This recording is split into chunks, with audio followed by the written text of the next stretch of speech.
the fuel in there because they are wide open throttle around here. So a very, very fast track with a lot of doubles in it. So it's going to be a lot of fun to watch the drama unfold. As I mentioned before, the third member of our team, and certainly just as important, if not more important, is one Mr. Scotty Ernst. He knows all of these players. He makes a living traveling around the world, keeping up with RC racing, and we'll kick it over there to him because he has a lot more about the event we're going to watch here today and tomorrow. Scotty?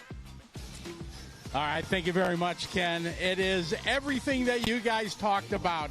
The anticipation, the excitement, it is all going down here for Visions 2023. The vibe that has been going on in the pits is just electric. This race is unlike any other race that we do, especially at this amazing complex that we're blessed to have a racetrack at. You've seen the pictures of the amazing racetrack. These guys are going to be going head-to-head for some serious cash money, and that's what's so unique. They always race for money when it comes to their contracts and bonus for winning a big race, thing like that. But when they got a chance to win money heads up each and every race and then a big payout, it takes it to a whole nother level. And if we rewind to last year, the little scuffle that Tessman and Mayfield had, it was the drama you kind of didn't expect in RC, but it was like intense. And those guys are here again to go head-to-head. As Ken had mentioned, this complex is amazing. You see the amazing track we have here, but that's not only what Visions is about. If you look here, this is the other half of Visions here in Jay, Oklahoma. This is the track where Travis Pastrana, the Nitro Cross Nitro Circus, are going to be doing their rally cars. And that's all included for all of us that are here, the racers. We get to witness that. And it just makes this such an epic event. The heads-up racing, the cash on the line. We get to watch full scale right in our back behind us off the driver's stand. It what makes the Vision race so special, and we hope you guys enjoyed. We are looking forward to bringing you the play-by-play lap after lap. We're going to throw it back to Ken and Mike. Thanks a lot, Scotty. We appreciate all of that information. As we watch some of the cars out here, they have an open practice session here to get to knock the rust off, if you will, from overnight. But they were out here all day yesterday getting some seat time, some track time, if you will, and working this track in as well. As we go back to Tuesday, the track looked beautiful as everybody was setting up. Tuesday night, we were hammered with rain. So all that beautiful paint that you see on the track right there, it was completely gone come Wednesday morning. So the gang had to come out here and get that thing fixed back up. And once again, it looks perfect. We have to thank Joey Christensen and the Dirt Crew for doing a fabulous job with this track, and as we talked about, a good bit different. So funny, my perspective, Mike, as I came out here and looked at this, and listen, it is what it is. I got to hit it in the head. I'm inexperienced when it comes to RC racing, short of what we did last year. And I came out and I looked at the track. I'm like, wow, man, this thing looks super cool, and it's going to be technical. They're going to have to hit these doubles. They're going to have to try to stop the cars, make the turn. It's going to be crazy is what I'm thinking in my mind, right? And I walk up to Mayfield. I'm like, wow, this track looks pretty wild. And he said, it's going to be super easy. Yeah. Yeah, I tell you what, for these guys, for a lot of these top guys, they would call this quote-unquote easy track, but I think it's going to make for some really great racing. And I know Joey and the Dirt Crew, they've done a lot of work, and I know the Visions crew has done a lot of work as well. The track surface this year is a little bit different. Rumor is they've gone through, they got some fresh dirt on the track. So last year we saw a lot of random rocks and boulders and stuff like that popping up. I don't think we're going to see that as much this year. As you can see, some parts of the track breaking down a little bit already, or after practice and all that good stuff. But I think the track altogether is going to hold up a lot better than it did last year and make for a little cleaner racing. Yeah, they've actually been farming clay out in the back. You can see the big track in the back that Scotty referenced a little bit earlier. That is, they've been running short course cars out there, the side-by-sides, and, of course, Pastrana will bring his 1,000-horsepower nitro cars out there as well. But all of that clay has been farmed and harvested with the rocks sifted out. So they were able to bring some of that over here. So I agree with you 100%. Should be a completely different atmosphere than what we saw a year ago. However, with that said, much to my surprise a year ago, these tracks do rut up. They do develop holes. It's all stuff that they have to pay attention to, possibly drive around or find a better way around the track if that is the case. So it can, they can grab a rut and flip one of these cars just like you can a big one. Oh, absolutely, absolutely. We're looking right now. Looks like the Sportsman Nitro Buggy their first heat out on the track here. And it looks like, I believe that it's going to be Dylan Bottreger out front early on here in this one, 12 to 6:13 his pace here for their first qualifying session. And, of course, as always, qualifying will dictate a starting position here for the sportsman categories. We have a number of different categories, and we'll have sportsmen's, we'll have opens. We also have our invites, of course, the world-ranked drivers. And then we'll have both electric and nitro buggies as well. So a lot of different stuff going on here, and a good look at that double that I was talking about there as well. Yeah, you were talking about fuel mileage a little bit earlier, and one driver that we didn't see last year that's here this year is the legend Adam Drake. And not only is Adam Drake a fantastic driver, he's got a ton of talent on the racetrack, but he's also a fantastic engine tuner, engine builder, and he has been known to go 10-plus minutes on a tank, which is not easy to do on any track. But it's definitely, if fuel mileage is going to be a player here this weekend, I think Adam Drake's got a big advantage already coming into this, as he's one of the few drivers that is able to get an engine to do that on other tracks. So perhaps he may be making a few less pit stops, and that may put him in the running that ordinarily he may not be in. So, you bring up a great point, no question about it. My first question would be is if he can go 10 minutes, is he making the same power that the other ones are making, or is it just because it's more efficient? I'd be really curious to know the answer to that. Well, I guess we'll find out what the answer is. Yeah, that's right. Here sooner or later, right? Yep. Just the way it goes. But, yes, I do love the fact that you referred to him. A legendary guy here in this industry for sure. And if you look at the chassis and the engines and the tire brands that these different racers are using, Drake is certainly one of those names when it comes to engines. Yes, absolutely. And a lot of these, you'll see a lot of these sportsman guys and stuff as well. It's pretty cool what Drake has done over the past couple of years. He's now he's opened up basically an engine break-in service, an engine mod service for anybody. Anybody can grab an engine from him and that kind of thing. So even some of these sportsman guys running his engines. And when you see him go out there and you see him run things like 10 minutes at a time and nobody else can do it, it's hard to deny where you want to get your engine from, that's for sure. So the next question, oh, man, big tumble right there, ends up on all fours and able to continue on there. You also wonder, so is there a rule, is there a spec size fuel cell for these? So typically at the most ROAR and IFMAR sanctioned events, the fuel tank has to be 125 cc's, and they do tech for fuel and all that. I don't know what the specs are. We'll have to find that out here for this weekend. But yes, technically they've got a pretty strict rule that they got to go by on the fuel tank size and all that kind of stuff. So if that rule is in place this weekend, that's definitely going to be hinder them a little bit. If not, I would imagine we're going to see some guys probably maybe running some extra fuel filters, maybe throwing maybe a truggy tank in a buggy or something like that. Get a little extra fuel mileage, but see how it all plays out. So as you can see here by our timing, it's going up on the left-hand side of your screen there for our Sportsman Nitro Buggy Heat number 1. Time is running out here. Just about 50 seconds left inside of this one. Actually, it's counting up now, it would appear.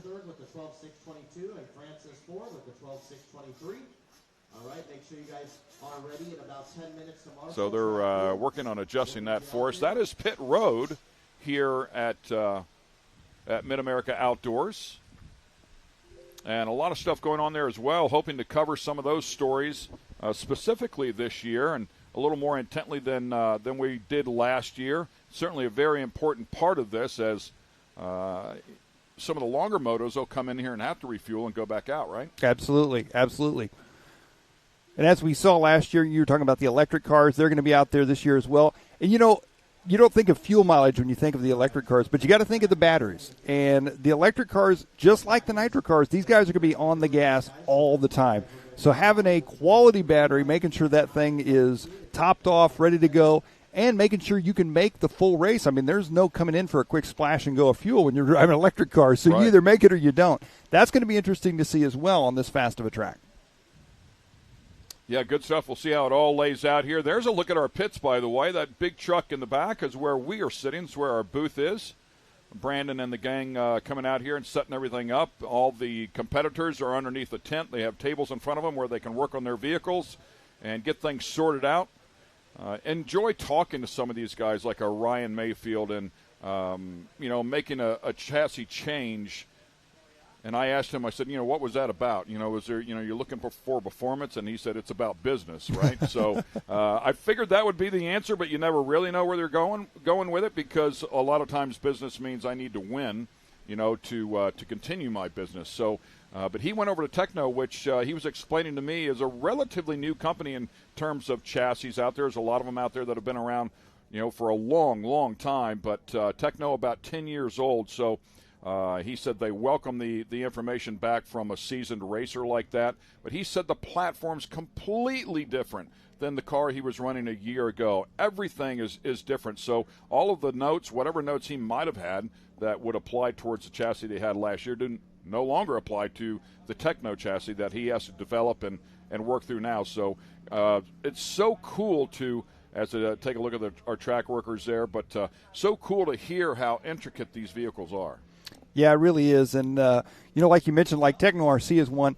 They literally started out making conversion kits back before, I'm going to say, quote unquote, e-buggy, electric buggy was cool. They made conversion kits for random other brand nitro buggies to convert them to electric, and it was just kind of a fad that guys were doing here and there. And now here they are with, arguably one of the world's best drivers on their team and lining up for them. And pretty cool to see where they've come in such a short amount of time.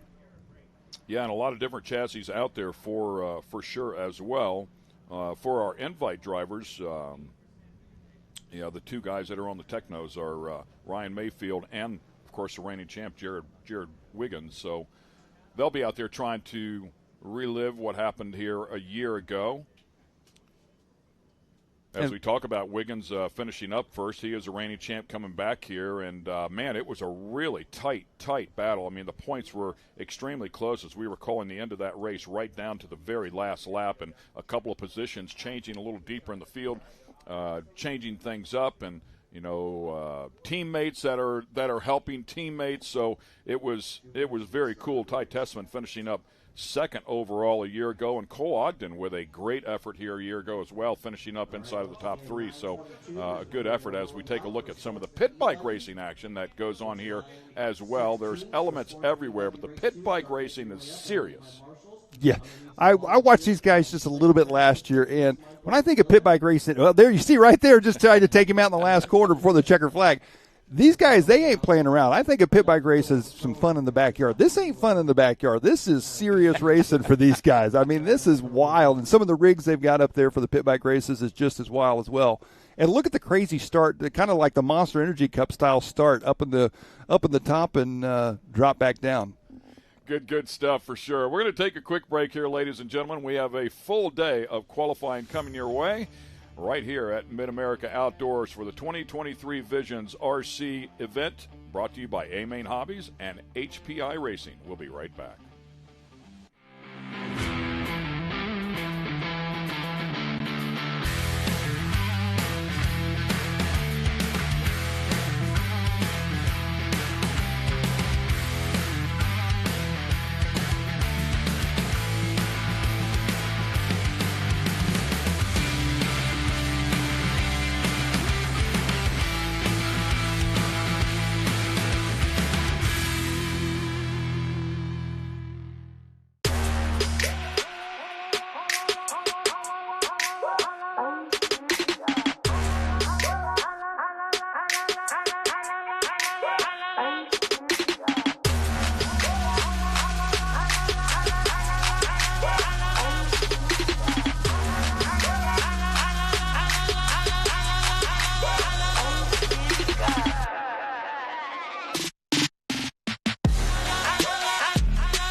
AMSOIL runs on freedom and has since 1972. We punish our products firsthand in our world-class laboratories and beyond, because some things can't be learned from a test tube. Run with us.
Maxxis tires can handle even the most punishing off-road conditions.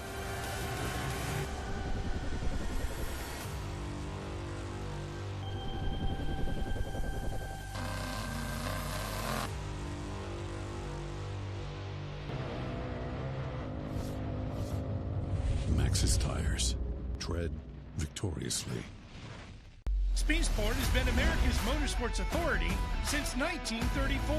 Get news, results, and commentary from the most connected experts in the business, covering all forms of motorsports from flat track to NASCAR and everything in between. Bookmark speedsport.com on your mobile device now, or follow Speed Sport on social, and be sure to subscribe to the Speed Sport Daily. Speed Sport is your one-stop shop for all things racing on two wheels and four. And welcome back to Visions 2023, the RC event going on here at Mid-America Outdoors. You can see our drivers up there on the platform ready to go. That is pit road just down there below them. So that's where their crew members will put the car and send them off to get them down there on the track. Coming up here next will be the qualifier for Sportsman E-Buggy, Heat 1 of 2. I believe 5 minutes in length here for this qualifier, if timing and scoring is giving us the correct information here. Looks like we have 11 players at least lined up here ready to go. Cars look pristine and beautiful. That right there, I believe, is Taylor Janda, who I believe was our winner last year. I can't remember if that was in the E-Buggy class or the Nitro Buggy class for our Sportsman division, but back again this year. Got quite a few new drivers in our Sportsman and Open divisions this year that we didn't have on the track last year. Good to see some new talent out there. Talk to me about the controllers. That's a great shot of one of the controllers there. And there's a couple of different styles. I forget who it was. Was it Phi Long Wen who has the joystick? Yes. Which is a little different? Yes.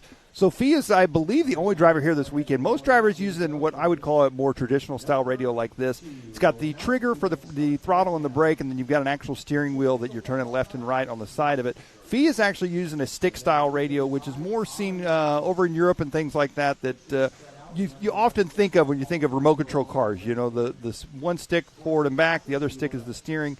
Not quite as common here in America with the racing scene, but Phi does a very good job of making that car get around the track very quickly using the stick radio. Yeah, he bumped in last year. They asked him, would you like to be an invite driver? And he said, no. He said, I'd rather bump in. And I said, oh, yeah, he wants to make a grand. That's right. That's right. However, the danger is you don't bump in, right? So I don't know which way you want to go on that, but I found that interesting that was his take on it. A couple of the Sportsman guys going for a ride here.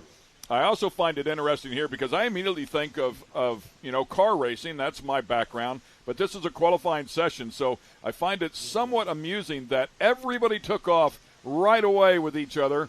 I would think that I would probably let it breathe for a moment, go out and find some clean track and try to chase that, but they've kind of sorted themselves out now. Absolutely. I'm with you 100% on that one. Definitely the ideal way to go about this is giving yourself a little bit of space, a little bit of track room, things like that, but hey, they just want to get the show started and put a show on for us, so they're jumping right out there all together. That's good for us, right? That's right. It's fun to watch. That's right. And as you can see, we were talking about the track a little bit earlier. Joey Christensen, Aaron Webb building this racetrack, doing a fantastic job, and maintaining it as well. We talked about the track may not have rocks and stuff like that in it, but it's already looking a little bit rougher and rougher, and as the day goes on, I think it's going to get even more exciting. These guys running their warm-up laps, getting checked in here. It looks like a few drivers not quite checked in. So you talked about the difference in the consistency of the track, the dirt that seems to be a little bit different. In your opinion, will tire wear be an issue here at all? It kind of depends. Right now, the track's still got a little bit of a loose surface on it, which it still looks soft to me, which I don't think tire wear is going to be super big factor just yet. If the track starts actually grooving up like we saw like on the big short course track and things like that, and they let the track go and kind of just dust it off and things like that, I could see tire wear being an issue. But another thing we got to look at as a lot of these bigger races, more traditional format may run a 45-minute, hour-long main. And, yes, I think tire wear would come into that. But we're going to run a little bit shorter mains because we're running multiple main events. So I don't think tire is going to be a huge factor as far as wear goes. But I definitely think, just like any race, I think compound and tread pattern are probably – compound more than anything is probably going to play a part, especially as the temperature changes. Oh, wow. Yeah, pretty vicious contact right there. Again, a bunch of those in groups together. Of course, you can see the track workers out there to help the drivers immediately. If they do ball them up and end up on their lid, they'll grab the car and flip it over and get them going right away. Again, that is a great addition here. And typically, those are volunteers that come out here and help us out. We appreciate that. It looks like one lap into this one. Boomer Wheeler going to be out front leading this one. Ian Morey in that number 2 spot. Frank Columbia in the 3 spot. Jason Morey in the 4 spot. And I love the grouping. I mean, the top 4 are already in the 31-second zone. Ian Morey drops down into the 30s right here, but the grouping was already very close, within a couple tenths of a second. Absolutely, yeah, and that's kind of like Mayfield was saying earlier on. This is going to be some very close racing, and tell you what, one wreck on this track or one major mistake, that's going to be a make or break situation. Last year, you guys, everybody was wrecking last year. So, you have one little bobble or something like that. It wasn't that big of a deal to make up time, but it's going to be difficult this year to make up time if you make a mistake or crash somewhere. So this initially, or I'm saying eventually, as I learn how to speak here again, eventually we will turn this into a TV show. Our 3 mains for the invites tomorrow on Saturday will become a TV show on Speed Sport 1 that everybody will be able to watch. So in terms of that, along those trains of thought, as I was talking to Ryan Mayfield, and he said this track is a little bit easier.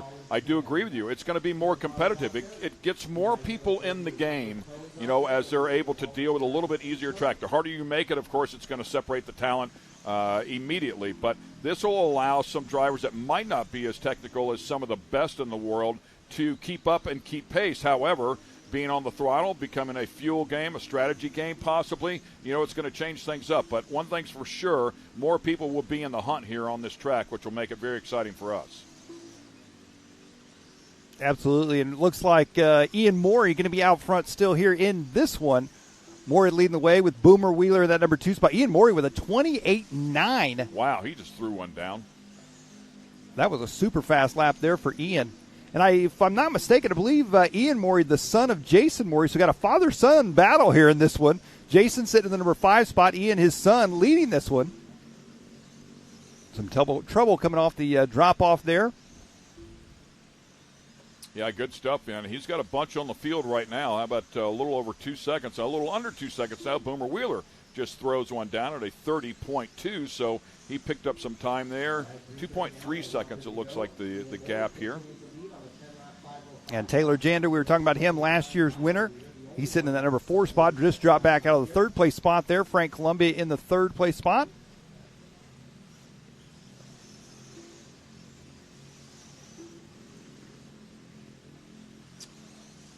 Yeah, taking a look at this as the clock winds down here, and Q1 for the Sportsman E-Buggies, their first heat of 2. Just about a minute left inside of this one. Watching Ian right now, currently at the top of the sheets, putting one together, nice and consistent. I love the fact that they'll learn how to hit these jumps and set up for the turn that's immediately following. Chopping off the track, apex at the bottom of the turns. I mean, it's exactly like big car racing. And very similar to the full-scale racing, setups and things like that change all the time, and new developments and parts and all of that, always constantly changing. One thing I noticed with Ian's car and a lot of these guys' cars, especially in the invite class from last year, is the new latest thing is the rear wing on these cars. Everybody's trying to get these wings way up in the air. They've got a new style wing out that it seems like everybody's going to, and I see it here on Ian's car. Could it be making a difference? Is it just one of those things? You never know, but Ian's making it look good right now. Well, they certainly fly nicely. I would think that it does have something to do with it. I find it humorous that you bring that up, though, because there's no rule. It's a new wing. It's higher. It's up in the clean air, if you will. In big car racing, typically the rule is the wing cannot be higher than the roof line. So something to think about there. Well, that's definitely not the case here because a few of these wings are way up there in the air. Oh, trouble Stuffed there. That one, yeah, just missed that jump a little bit and stuffed the nose of it in. Again, Ian Morey still out front here as this session is winding down. Looks like with that crash there, Ian going to drop back to the number 2 spot. Boomer going to take the win. Well, I'm looking at the numbers, though. If you look at, I don't quite understand the time and scoring. Ian still shows a 28.9 to Boomer's 30.27. So not real sure what's going on there. And then a 30.15 for Frank Columbia.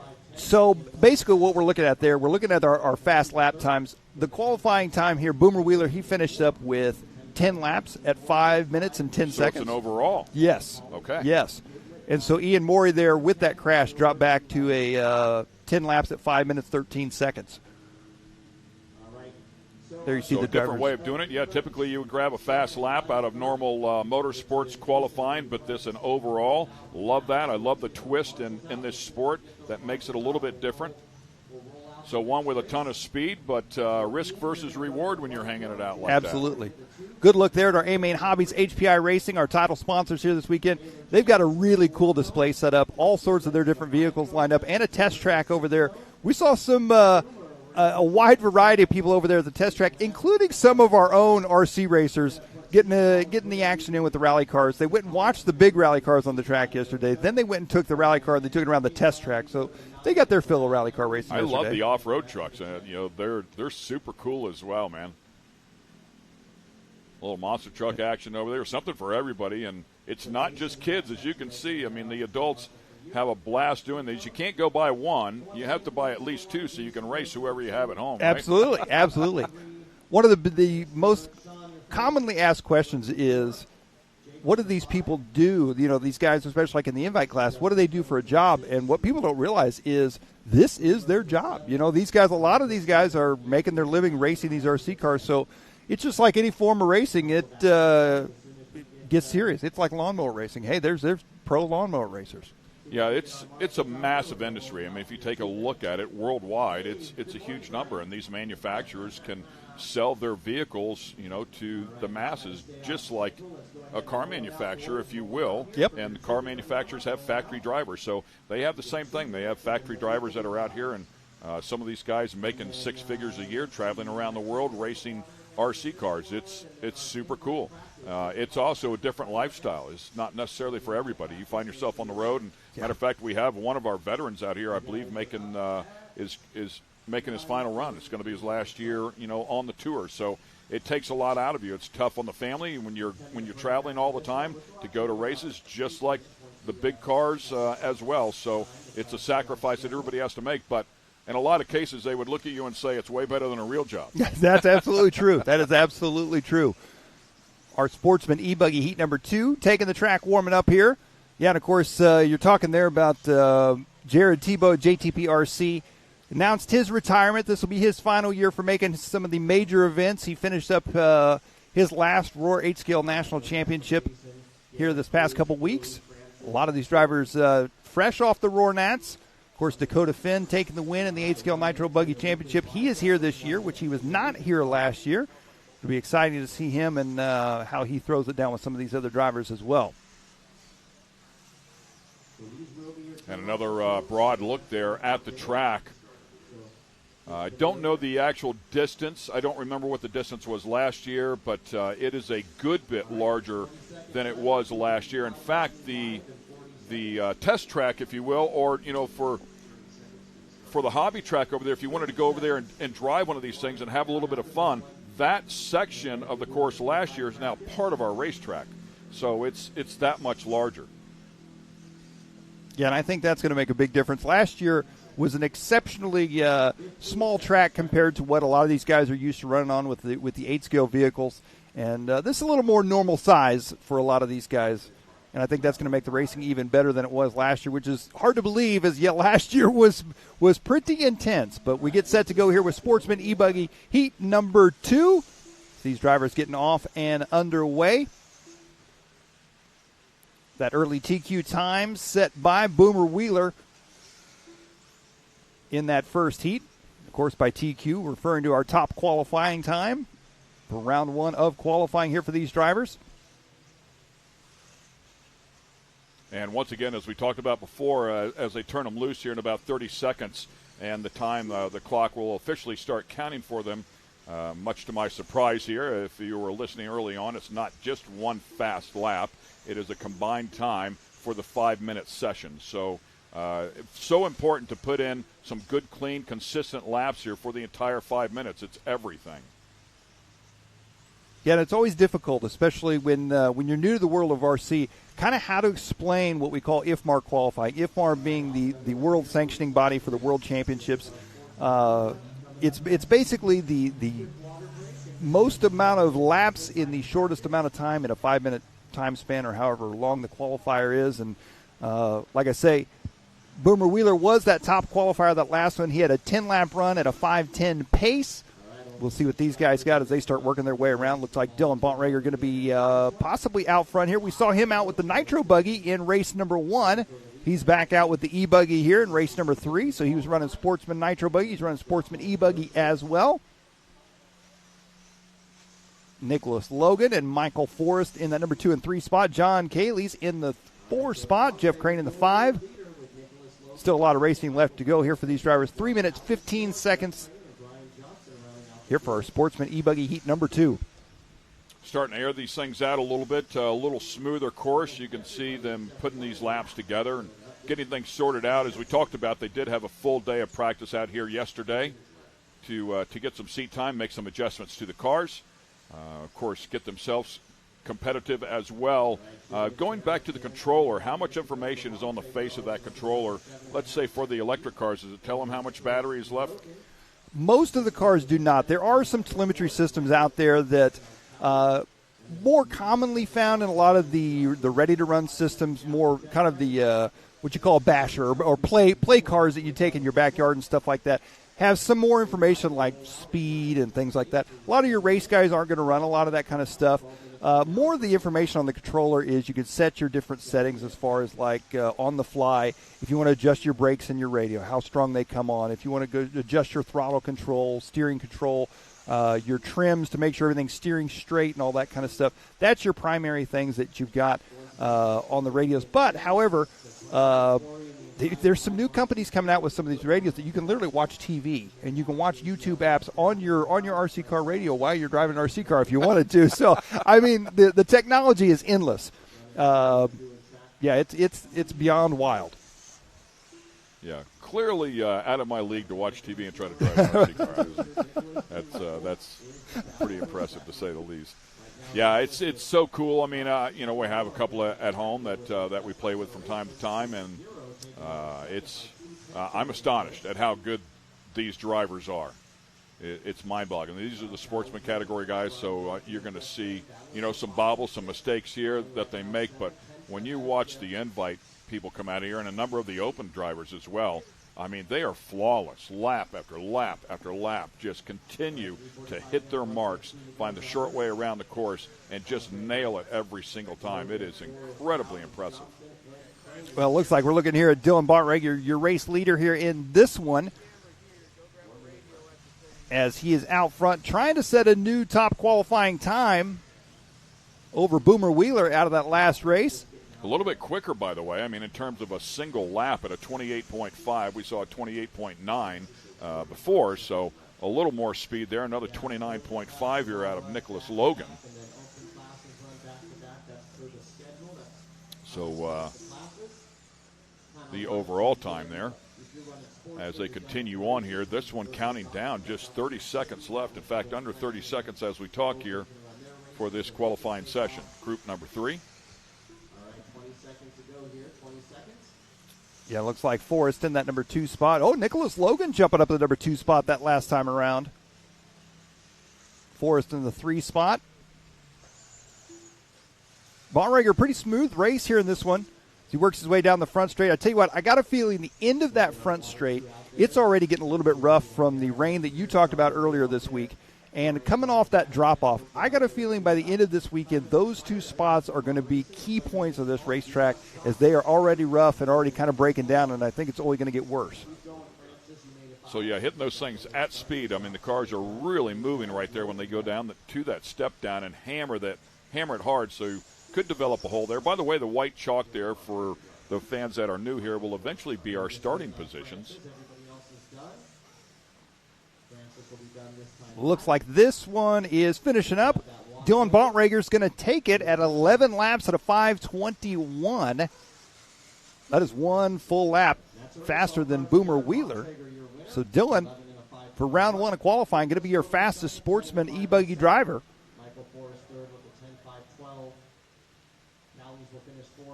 Congratulations to him. Great effort there. And it looks like we're doing a little bit of track maintenance there. I'm guessing that is Sean Miller. That is indeed Sean Miller. That's going to be our starter this weekend, part of the Dirt and Jimmy Babcock crew. Jimmy Babcock, of course, our race director here this weekend, up in the score tower, getting the racers all the information they need, keeping the race program running up there. Well, there's our qualifying results from that one. Dylan Bontrager with the win, 11 at a 5:21. Nicholas Logan coming in that number 2 spot with a 10:5:07. Michael Forrest, 10 at a 5:12. John Caley's, Brian Johnson rounding out your top 5, followed by the rest of the field there for Sportsman e-buggy here from the 2023 Visions RC here at Mid-America Outdoors. Brought to you by A-Main Hobbies and HPI Racing. A lot of racing left to go here. And once again, as you can see, we're keeping an eye on some of the pit bike action that goes on around this complex. We'll treat you with some beautiful scenery shots from time to time. We're going to take a quick break. We'll be back here with more qualifying action from the 2023 Visions RC Nationals. Amsoil runs on freedom and has since 1972. The rest of the market has been trying to follow our lead ever since. But a head start is a head start. Run with us.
And welcome back, ladies and gentlemen, here to 2023 Visions RC.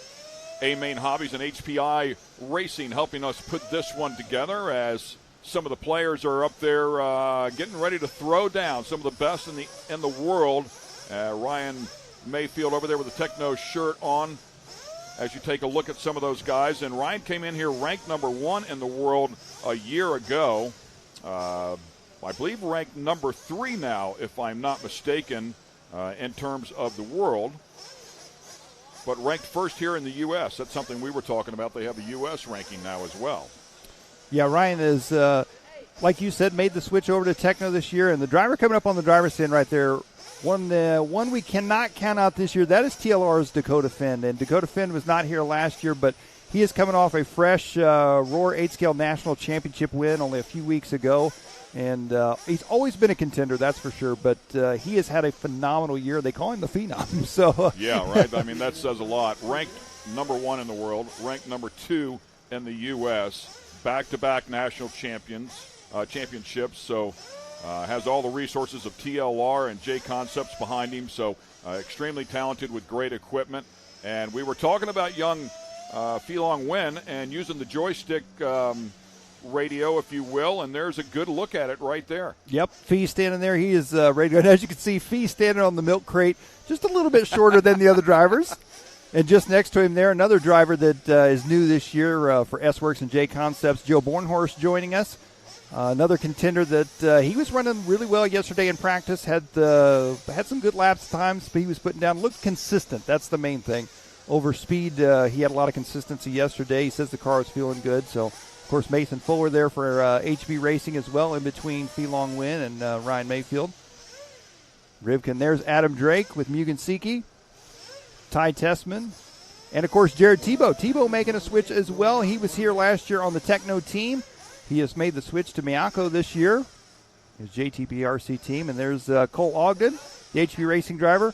Although Cole did not make a chassis change, he did make one change from last year. He cut his mullet off. He does not have a mullet this year.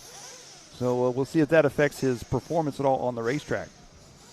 So Scotty Ernst is back up and running. He is over there with that line of amazing drivers. Scotty, what do you got, buddy?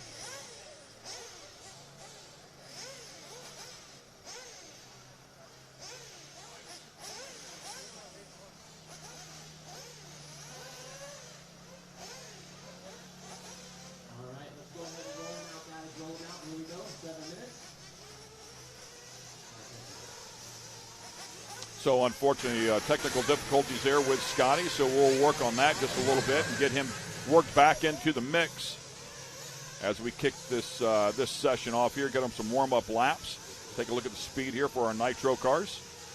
And once again, we think we've got Scotty back here. So, Scotty, we'll kick it over there to you, buddy. All right, we're here in the driver's stand. The Gladiators are behind us, right to behind me here. That Jared Wiggins, your defending champion. This is their final practice. They had some practice runs yesterday. Track's changed a little bit. They've adjusted a couple of the jumps here overnight, trying to make it flow a little bit better. So this is the last chance these guys to really get out there and make their final adjustments and find out what they're going to do. Ken and Mike, you guys have talked about the track conditions, things like that, quite a bit different than last year. Think it's going to make for a much more racier event, if you can even have that. After last year, it was pretty amazing. But I think this year, with the 180s and things like this, the hairpin right coming onto the straightaway, it's going to make it for some exciting racing here at the 2023 Visions. Back to you, Ken. Thanks a lot, Scotty. Yeah, some amazing drivers down there. So cool to have this level of talent come out to this event. That's what this event does, though. I mean, here at Visions, they had bull riding here the other night, and it was some of the top riders in the world that show up here. That's a Jason Robinette theme, no question about it. If it shows up here, it's as good as it can get. Yeah, so a little looks like a 7-minute practice session here for our invite guys. A good look at what we're going to see in our invite classes and the racing action here before too long. We're following a variety of these drivers around. There you see Joe Bornhorst, Cole Ogden, Jared Tebow in his new Miyako car. Yeah, Bornhorst's first appearance here at Visions. S-Works factory driver looking for a 2023 breakout win. See if we can get it done here. Of course, if he can, it'll bring along some big money with it. $5,000 to win the overall. If you can get the clean sweep here, they'll tack another $5,000 on there. So a lot of money up for grabs as we talked about that $30,000. I think if you've got the clean sweep, if I'm not mistaken, it's upwards of $14,000, $15,000 for the weekend because you get wins for each one of the money for each one of the A-main wins as well. So a lot of money up for grabs here. These people are dead serious about what they're doing. Not a bad weekend for racing our No, not a bad weekend no matter what you're doing. Yeah. Well, our sprint car racers out there would love a $15,000 payoff. That's right. That's right. Well, they were looking at Joe Bornhorst right there. The red and yellow S-Works. He works his way through the infield. And as we said yesterday, he had some smooth, consistent laps. I don't know. Looking at lap times a little bit yesterday. Don't know that his lap times were necessarily the fastest that we saw on the racetrack, but very smooth, very consistent. He's looking the same. There you see the end of the front straight. Already starting to get a bit rough. Yeah, so another hole right there in the center of the track as well. Oh, right in front of Joe. They threw that car out there in front of me. But I was just going to make a point of what Joe was doing there. As you watch Joe, I mean, he was hitting all of his marks perfectly. Watch these drivers in comparison to the sportsmen. And the sportsmen are cutting their teeth. They want to get up to this level. So certainly not knocking those drivers by any stretch of the imagination. But we want to point out the level of driver that we're watching here. As you watch them nail the apexes through here, carry a ton of speed, set up in the air. I mean, right down at the bottom, they go perfectly. And every single one of these turns, they're just spot on with their entry points and their exits and carrying a ton of speed to the center of the turn. It's amazing to watch them do it time and time again. And that is the big difference. So, bump right there that just upset that car a little bit. Yeah, and like you say, these guys are hitting the perfect line over and over and over, and the consistency is wild for these guys. Here we're looking at Cole Ogden. Ogden, a player last year as well. Yeah, finished third overall. He had a great session out here, did Cole Ogden, finishing up 4th, 2nd, and 6th in the 3 A mains. It was a solid event for him. Looks like he's struggling just a little bit here, getting his car dialed in. There we look at Ty Tessman, followed there by Dakota Finn. Now we're looking at Dakota Finn. Finn, the Phenom, the TLR driver. Down the front stretch, he goes onto the right-hand side of the track. Yeah, he's certainly considered, Dakota Finn, we're talking of, certainly considered one of the fastest, most naturally talented racers in the world. Started racing at age 7, chasing the RC Dream. 2022, won the Roar there, 8th scale off-road champ in Nitro Buggy and Nitro Truggy. Also won 3 classes at the Off-Road Fuel Nationals. I mean, he is, it's great to have him out here. We thought he was going to be here last year. I remember doing some homework on him, but unfortunately did not make the call. Look at there at the Phenom, Dakota Finn. So expected to be a challenger, no question about it.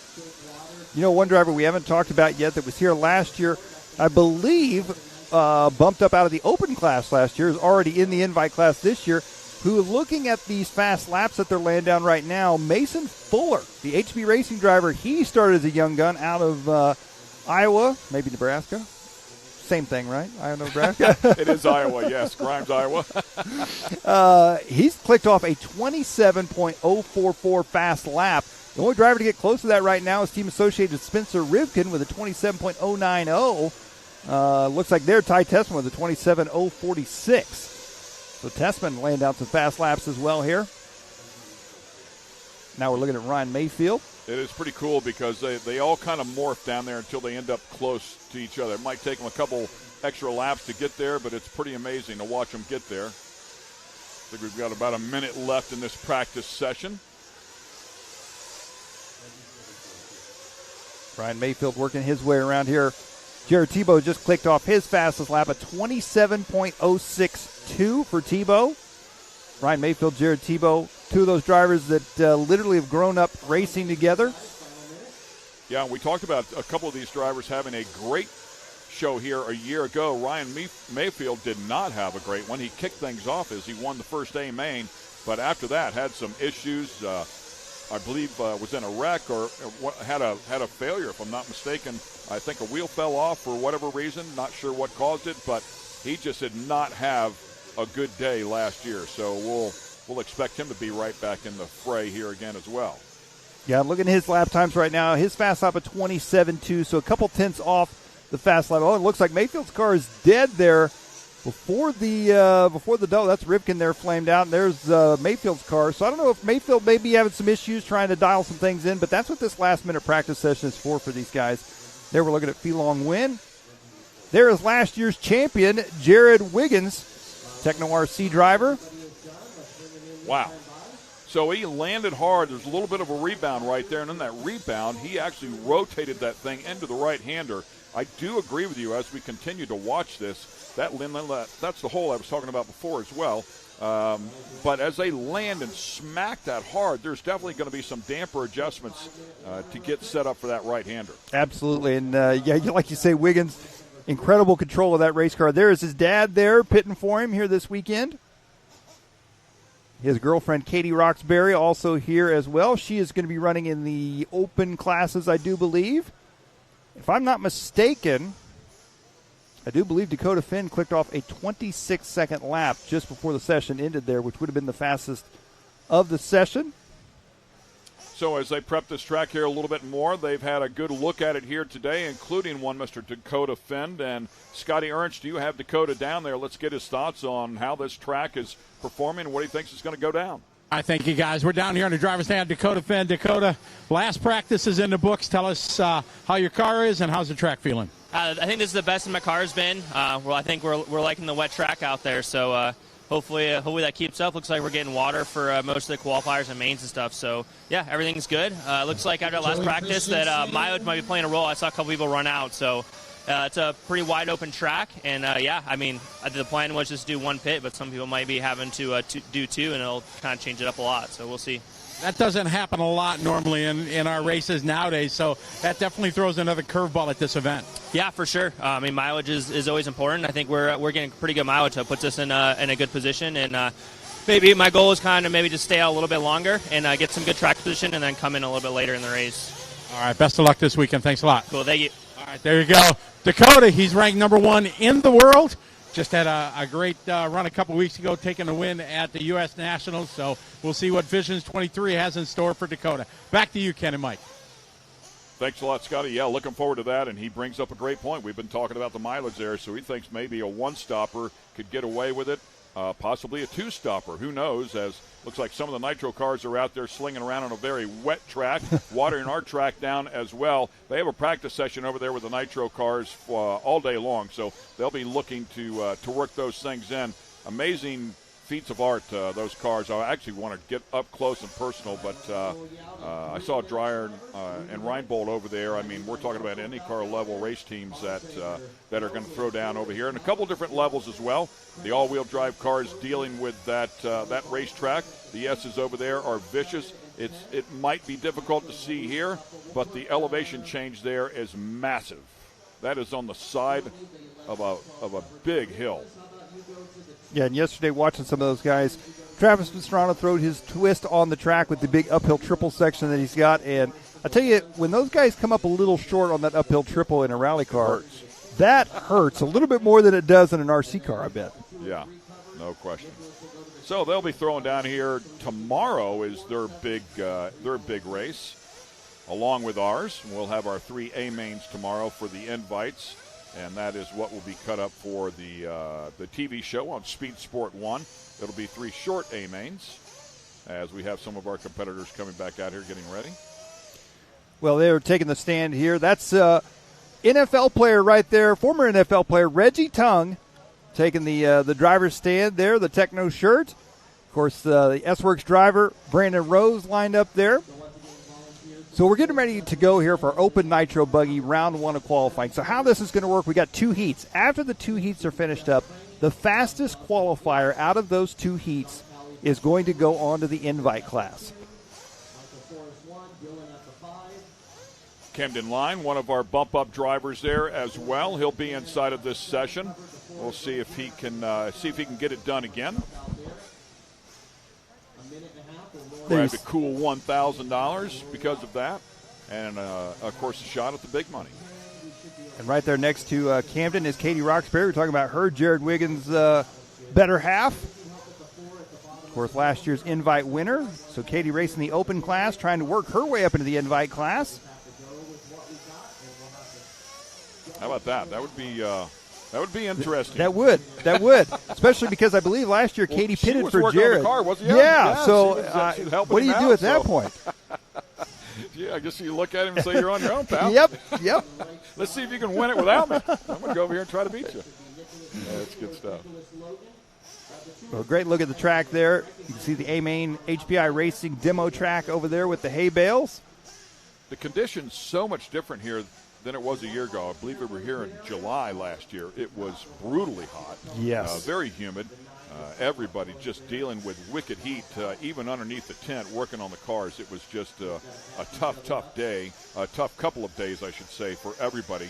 However, today, this week, it has been much cooler here. We're a month earlier, of course, and a little bit of overcast as well, which will keep some of that heat away. It'll also help the track out just a little bit from the sun beating on it. Looks like some Kool-Aid there. Yeah. I wouldn't drink it. Don't drink the Kool-Aid. Don't drink the Kool-Aid. As we go back out there and take a look at some of the Nitro Car action, Monster-sponsored machine there. Heard Connor Daly of IndyCar fame, speaking of IndyCar, is going to be competing out there. However, I believe no longer one of the news drops here in the past week or so is no longer with Ed Carpenter Racing. Ryan Hunter-Ray is back on that team. Well, we turn our RC cars loose here. This is going to be our Open Nitro Buggy Heat number 1. So winner out of this heat will be early on top qualifier for the round. We've got one more heat to go to see if anybody else can top that time. And then after that second heat, we'll be able to identify exactly who's moving on to the invite class. Yeah, our bump-up driver, if you will. And, of course, once those two are done, we have the overall times from both of those to figure out who that driver is going to be. They will no longer be in the open class. They will immediately be bumped up to that invite class. Well, and there's a number of these drivers. I got to be honest with you, looking at this lineup, just in this heat race, there's more drivers that are capable of being in the invite class than we have spots to move up. So this is going to be exciting for sure. We got Creed Nally out there, Dennis Remington, Santos Rodriguez, Brandon Rose is going to be one to keep an eye on. Barry Rowe, Roxbury, Seth Van Dalen, if I'm not mistaken, was in the invite class last year. Joshua Vigil, Walker, Reggie Tung, and of course Camden Lime. Camden Lime making his way out from Arizona, the S-Works driver. And one of those bump-up drivers from a year ago, as we talked about earlier. And it's so tough. I mean, a lot of people are like, how do you become an invite driver? I mean, there's so many worthy drivers. I would not want to be the person that tries to pick them out, but they do it as fairly as possible, and they do have some criteria that they work off of. They'll try to make it as fair as they can, but there's only so many positions here. I'm with you on that one. I would not want to be that person, that's for sure. That's not an easy job, I'm sure. As these puff of the fuel smoke out of those things, where probably run them just a tick rich there. They don't want to hurt these engines today. That might be something, though, as we talk about fuel mileage, that they'll consider here. If you can lean them out a little bit and save a little bit of fuel and get them to go a little bit further. But whenever you do that, you also run the risk of sticking one.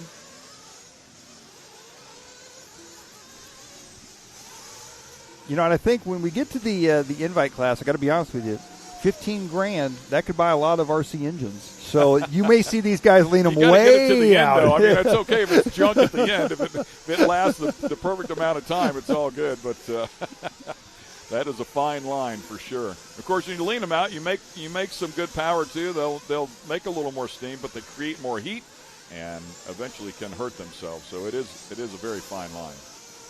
Well, we're looking here at Brandon Rose, one of those drivers that definitely want to keep an eye on, the S-Works driver as he works his way around. He is leading this one early on.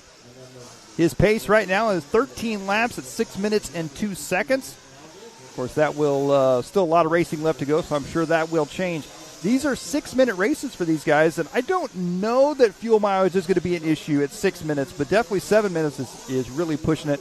We'll see if anybody has any issues here in this one. Joshua Vigil in that number 2 spot. Kicking it off early on here. Camden Lime in 3rd and Reggie Tung in the number 4 spot.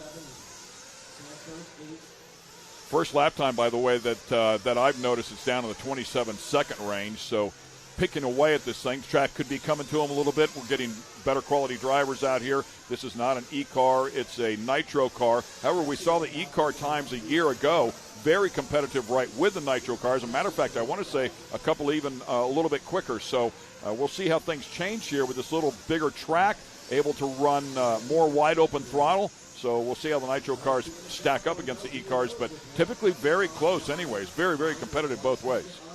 Yeah, and a lot of these guys, they'll run the e-buggy classes, not so much to be running them, but more so for a little extra track time, because a lot of times they got these cars set up pretty close to where it feels very similar, and they get a little extra track time for the nitro class, especially an event like this where the big money comes for the nitro class and not the electric class. Brandon Rose, one of those young drivers that is really coming onto the scene here as well. Anticipating him being one of the bump-up drivers. We'll see if, in fact, he can close the deal out here. Of course, he has to get through this round and the next to do that. But off to a great start here so far. And, again, over that jump there, right down to the bottom of the turn, running a great line. Yeah, Camden Lime, his teammate in the number 2 spot. Joshua Vigil in the 3. And, according, as I say, Reggie Tung, former NFL safety for the Kansas City Chiefs in that number 4 spot. Santos Rodriguez. Probably has some pretty good hand-eye coordination, I think. I've seen him out on the track corner marshal a car before. It came flipping and flying, and with one hand he caught it, flipped it around, and threw it back on the track. This is cheating. Did total awe.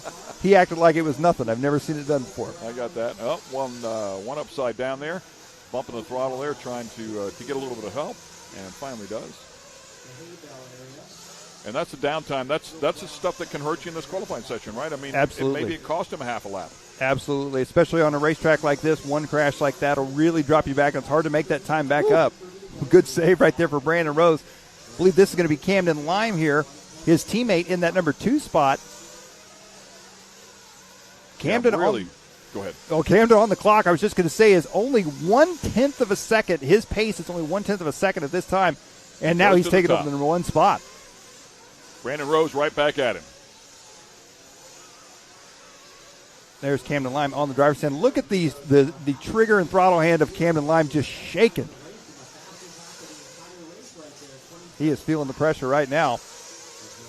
What I find impressive here, much like in big car racing, it's one thing to go out and throw down a fast lap, but when you get around other drivers, it becomes much more difficult. And I noticed that's certainly the case here with RC racing. It happens to me immediately. I can be driving and doing just fine the second I get around another car, and it interrupts your view, your concentration. Absolutely. It's a game changer, man. Absolutely. Yeah, not only is the track full of obstacles itself, but these guys are on the track with 10 other moving obstacles, being the other drivers that they got to factor in. Yeah, and they will absolutely stuff it down underneath the other driver. I mean, they know exactly what they're doing. The opportunity to pass somebody they'll take full advantage of it there. Again, just nailing the bottom of that turn, the entry point there perfectly. Late apex there. And look how good that car rotates. I was watching a couple cars down in there, and they were really tight. They would push out wide and that left-hander. But again, watch that thing rotates so well down on the bottom. When he turns the wheel, man, it reacts immediately. Camden Lime and Brandon Rose going back and forth for that number 1 spot. 0.6 of a second apart right now. We're looking at Camden Lime as he works his way through the infield. The S-Works driver. Got a little bit of traffic there. Works his way through that traffic. Again, this is each driver trying to set the fastest pace. When we get to our invite classes, those will be heads-up races. And these drivers right here in our open classes trying to work their way into the invite class. We got one more heat of open coming up after this one. We'll be able to determine our top qualifier for this round and who is going to the invite class. Right now, Camden Lime, he is trying to set that early fast pace with a 14-lap run at 6 minutes, 25 seconds. Time has run out. Well, those two were so close the entire session, just back and forth. The teammates, how much information do you think they share in terms of setup? Or maybe it's just driver style. It's not something you're necessarily, maybe get you in the window, but then fine-tune your own car. I was going to say, I got a feeling these guys, I know with Camden and Brandon, they probably share quite a bit of information together. But again, two different style of driving, so I'm sure each have kind of their own little tips and tricks that they're going to throw in their cars to suit their style. And it looks like Camden is going to get it. So Camden with a 14 at a 6:25 is going to take the win here in this one. So right now, he is going to be your top qualifier. As of right now, will he hold on to that? We've got one more open Nitro Buggy race to go after this one. Joshua Vigil finished in second. Reggie Tung moves up to third. Creed now. I did not see what happened to Brandon Rose. Yeah, something happened to Brandon Rose there very late in that session. May have been fuel. He may have ran out of fuel in that one.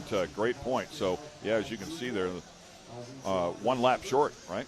Yeah. Tough luck there for Brandon Rose. He'll be back for round 2 for another shot at trying to work up into that invite class. There you see our qualifying results.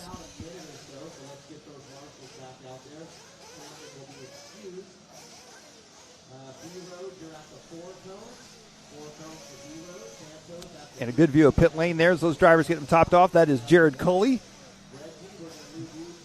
Dad to Braxton Culley, the TLR driver, as they get set to go.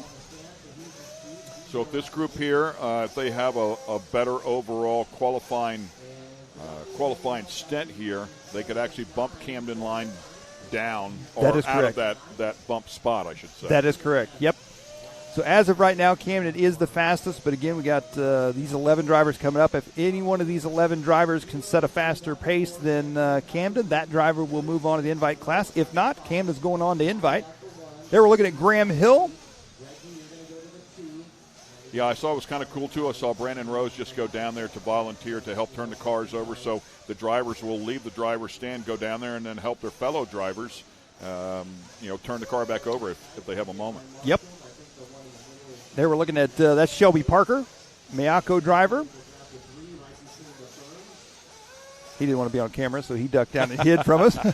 Scott Brewer out there, and Braxton Culley, Josh Dill, Blake Everett, Caden Fuller. You mentioned Mason Fuller there before. Yeah, Caden Fuller. There's Mike Fuller right there. Their dad pitting for Caden. Caden, the younger brother of Mason. Caden, another up-and-coming driver in the RC world. Number of drivers in this one that could very easily make their way into the invite class as well. So the time to beat is Camden Lime's 14 laps at 6 minutes, 25 seconds. That's what these guys are all shooting for here right now. Yeah, I said something about Brandon Rose being a lap short. I mean, I ended up at 11 laps, versus the 14 laps. So, yeah, you do wonder what happened there, if it was a fuel issue, was not able to continue. Of course, as we talked about before, these guys, everybody leaving the pits there on the gas as hard as they can, but they want to try to rip out that extra lap if possible.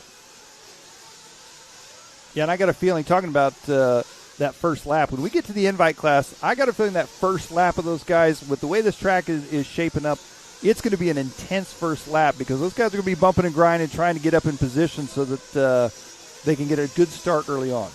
So, Scotty Ernst, as we continue on here, you're with the man that's standing there on the bubble, hoping he can make it through one more time. All right, thank you, guys. We're here with Camden Lime from Peoria, Arizona. It's a couple-step process here. Step one, throw down a good run. Yeah, all but the first lap is a pretty solid one. Yeah, I had a little bit of a bobble. I told my buddy before the race, I'm not going to wreck the whole run, but I might hit a tube, and I did it on the first lap. But after that, I ran 27s the whole race, which the invite guys are running 27s, and they're running a little bit of mid-27s. I was running low 27s, so I have the pace. So hopefully that will get me in the invite class. Sucks for my buddy Brandon. We had a good battle going, but I'm super excited. Already better than last year. I didn't even have the chance to talk to you, so it's already better than last year. It was good. My car was amazing.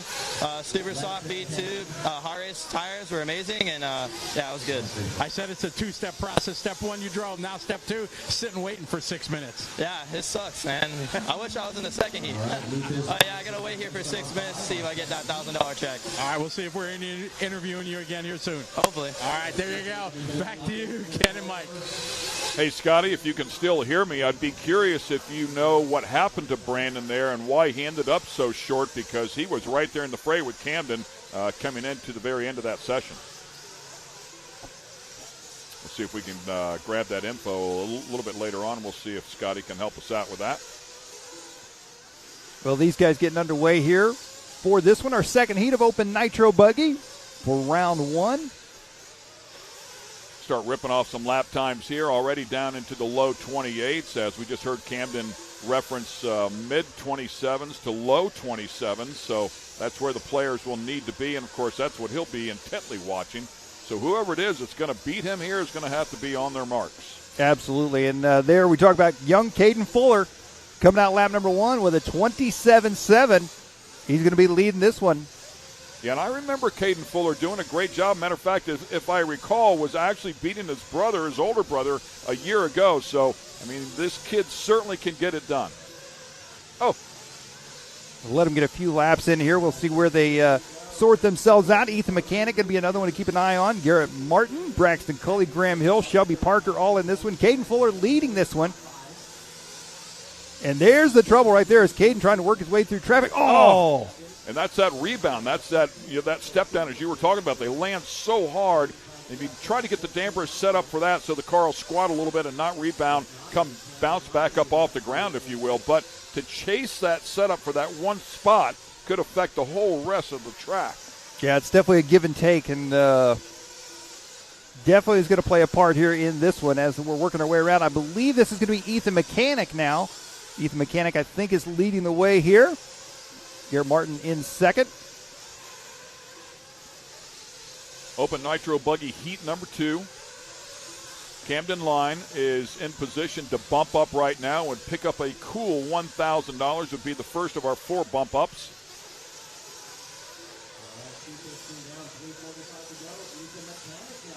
Car looks like it's flying nicely right there. Fuller currently in second.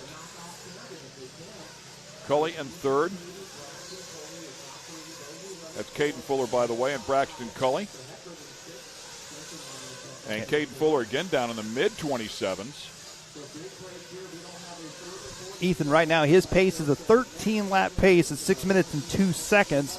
So he's not quite on the 14-lap pace. Lap short, right? Yeah, so right now, Camden Lime, I got a feeling he is all smiles up on the driver's stand right now. Oh, big mistake right there for Ethan Mechanic, as that was Caden Fuller making the pass on him. So Caden Fuller in the number 2 spot here, trying to work his way back up. Nice smooth rotation there, and that left-hander out of the throttle just a little bit, under control. Spencer Heckert jumping his way up to the number 3 spot, another S-Works driver. And as we talked about with the 4 bump-up drivers, it's important to note this because you will have the 3 overall winners here that will bump up, and then the next fastest in line will be our 4th and final bump-up. So you want, point being is you want to keep charging, even if you're not the winner here. Absolutely. You know, you want to keep going. You want to end up being that 4th in line. So just keep digging. Well, Ethan Mechanic out front right now. They're showing his pace at a 13.602. So 13 laps in 6 minutes, 2 seconds. He needs to shave about 3 seconds off to jump onto that 14-lap run. Caden Fuller in that 2 spot. Spencer Heckert in the 3 spot. Braxton Culley up to 4. Spencer Klein in 5th. Mechanic still hanging on to that number 1 spot. Fuller much, much closer now.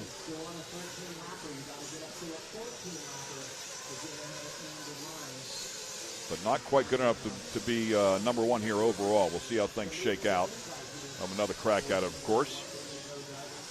Go in with some confidence. Ethan for sure has the speed to run that pace that Camden had. I just don't know if it's going to happen in this round. Only a minute 15 seconds left to go. He's still on a 13.602. That doesn't sound like a lot of time to make up. You need to make up 3 seconds. But on a track like this, I just don't know where he's going to find that 3 seconds, especially if he has any more bobbles, mistakes, or even running into traffic. So I got a feeling Camden Lyon may be moving on to the invite class after this one. No, Ethan Mechanic laying down at 27.35. So that lap time, as we heard Camden talk about, low 27s there, is very impressive, right there on target, as you say. But you've got to combine it for the entire session, string them all together. And as you also indicate, 3 seconds doesn't sound like a lot in terms of normal life, but out here in racing, 3 seconds is an eternity. I mean, you can find a 10th here, you can find a 10th there. So to make up maybe a half second or something, that's one thing, but 3 seconds is all but impossible. Ethan working his way around. Caden Fuller still in the number 2 spot. Spencer Hecker in 3rd. Spencer Klein in 4th. Braxton Cully in that number 5 spot, followed by Hill, Givens, Everett, Parker, Martin, Vigil, and Brewer. Clock ticking down here.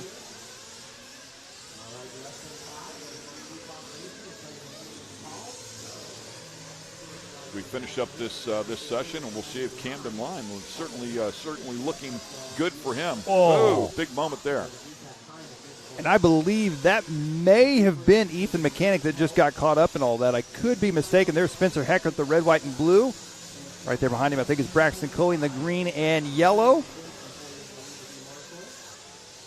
Yeah, and again, it's so critical here for that overall. And at the end of the day, I mean, you still want to be as close as possible. You might not win any of these, but you could still be in line.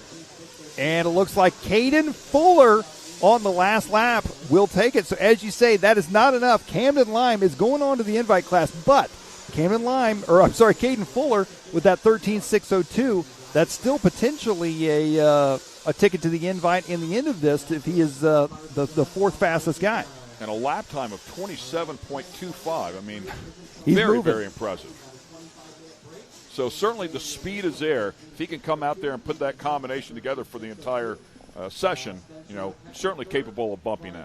Absolutely. So Fuller's going to take that one. Mechanic 2nd, Heckert 3rd, Spencer Klein 4th, and Braxton Cully 5th. As you talked about, Mechanic getting caught up into that session there towards the end of that session really hurt him as well. So that'll finish things up there. Camden Line has to be very happy. They're writing a name on that check right now for $1,000. Congrats to him. He'll be buying dinner tonight. I was just getting ready to say, where are we going for dinner? It's on Camden. Well, there you see our qualifying results. It's Fuller, Mechanic, Heckert, Klein, Cully, your top 5 for that heat.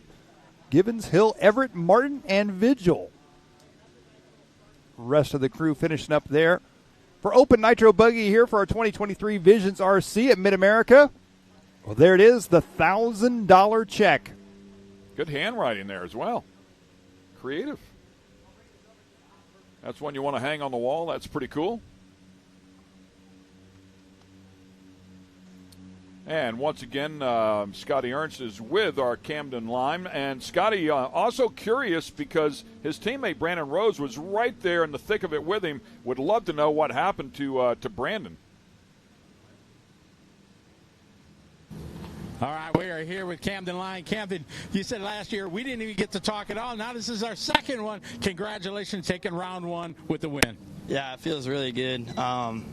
I've been driving like super good this year itself, and I think most of the top guys have been seeing me coming up the leaderboard pretty progressively over this year, and hopefully now I get to go battle it out with them and show them that I belong in that class. We talked a few minutes ago here, that long 6-minute wait. You're up here pacing, looking at your phone, looking at results, wondering. That was a long 6 minutes, wasn't it? Yeah, it was. I knew I put on a really good run. Like, I only ran 27s the whole race besides one lap, and I was watching the invite guys, and they were running 27s and 28s. So I knew I put in a really solid run, and I'm excited to go battle it out with them now. All right, now we got a big moment here. We got Joey Christensen here from the dirt, the track man. He's got a big check to present to you, $1,000 here from the Open for TQ in the first round.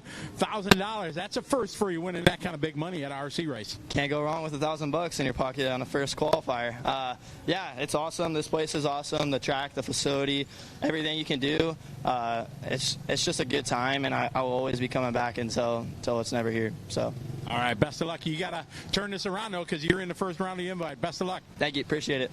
All right, there you go. Camden throwing the big check here. Yeah, big round of applause. Camden taking the win here. $1,000 in his pocket. Now he's up running with the big dogs. It's a whole nother step in his young career, but he's got the skills to pay the bills and see if he'll be able to run with these guys in round 1 of invite. Back to you, Ken and Mike.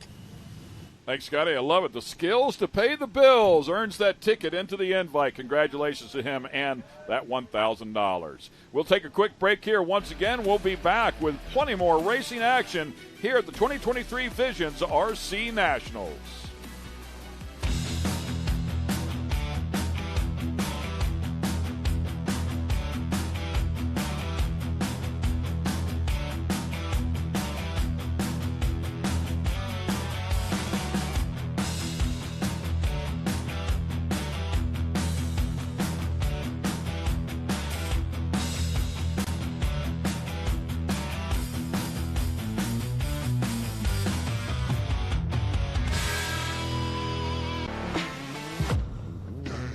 Lightweight, agile, and strong, the Pitbull is perfect for the job.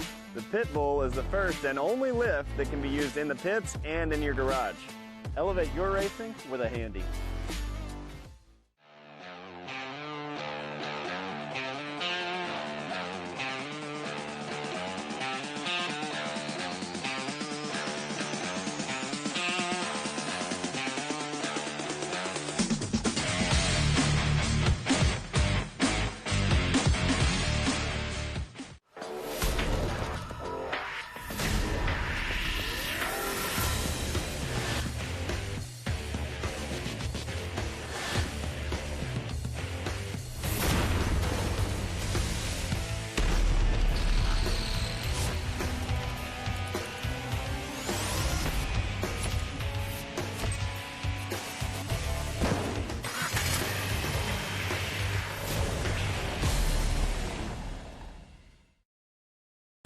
You're watching Speed Sport 1, your home for great off-road racing from America and around the globe. Woo-hoo-hoo! From Ultra 4 to rallies. These guys are fighting for the lead. It seems very aggressive. Short course to desert race. Great move there. He is so fast. Whether on 2 wheels or 4, Speed Sport 1 has the off-road action you crave. Look at that move. Jumps to the inside. Speed Sport 1, the Motorsports Network.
And once again, we welcome you back here to the 2023 Visions RC Nationals here. A-Main Hobbies and HPI Racing helping us out. Also supporting is Tenkin, VP Fuels, Team Associated, and Lifetime. Our event sponsors, Can-Am, Rugged Radios, AMSOIL, Project X, and Raceline Wheels here for Visions. So we appreciate all of our partners and what they bring to the table here, the support, and certainly want to take care of them and give them some love back as we take a look at that track. Congratulations to Camden Lime. First bump up from the open category into the invite category. Look at some of the banners there and some of the competitors there as we give you some scenic shots here from Mid-America Outdoors. We're in Jay, Oklahoma, just about an hour or so outside of Tulsa. Mike, how long was the drive for you? It's actually not too bad. Only about a 3-hour drive to get down here, and I got to say, I never thought only 3 hours away would be a facility quite like this. Yeah, it's and just continues to grow. 1,600 acres here. They have another place called Paradise. I want to say Miami Paradise, something like that they call it. Another 800 acres that they're working with. Here's some highlights of what we've seen here so far today, but plenty of action here, some qualifying heats. We've also had a couple of practice sessions. Saw the invite drivers come out here and throw down a little bit as well. Gave everybody a benchmark on time. And then Camden Lime came out here and said, man, they were running mid-27s. I'm running low 27s. I feel like I can hang with the invite drivers, and certainly proved his worth as he will be the first one to bump in. Yeah, it'll be exciting to see him in the invite class. Of course, we've got several more drivers we're going to see bump up in there as well. Some good shots here of Caden Fuller in that second open heat. I believe that there is Scott Brewer, if I'm not mistaken, as he works his way around the racetrack. Ethan Mechanic as well. And a beautiful look at that track that Joey Christensen and the Dirt Crew put together. A lot of work out there. It's taken them a long time.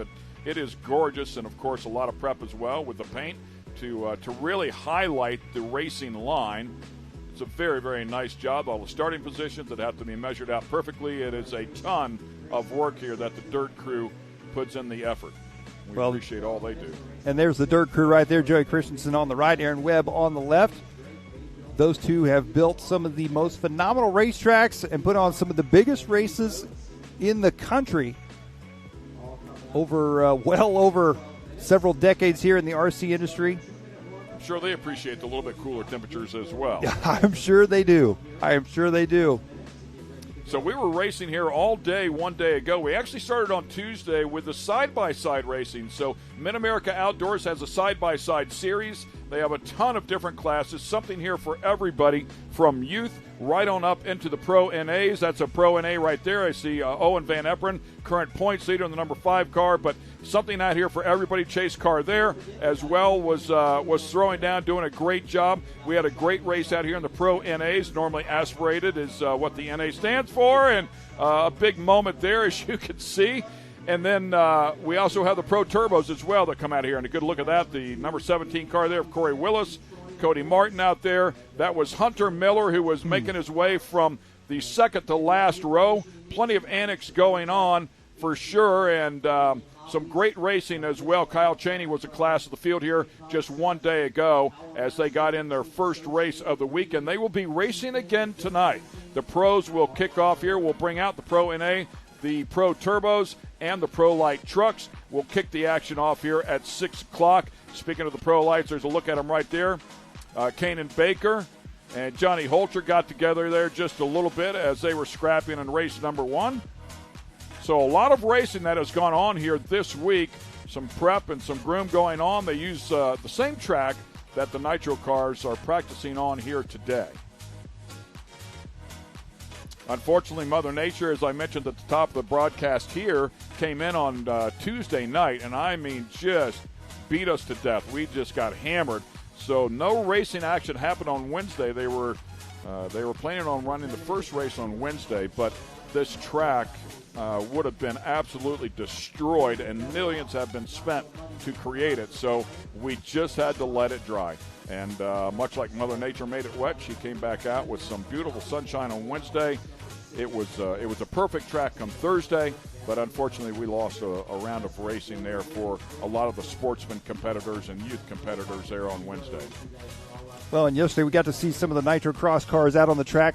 Of course, we saw the electric cars out on the track as well, and very similar to the RC scene. You got the gas-powered cars, and then you got the electric-powered cars, and it was pretty interesting to see on a full-scale range. I'd never been up close and personal with any of the electric race cars on a full-scale side, and it actually sounded very similar on the racetrack. You could hear every rock and every gear and everything grinding just like you can with these RC cars. Very, very cool, for sure. All right, ladies and gentlemen, we have a lot of great action coming your way, but we're going to take about a 10-minute break here and pause for the cause, if you will. We have a lot of action coming your way, though, so we would urge you to do the same. Get up, stretch out, maybe grab something to eat or something to drink. Keep an eye on us here. We will be back in just a short amount of time. Again, just taking a quick little 10-minute breather here for the entire crew, and we'll come back with some great RC racing.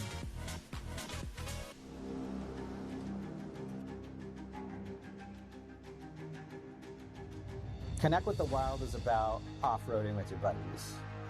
Connect with the Wild is about going to Moab and conquering new challenges that you didn't think were possible.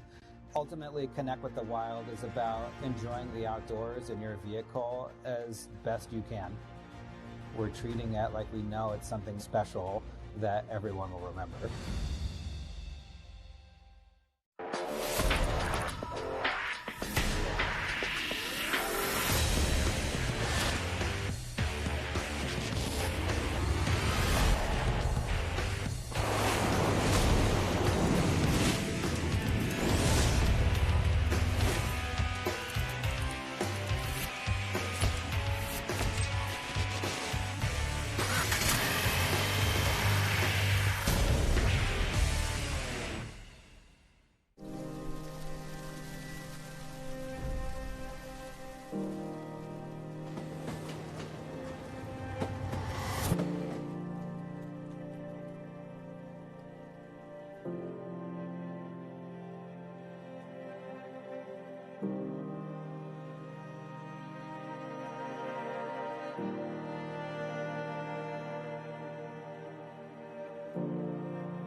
You're watching Speed Sport 1, your home for great American grassroots racing. It's time to rumble! Whether you're into sprint cars or stock cars, At the line! modifieds or midgets, Down to the low side, we take the lead! dirt late models or demolition derby, Oh! Speed Sport 1 has the grassroots action you love. Are you kidding me? Speed Sport 1, the motorsports network. Amsoil runs on freedom and has since 1972. We punish our products firsthand in our world-class laboratories and beyond, because some things can't be learned from a test tube. Run with us.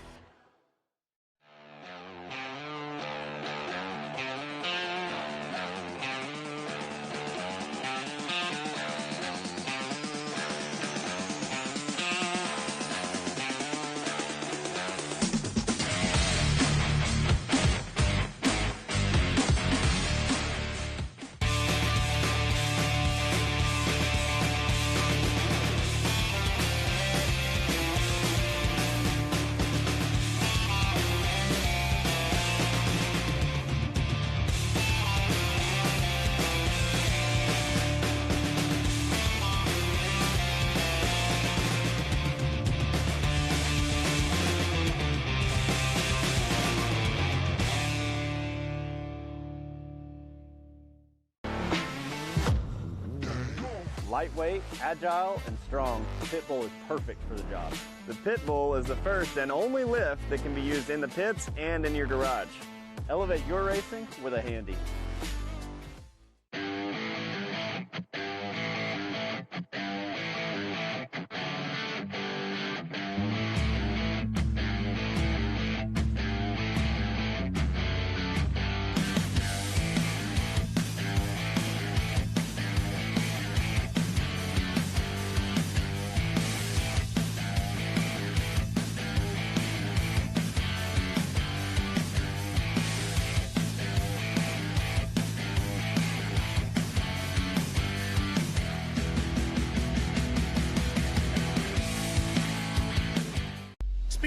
has been America's motorsports authority since 1934. Get news, results, and commentary from the most connected experts in the business, covering all forms of motorsports from flat track to NASCAR and everything in between. Bookmark speedsport.com on your mobile device now, or follow Speedsport on social, and be sure to subscribe to the Speedsport Daily. Speedsport is your one-stop shop for all things racing on 2 wheels and 4. AMSOIL runs on freedom and has since 1972. The rest of the market has been trying to follow our lead ever since. But a head start is a head start. Run with us.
At 360 Wraps, we've been working hard to transform the vehicle wrap industry.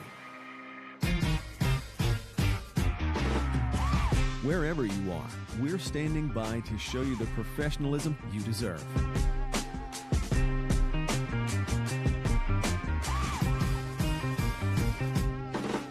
With a dedicated account manager, you'll always feel confident and in control the entire time. Providing nationwide service to the top brands in the industry, our team will confidently handle any project you give them.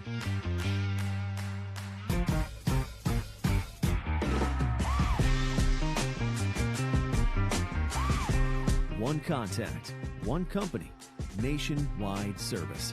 Come by to experience the 360 difference for yourself.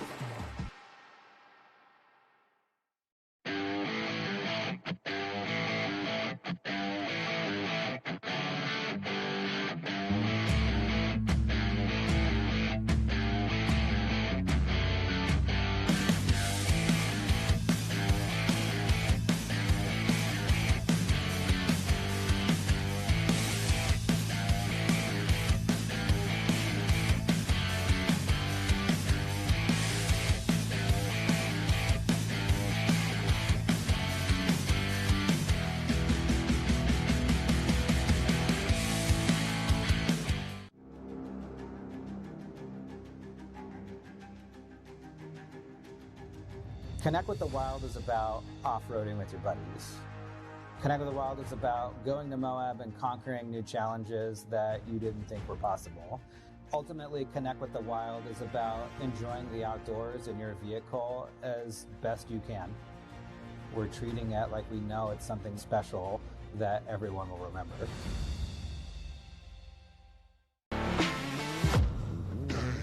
Lightweight, agile, and strong, the Pitbull is perfect for the job. The Pitbull is the first and only lift that can be used in the pits and in your garage. Elevate your racing with a Handy.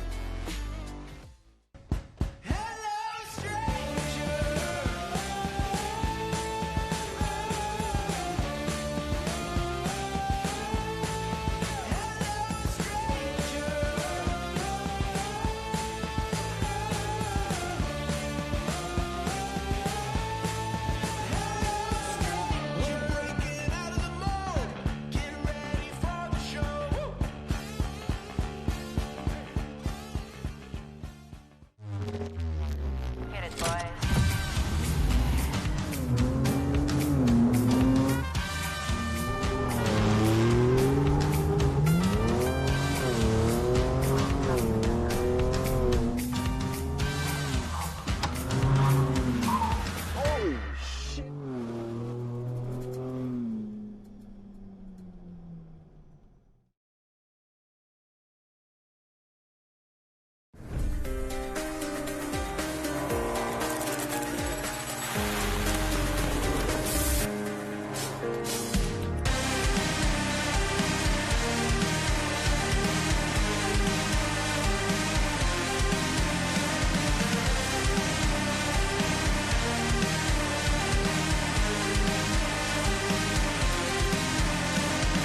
And we welcome you back here to the 2023 Visions RC Nationals, brought to you by A-Main Hobbies and HPI Racing.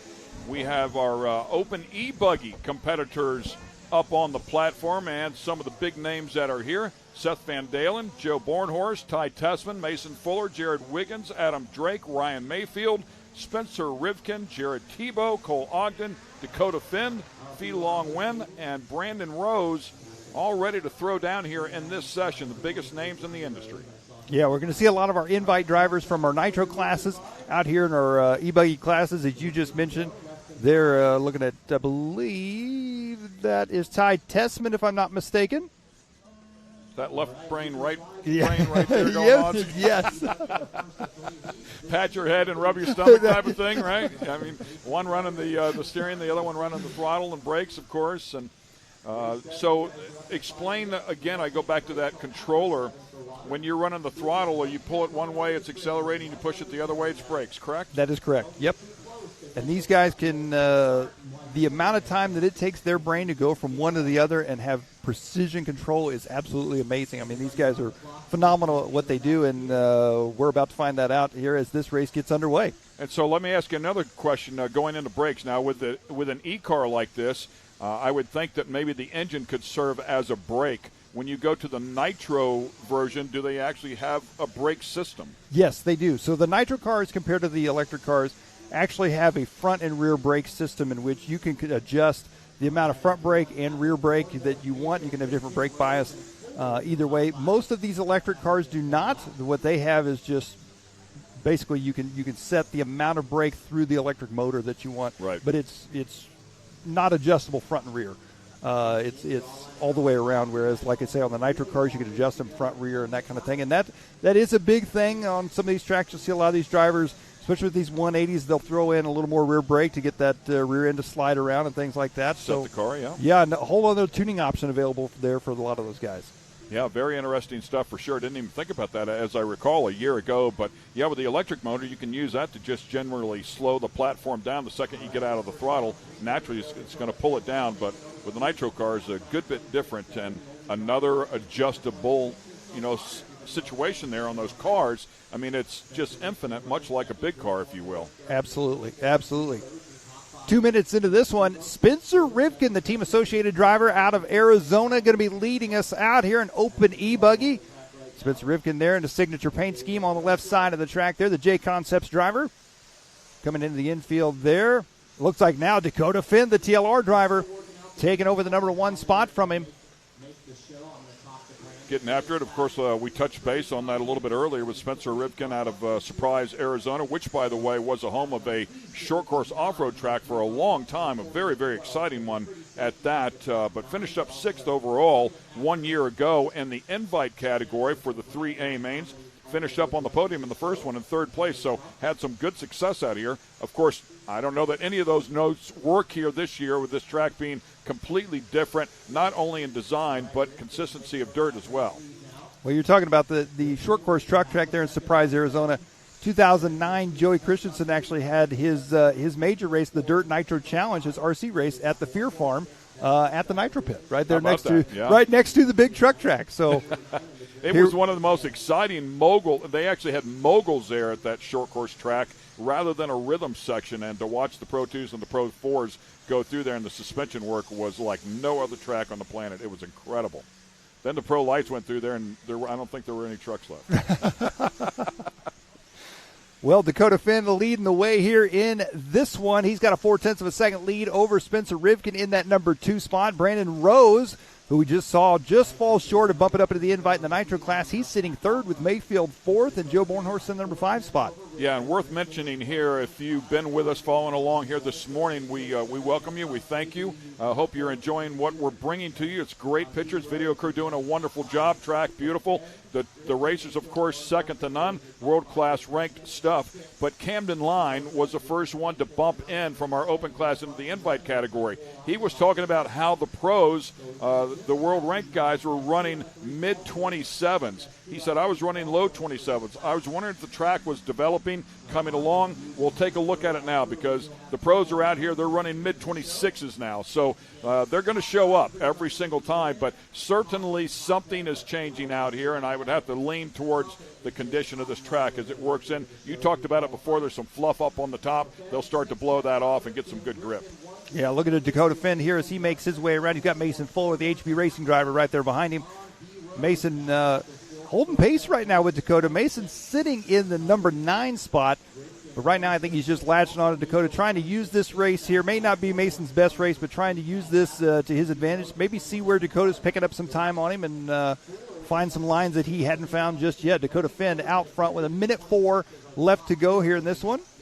Yeah, just a couple of those left-handers, and you could see the gap grow right there, just how close to perfect you need to be. So Dakota Finn just a little bit quicker here. And then, of course, combining that with the consistency that all of these guys seem to have is nothing short of exceptional. Watching that landing right there, and again, a quick rebound, bounces it up in the air and rotates it into the right-hander as we continue to watch the Phenom make it look so easy. It is anything but. That's what the pros always do. Oh! And just like that, the session is over. So intently watching the car. Dakota mid-race decides I'm going to go the other way. There you see Dakota's wife, Chloe Finn, picking up the car there. Well, there's our results here from Open E-Buggy Heat number 1. Dakota Finn takes it 1 second ahead of Spencer Rivikin in the number 2 spot. Ryan Mayfield 3rd. Joe Bornhorst 4th. Brandon Rose 5th. Ty Tessman, Jared Tebow, Mason Fuller, Jared Wiggins, Adam Drake. Your top 10. P. Long Win, Cole Ogden, and Seth Van Dalen not here this weekend. And once again, Scotty is hard after it. There's a couple of Class 11 cars up there having some fun. The VWs are always a hoot for sure. But in the meantime, Scotty Ernst, you've been down there working hard, and I believe you're standing there with the Phenom.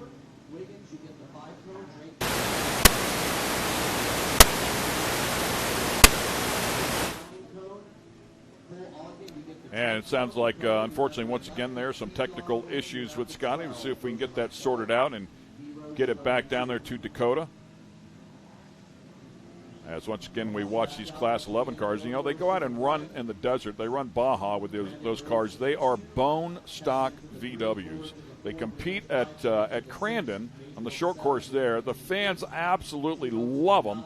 We had pros in them last year. Pros, and they have co-drivers in them, believe it or not. So one of them went for a pretty big ride at Crandon. Those things, they love to roll. Once they start rolling, they keep rolling. So it's pretty incredible. But the fans love them, and the competitors have just as much personality as those cars do. It's great to watch the Class 11. And what we're hearing is, Scotty Ernst, you're back, brother, down there with Dakota Finn. All right, thank you, guys. We're here with Dakota Fend after his win there in that run.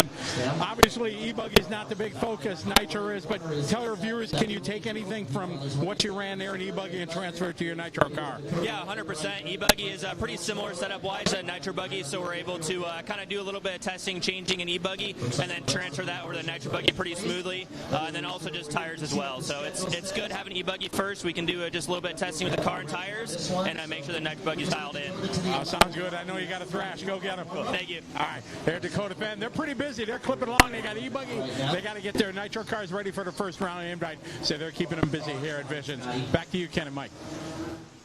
Thanks a lot, Scotty. Yeah, they do get very busy here.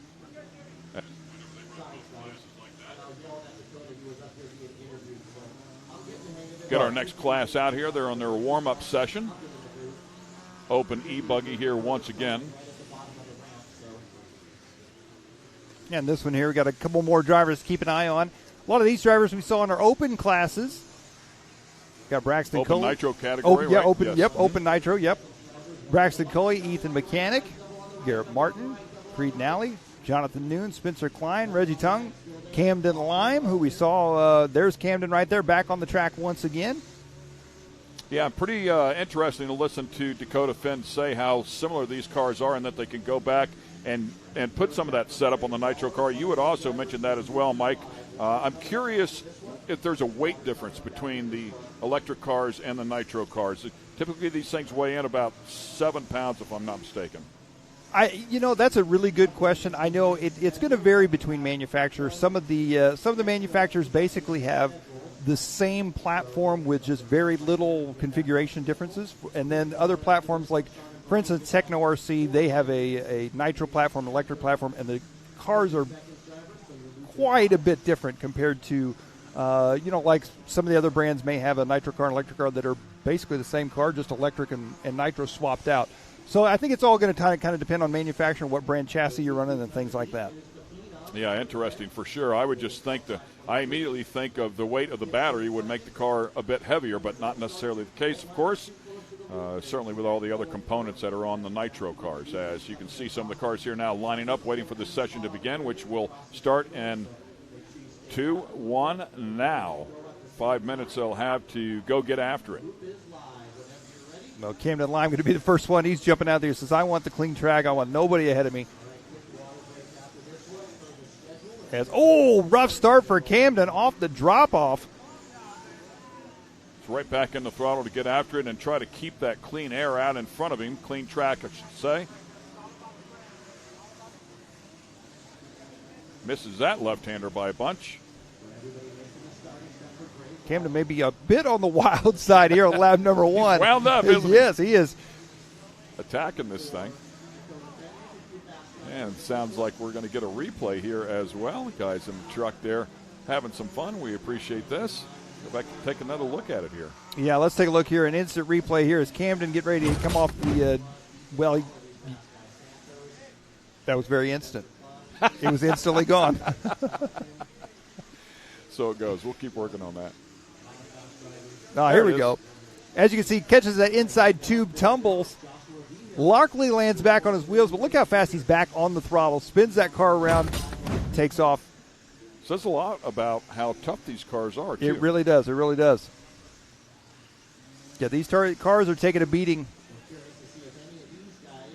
each and every time they hit the track, that's for sure. Joshua Vigil going to be out front here in this one. Ethan Mechanic in the number 2 spot.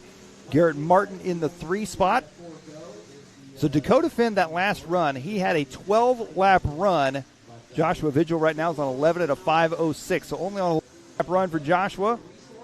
Ethan Mechanic in the 2, Camden Lime in the 3, Garrett Martin, Rodriguez, and Creed Nally.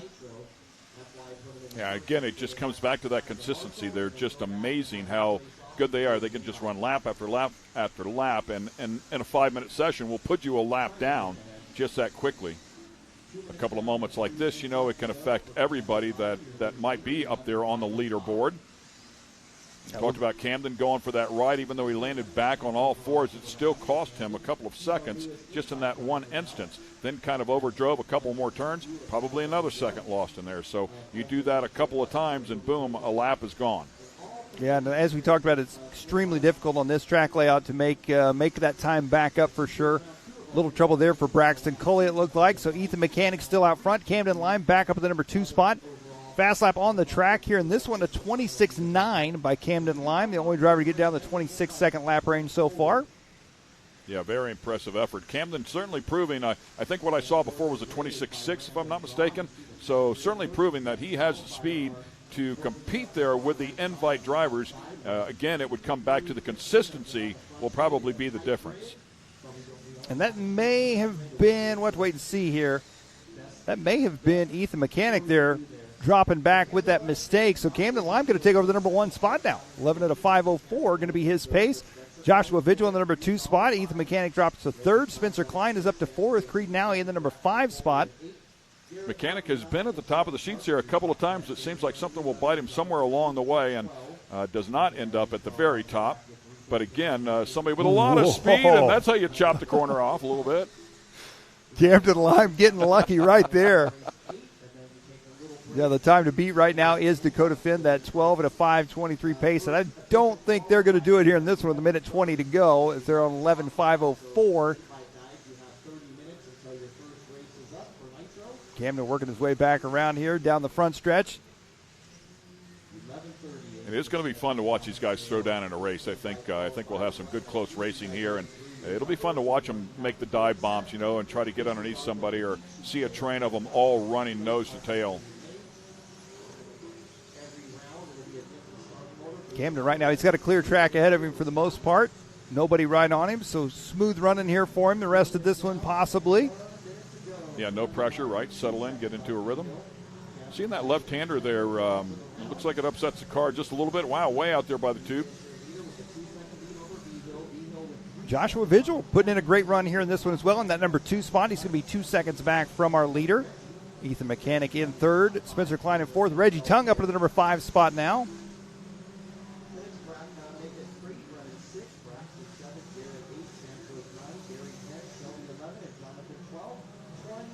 Camden on that right-hand side of the track. He's going to be coming up on a little bit of traffic as they head into the drop-away.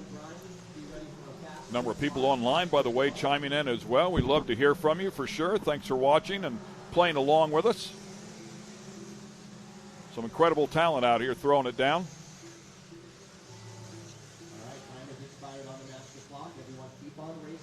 Now, Camden should be done this time as he crosses that line.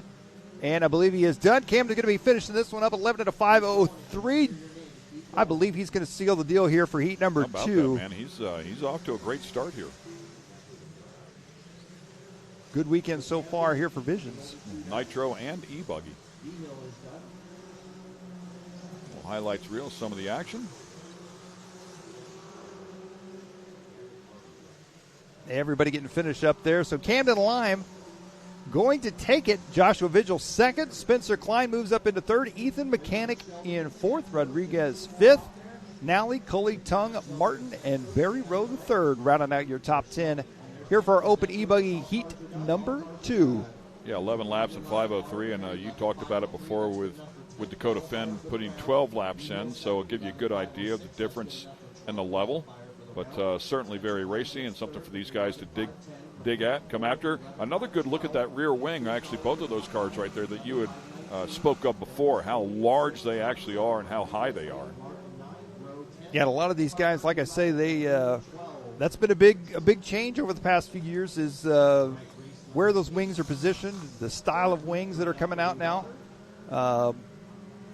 Just another ongoing R&D thing that gains tenths of a second at a time. Yeah, pretty cool there. I wonder weight-wise as well if it affects the car, the balance of the car for sure, and whenever they're flying, if it affects anything. I mean, certainly with that size wing and the speeds that they carry, that rear angle could create some drag for sure in a straightaway. But that's where you would want to, you want to use the high speed for a wing like that. Maybe wicker bills or something, towards the back end of them, the sill plates on the side, help them turn just a little bit. I'm pretty good at tearing up RC cars. Are you? So I have torn a rear wing off, and let me tell you, they do not handle very well without a rear wing on them, that's for sure. So the rear wing up there, you can see where the dampers are also bolted on there. If you don't have a rear wing like that, would the dampers still mount there? They would still mount in the same spot, yes. Okay. And as you were talking about the wicker bill on the back of that one there, you see, yes, they would still mount in the same place, but the rear wing, you don't realize how much that little piece of plastic can affect how a car handles, especially in jumping. Jumping a car without a wing on it, an RC car, is a nightmare, that's for sure. So if anybody loses their wing and they still have a successful race, my hat is off to them, because it is very difficult to drive around these racetracks without a wing. It looks like that right rear is towed in pretty far as well. I don't know if that's by design or if something that had happened out there on the track. I know some tow in on the front will help control a car a little bit better, at least a big car on a long straightaway. If you're on a big track or road course track, they put a little tow in it to keep it from being so darty one way or the other. So I would think that all of that applies. And, of course, rear tow will help them turn in a right or a left. But given this track has both rights and lefts, I wouldn't think you would apply too much tow in to the rear. So maybe something just bent back there, or maybe both of them are set up the same way. One of the short course cars out there, the side-by-side's out getting a little bit of seat time. Not sure what that schedule is for them. I mean, I know the pros come back out here tonight at 6 o'clock for their second race, so possibly getting a little seat time, a little practice time. maybe some hardship laps for some people that tore up some stuff one day ago. Good look there at the RC pits here at Visions. So once again, we will take a quick break here. We want to thank our sponsors, appreciate all that they do, and we'll be right back with some more action. Stay with us here at Visions 2023 RC Nationals, brought to you by A-Main Hobbies and HPI Racing.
And once again, we welcome you back here to Visions 2023. Of course, the off-road complex here is Mid-America Outdoors, and we are bringing you all the action here from 2023 Visions RC. The Nationals brought to you by A-Main Hobbies and HPI Racing. Ken Stout here, Mike Garrison sitting right alongside Scotty Ernst over there on the driver platform, keeping up with all the action over there.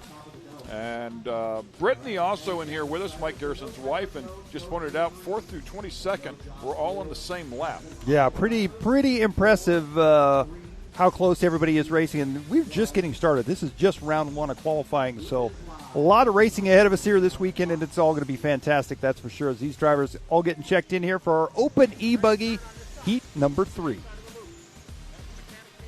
Sportsman's out here, Open's out here, invite drivers out here as well, E and Nitro.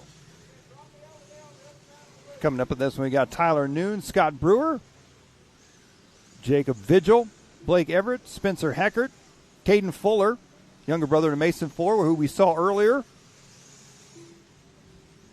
Josh Dill, Blake Everett, Trey Ford,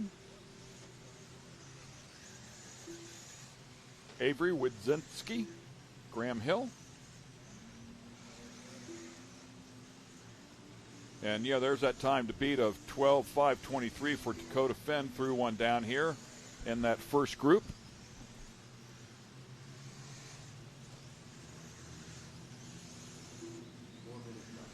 And this one counting down already. So a 5-minute session here once again and qualifying. Already down underneath 4. All about grouping these laps together, and the consistency is where it's all at. You need the speed, but you've got to be able to string all of them together. Total elapsed time is the main goal. Little sprinkle coming out. There we go, racing. Well, looks like a couple laps into this one, Caden Fuller going to be leading the way here. Spencer Hecker at the number 2 spot. Jacob Vigil in the 3 spot, Graham Hill in the 4, and Tyler Noon rounding out our top 5 early on with 3:15 left to go here. That is your race leader right there, Caden Fuller, younger brother of Mason Fuller. We saw Caden battling with Camden Lime earlier as they tried to work their way into the invite class for the Nitro classes. There's Camden out there with the stand at the cone, corner marshaling, flipping these cars back over.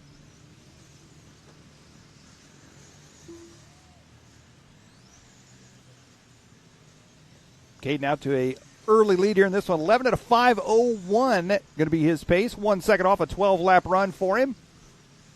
as he's already coming up on some traffic here for Fuller. Heckert in that number 2 spot. Jacob Vigil in the 3 spot. And we've seen some 26-second lap times. Haven't seen that so far in this particular group.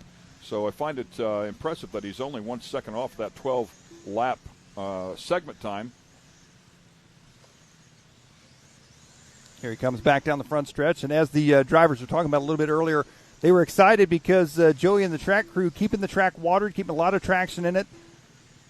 Well, let me tell you, they're getting a lot of help out there because it's an overcast day. There's a high layer of clouds out there. Actually, off in the distance, some pretty serious-looking rain clouds. Hopefully that stays away here as this track is completely exposed. But there's a look at it there. But completely overcast here, so they're certainly getting some help. A little breezy out there, so you can see the flags waving. But that overcast, keeping the sun off of this track, they'll be able to keep some moisture in it.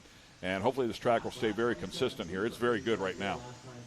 Yeah, absolutely. And Caden Fuller showing that as he is still out front now, out to a 4-second lead as Spencer Heckert in second, Jacob Vigil in third.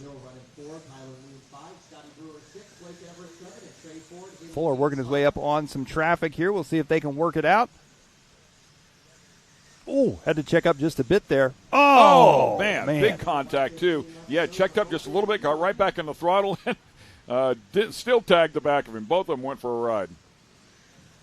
That little mistake right there may cost Fuller that lead spot.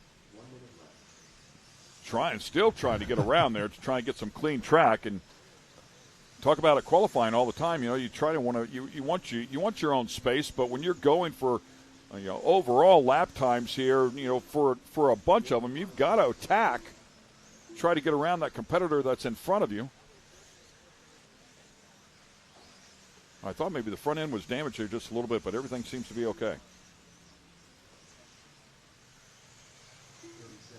It is pretty amazing the vicious rides these things can go for. You would think that they would break or bend something very easily, and maybe they do bend them just a little bit, but they're pretty tough cars. Right there, man. That is, you called it before right off the bat, Mike, that one section of the track, I should say, whenever they land hard and get that rebound, they're going to bring us a replay here as well, but that's a tough section of the racetrack. Let's watch these two get together here. Yeah, Fuller checks up and then gets back on the gas, just catches him on the drop away, tumbling off the track. Oh, more trouble for Fuller there at the end of the front stretch. I believe that might be Tyler Noon there that he's with. Well, beautiful move. That's what I look forward to seeing in the race. Just the smallest of openings, if you nail it perfectly, I mean, and that's what these world ranked drivers will do, man. They'll drive it right underneath you and just drive away. So long. See ya. It looks like this race finishing up here. Spencer Heckert going to take that number 2 spot. No, Spencer Heckert going to take the top spot. So Caden down Fuller. on that 26-second range as well, 26.6. Heckert laying it down here in this one. Spencer's another one. He's quietly working his way up in lap times, and he could be another one that we got to keep an eye on in the open class for the Nitro division to possibly move up into that invite class. Caden Fuller looks like he's going to take second. Jacob Vigil third. And that's a race everybody has done. So, yeah, I mean, a last-minute lead change right at the very end of that session goes to Spencer Heckert. Caden Fuller there in second. Jacob Vigil, Graham Hill, and Tyler Noon to round out your top 5. All top 5 with 11 laps in that 5-minute time period. Jacob Vigil finished third, 11.523. Graham Hill fourth. Racers up there on the platform taking a look to keep an eye on all the scoring as well. Tyler Noon standing there, keeping an eye on, grabs the car. Yeah, and a fantastic, as you're talking about the facility, the driver's stand here is absolutely phenomenal. Got the TV screens mounted. Huge American flag out here. Scissor lift off there in the distance, keeping an eye up top. The teepee-looking tents way out in the distance there. That is the Travis Pastrana Nitro crew out there, kind of in the back 40. And then another half mile past that is is where the Ultra 4 cars were. I went looking. I had to drive a long ways. I finally got out there to see those guys, and I told Miles, I said, I had to drive till I got past the asphalt. I said, and you've got to drive a long ways to run out of asphalt here. It was funny. Yesterday we were driving around just a little bit, cruising through the pits, and I got passed in my truck by these two little baby razors, and I thought, wow, were they racing? Those little kids are going at it. Well, then upon further investigation, I see the top of it. It was Travis's two daughters as they're zipping through the pits. I said, yep. Great stuff for the sure. The Pastrana girls. Okay, plenty of action still yet to come here. Make sure you stay with us at the Visions 2023 RC Nationals. We'll take a quick break, and we'll be right back on the other side. Huh? Amsoil runs on no freedom kidding. And has since 1972. We punish our products firsthand in our world-class laboratories and beyond, because some things can't be learned from a test tube. Run with us.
Ready for any challenge. Max's tires can handle even the most punishing off-road conditions.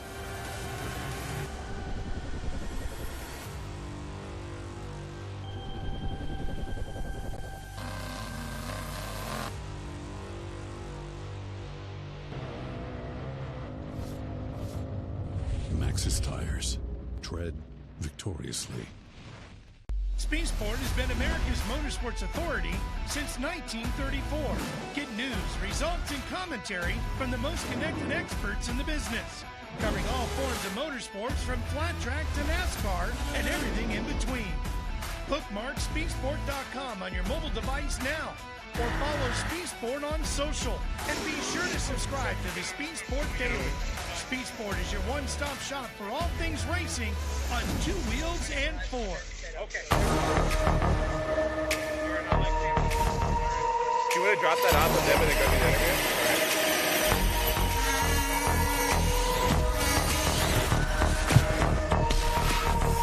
Scotty's on the way back to the...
And a great commercial there from HPI Racing, one of our title sponsors, along with A-Main Hobbies. Welcome back to the 2023 Visions RC Nationals here at Mid-America Outdoors. We're in Jay, Oklahoma, just outside of Tulsa. 1,600-acre facility that has a ton of racing going on here all week long, along with a lot of other stuff as well. Beautiful pool area if you want to just chill out.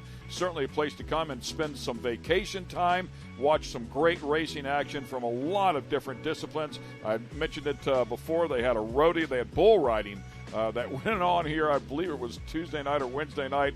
It was incredibly entertaining. Concerts going on all week long, so there is something here for everybody, young and old, doesn't matter. They had the knockout rounds last night with the rock bouncers doing some side-by-side drag racing over these massive jumps and launches. I mean, it was just super cool. There was a guy here on a jet ski. Yeah. Did you see him? I was literally getting ready to say. Unbelievable, dude. Yep. I mean, he was doing backflips. He did a double back. Well, I don't think he stuck to double. He got 1 1/2, tried. 1 3/4, yeah, and stuffed it underneath, never fell off. I don't know, he disappeared for a second, came back up, he was still on it. But, yeah, just backflip after backflip. And, I mean, it was incredible to watch him. He had on a light suit, if you will. Yep. It was a wetsuit, but it had lights on it, and he was doing it at nighttime. And, in the dark. It was all lit up, man. It was a lot of fun to watch for sure. So Scotty Ernst has been busy chasing drivers around down there, and I believe it's with Brandon Rose. So, Scotty, what do you got, buddy? All right, thank you, guys. We're down here in the S-Works pit with Brandon Rose. Brandon, that first round of qualifying, things were looking good. You and Cam, that were going head-to-head. What happened there at the end? Yeah, I mean, Cam were having a good race going. It was kind of switching back and forth. We were separated by about 5/10 the entire run. I was pushing hard. I can kind of see where we were meeting up at a certain spot on the track, and he was starting to gap me a little bit. So I started pushing, driving harder, and just clipped the tube, went flying, and then engine flamed out. But E-Buggy was really good, though. Got a 5th in that one, so happy about that. And yeah, I'm confident going around 2. Going to make a different tire choice, and it should be a lot better. You and Cam, obviously good friends and teammates here, but the desire to still win and beat him is still there, right? Oh, yeah, I love him off the track, but on the track, he's my biggest enemy. I got to beat him, but no, it's good fun out there. Track's a blast. We're having a good time, and yeah. All right, best of luck to you. Thank you. All right, Brandon here is thrashing, working on his different things like that, trying to get it ready for round 2. He's definitely got a chance to bump up in an invite. We'll see how it goes here for qualifying round 2 for Brandon. Back to you, Ken and Mike. Thanks, Scotty. Yeah, 100% has a chance to bump up there because Camden did bump up, and he was right. Matter of fact, he was leading Camden for a good bit in that session. So we'll see if he can string it together here in this second group, this second qualifier. Well, the track looking fantastic right now. They got it all watered down. Whole facility looking fantastic. You know, one race that we haven't mentioned yet that may be one of my favorites is the downhill Barbie Jeep race. Yes. That I'm not sure when that's taking place. I think it takes place tonight. Perfect. We'll be there. There it is in the background. The Barbie Jeep downhill. I watched it last year. It's a hoot, to say the least. So I saw some guys. Not everybody was necessarily in a Jeep. I mean, there's the Barbie Jeeps over there. That's the factory teams right there. That's the pro pits. Prepping the cars right now. Yep. But, yeah, sometimes there were just people standing beside them that ended up going down the slip and slide, if you will. And they'll put some water down there at the bottom, and it is, needless to say, again, very entertaining. The smile never leaves your face. It's a lot of fun. Well, our invite driver is getting ready to take the track here. Yeah, nitro buggy.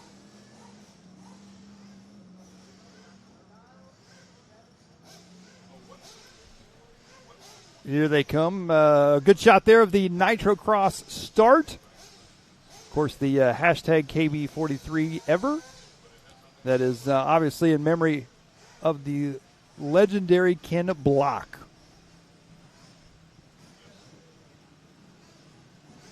Fantastic track. We saw them run just a bit yesterday through some of their practice sessions. We got to see Travis Pastrana out on the racetrack.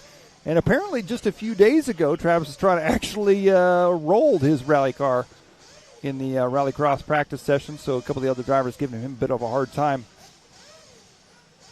As we're working to get started here, get the invite drivers back on the racetrack here for our Nitro Buggy division. You can see them all line them up there in pit lane. You got Adam Drake there, along with his pit crew. Dakota Fend, Ty Tessman, of course, Gord Tessman. There's Jason Rona, owner of J Concepts, talking with one of his team drivers, Spencer Rivkin.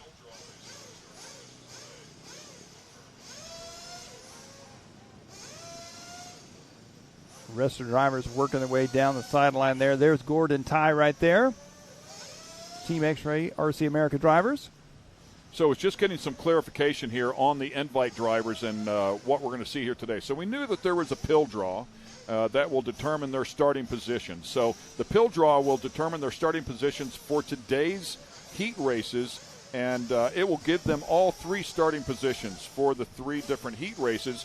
And the reason they do that is they want it to be fair. They want everybody to have a chance to start at the front, the middle, and the back of each one of these heat races. And it's a number system. I did have a chance to look at that. It's very cool. I think it's very, very fair. But these heat races, how they finish here today, and a kiss, good luck, by the way, for Mr. Wiggins, the reigning champ. So, but these heat races will determine the starting positions for tomorrow's A main. So they are an important factor here in terms of how they will line up for the A mains tomorrow.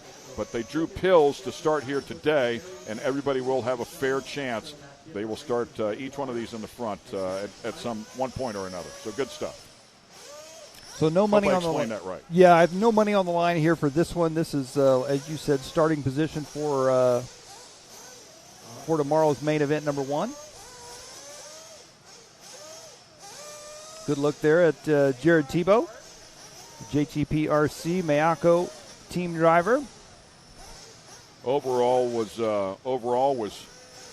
5th last year, and we talked about one of the drivers that is going to turn in the full-time card, and that is Jared Tebow out of Missouri. Made the change to Mayako for 2023 and says this will be his final year as a full-time professional. 2-time 10th scale world champ, 2-time 8th national champ. Been competing for 19 years, so thinking about throwing the towel in at least on the full-time gig. That's quite an undertaking for the better part of 20 years. Yeah, and there's Mason Fuller. Yeah, and I've known Jared for a long time, and I would say this is just my guess. If I know Jared, he's going to retire for maybe a little bit.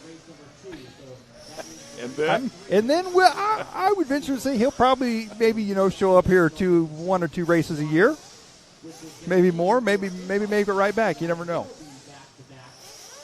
Yeah, maybe just scale things down, a little bit. Take a break and just and recoup and get away from it, and then maybe you get that desire to go back. After 20 years, maybe he's had his fill. Might depend on this weekend. Something to prove here for sure. He did finish 3rd in the last A main last year coming out here, so certainly very, very capable. We know that. Finished 8th, 7th, and 3rd in 3 A mains in the 2022 Visions event.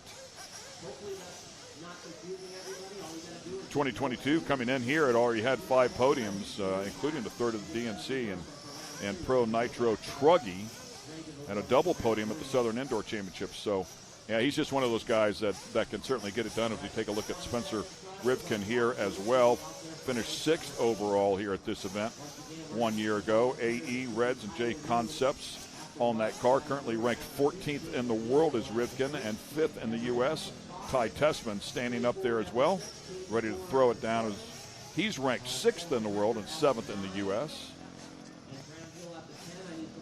Mason Fuller, of course, a young gun, making his way into the directly into the invite class this year. He's got Felong Wynn standing there right there next to him. Felong Wynn bumped in a year ago, as we talked about, but then really struggled once he got to the A mains. Just did not have things go his way. Mason Fuller, as you showed him there, ranked 7th in the world, 4th in the U.S., finished 8th overall here a year ago. Good shot there coming in and out of pit lane. You saw the bars up above pit lane and on the way in and on the way out. What that does is keep the drivers from coming in too fast, and if they do come in too fast, it's going to catch those wings that we just talked about are even taller now on that bar and hang them up. So keeps the drivers coming in at a safe speed for all of the pit crews. So they will have a good warm-up session here. They'll pull back in, and my guess would be they will refuel, and then correct me if I'm wrong here, but it looks like this heat race, is it going to be 15 minutes? 15 laps. We're going to do 15 laps. 15 laps. 15-lap race for these guys, and looks like we've got some rain coming down on the racetrack. For sure. We'll see if these guys run it out in the rain. It's coming down pretty steady, too. Yeah, and it looks hear like the drops on top of the studio here, on top of the trailer. Here comes the cars in real quick. You can see the pit crews trying to get those cars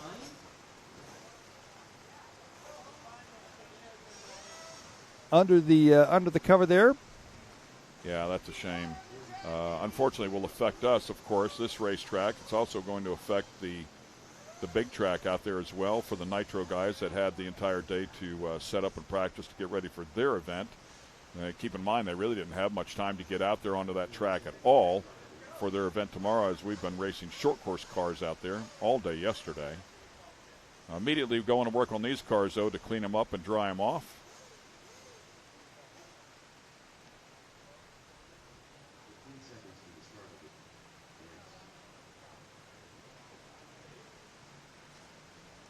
And yeah, man, it is hammering right now.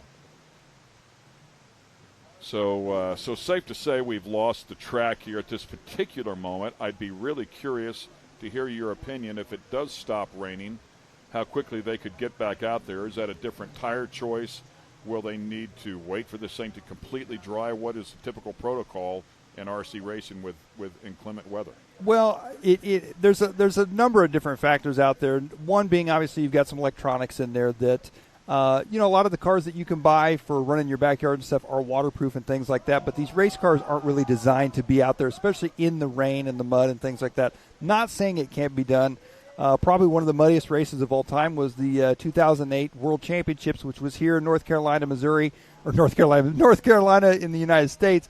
And they ran them in the rain and the mud. The problem is it tears up engines, it tears up electronics, it tears up servos. So, it's to preserve the cars just a little bit. But the other thing you got to think about is the turn marshals that are out there on the track and have to run out and get the cars. It's a safety issue for them, and they don't want them slipping and falling and things like that. So, as far as the track goes, you could feasibly run on this racetrack right now. But like I say, it's a safety issue, and make sure everybody's equipment stays together because nobody wants to tear up all that. Well, all I that think you equipment. said it all with the electronics. It's and I'm used to the version, the amateur version. You go and buy one, you can run it through anything. Thinking everything is pretty much sealed up and waterproof. But with the electronics there at this high level, it's just not an option.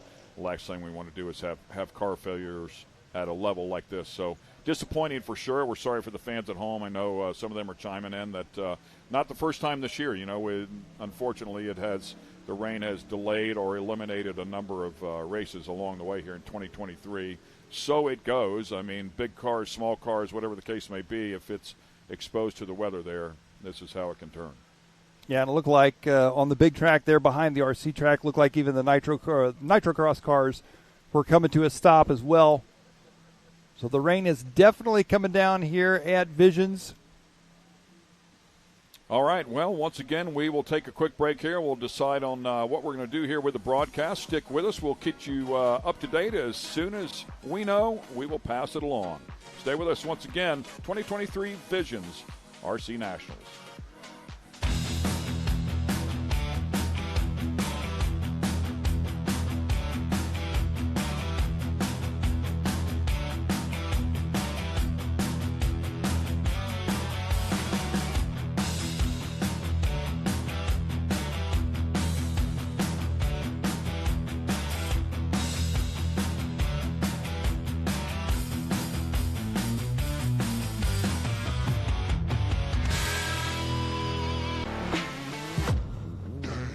Lightweight, agile, and strong, the Pit Bull is perfect for the job. The Pit Bull is the first and only lift that can be used in the pits and in your garage. Elevate your racing with a Handy.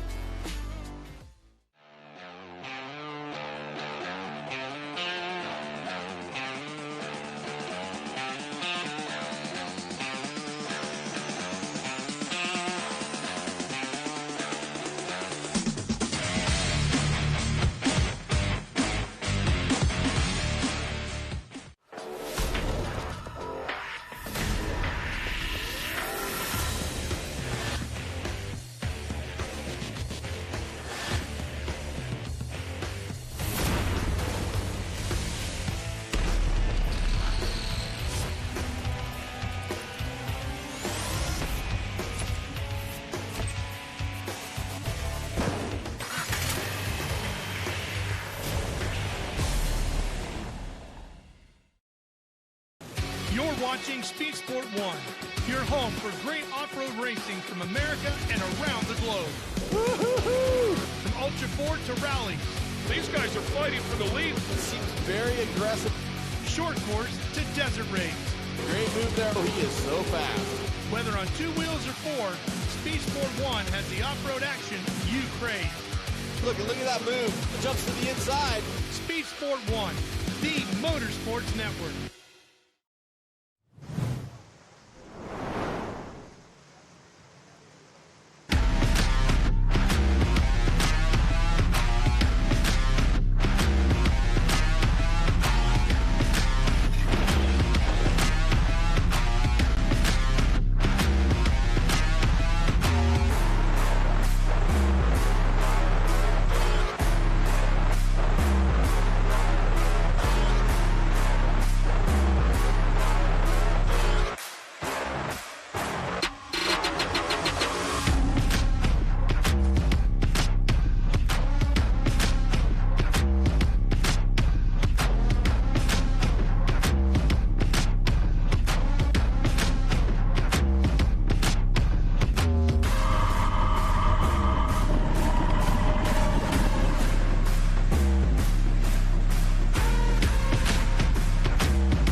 And welcome back to the 2023 RC Racing at Visions Off-Road. Thanks to A-Main Hobbies and HPI Racing for their support as title sponsors here.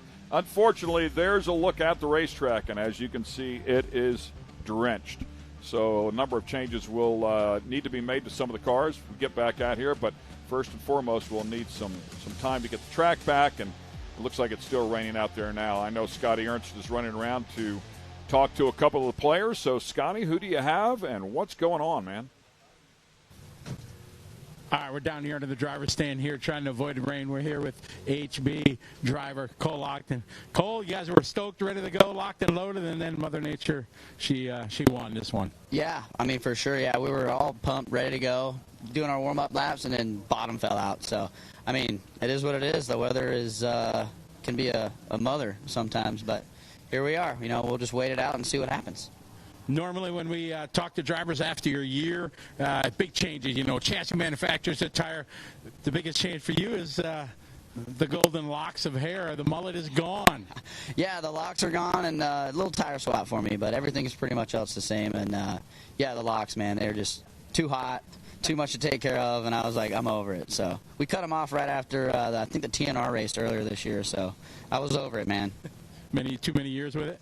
Yeah, I think I started growing it out when COVID started because I was like, well, hell, I ain't going to the freaking Great Clips or wherever I get my hair cut.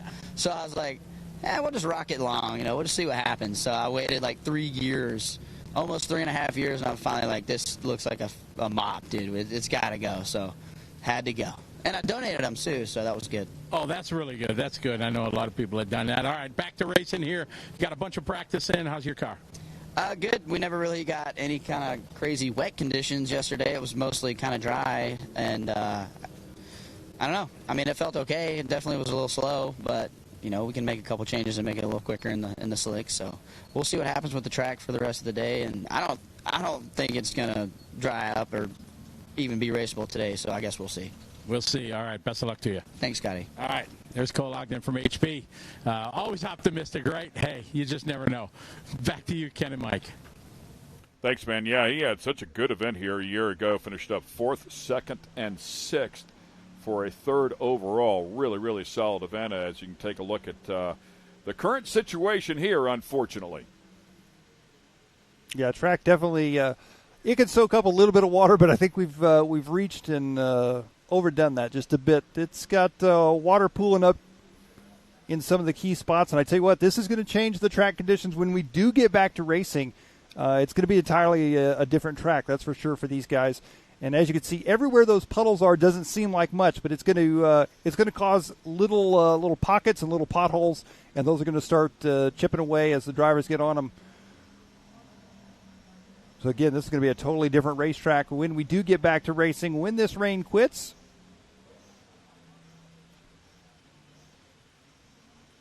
Yeah, we'll get an update. Of course, we'll get down there and talk to Joey Christensen and the gang from the dirt track as well and get some information from them, figure out just how long we think that will last, kind of checking out the weather here in Jay, Oklahoma as well to see what the radar looks like, maybe how long this is going to linger around here. A lot of stuff in the works that, of course, that we talked about before. Pastrana and his gang should be practicing out there on the big track back behind ours. Short course racing, the pro class has come up a little bit later on, 5:30 to 6 o'clock. They kick off, so this will affect everything here. At some point, it's not just our RC racing here. Tough go of it, but no control over what Mother Nature does, unfortunately. No, a good look at the. You can see, like you say, the track even in the background. The off-road track here at Visions. It's looking just as wet as well. Got the pit bike racing up on the hill, or should be having the pit bike racing up on the hill. I'm sure they're delayed. Yeah, a good moment to talk about this facility, though. I mean, it is absolutely incredible. The beautiful, cafeteria down there for all of the competitors here to eat in. The better part of 1,000 motorhome spots being put in already, hundreds of them here, but a lot of them with hookups here and water and electric. So quite a place to come here. I mean, the short course races, there was a record number of cars. I think it was 283 cars, if I'm not mistaken, that showed up. Then we have the Ultra 4 competitors. You have the Nitro competitors, the RC competitors, all the people that are here doing what they do, the pit bikes. I mean, the list just goes on and on and on of everybody that is in the complex currently as we speak. They have a place called Coconuts. They had dueling pianos here Tuesday night, and the entire joint was just absolutely rocking. Tim Montana was out after the bull riding contest was over, put on an incredible concert here. So there's something that just goes on every single day, every single night till, call it 10, 11 o'clock at night to keep everybody busy. I mean, everybody's up and early at them. Out here 7 o'clock. I mean, sometimes meetings at 6 and 7 o'clock in the morning to figure out, especially when it's raining like this, what the alternate plan is going to be. Everybody's staying busy, though, for sure. Beautiful store here as well. If you've shown up and for some reason you don't have safety gear, there's something there. They'll accommodate people. And Jason Robinette, I can't say enough about him, his wife Gayla, their staff, the way they approach things. They really, truly care about the racers and the people that come into this complex. I'll give you a great example. They really stepped the game up with short course off-road racing here this year, and with that came an insurance policy through USAC because everything was getting bigger and stronger, and they made a number of rule changes, but the people that have been coming here for a couple of years running at a regional level probably thought it was just going to be about the same. My guess is just didn't catch the change in the rule book, but everything had to be SFI rated, including their belts and their fire suits and their glove here, and just did not have the proper equipment. And since it's now a USAC-sanctioned event, they consequently were not legal to race. And they didn't have enough stuff here in the store here to help those players out. So Jason Robinette literally sent a jet down to Dallas, purchased all the product he could get, and brought it back here so that those drivers would be able to get the proper suits that they needed, belts, gloves, whatever it is that they were missing, and be legal, USAC legal, to run out here. That's how much he cared. They came to him and said, hey, we've got this problem. I can't tell you how many other facilities would say, sorry, you guys didn't read the rule book. Yeah, wow. And you didn't, you're not legal now. You can't run this weekend, and they would have just sent them home. But Jason was, how do we fix the problem? How can we just need to fix the problem. We don't need to show our authority here. And that's what he did. So it's an amazing effort that he makes here, but to watch his approach, it's truly second to none. And that's why this place is growing by leaps and bounds. Wow, that is fantastic. Take another and look once here. again, we have Scotty Ernst. This time he has caught up with the Dirt Crew, so let's find out what the latest is here. Scotty? Thank you, guys. We're standing here trackside with two of the guys. If you're in the RC world, you know all about them. Joey and Aaron from the Dirt. We'll start with Joey. Joey, dealing with stuff like this from Mother Nature, no stranger, you used to it. What's the game plan? Yeah, it seems like the rain follows me wherever I go, so we've got a lot of practice in dealing with rainy tracks. It didn't rain. It rained enough to make puddles, but I don't think it's too much. We're just going to get out there with brooms and broom it off for now. Broom it to the outside, and then I think if we just give it a few minutes here to harden up, I think we'll be good to go. All right, good deal. We're going to transfer over here to Aaron. Aaron, you've been his, Bonnie and Clyde, his compadre, his right-hand man for so many years. Yep. This is your life. You love this. We love it, man. We wouldn't be here without the racers. We know that there's always a little bit of hard work to make it happen, actually quite a bit, but we're willing to do it. The payoff on it is all the smiles, all the friendships, all the places. You can't beat it. Absolutely. Well, you guys are the best in the business here, so we're sure we're going to get back to racing here soon, and these two guys, they're going to make it happen. Back to you, Ken and Mike. Good times. It's great to see the smiles on their faces. Their attitudes are absolutely awesome. It's like, hey, man, it's just part of the game, right? We'll get out here with some brooms and we'll get after this thing. So that's a great report right there because I was not expecting to hear that. So maybe we can go racing here in a relatively short amount of time. Well, like Joey mentioned, unfortunately, many of his races that he's been a part of have seen torrential downpours. Is it his fault? Or are you gonna, yeah, I'm going to say it is his fault. He might be right. I think he brings the rain with him. But it's been far worse than this. And Joey always has a plan. He's always got something up his sleeve to get the track back in shape. So no doubt we'll be back running here very shortly. And these guys will have a fantastic track to run on just as they did before the rain set in. I've covered a lot of races over the course of my tenure here, and I've never heard of anybody saying – on a dirt track that we're going to go sweep it off. We're just going to broom it off. That's a new one. That's a new one, but that's great. I love the approach, man. Let's make it happen, right? And it does look like I don't see any more rain coming down. And keep in mind, we're sitting inside of a booth here, so we don't really have a feel for it. But there are the brooms already in action.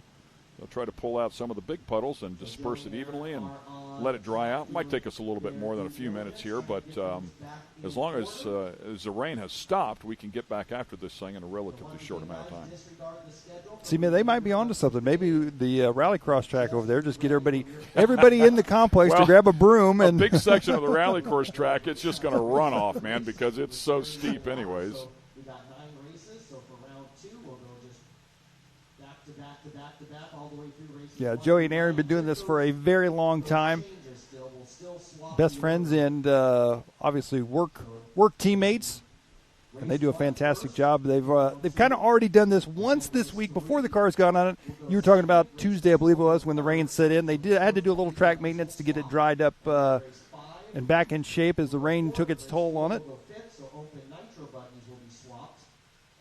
Yeah, the painted area still looks pretty good, so that's a good sign. Again, I mean, if it just doesn't rain anymore, give you a good look at that clay. As we talked about it before, last year the dirt a good bit different, a lot more sand, a lot more rock, now a lot more clay. Once the clay gets wet, if you've not been around it, maybe watch My Cousin Vinny, that movie, and you'll know that you just spin your tires on the clay, but it becomes like ice. Very, very slippery. Skip most of the water and only water as needed. And if we are going to water, we'll give you a couple race head start, or a heads up, I should say. There's a good look there at the A-Main Hobbies HPI Racing booth that they've got set up. They got a demo track set up there in the parking lot as well. You can see all the different vehicles they got on display. They got monster trucks, they got rally cars, buggies, trucks, a little bit of everything, all different scales and sizes. Got the demo track set up, which was had quite a line going for it yesterday. Pretty cool for the spectators to be able to get a chance to not only watch some of the best in the world at what they do here for the RC racing, but they also get to grab a radio and try it out themselves. Again, our title sponsors, A-Main Hobbies and HPI Racing, making that possible for everybody here at Visions. Fantastic to see. Awesome to see all the kids over there. You can see them all pointing, Dad, get me this one. Get me this one. No, I want this one. Just get them all.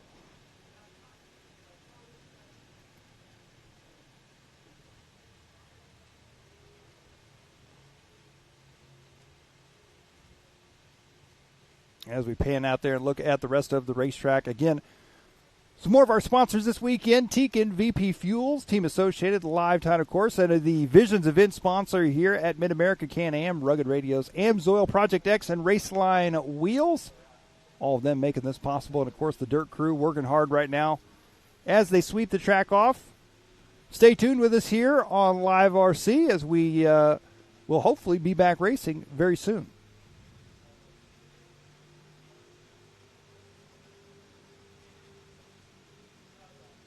That was a great throw.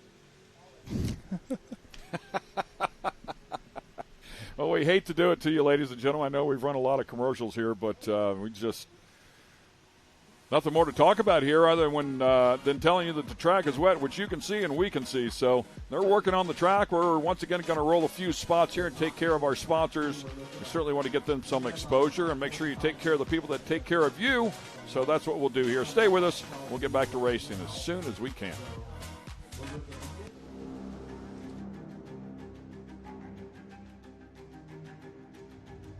Connect with the Wild is about off-roading with your buddies. Connect with the Wild is about going to Moab and conquering new challenges that you didn't think were possible. Ultimately, Connect with the Wild is about enjoying the outdoors in your vehicle as best you can. We're treating it like we know it's something special that everyone will remember.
You're watching Speed Sport 1, your home for great American grassroots racing.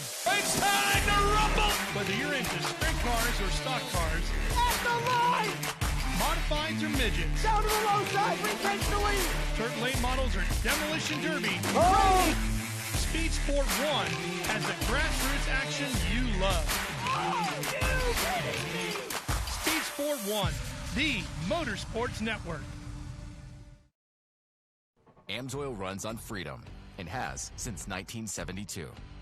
We punish our products firsthand in our world-class laboratories and beyond because some things can't be learned from a test tube. Run with us.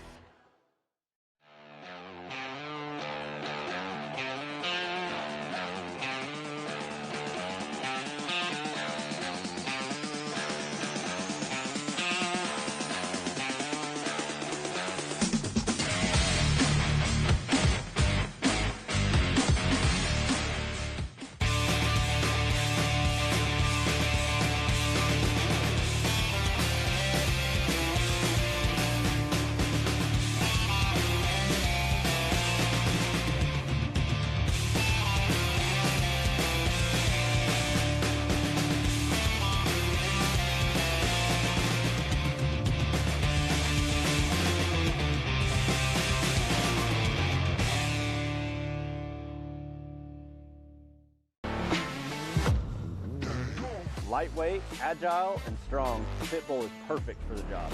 The pit bull is the first and only lift that can be used in the pits and in your garage. Elevate your racing with a handy.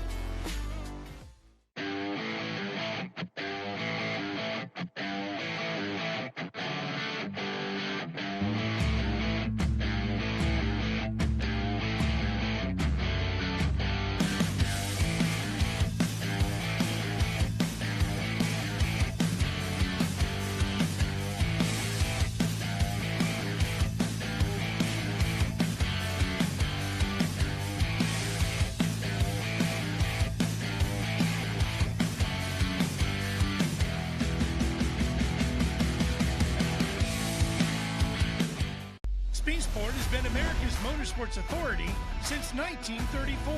Get news, results, and commentary from the most connected experts in the business, covering all forms of motorsports from flat track to NASCAR and everything in between.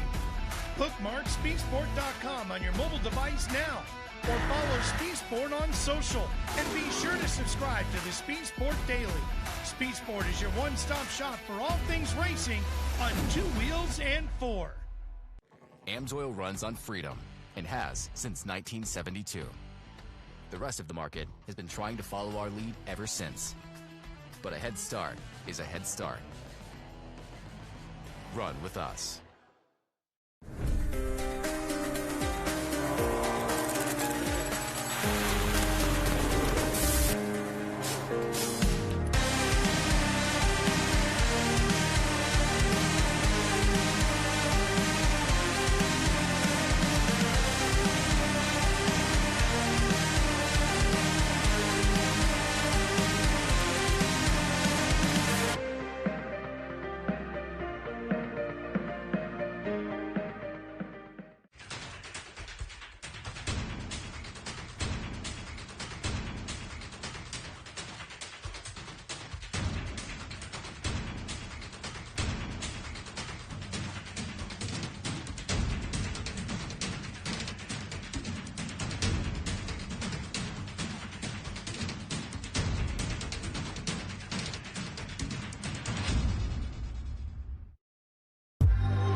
At 360 Wraps, we've been working hard to transform the vehicle wrap industry.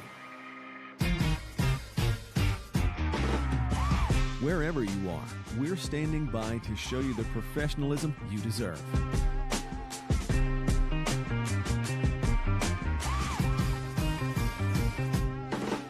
With a dedicated account manager, you'll always feel confident and in control the entire time.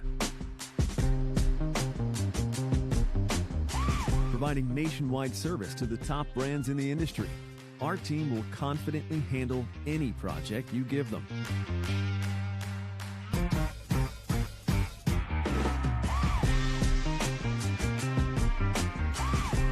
One contact, one company, nationwide service. Come by to experience the 360 difference for yourself.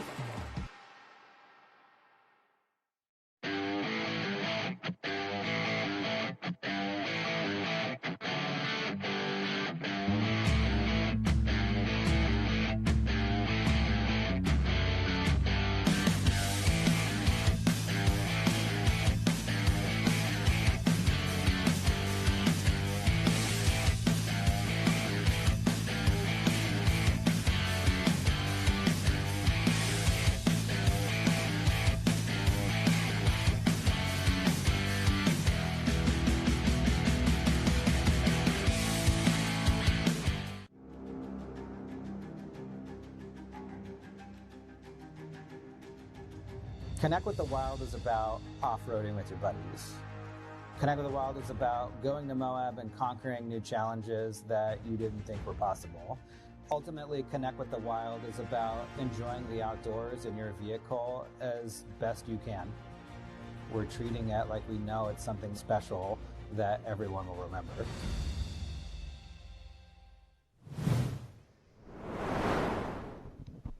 Welcome back to 2023 RC Racing at Visions Off-Road, presented by A-Main Hobbies and HPI Racing. Ken Stout, Mike Garrison here at the desk. Scotty Ernst out there running around chatting with a few people. So here's a quick little update of what we are trying to put together for you. As you can see there, unfortunately, we encountered a bit of rain.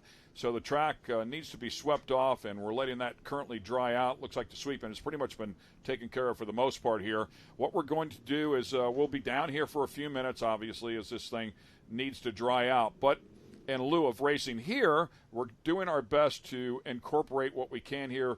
This massive complex. We have Ultra 4 that's going on. The rain has not hampered anything that they're doing over there with the Ultra 4 cars. So we're going to try to pipe that in here. We've already figured out the video side of it. We're trying to figure out the audio side of it here.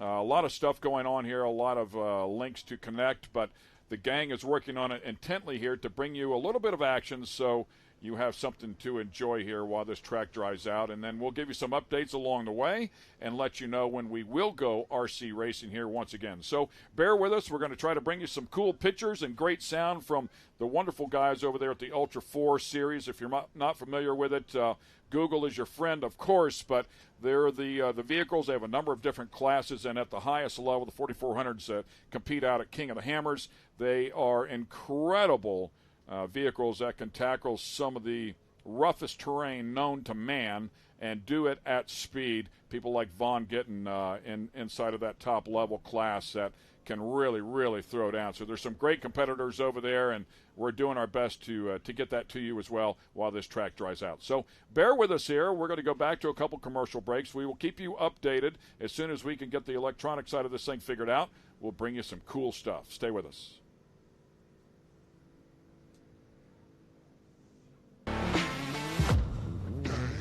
Lightweight, agile, and strong, the Pitbull is perfect for the job.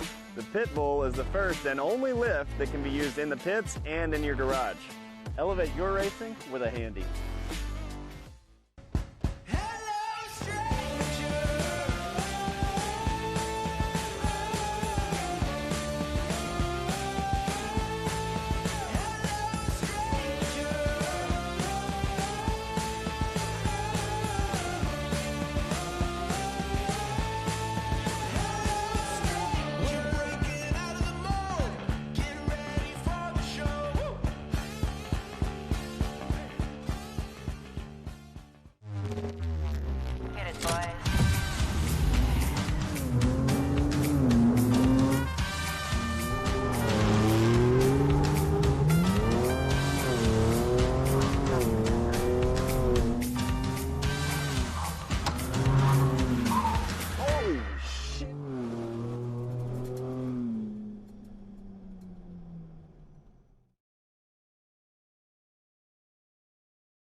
AMSOIL runs on freedom and has since 1972. We punish our products firsthand in our world-class laboratories and beyond, because some things can't be learned from a test tube. Run with us.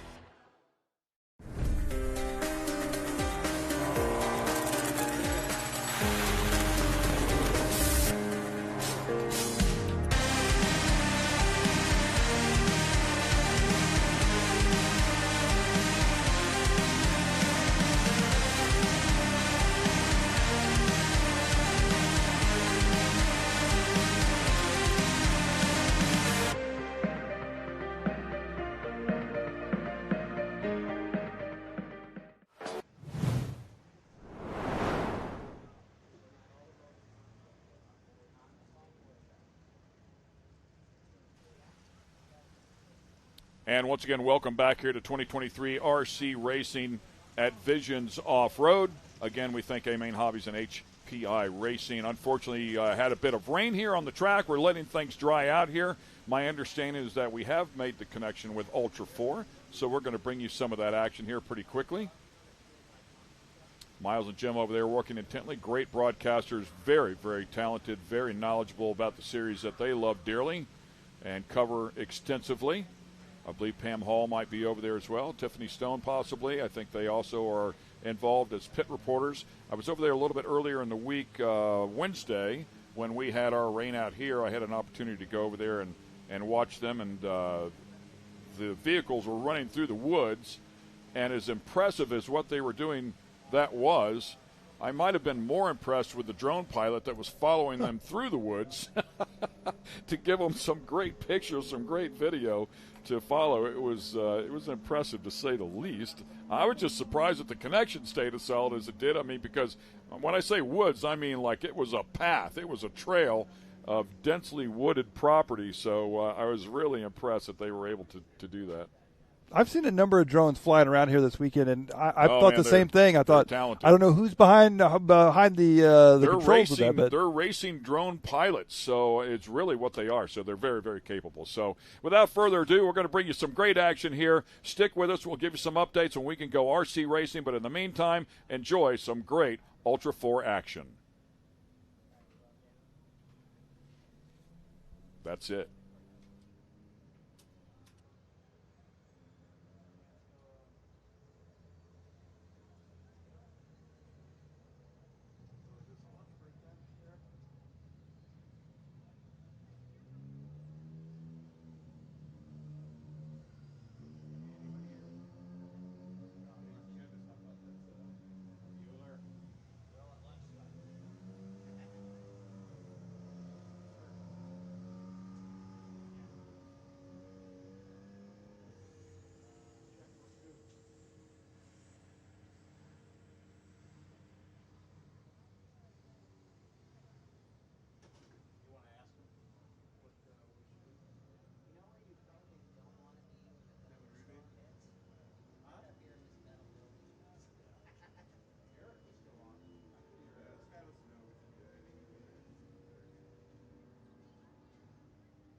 Yep.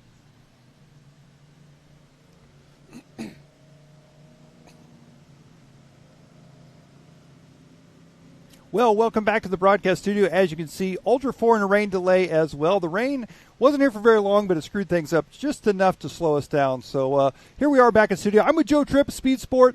Joe, welcome to the booth. Let's talk about Speed Sport just a little bit. Explain to our viewers what exactly is Speed Sport.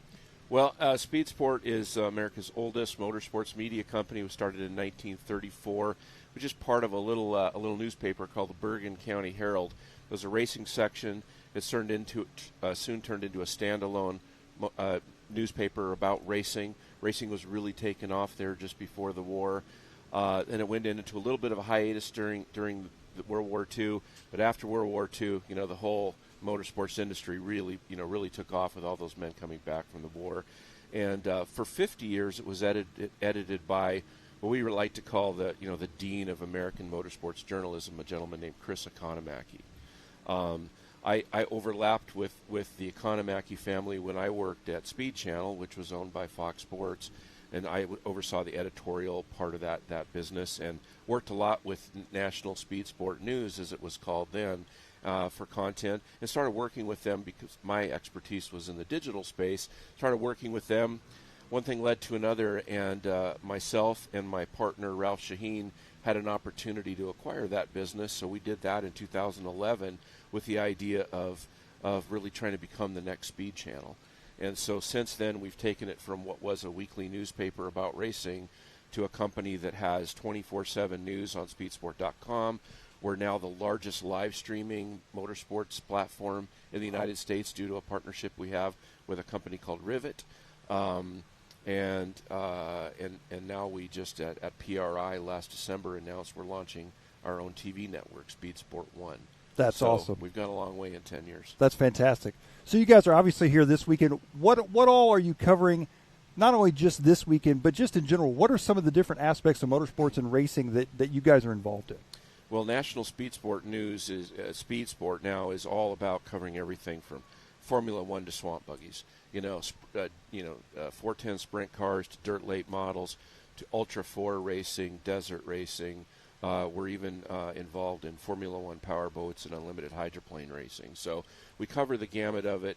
Our streaming network is really dominant in American grassroots racing, and really that's our heart and soul. And that's everything from side-by-side racing to dirt late models out at your local, your weekly circle track, RC racing, all the stuff that's really the heartbeat of America. That's Speed Sport.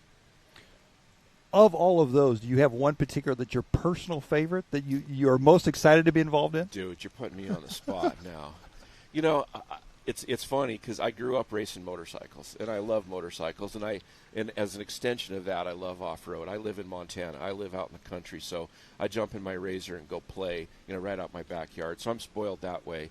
But to be honest with you, and this isn't just a throwaway answer, I love it all. Anything that burns gas, makes a lot of noise, and goes fast, I'm there. There you go. Speed Sport. That pretty well sums it up right there. Yeah. The amount of changes that we've seen in media and the industry and all of that, and the streaming and all that, and now you guys tell me more about this TV network and how all that's going to work. When are we going to see that, and how can we all be a part of that and catch the action? Well, that's great, and just to back up, kind of what we think is our secret sauce really starts with that big streaming network, that partnership we have with Rivet. It's called the Speed Sport Network. We've got over 100 channels, what we call affiliates, that are out there producing events from little short tracks all the way to big major events like the IMCA Super Nationals, so there's this massive pipeline of content that's flowing through that streaming network. And the secret sauce here is that we can take the best of that. We can develop those broadcasters into producing better quality shows. Then we can take the best of that, and now we have this pipeline of content. We're like, why don't we start a TV network? That's part of it. And then we've partnered with people that literally started Speed Vision, that were instrumental in ESPN becoming the massive empire that it is. that led other networks to great success. So we're very fortunate. Ralph and I are just a couple of motorsports media knuckleheads that just knew that this was something we needed to do. Partnering with people that really know TV and know where it's headed has kind of catapulted us into this opportunity. So what is Speed Sport 1?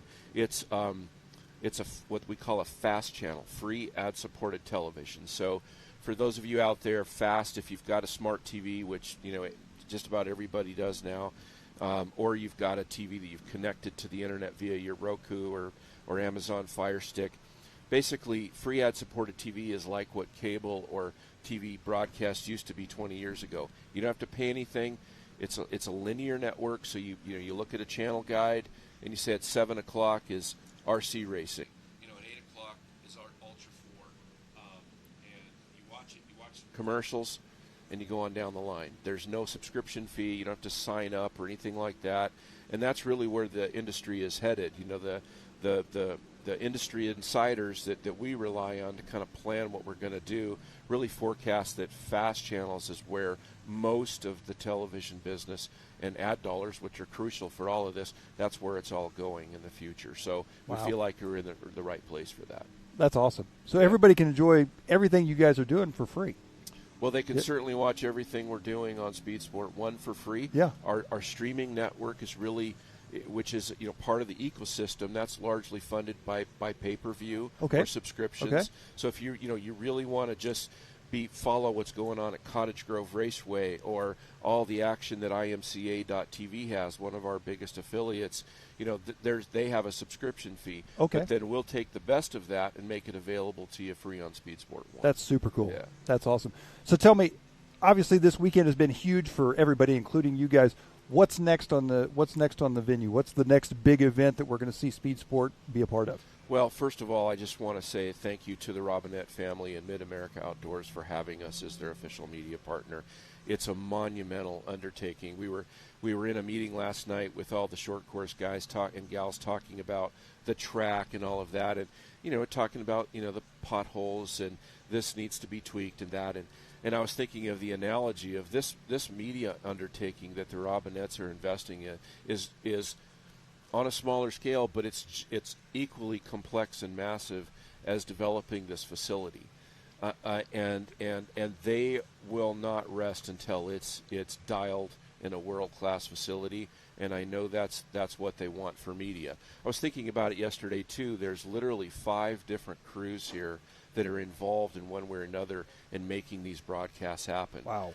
From the production company Live RC that we're involved with here, right, to there's 3 different production groups. There's the staff that's amazing here and super creative, flying the drones and getting the behind the scenes content for all their things, and we work with them. And then of course our team that come in and help produce these shows and elevate it to a TV standard. So it's a monumental undertaking there, but it only happens because of the investment in the vision of the Robinettes and the marketing partners that help support all this stuff. So all that being said, what's next for us?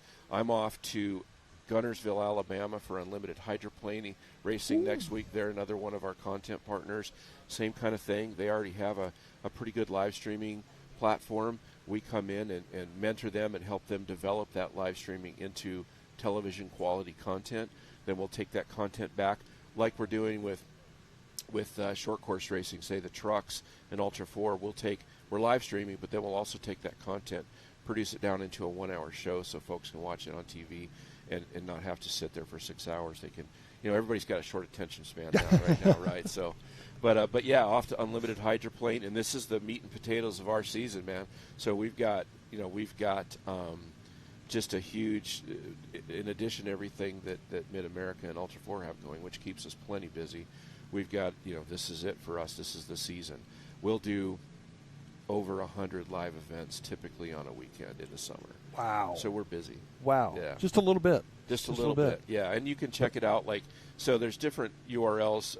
Speedsport1.com. The network is actually streaming live now. Okay. Online, and the reason we do that is so that all the distribution partners, which we'll be announcing very soon, can, quality control. They can say, oh yeah, they got their act together. Let's go ahead and put them on the platform. But we'll make the platform announcements beginning, very soon, and then they roll out. The bigger platforms take longer to make those decisions. It's quite a process, as I'm coming to learn. Sure. But sure. So speedsport1.com to check that out. Speedsporttv.com is all of our streaming network. Okay. So that's all the content that's out there with all of our streaming partners across the country. That content aggregates through speedsporttv.com, including the content we're streaming here. And then for all your motorsports news, that's speedsport.com. Awesome. Well, Joe, thank you so much for coming in. It's been awesome pleasure, talking man. to you. Yeah. And rain's gone. I think we'll probably be getting back to racing. Get the hair dryers plugged in. Let's go try That's right. Exactly. Well, right. thank you again. Thank you. And thank you all for tuning in. And the RC track's still drying out a little bit, but we're going to go back, enjoy some Ultra 4 racing. We'll be back with our RC action here very soon from Visions RC. We missed talking about the partnership we have and like what's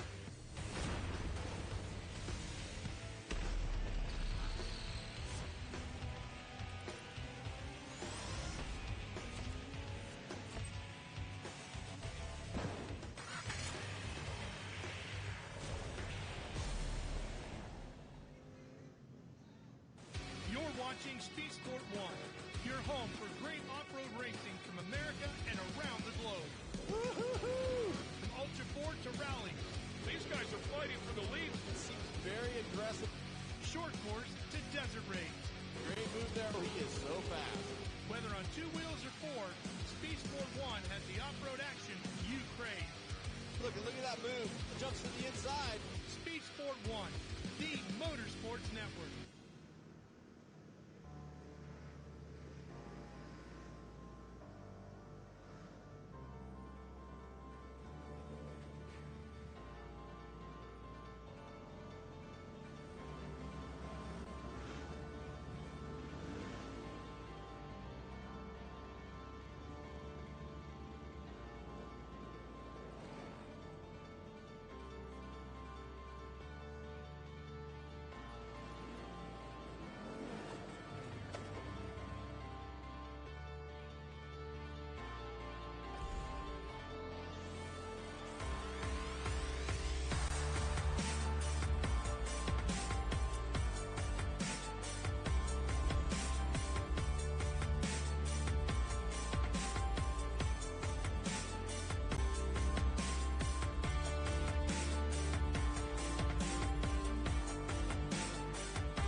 Connect with the Wild is about off-roading with your buddies.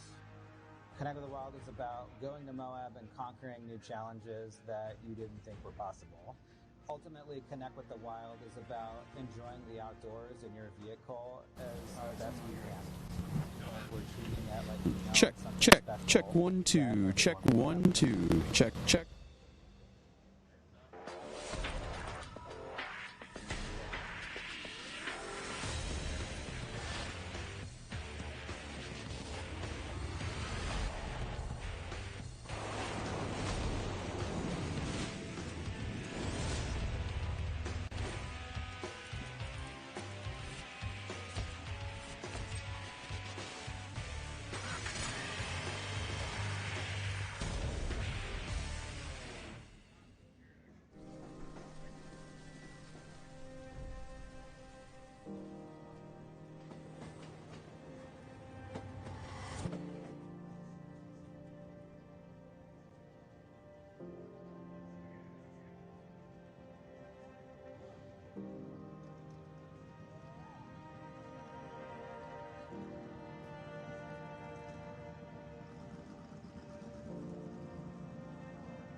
Watching Speed Sport 1, your home for great American grassroots racing. It's time to rumble! Whether you're into sprint cars or stock cars, at the line! Modifieds or midgets, down to the low side and takes the lead. Check 1 2, check 1 2. Speed Sport 1 has the grassroots action you love. Speed Sport 1, the Motorsports Network. Amsoil runs on freedom and has since 1972. We punish our products firsthand in our world-class laboratories and beyond, because some things can't be learned from a test tube. Run with us.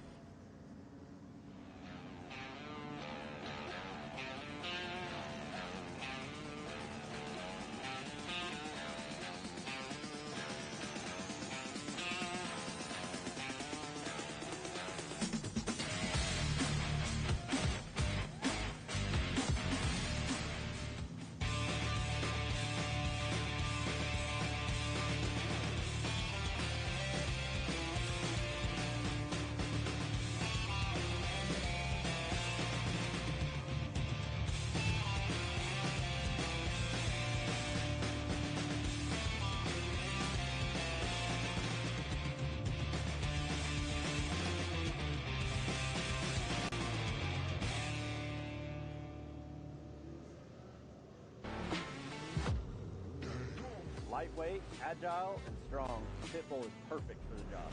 The Pit Bull is the first and only lift that can be used in the pits and in your garage. Elevate your racing with a Handy.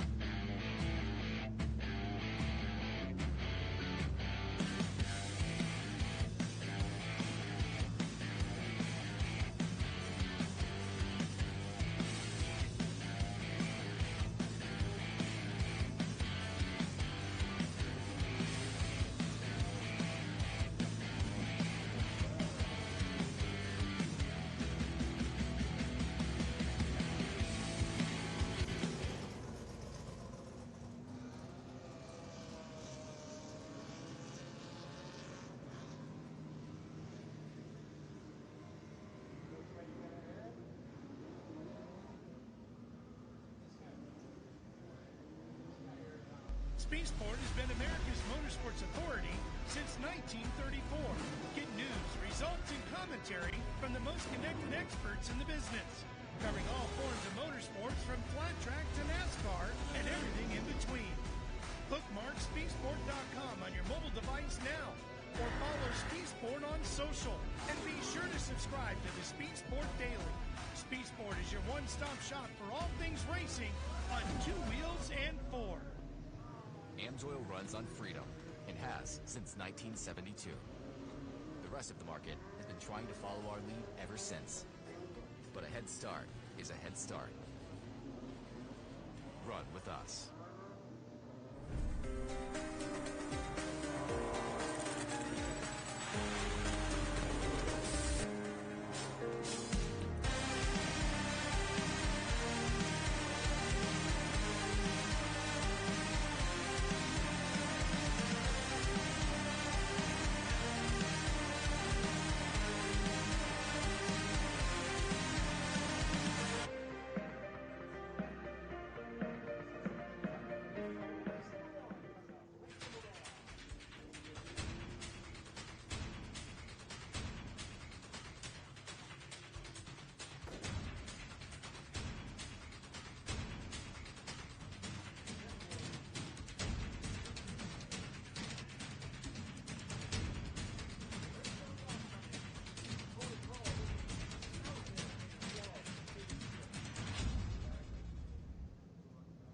AMSOIL runs on freedom and has since 1972.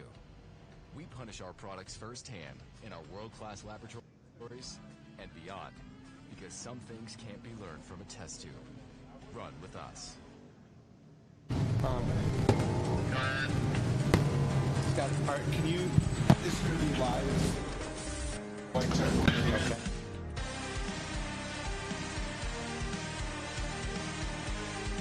Test 1, 2, 3, 4. Mic check 1, 2, 3, 4.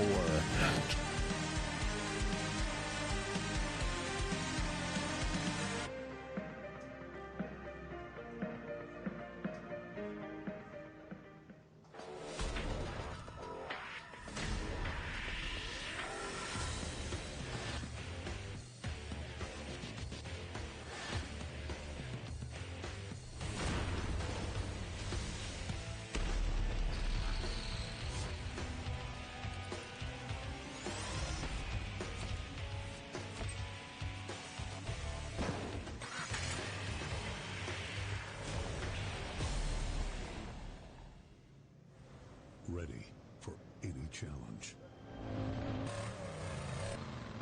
Maxxis tires can handle even the most punishing off-road conditions.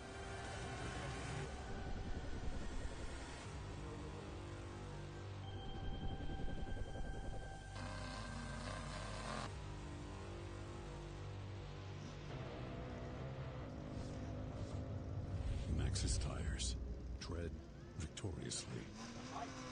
Speedsport has been America's motorsports authority since 1934. Get news, results, and commentary from the most connected experts in the business, covering all forms of motorsports from flat track to NASCAR and everything in between.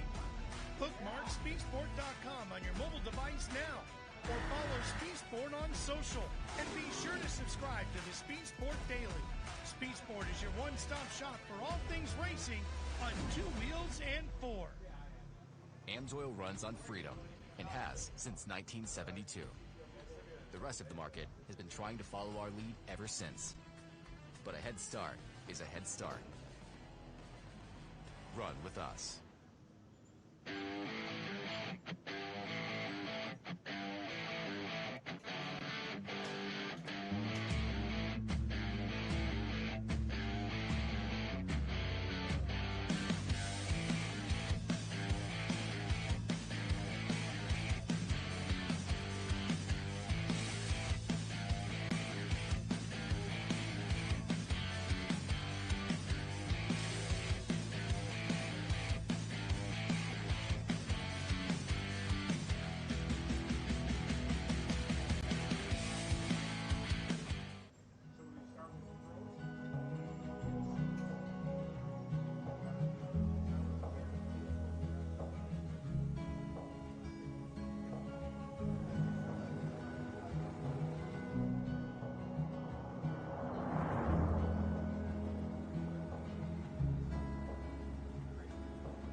Alright guys, so we're looking at, of course, if there's no more weather, about 10 minutes before race number 9 is what we're being told up here. So race number 9, our invite. We gotta keep it moving if possible. Get it, boy.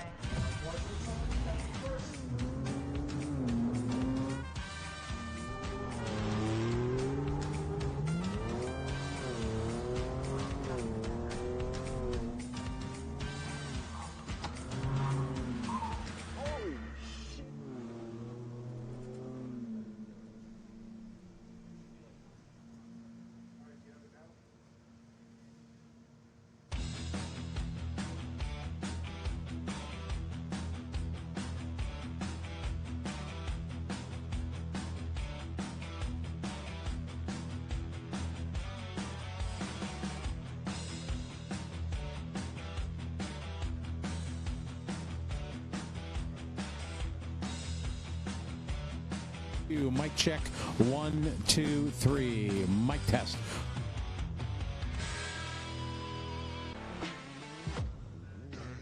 Lightweight, agile, and strong, the pit bull is perfect for the job. The pit bull is the first and only lift that can be used in the pits and in your garage. Elevate your racing with a handy.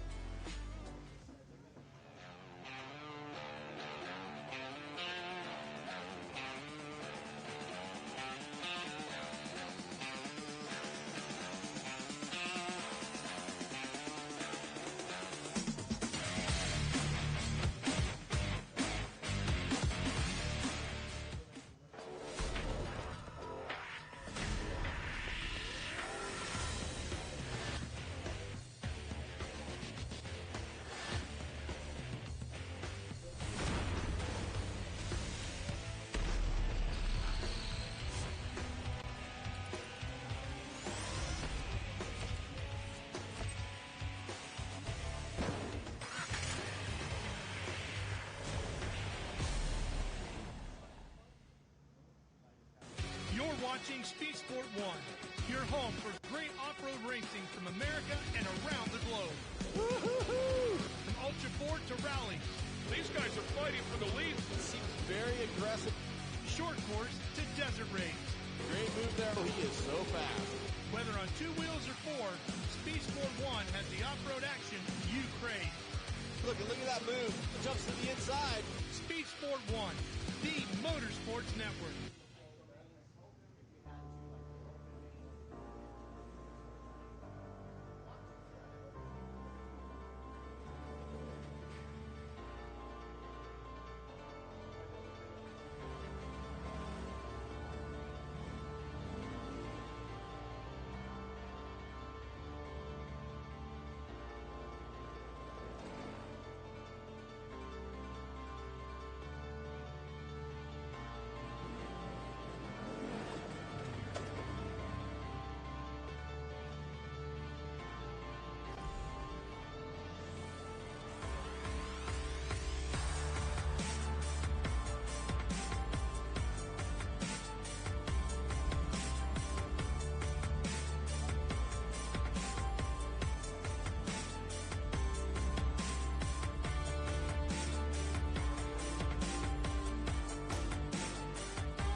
Connect with the Wild is about off-roading with your buddies.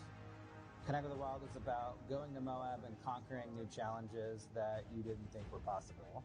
Ultimately, Connect with the Wild is about enjoying the outdoors in your vehicle as best you can. We're treating it like we know it's something special that everyone will remember.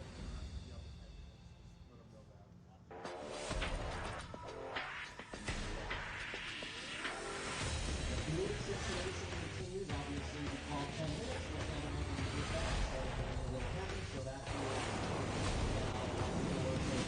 no need to come down here, of course, and we'll give you an update as soon as we have one. We're working on just coming up with some sort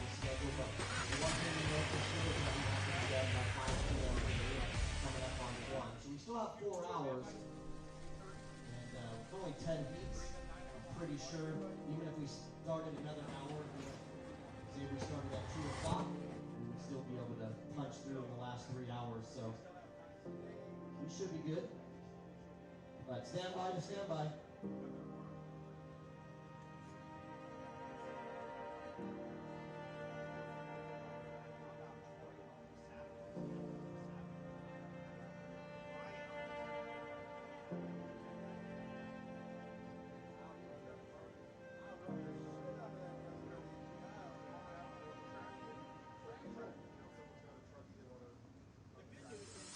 You're watching Speed Sport 1, your home for great American grassroots racing. It's time to rumble! Whether you're into sprint cars or stock cars, At the line! modifieds or midgets, Down to the low side, retakes the lead! dirt lane models or demolition derby, Oh! Speed Sport 1 has the grassroots action you love. Speed Sport 1, the Motorsports Network. Good afternoon and welcome to the 2023 Visions Off-Road presented by Can-Am. And this is Ultra 4 racing at its finest. You are on for some great racing action through the tight trees of Mid-America Outdoors here in Jay, Oklahoma for this double points race.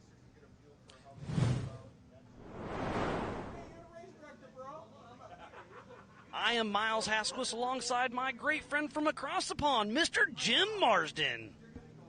How we doing, Jim?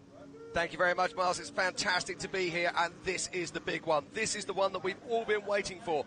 This is the 2023 Visions Off-Road, presented by Can-Am 4400 Ultra 4 USA race. What a mouthful that is, but what a race it's going to be. These are the biggest and baddest names in our sport. This is the grand finale for Ultra 4 USA. It's been a great day going through everything, but it's been so amazing. I can't wait to get this party started. We should be racing here in about 9 minutes, and it's going to be a great race. We have 27 cars taking the line, unlimited horsepower, unlimited suspension, unlimited everything. This is going to be a wild show, Jim. It is, and we've got some of the biggest hitters in Ultra 4 racing lining up out there, and this race is going to be epic. 2 hours of race time on this course, and we've already seen the damage this course has done to other classes.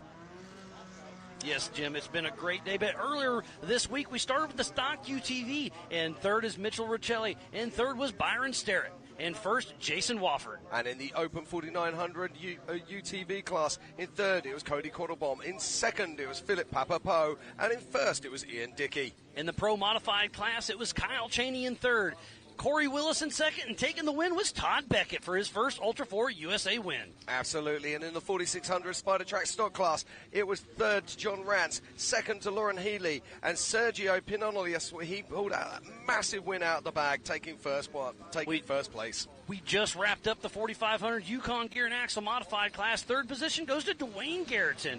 In second was Rick Levezzo, and taking that win was the Texas kid, Cody St. Clair. And in the 4800 Brannick Motorsports Legends class, in third was Ryan Taylor, in second was Woody Rose, and first was Jeremy Jones. And what a race that was. And we have a couple cool tricks for you. There's Paul Wolf with an on-car camera. We have Paul Wolf and Bailey Campbell with on-car cameras. We'll use those as long as we can. It's a really cool thing we added. I'm pretty stoked to see it go down. This is about to go. Jim, these are the big names. It's going to be wide open racing. It really is. This is the best racing we have seen. In 27th off the grid today will be Chip McLaughlin. In 26th, it'll be Brent Moffitt. In 25th is Philip McGilton. In 24th, there's so many big names out there. I can't wait to see it. I mean, we have two-time king Lauren Healy. We have three-time king Shannon Campbell. We've got the biggest and baddest names that are going to be racing with us here. Yeah, it is indeed. But we're also going to have some drama on this race course, and I'm really looking forward to it. Levi Shirley, he had a poor qualifying session. He's going to be starting down the pack. We need to keep an eye on him. That man is seriously quick. And remember, they will be racing at one every 30 seconds, so this race will be on adjusted time. This is an 8-mile course out here in the middle of Mid-America Outdoors. It is going to be phenomenal. As we see the race jitters through Paul Wolf, getting everything checked out, double-checking all of his safety straps, and it is about to go. This tight trees, wide open hay fields, tight trees, it's going to be great. Yeah, so Paul Wolf is making his way to the starting lineup, and I can see our race director, JT Taylor, has the green flag out. We're only a few minutes away from the start of this race.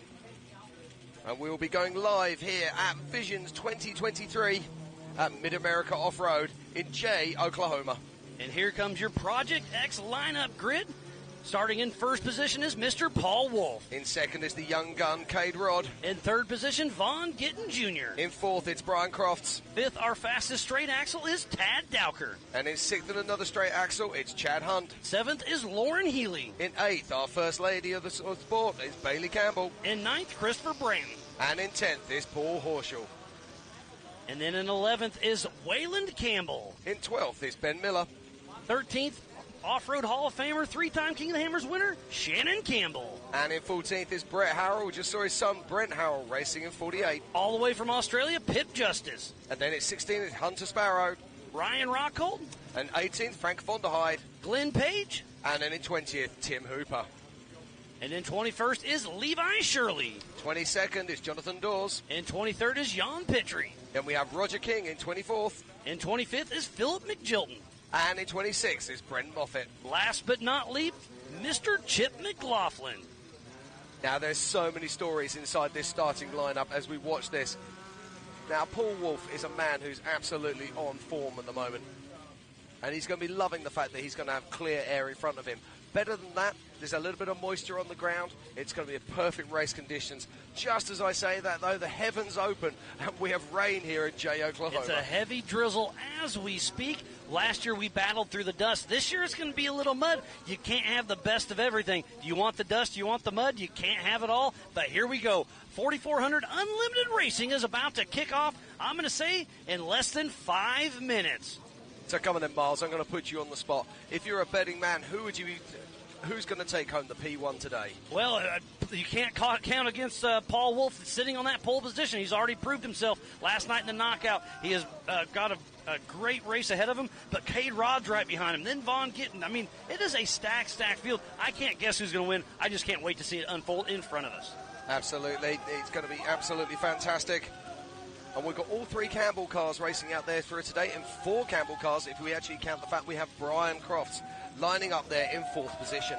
What a great race. This is the 3rd annual Visions hosted at Mid-America Outdoors, just outside of Jay in northeast Oklahoma. Spanning over 1,600 acres, this place is absolutely amazing, Jim. Now, talking to some of the drivers earlier, this is a 2-hour race. That means that a lot of these cars are going to have to stop for fuel. So strategy is going to play its part out here for sure. But there are some cars, like Bailey Campbell, who's running 70 gallons of fuel. She will not need to stop. Will that play its part later in the race? I mean, it's going to play advantage because just after the race line start-finish is the AMSOIL hot pit, so we'll see how it all shakes out. We have 27 cars to get off the line, one at a time every 20 seconds or 30 seconds. We'll see how it shakes out. Yeah, indeed. Now, our fastest lap we've seen this weekend is a 14.06 from Nathan Parker, right at the beginning of this session of fantastic Ultra 4 racing. And now, that was in a stock UTV. Exactly. Are we going to see these big guns break that 14-minute mark? Up to 1,000 horsepower in a few of these vehicles. Paul Horschel sniffing 1,000 horsepower. It's going to be absolutely amazing. And look at the line of cars. Remember, this race is on adjusted time, so even if you start in the back, you're still racing your own clock. You're just going to have to deal with more lap traffic. Normally starting in front, you have the great advantage with no dust, but there won't be too much dust out there with this perfect rain conditions. Yeah, and these are all heavy-hitting cars. There are no slow cars lining up for this event today. A great shot of Cade Rod. Thousands of hungry horses there getting ready to start. And just wait until you see the roost coming off of these tyres as they make their way down the side of the hot pits and head down into the woods. Less than 2 minutes to go for the 4,400 Unlimited class presented by Good Boy Vodka. Our race director, JT Taylor, has the green flag patiently awaiting. We have Paul Wolf with an on-car camera as well. We'll be able to check in with him and a Bailey Campbell as they race through the woods. Paul Wolf, we just saw him in that exact car last night racing the America Pro Rock Knockout, winning that race in his UFO and in his Can-Am. Absolutely, and we saw it yesterday lining up for the Pro Mod 4900 class. He was sitting here on the front row of the grid, and literally 5 seconds before the start, his UTV stopped. Is that going to be playing on his mind today, Miles? Oh, you know it's the race jitters, because like you were saying, he was sitting there, everything was good yesterday, and then something went wrong. He had to back out of the way. He worked on it for quite a while, trying to get going, couldn't figure it out, but now the UFO is sitting there ready to rumble. Oh, I see his hands up. 1 minute to go from JT Taylor. We are about to get this party started, Jim, and this is going to be absolutely amazing. There's a great shot of Lauren Healy and a Bailey Campbell. There is indeed. Now we're going to get some superb shots from Bailey Campbell, hopefully. She has a camera attached to her vehicle. So let's hope our production team can bring that through for us. But let's not forget, we are in the middle of nowhere in Jay, Oklahoma for the 2023 Visions. Don't forget to download the MAO app on Google or Apple. Go to AOE.TV, the Ultra 4 USA and Mid-America Outdoors Facebook and YouTube channels. Check it out. Share it with your friends. Get your snacks ready. Get the drinks prepped. We are about to go live racing. And if you just joined us at home, this is 4400 class racing. This is unlimited four-wheel drives. Most of these cars are going to be on 40-inch plus tyres. They're going to be running independent front suspension. Here we go. Look at this. 3, 2, 1, live racing with Mid-America Outdoors Ambassador Paul Wolf, number 1018 out of Brighton, Illinois, with Wolf Racing and that UFO single-seat beautiful Joe Thompson-built machine on car with Paul Wolf. And look at that. We had absolute laser focus there from Paul Wolf. And it's all about this young man, Cade Rod. So it is 20-second increments. Mr. Cade Rod out of Cortez, Colorado with Cade Rod Racing and his Jimmy's 4x4 single-seat IFS high horsepower machine. Yeah, commonly known as a Dragon. Those things are absolutely monster, and it's so good to see him back out here. And now it's Vaughn Getting Jr., GIF champion, Ultra 4 champion. There's not much this man hasn't done and not much he cannot do. Let's see what he can do today. Another Mid-America Outdoors ambassador with Eric Davis riding shotgun out of Concord, North Carolina with Fun Haver Off-Road team with this Triton Engineering 2C IFS Bronco Brocky 2.0. And lining up next, it is Brian Cross. This is the nearly man. He's qualified first at King of the Hammers. He's been so fast at so many races. Has he got what it takes to bring it home today? Out of Queen Creek, Arizona with CB Motorsports and his Campbell single-seat chassis, IFS. And going off the line now, this is Tad Dowker. This is the first of our solid axle machines. With Brian Trent riding shotgun out of Kewanee, Michigan with North Shore Raceworks and a Trent Fab solid axle machine, Bambi. Yeah, and we just saw a Trent Fab winning the Brannick 4800s Legends class as we watch now Chad Hunt in his Miller chassis. With his son Caden Hunt riding shotgun out of Plymouth, Indiana with Hunt's Motorsports and a Miller Pro chassis, solid axle, Mass Motorsports LS 427. And the man that needs no introduction as we watch there. There's Tad Dowker making his way through, and on the line at the moment is two-times king Lauren Healy. With Jesse Amix riding shotgun, another Mid-America Outdoors ambassador out of Farmington, New Mexico with Fun Haver Off-Road team with his Triton Engineering 2C IFS IRS Bronco. Yeah, of course, we saw Lauren Healy in the 4600 Spider Tracks class taking second place yesterday as he roars off. But now it's all about this young lady, the first lady of Ultra 4. This is Bailey Campbell. Another Mid-America Outdoor ambassador with Ryan Miller riding shotgun out of Gilbert, Arizona with Campbell Racing. She's in a 2C IFS Campbell Enterprise machine. It just sounds like that engine's a little bit fluffy there, but lining up right now, it's Christopher Branton. He was our pole setter at Legends of the Fall last year. This year, he's in 9th place at Visions 2023. Look at those big USD stickies. Kamikaze, Chris Branton and Ryan Webb take off out of Bossier City, Louisiana with Upside Down Racing with a Jimmy's 2C IFS chassis, LSX 427. And check this out, it's the twisted genius of Paul Herschel. Independent front suspension, independent rear suspension, passive rear steer, nearly 1,000 horsepower as he rolls off the line. With Mitchell Sweat riding shotgun out of Park City, Utah with Horschel Motorsports and that 2C IFS IRS Ford Bronco. And this is Waylon Campbell. Another one from the Campbell stables in this single-seat Campbell car. Now he's been having oil pressure problems. Let's see what he can do. Waylon Campbell out of Gilbert, Arizona with Campbell Racing in his single-seat IFS machine. And Waylon blasts on down. Huge pace, but this is Ben Miller. Ben Miller, this is a new car for him this year, also built by Paul Horschel. Almost identical to Paul's car. Independent front, independent rear, and another comedy-sized V8. Out of Saatchi, Texas, with Elite One Intermodal Racing. And that beautiful built Paul Horschel 2C IFS IRS Ford Bronco with rear steer. Yeah, it just sounds like he's having to clear that motor out a bit. When they've been sat idling for a while, they quite often take a time to clear. And that is three-time king Shannon Campbell in the Dragon Slayer. Out of Gilbert, Arizona, with Campbell Racing. Off-Road Motorsports Hall of Famer, three-time king Shannon Campbell. And next off the line, as we watch Paul Wolf here, already down in the woods and battling hard. Just look how laser-focused and controlled he is. But next off the line, it will be Brett Harrell in another Horschel car. Justin with Two Borks riding shotgun out of Almsville, Oregon, with Team Changeover Racing. And another Paul Horschel-built 2C IFS machine with a Danzio LS7. And this is Pip Justice. Pip Justice is out of Australia, hence the flag on the roof, in a solid axle car. With Diamond Dave riding shotgun out of Kyrus, Australia, with Rufus Racing, a Tribe 16 solid axle machine donkey. Yeah, and Pitt's been very fast recently, and this is Hunter Sparrow. I believe he was in driving duties literally in the last race, so he's out of one car, into another, and off the line he goes. With Drew Broughton riding shotgun number 72 out of Denver, Colorado, with Sparrow Motorsports and a Miller chassis Ginger. Watch him as he charges down along the side, and this is a man who needs no introduction, Ryan Rockhold. We saw him racing last night against the Rock Bouncers. What can he do for us today? He had put on one heck of a show last night. Late entry, Maxis athlete Ryan Rockhold taking out of Colorado Springs, Colorado. In the Jimmy's IFS car. And you cannot miss that livery. It glows in the sunlight, changes colour as you look at it. It's an incredible machine. And next up, it is Frank Vonderheide. Powering off the line.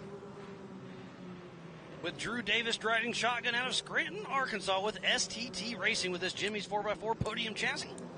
And this is Glenn Page in 19th position in another solid axle car, and Glenn's all the way from Canada. From Ontario, Canada, with Greasy Clowns Racing in his Get Fit Fab chassis.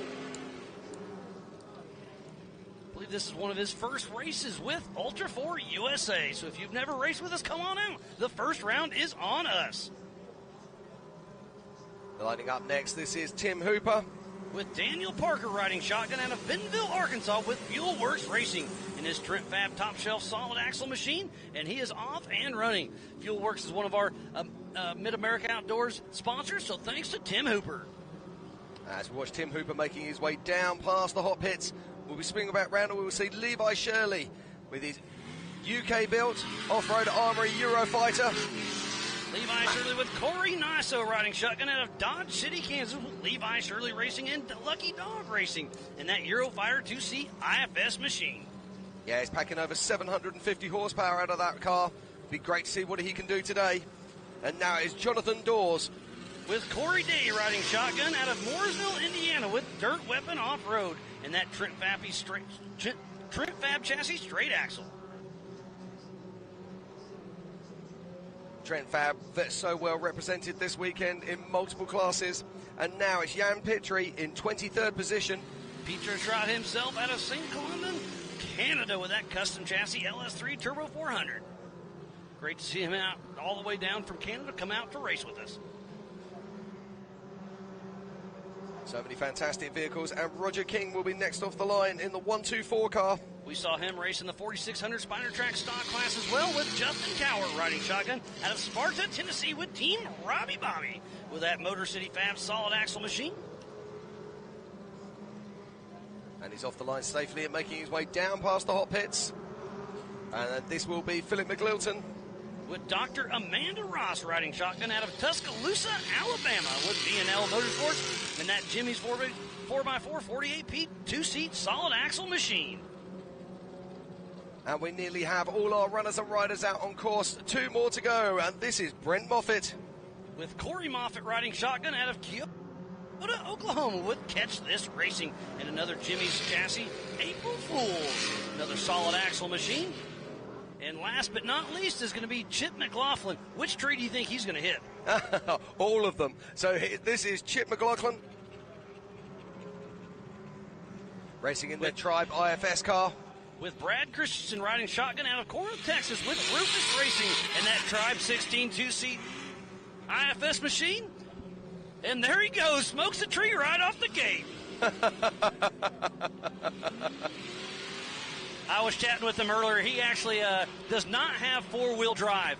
So he was just playing with us a little bit. He broke the front end on it, but he wanted to start the race for points for a KOH spot, and he is able to help fellow competitors on course. So he wanted to just take the green flag. He's going to park in the AMSOIL hot pits and be able to help anybody on course, because let's get over this. This is a no-chase race, so nobody can help you outside of nobody can help you outside of the pits except for a fellow competitor. So the class act of Chip McLaughlin said, I'm going to start the race. That way he can do anything on course outside of the AMSOIL hot pits. It's pretty cool. Now, do you know what I want to see? I want to see Chip McLaughlin running back through the forest with a steering ram on his shoulder. I don't think he runs anywhere. Exactly. That's why I want to see that. And we're on board with Paul Wolf. How cool is this, Jim? Yeah, this is it. This is our current race leader. This is the man who dominated the rock bouncing. And Paul Wolf here, he's doing a great job. But I just love looking how easy. Look how his body is just totally relaxed. He's in the zone and doing what he does best. Chatting with his rugged race radios, making sure everything's running smooth. He's on communication with Chris Hickman. And look at Paul wiping his glasses. You know, he's left and right on the steering wheel. He's going through a water section right there. So he keeps wiping us off. And there's Chip McLaughlin pulled into the AMSOIL hot pits. So he is the only one in there that can leave the hot pits and help a fellow competitor. Unless it's one of our own Ultra 4 USA safety members. For safety reasons only. So we've got a race on our hands here now. Oh, and look how wet Paul is already. So it's raining as well. It just quit raining now. But he must be, is he at mile marker number 6 already? Yeah, he's going to be around about mile marker 6 because he looks like he's going up the creek at the moment. And you can see him just going, God, Wiz, what is happening And he's looking here? at the camera laughing like, wonder if they're seeing me. Yeah. He's had to back up there. Yeah, yep, that's okay, it. So that's the hard right turn right there at mile marker number 6. So obviously if he has to back up, it's getting really tricky. So now he's in a wide open section, kind of does a drift to the left, misses a really nasty pothole, and he's about to hit one more splash pass. So if we can stay with this, we'll see some water coming over the dash any second. Now, you've got to think about this. He's going to be in this car for 2 hours, and he's going to be absolutely soaking wet. You get a lot of heat coming through the car as well. You get that adrenaline that keeps you going. But he's a very fit young man. He hasn't got a lot of, how shall I put this, meat on the bone, okay? And it's important that he stays warm. And in these kind of vehicles, in this kind of race conditions, it's very easy to get cold out there. But the humidity is already starting to kick in. I can feel it. But you're right. The water does make you chilly. But Paul Wolf's going to give it all he's got. And this is such a great shot we have going on. We had 27 cars leave the line in 20-second increments. And there is Vaughn Gittin Jr. right there at mile marker number 6. The Drift King himself with Eric Davis riding shotgun, the Monster Energy athlete, still pushing through hard. Now, we don't know for certain, but of course, Vaughn Gittin Jr. did start in 3rd position. So has Cade Rod already blown through, or has Cade Rod got a problem out on track? And there was a Campbell car. I couldn't quite tell who that was, but that should be Brian Cross. It should be, yep. Back on board with Paul Wolf. This onboard camera is a lot of fun to watch. Look how rough this car is. Even though the suspension works amazing, these cars really do put a beating on you. These cars are the Swiss Army knife of off-road. We race King of the Hammers, Crandon, Mid-America Outdoors, Pennsylvania, Tennessee, Kentucky, Lake Havasu. We can go over huge rocks, mountains, short course, jumps, tight trees, mud, dust, desert. Whoops, these cars can do it all and do it all well. Yeah, I was just looking. It looks like he's reaching back there to try and find his pumper hose. I've got a feeling he might have lost his pumper. You can see that his visor seems to be misting up, and that is the UFO, I believe, isn't it? Yes, that is our physical race leader, Paul Wolf. And look, even with the rain, it's still a little bit dusty. So he's about mile marker number 7 as we speak. And here comes Lauren Healy, I believe. Yes, yeah, that is Lauren. with Jesse Amick's riding shotgun there at mile marker number 6. Now, Lauren Healy started in 7th position behind Chad Hunt and behind Tad Dowker. So has he already managed to push his way past those two vehicles? I wouldn't bet against it. I was talking to Tad and Chad about that. They were super stoked about their qualifying, but they're also like, yeah, but we have Lauren Healy right behind us, so we're going to let him go around if he catches us, which obviously they do, because remember, this race is on adjusted time. So if you've been caught, you've already been passed on time. So most of our drivers see it, they hear it, they pull over, let them ride around. Yeah, absolutely. Don't be a jackrabbit. What do we mean by that? When someone comes up behind you, you find an extra gear and pull away. You've already been caught on time. You're not quicker. Get out of the way. Look at the water coming here. That may be Bailey Campbell and Ryan Miller, I believe. Yes, it is. Now, it's very interesting in these water sections because you have to make a conscious decision. Are you going to punch through the water as fast as you can to be as quick as you can, or are you going to slow down just a little bit and try and stop you getting so much water on board so that you can look after yourself so you'll be more efficient later in the race? But it sounds like she's already taken off enough water to knock out her onboard camera, as we are here with Paul Wolf, and Cade Rod is right behind him. So we've got a race on our hands. Remember, they took off in 20-second increments. Go to live.ultra4racing.com for the same live timing we have here at the Can-Am desk. And Paul Wolf is on a mission, but Cade Rod has already got him on time. So our new race leader is Cade Rod on adjusted time. What a race we've got going on here. These two young men are absolutely the pinnacle of off-road motorsport. Looks like it's 15 seconds, so it's a 15-second lead from Cade Rod to Paul Wolf. Yeah, and you can see that it looked like Cade was actually catching Paul Wolf there as he made his way down. So impressed with this new Dragon that Cade's driving, and he's driving with the seasoned professional that he is. Let's not forget, Cade Rod came up through the ranks. He came through 4,800 and made his way into 4,400 driving solid axle cars, and now he's been working with this incredible IFS machine. Oh, and look, that was Vaughn Gittin Jr. coming up towards the Brannock Bowl. He is pushing hard, goes around the little Yukon launch there, but still pushing strong.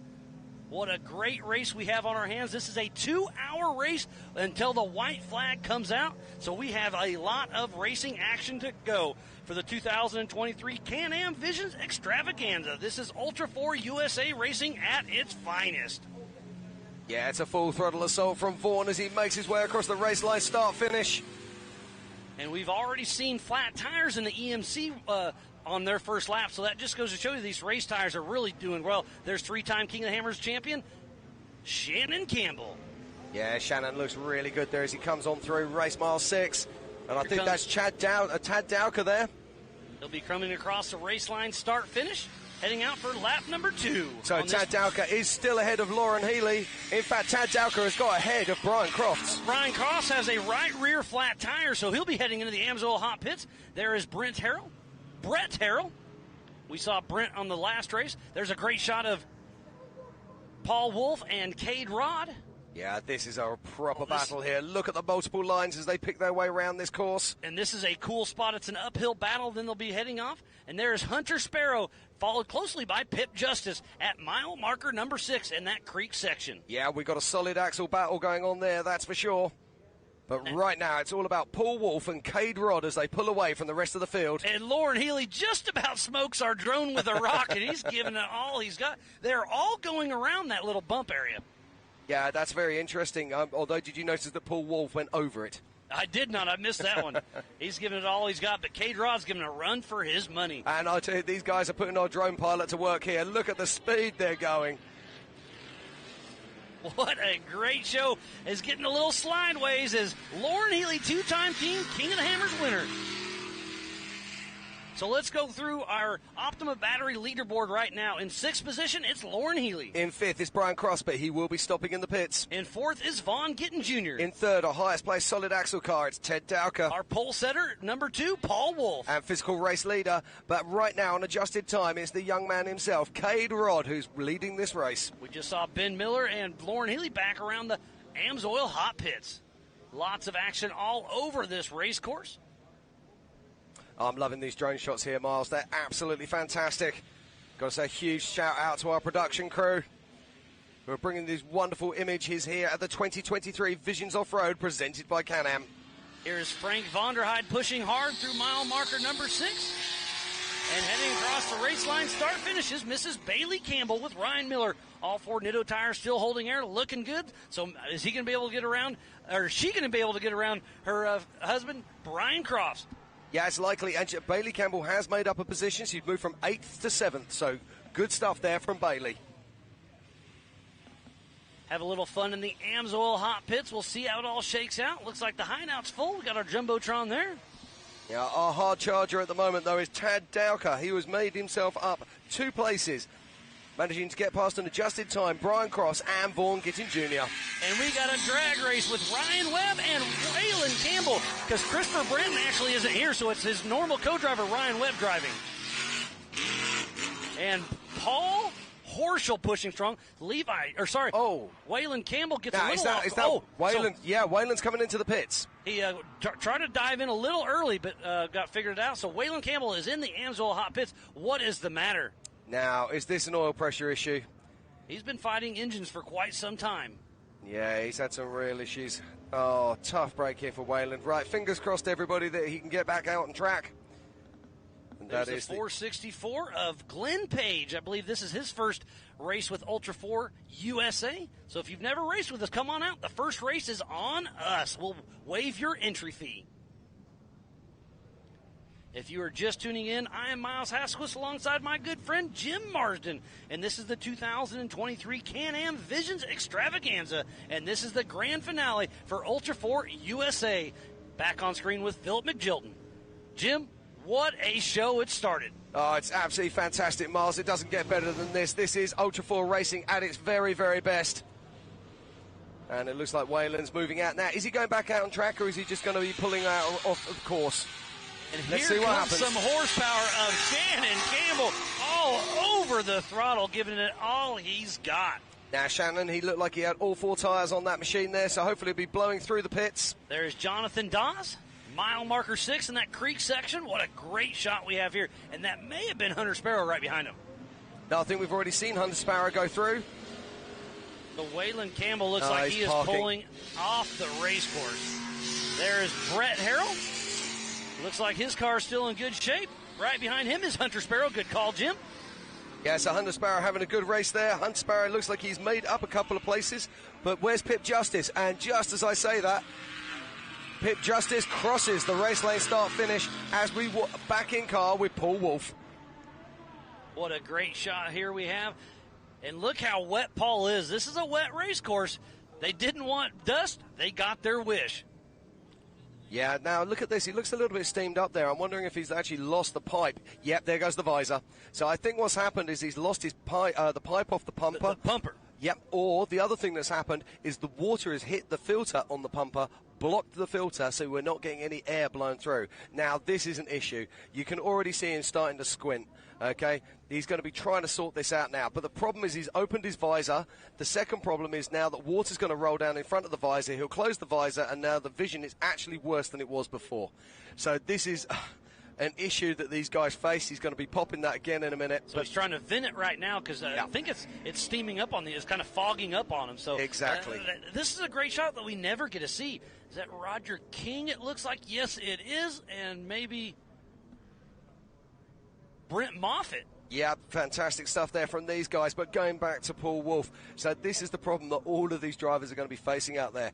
We have pumpers to help us cope with the dust, but they do help us to keep the screens clear when we're in rain because it stops the condensation. However, if his pumper pipe drops off or the filter's blocked with water or worse, and you'll notice this, I probably shouldn't say this because he won't thank me. If you look at Eric Miller, and myself for that matter, we run our pumpers upside down, so the filters are downwards. So if the filters get full of water, that doesn't then drop down through and destroy the fans and the pumpers. Huh, that's another trick of the trade. Yep, and like now the world knows it. Thanks again to everybody who makes this possible. Jason and Gayla Robinette, all of the volunteers, the Ultra 4 USA staff, the AOE crew, media, safety, USAC, racers, fans, and all of our marketing partners. There is Tim Hooper with Fuelworks and that solid axle Trent Fab machine. Now, we haven't seen Levi Shirley yet. That doesn't mean he hasn't gone past. There is Levi Shirley. You're getting good at this, Jim. It's almost you say like it and they show it. So Levi Shirley and Corey Nasso still pushing strong. All 4 Yokohamas on the ground looking good.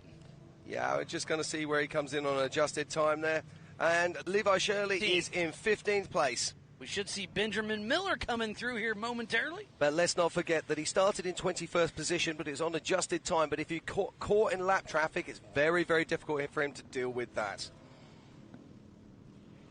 It's a very tight race course, and it looks like Ben Miller, you are absolutely right. And did you see the rear steer right there? How cool is that? IFS IRS with rear steer. That thing is an absolute work of art. Paul Horschel builds an amazing, amazing machine. He does indeed. I do wonder, though, if the rear steer is an advantage or is it just another thing that takes away from your overall concentration? So it's one of those deals.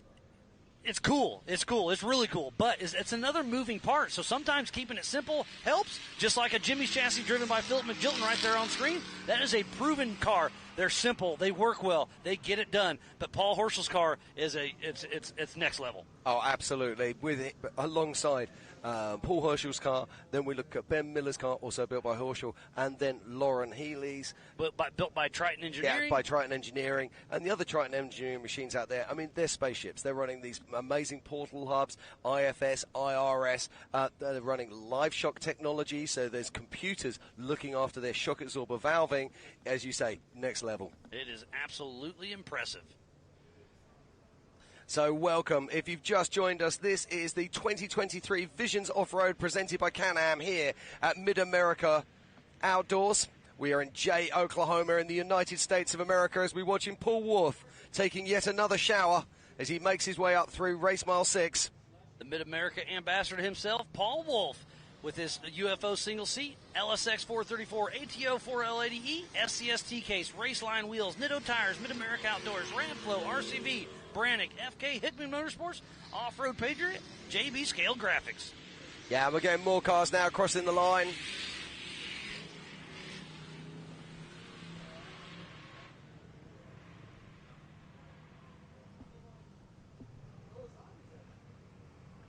Now, just looking at this car here, it about loses it. That goes to show you how loose this car is. Yeah, but I think this guy, I'm not sure who this is. I think it might be Roger King, but no.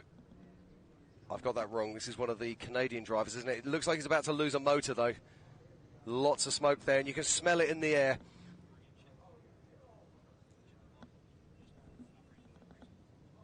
So, making his way back out onto course there. But keep an eye on that guy, because I don't think he's going to be running for that much longer. Oh, and Paul's got some trees in the car with him by the looks of it. They are running over everything they can to keep going. But something is flapping in the wind. Yeah, that's just a small branch just caught on the roll cage there. Just flicked up and just stuck there. It'll be gone, I'm sure, in a few minutes' time. Hopefully it doesn't beat up our on-car camera too much. Looks like that's Chad and Caden Hunt pushing through mile marker number 6. Yeah, Chad Hunt driving a Miller chassis. And these things are bulletproof. They're built like tanks. And just behind it, that looked like Lauren Healy. No, that was Vaughn Gittin Jr. That was Vaughn. Right, okay, so is Vaughn going to be... is this because Vaughn... Actually, no, that would make sense if Vaughn is lapping him. There is Brent Moffitt crossing the race line start-finish here at Mid-America Outdoors for the 2023 Can-Am Visions Off-Road Extravaganza. So we're already on lap 2, and the lead cars are starting to pass back markers. Isn't that pretty crazy? That is crazy indeed. There goes Roger King right there. So I think that was Jan Pittry just a minute ago that we were thinking about. One of our new racers. That was the name I was looking for. He's out of Canada as well, am I right? Yep. Yeah, that's correct.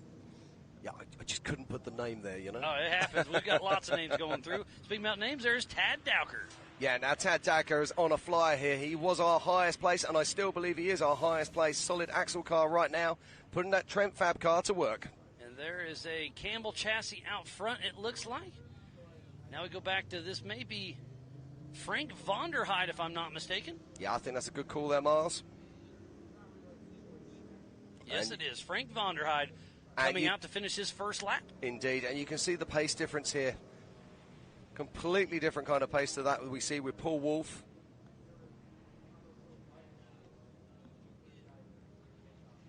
Oh, it sounds there, just as he comes around, Frank Vonderheide seems to have an engine issue. It sounds like some of his electronics or something got wet because it was stumbling, and now he's trying to clear it out. And this is what we were talking about earlier, about car preparation. When you're going through this kind of water, you need to do prep. You need to get the silicone spray into those plugs, even spray them down with hairspray, which you mentioned yesterday. Yep. That can put a protective layer of like shellac over the top that stops the moisture breaking through. WD-40 is another great example of that, and there are other water-expelling chemicals that you can use that will help.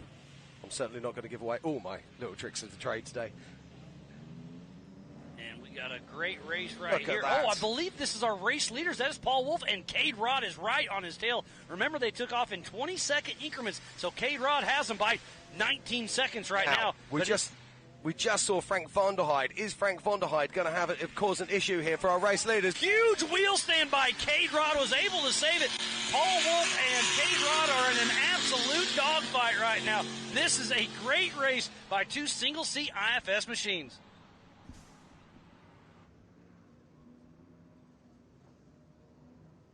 Yeah, look at this. These two guys, they really are at the pinnacle of their careers right now. Paul Wolf is leading Cade Rod. But Cade Rod is winning this race now on adjusted time. He knows he's just got to go. Oh, and Cade Rod's pulling off. What is going on? What's and there is happened here? one entrance and one exit. Oh, no, he's back on the throttle again. So oh, no, he's not. something's going on. But he's close enough. Oh, He can walk no. back to the pits. Not sure what's going on with Cade Rod. He had such a great race going. This is an absolute heartbreaker. Oh, and he is no. already, the window nut's coming up. So is he going to run over to the Amsoil hot pits? This is a super bummer for Cade Rod. Now, What is going on? He's out of the car. Yeah, that looked like the steering wheel coming out. Now, the one thing I fear for this car is you can see under that great big box there, that's the air filter. And if there's too much water that gets down into that area, it could actually cause a problem with the engine. As we cut back to Bailey Campbell as she makes her way through race mile 6. That mile marker 6 area back there, that little creek section is extremely cool. But what happened to Cade Rod? He was our leader on adjusted time. So that is one of our Ultra 4 USA staff going over there to check on him, make sure everything's going on. But the hood is going off. So, Jim, you may be on to something with that air filter. Yeah. Or a belt. He could have slung a belt. Could have slung a belt. There was a very negative body language there from And Cade. look at the drift king himself, Vaughn Gittin Jr. getting all sorts of slideways. Do you think he knows how to do drifting? Better than anybody else I know. So Cade Rod, his body language is saying he is not in a hurry to get going. Tough break. He had such a great race going. And this is Tad. No, that is Chad Hunt. His son Caden Hunt riding shotgun.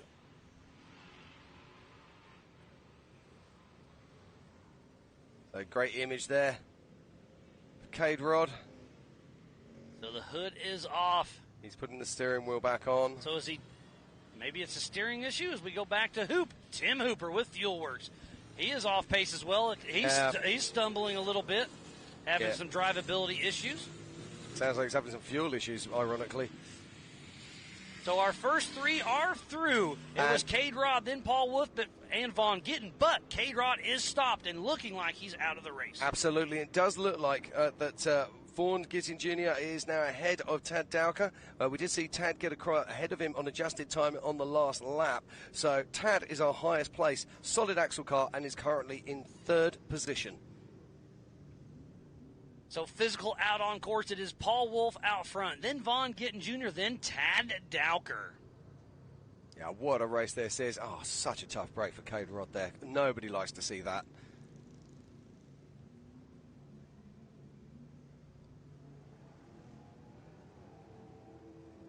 So fantastic images here. And if you're just joining us, welcome to the 2023 Visions Off-Road presented by Can-Am. And here's Paul Wolf. The camera's getting all sorts of dirty. Hopefully he can splash through and clean up that camera real quick. We were joking in line when we were mounting that camera. He's like, hey, that's close enough. I can clean it. Hey, Paul, clean the camera, buddy.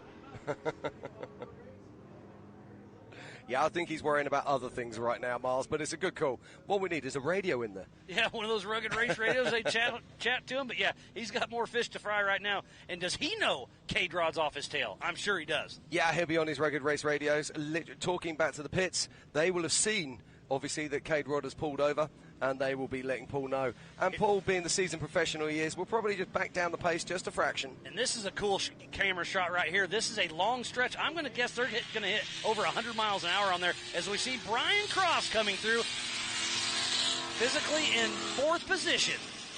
out on course. Now, the last time we saw Brian, we saw he had to go into the pits because he did have a flat tyre. So it's great to see all four wheels on his wagon as he makes his way back out for lap number 3. Because remember, they are in single-seat cars, so if you stop out on course, you're changing it by yourself. So as long as you can lip around and get in the Amsoil hot pits, that is a huge advantage. It looks like that's Brett. Yeah, that's Brett Harrell. Yeah, that is Brett Harrell. Now, you mentioned about that. These tyres are incredibly heavy. You're going to be talking about something in the region of getting on for 120 pounds, something like that. And some of these cars use some pretty cool technology. We have cones on the hubs, so when you take the wheel off, you can pick the tyre up, pick the wheel up, and put it onto the cone, self-centers, spin it until it lines on the studs and drop them on. But you still don't want to be doing it on your own, particularly in muddy conditions. The mud sticks to the inside of the tread, and what is a 120-pound tyre becomes a 150-pound tyre. And if you have to throw that back up on the rack, oh, man, that's hard work. Should be seeing Bailey Campbell coming out and around, and there she is through the Brannock Bowl. Bailey Campbell and Ryan Miller still pushing strong. That should put them in that 5th position. Oh, on adjusted time, she's going to be in 4th.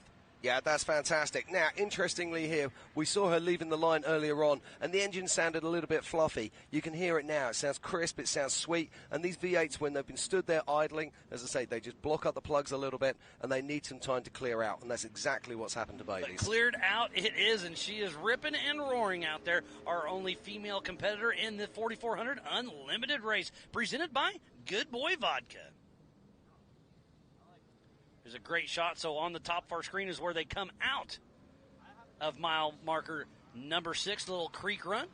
And you can see how muddy it has gotten because they're dragging all the water out of the creek and dragging it with them a little ways. Yeah, it's a fantastic 8-mile course that we've got out here. Really enjoying this. And just looking at our scores.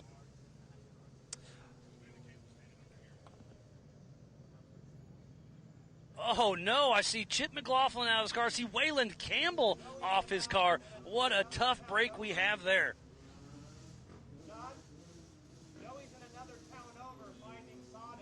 So I'm going to bring into the Can-Am desk with me is Mr. Chip McLaughlin. Chip, what happened? We got across the start line without breaking. No, I think you were already broke. We were already broke. We went across for the starting line or starting points and maybe one of those KOH spots that are so elusive to me right now. So we were marking trail the other day, and about mile marker 5, we put the chip tree. You didn't even make it that far. Come on. Oh, I saw it in pre-running, and that's when we broke. Not on that tree, but yeah. Thank y'all for that. Appreciate it. All in good fun, buddy. There's 3-time King Off-Road Motorsports Hall of Famer Shannon Campbell ripping and roaring. That puts him in that adjusted time 5th place. Yeah, so it's interesting to see how this track develops. When we were pre-running it Tuesday and Wednesday, it was real dusty, like almost in silt, and it was slippery then. And with the rain that we got today, it's ideal conditions right now as we watch Brett Harrell getting a little slideways across the race line, start finish, and we got a rollover. Oh, it's Pip. Hey, you're still in the race. You want to run over and help him? I'm going to help him. I'll be back. Hold on. He may get it. Nope. So, again, Chip McLaughlin is still in the race technically. He is a physical racer, so he can run over and give Pip, one of his teammates, a hand.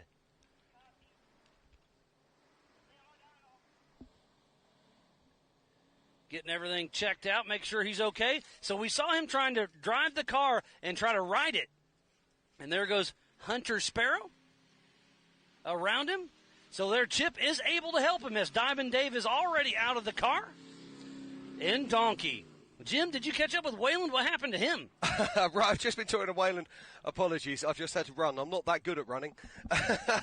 Right, as we watch the recovery going on here, spoken to Wayland, he's lost a water line, unfortunately. Oh, tough break. Yeah. So that's why he was in the Amsoil hot pits early. Yeah, exactly. But he's also, like us, in total shock about finding out that Cade Rod is pulled over and out of the race as well. He had such a great run going. Tough break. Hopefully we can get Pip Justice righted soon. Yeah, look at this. They're putting the rope up and over the tire and then to a tree to kind of – otherwise you just spin the car around. Absolutely, yeah. Now, this is a trick that – they're Australian, okay? They do winching. They aren't. He is. It's just Pip. That's Diamond Dave, part of Rufus Racing, helping him. Yeah, no, this is common sense, this is good recovery skills.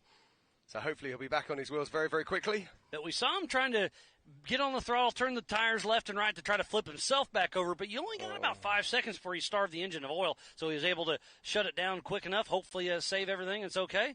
Hopefully you can right that Tribe 16 they call Donkey. Yeah, and you can see it's not the most powerful winch in the world, but it's kind of getting there. And just a little bit more. Come on, You boys need and girls. those driver's side tires to stick. Oh, and it and slips that's off the always tire. the issue. See, now we saw yesterday somebody doing a recovery, and they went on a UTV and they put it through the cage. That was Zach Pollard at mile marker number 1 Exactly. yesterday. So, in fact, what it'd be best to do is if you can actually, and we see JT Taylor, our race director, coming in there.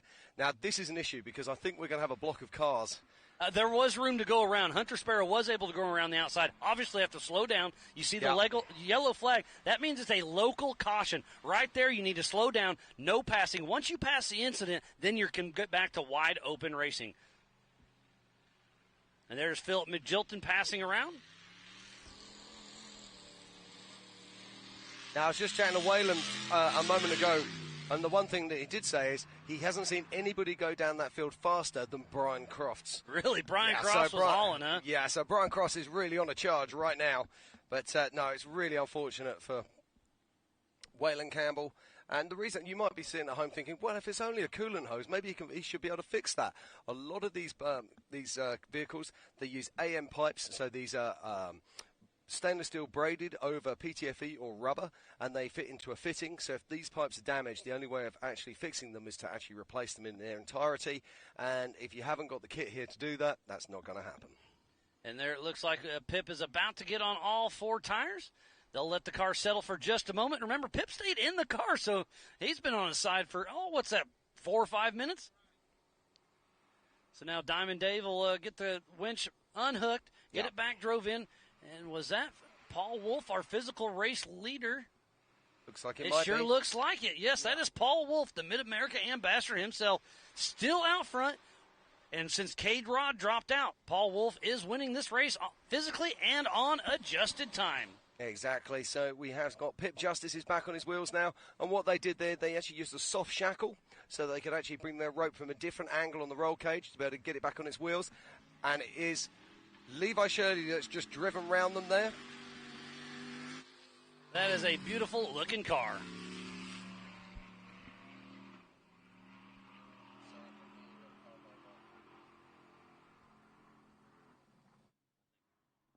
Oh, okay.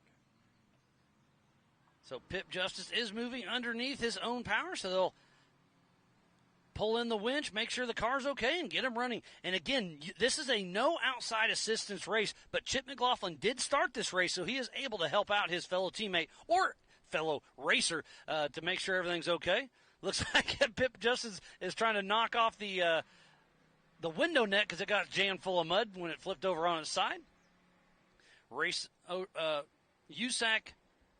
rep Liam O'Donnell's checking everything, make sure everything's safe and sound to keep on going. USAC is our sanctioning body and runs timing, scoring, race operations, safety, and tech. Lee O'Donnell, 23 himself, and JT Taylor making sure everything is A-OK to keep on rocking and rolling. If you are just tuning in, we thoroughly appreciate each and every one of you. This is the 2023 Can-Am Visions Extravaganza for Ultra 4 USA. It is indeed, and what a fantastic day of racing it's been, and this is rounding out a fantastic week of racing for Ultra 4. We've had so much great action, and it's still continuing here live on track right now. We still have an hour and a half of racing to go. And in third position at the moment is Tad Dowka. In second is Vaughn Gittin Jr. And right now it's all about that man, Paul Wolf. And if you're at home looking at our live scoring, you'll be seeing that Cade Rod is showing his first place. But unfortunately, we have seen that he's pulled over on the side of the track and is currently not running. Glenn Page blowing through the race line start-finish, but we're back to Tim Hooper in the Amsoil Hot Pits. There's Cody St. Clair, who just won the 4,500 Yukon Gear and Axle Modified class down there helping his buddy. I love Ultra 4. Everybody's all hands on deck to help everybody, but Tim Hooper is stopped in the Amsoil Hot Pits. Yeah, this is...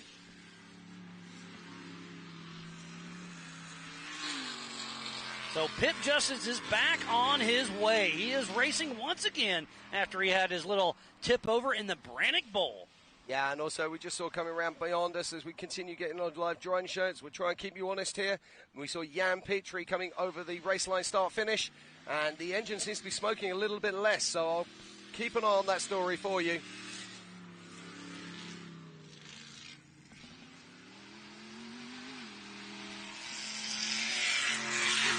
And that is our physical and current race leader. That is Paul Wolf.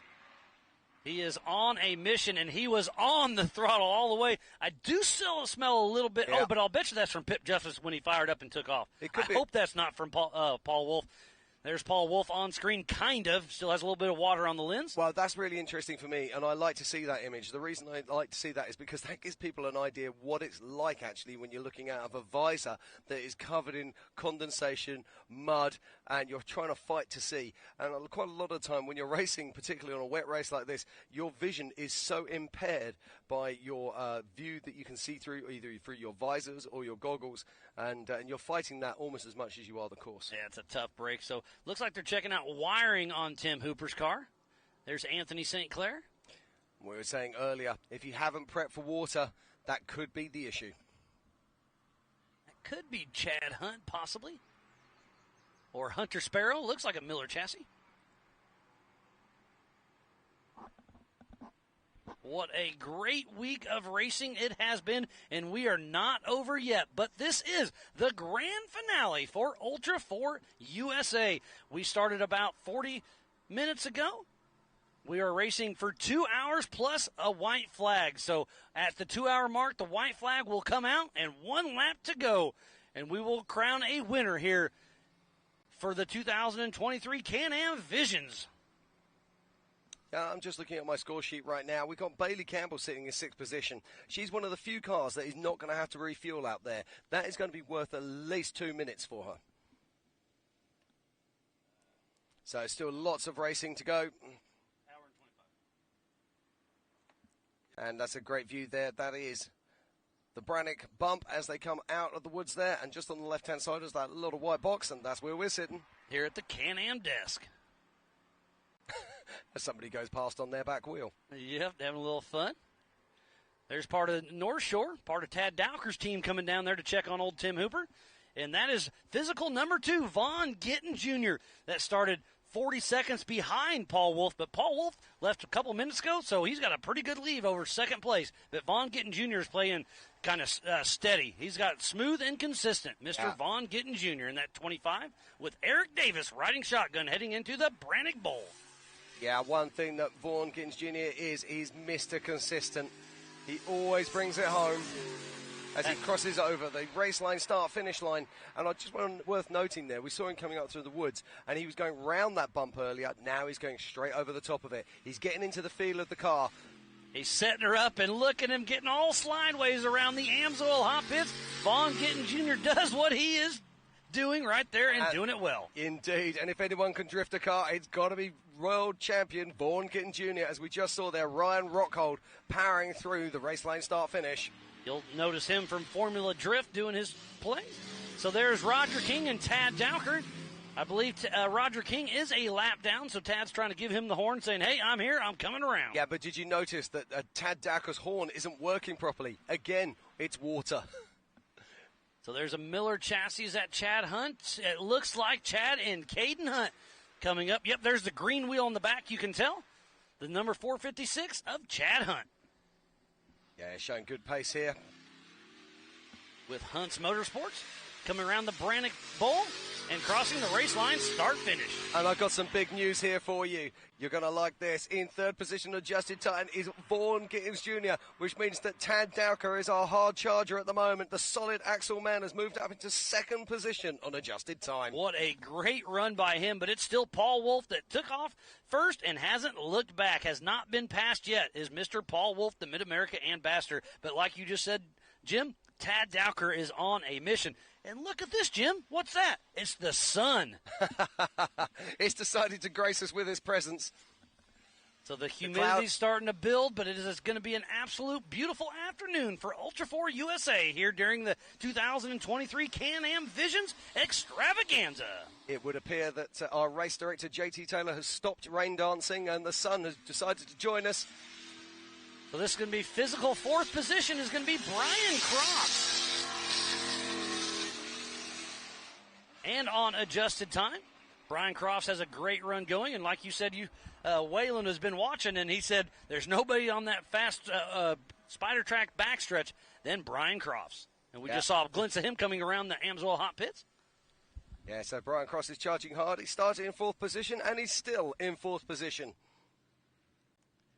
Another car that's worthy of note, and we'll be seeing him come through fairly soon, I expect, and that's Phil McGlinton, who's having a fantastic race. But right now, it's all about that young man, Paul Wolf, driving his UFO.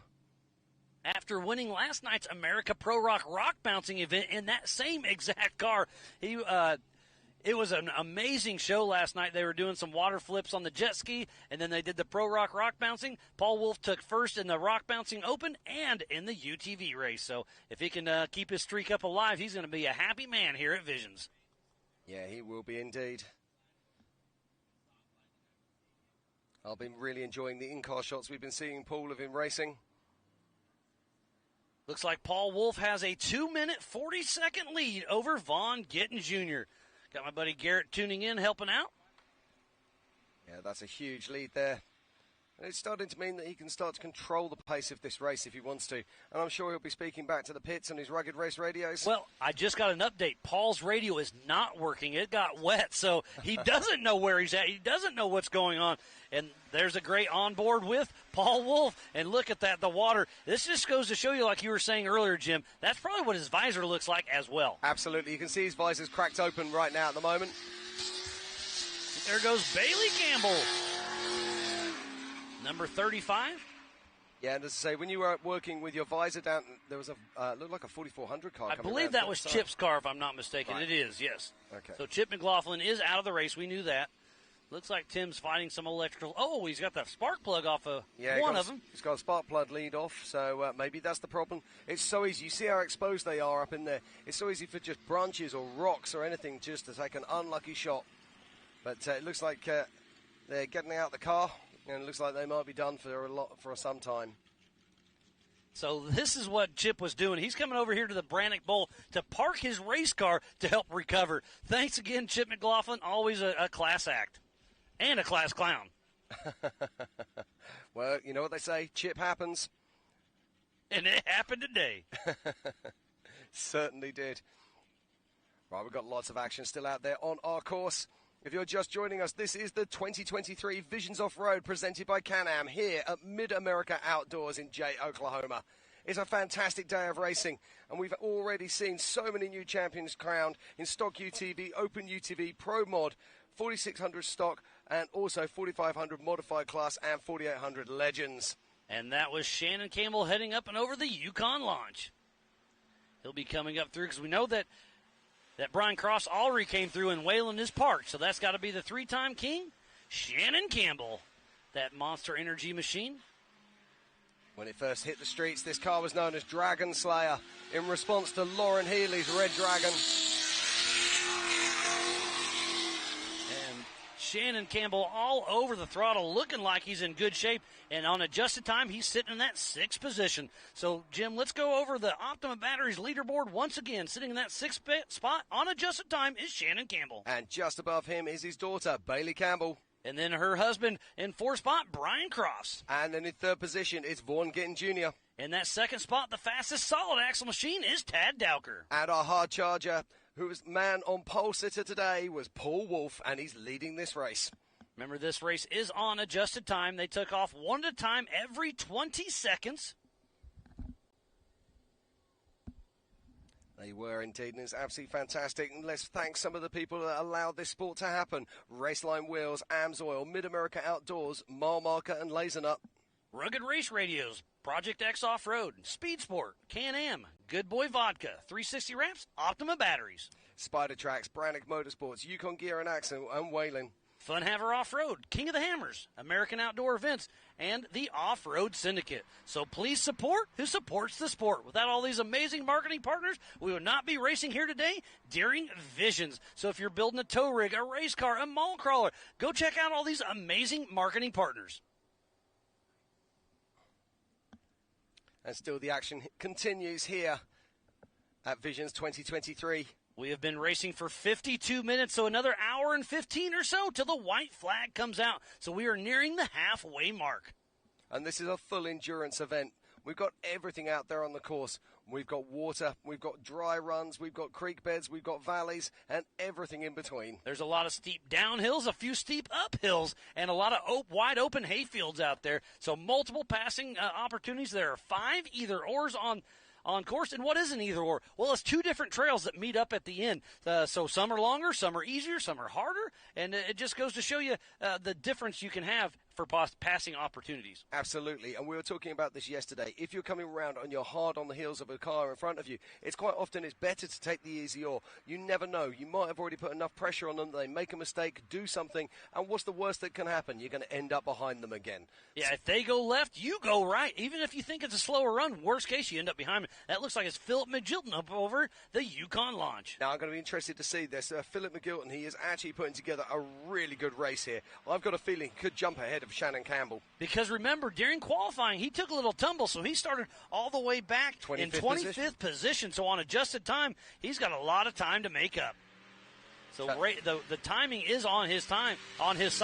But remember, this will be a race to the finish, and you called that one really close. He moved all the way up to 4th position. Philip McGilton has a run, and right now, time is on his side as our physical race leader, Mid-America Outdoors Ambassador, Mr. Paul Wolf, at mile marker number 6. Absolutely. The one thing these guys will not be worrying about today is overheating.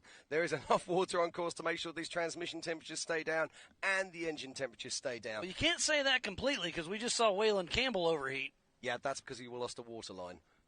You can't give me that one. I'm going to give it to you. You just said it. Okay, but check this out. Philip McGilton has gone ahead of Brian Cross, Bailey Campbell, and Shannon Campbell. What an incredible run there from Philip McGilton. There's Pip Justice and Glenn Page. Pip from Australia, Glenn from Canada. Great to see people coming from all over the world to race with us here at Ultra 4 USA. Looks like Chip traded his race suit for a safety vest. Down there helping his fellow competitors. I think is that Tad Dowker there? That's Hunter Sparrow on screen there. Yep. I think that was Jan Pitre we just saw. It might well have been. See a King Shock reservoir. And here comes Levi Shirley across the race line, start-finish line, and that beautiful Eurofighter. Him and Corey Nasso have a great run going. Yeah, and Levi Shirley has jumped up the leaderboard into 8th position, just behind 3-time king Shannon Campbell. And we saw K-Rod earlier pull off the course just outside the Amsoil hot pits. That was a heartbreaker. He was all over Paul Wolf's heels, and then something just shut off. Did he spit a belt? Did he have some electrical issues? Did he take on too much water in the engine? We don't know. Yeah.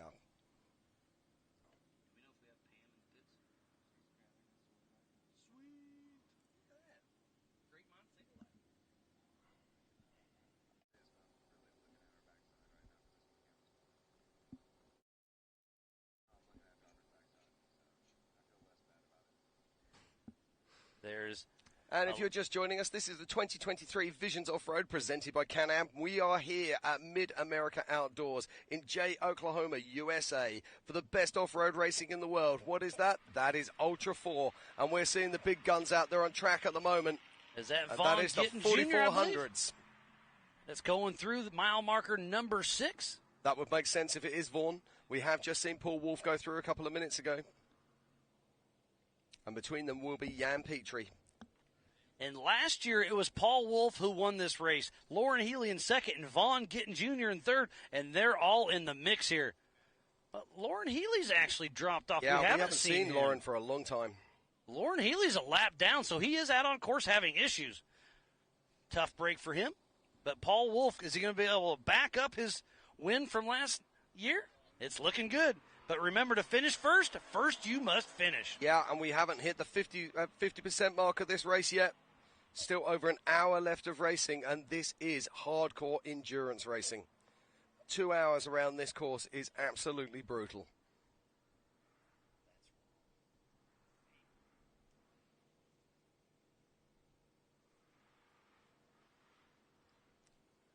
There is Tad Dowker, who is on adjusted time in second place. He is physically on course behind Vaughn Gittin Jr., but Vaughn took off in third position, so he's got 40 seconds. So it's going to be really close, I think. Vaughn and Tad on adjusted time are going to be neck and neck on this next lap. I just noticed Tad Dowker isn't running a spare wheel. I saw that earlier, yes. Is that strategy or what? But I think that's strategy. Here's our physical race leader, Paul Wolf, coming through the Brannick Bowl.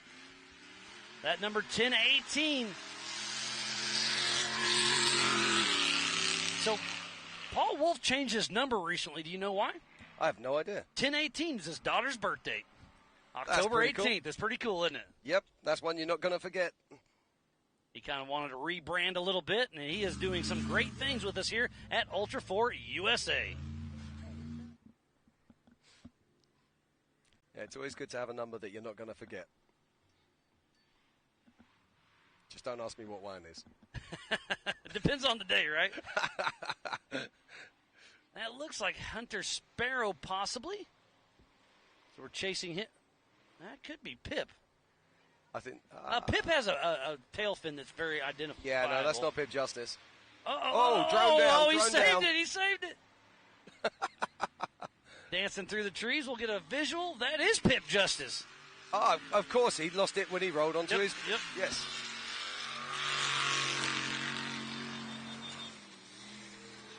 And the 464 of Glenn Page from Ontario, Canada.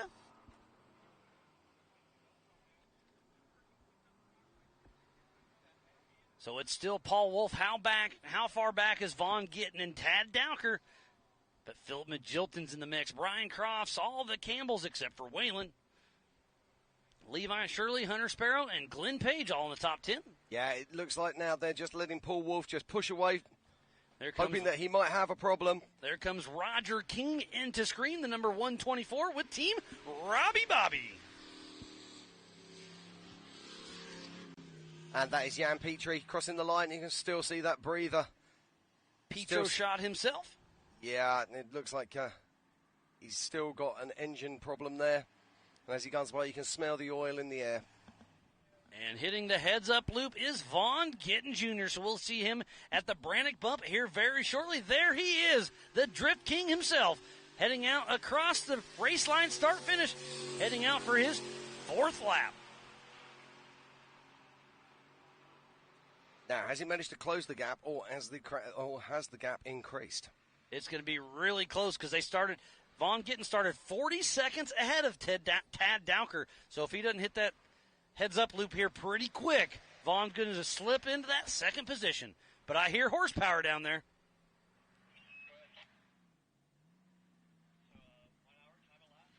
And I believe that's going to be Jonathan Dawes. Yes, it is. In that Trent Fab car with Corey Day riding shotgun. Part of Team Indiana. You see the Brannick Motorsports on the side of that car.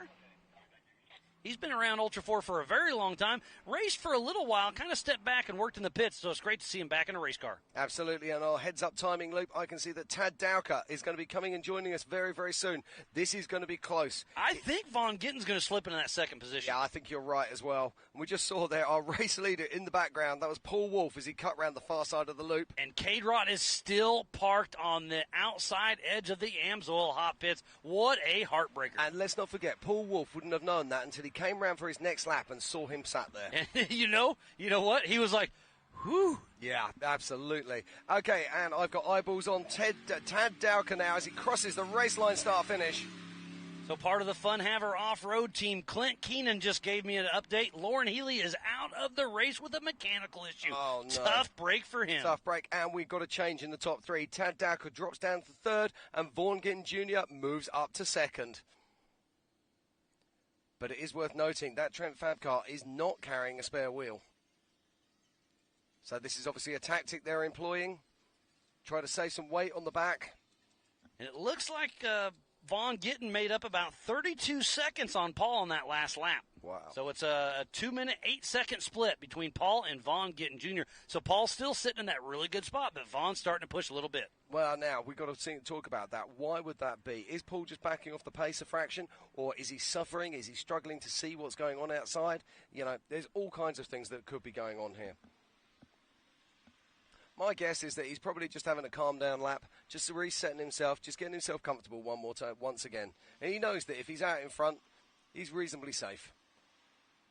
Now, even though he's lost, we don't know what his pit strategy is going to be, whether he is going to have to stop or not. Those UFOs have twin tanks. They have a tank either side of the driver, and I'm not sure of the fuel capacity of those vehicles. And this looks like Brian Crofts now powering down towards the raceline start-finish. All four Nitto tires looking like they're in great shape, so putting the traction to the ground. Yeah, and Brian Crofts still in 4th position. Right behind him is Chad and Caden Hunt, the father-son duo. Got a little blinky light on the right front.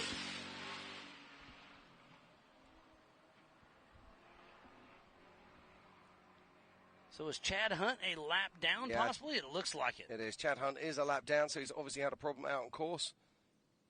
But it's still Paul Wolf out front.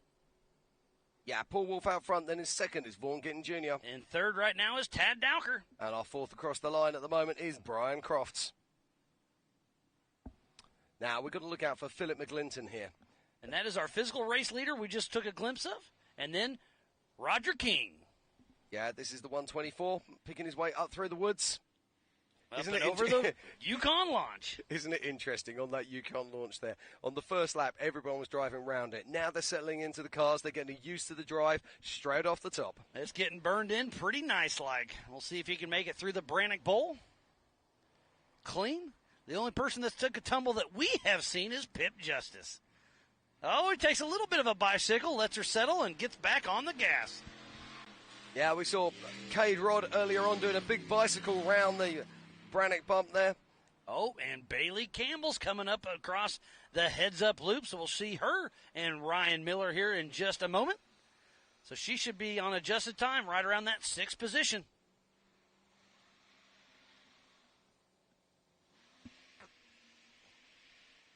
There's Philip McGilton. You were just talking about him there at mile marker number 6. Back there in the creek section.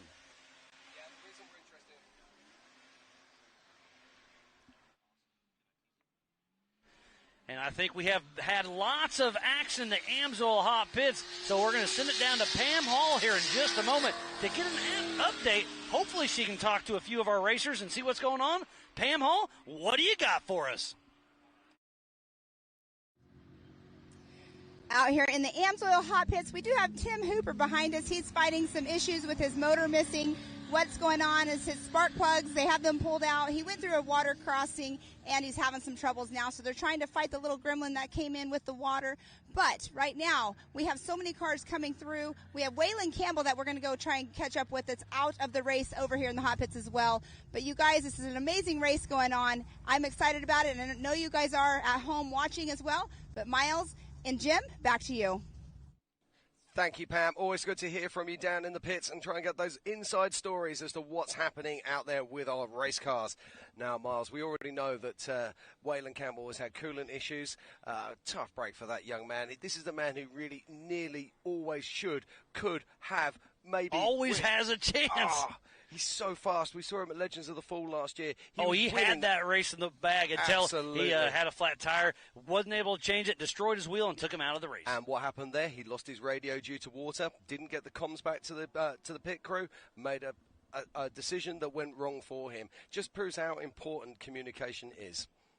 And we just got an update from Pam about Tim Hooper having electrical issues, spark plug issues with that. Oh, there is Levi Shirley in that Eurofire at mile marker number 6. Yeah, this is a vehicle that is absolutely packed with innovation. He's running one of those LT5 engines, which is the new version of the LS with a massive comedy-sized supercharger on it. And that vehicle was putting down nearly 750-plus horsepower. And there comes the 3-time king, Off-Road Motorsports Hall of Famer Shannon Campbell, number 5. Yeah, Shannon looking good as he's working his way up through there. He won King of the Hammers in 2008, 2011, and 2017. He's also been the Dirt Sports Driver of the Year. Shannon Campbell's done a little bit of everything, and he keeps on going. He's actually just started building a new car. It's going to be a 2-seat Campbell chassis. Yeah, I'm really excited to see that. That's going to be fantastic. And isn't it amazing to see that they're changing back? They went across to single seats, and now they're going back to two-seat vehicles. I think the co-driver assistance is a huge element in here. And I was talking to Bailey Campbell and Ryan Miller before this before this race, and I was talking strategy. I was like, "Are you guys going to stop for fuel?" No. The only person that has to stop is Shannon and his old hoopty. I was like, "That's not a hoopty." They said, "Yes, it is." That's why he's updating, landing our drone on the little race line map. Yeah, he'll just sit on there waiting for the next set of cars to come through. Do a little battery change. And let's have a quick rundown on our top 6 currently. The Optima Batteries leaderboard. In 6th position is Shannon Campbell. In 5th is Bailey Campbell. In 4th spot, Brian Crofts. In 3rd is Tad Dowker. 2nd place, Vaughn Gittin Jr. And the man at the moment, he was our pole setter. It is Mr. Paul Wolf. What a great race we are having during the 2023 Can-Am Visions Extravaganza for Ultra 4 USA. But I think we're going to see a change there. I think we're going to see Philip McGilton coming in very, very soon. I think we're going to see Philip is going to be jumping over the top of Shannon and Bailey. Sounds like Pam Hall is back in the AMSOIL hot pits, and she's got an update from Fun Haver Off-Road Team. Maybe it's about Lauren Healy. Pam Hall, what do you have for us down in the AMSOIL hot pits? I'm here over in the AMSOIL hot pit with Clint Keene, and he is the Fun Haver crew chief. Give us a little rundown here. We know Vaughn is running that 2nd position, trying to chase down Paul Wolf, but Lauren Healy is out of the race. So what with Lauren? Yeah, I'm not sure exactly what happened yet. It sounds like we twisted a front drive shaft somehow, and Lauren sounds pretty mind blown by it.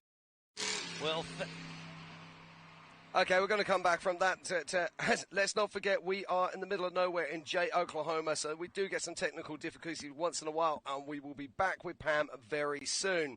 Right, look at this. The top 4 has changed. In 7th position now is Shannon Campbell. In 6th position is Bailey Campbell. In 5th, it's Brian Crofts. In 4th is Philip McGilton. Wow, he's moving up some.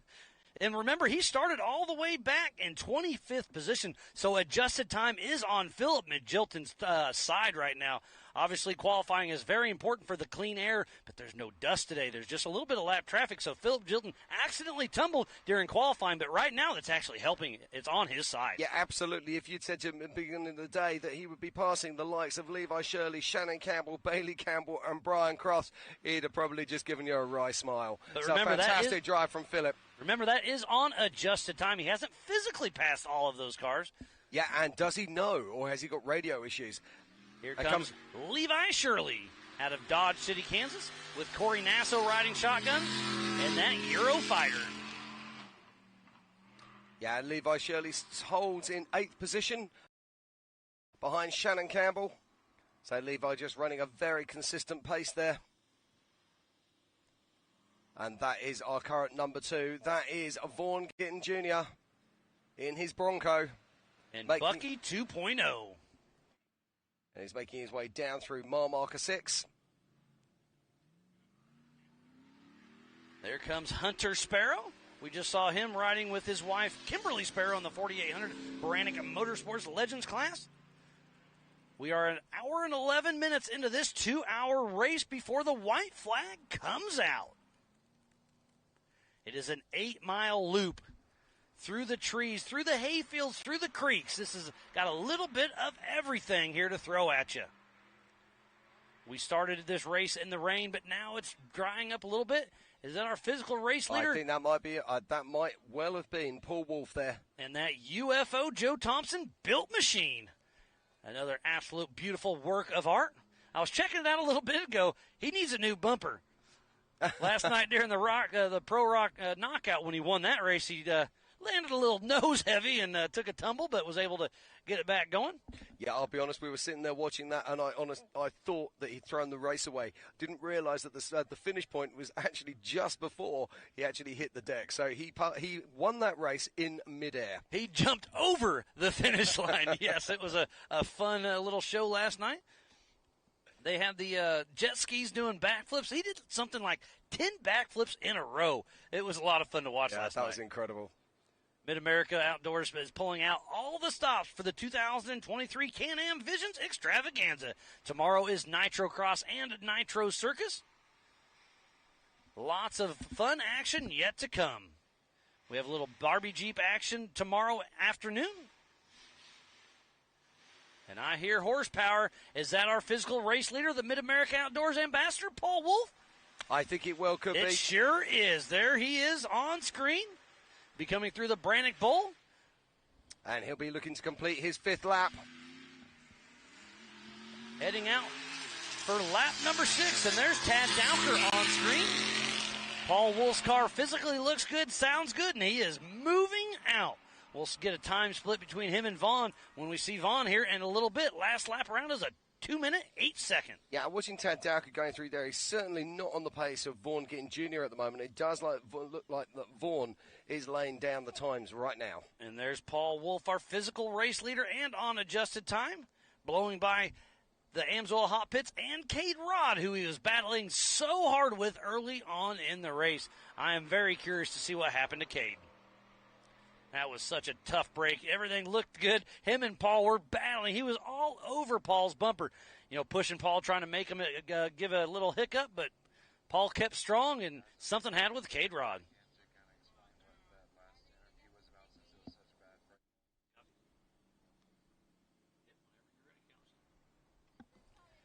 So much fun, so much action. Well, the Amsoil Hot Pits have definitely been full of action today, so we'll be bringing you lots of updates with our Rugged Race Radios. Yeah, we certainly will. There's so much going on here out there on track, and it's been a fantastic day.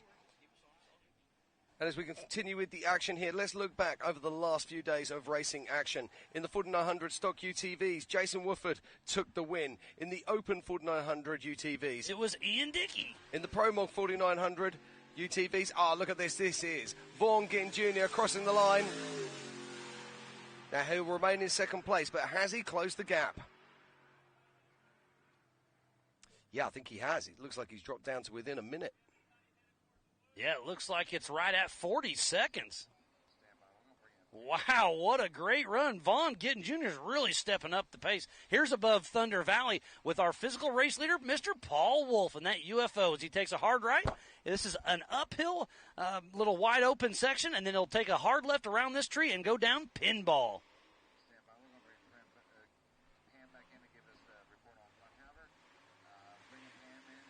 There is Chad Hunt right there on screen. Okay, and we've got Pam Hall down in the pits, and she's got some news on the Fun Haver team. Pam, what have you got for us? Hey guys, out here in the Amsoil Hot Pits, just had a conversation with Clint Keenan about Lauren and Vaughn. Lauren is out with a drive shaft issue. He said it twisted, so he's down by a hill that he was trying to go up where it twisted on him. Said Vaughn his mind's kind of boggled about it, not sure why that would happen, so they're going to go back and they're going to see what's going on with that. But Vaughn is running in that number 2 position, chasing down Paul Wolf. So it's been an amazing race so far for the Fun Haver team with Vaughn. Back to you. Thank you, Pam. Lauren Healy with a bent drive shaft. Tough break there. Did it too much horsepower, just twist it, or you ding it with a rock and compromise it? Who knows? Yeah, that's the usual thing that happens. But don't forget, this is an IFS IRS car, so he doesn't really have those kind of shafts, that's very interesting. So we're talking you're about right. a final drive shaft. In that case, that's the one that goes from the differential to the wheel hub itself. And if he's twisted one of those, that's very impressive. He is on portals. Depressive if you're actually Lauren Healy. Yeah, that car is on portals front and rear, so the ground clearance is amazing, but just that much more moving parts. There is that much more moving parts, but the portal hubs actually protect the drive shafts by being a near 50% reduction. So you get actually less torque at the drive shaft. So it'd be very interesting to find out what's been going on there. But this new technology comes risk.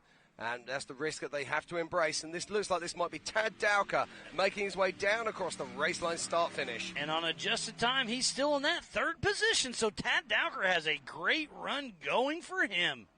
He's got a great season. He's had some really good finishes lately. Yeah, he has. I'm just looking there. He seems to be just slipping away from Vaughan. Let's not forget, he did actually get ahead of Vaughan Gittin Jr., but we're just watching Tad Dowker coming through the water section at mile marker 6, and he just didn't seem to have that same kind of pace that we saw from Vaughan just a few moments earlier. But you can see now we've got a heat haze in the background. The weather is changing so fast here in Jay, Oklahoma. Earlier we had rain. Now looking up in the skies, we have blue skies and sunshine. We're bringing you a lot of action from the Can-Am desk, but it sounds like Pam Hall is back down in the AMSOIL hot pits with Waylon Campbell. So we're going to throw it down to Pam Hall. What do you got for us? Hey guys, I'm out here in the AMSOIL hot pits with Waylon Campbell. This is not where we like to see you, but here we are. You are having some issues with your water lines. Give us a little update of what was going on out there. Yeah, so first lap was going really good, and I ended up popping a water line. It dumped all the water out of the cooler. Luckily, right here in the pit, it spiked to about 250 degrees. And I've been fighting oil pressure problems the whole week, so I just had to call it.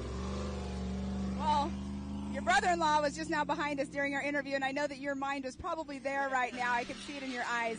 But Brian, Bailey, and your dad are all running 5, 6, and 7 right now. That's got to feel pretty good. We were just discussing that it would be better if it was 1, 2, and 3, and you 3 out there. But they're running a great race. Do they have any strategies out there that you know of that's going on? As far as I know, they're just trying to keep it together. Obviously, my dad's a wild card. You never know what he's going to do. He puts on a show. But I hope they keep their stuff together and make it to the finish line. Well, it's a bummer that you're out here in the hot pits, but here we are talking to you, and I know that you want to get back to that in case somebody else comes in. So thanks for taking the time. Absolutely. You guys have a good day. Back to you guys. Well, thank you, Pam. That's good. Always good to hear from you, so thank you for that. Now, the interesting thing there was Brian Cross pulling in the pits behind. What were they taking off that car? They didn't do much. He was in and out in about 5, 6 seconds, so I missed what happened. Yeah, I'm not sure what it was. They seem to be wrestling something off the hood. Maybe I can only surmise or guess. Maybe it was some kind of strap or something like that, and they were just removing it out of the way. And it looked like his pits were not ready for him either. So I don't know what's going on there. This looks like Chade and Caden Hunt coming through, the number 456. Now, Chad Hunt's running a great pace, but unfortunately, I think he is a lap down on everybody at the moment. But he's got to keep pushing because the attrition is starting to set in. Exactly. We've already seen a great many cars that are already out of this race. Yeah, just think of the big names that are already out. Lauren Healy, Waylon Campbell, Cade Rod. Keep on pushing. Yeah, absolutely. And the kind of pace he's running at the moment, he's staying up alongside. I'm just trying to find out what his last lap was there. And I'm just having a look right there. Yeah, no, I mean, he's putting him down 16:19s. I mean, that is a fast lap there from Chad Hunt. We're looking at 14:19s from Vaughan Gittin Jr. and a 14:09 from Paul Wolfe. So they are speeding things up and they are getting fast. And still the action keeps coming here at the 2023 Visions Off-Road presented by Can-Am. We are here at the Mid-America Outdoors in Jay, Oklahoma, USA. For Ultra 4 Racing 4400 Classic as Phil McGlinton makes his way down through mile marker 6. And Phil McGlinton is putting on a fantastic race right now. Started in 23 position, managed to make his way all the way up into 5th place. We have been racing for an hour and 21 minutes, so about 40 minutes or so, the white flag will be flying. This is a 2-hour plus a white flag, one more lap. It's going to be a great day of racing for the 2023 Can-Am Visions Extravaganza for the Ultra 4 USA Grand Finale. And Bailey Campbell should be joining us in a minute. She should be coming up through the Brannock bump. So I'm getting an update from John Rance that Brian's comms are down, so he pulled in, had us pull a broken winch motor off. The hood is gone, winch is broken into pieces, so that's what's going on there. It sounds like stuff. Bailey Campbell has a flat tire, so she'll be coming in the AMSOIL hot pits as well. There it is, a left rear flat tire. Thank you, Levi Metzger, for the little update, and John Rance. So Waylon will be jumping in, helping his sister in the AMSOIL hot pits.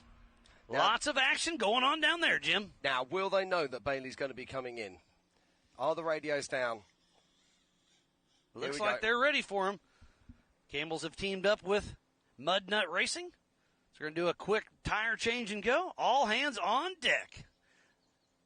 And that's Wayland on the top right of your screen, jumping on top of the car. Yeah, it looked like he was looking for the aerial. It looks like the aerial is missing. The antenna.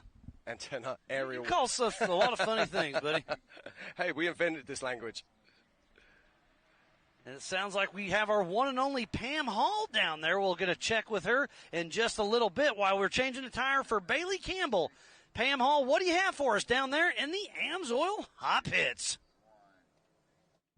Hey guys, we just talked to Waylon Campbell and we were talking about how his sister came through and they saw that they had a left rear flat. They are in right now changing the tire, making sure they get it all buttoned back up because she is running in that 6th position. So brothers out here helping out. Bailey's in the car, just making sure everything is good. They do a walk around when they do come in, but having this left rear flat, and that seems to be the tire that most people have been having an issue with out here this weekend. But they're getting her all buttoned back up. They'll get her back on the race course. So Miles and Jim, back to you. Okay, thank you very much, Pam. And that was a nice fast stop there by the Campbell crew, and Bailey Campbell is back out on track.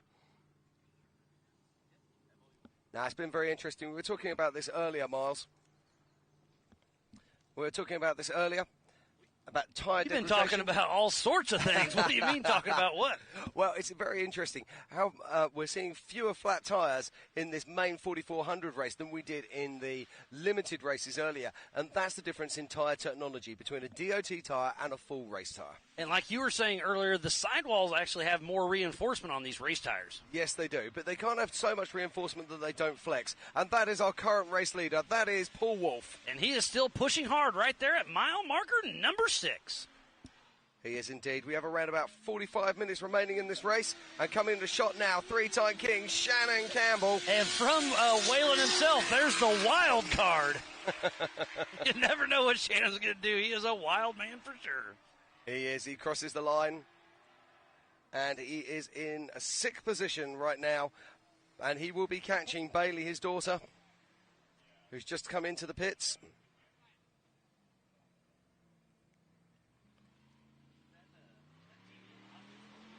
Oh, look at this, though. I can see it on our line.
I don't know if this is.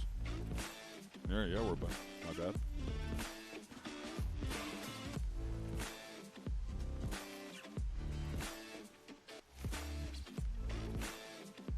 And welcome back, ladies and gentlemen, to the 2023 RC Racing at Visions Off-Road, brought to you by A-Main Hobbies and HPI Racing.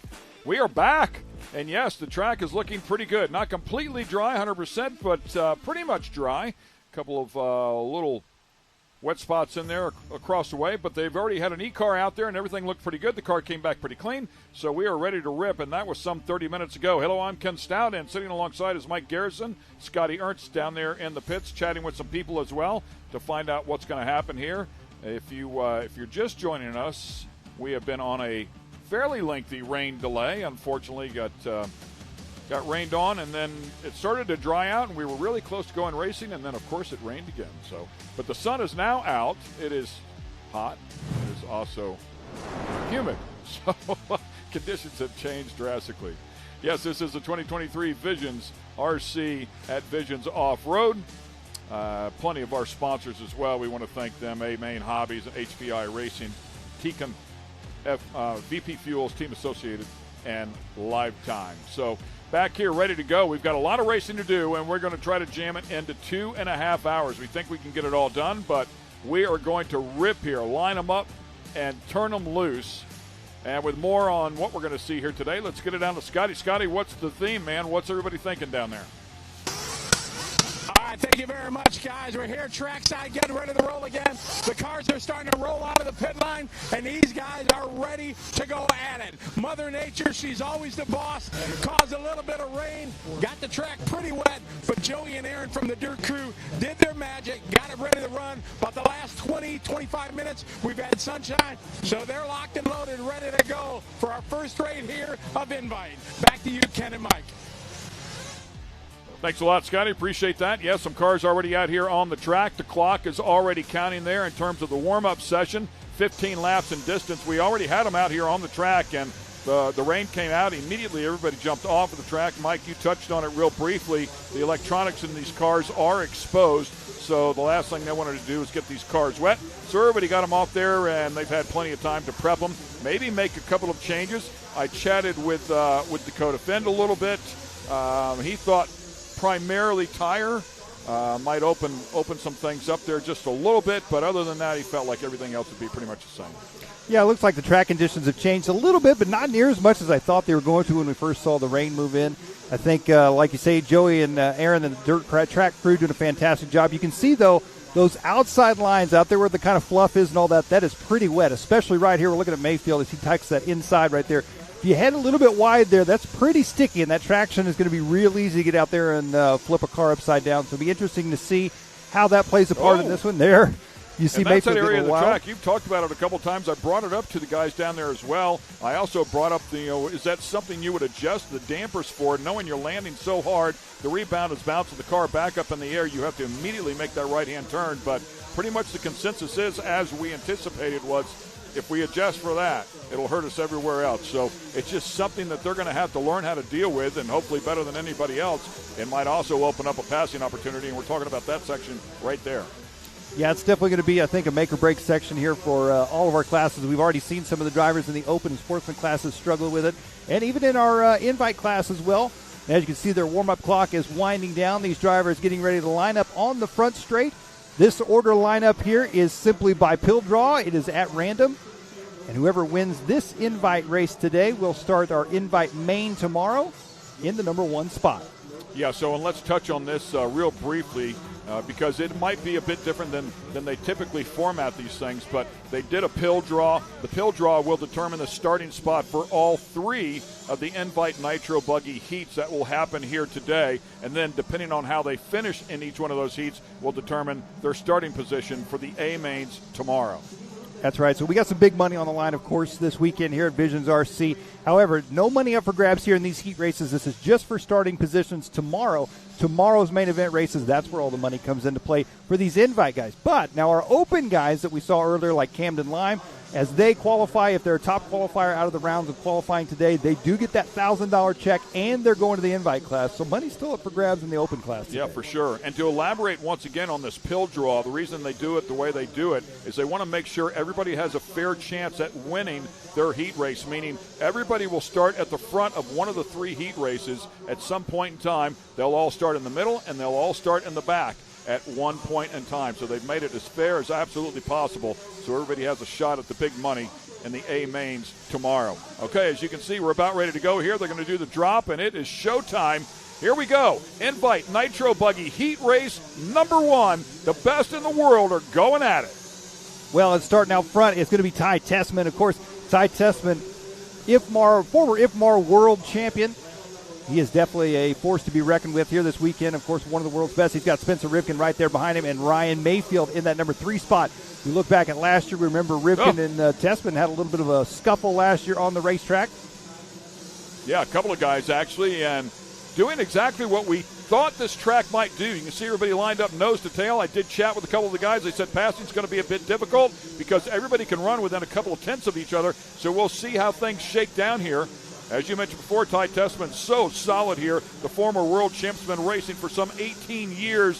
2023 MAO-sponsored Dirt Nitro Challenge champion as well. So great to have him out here, and he is leading the pack around.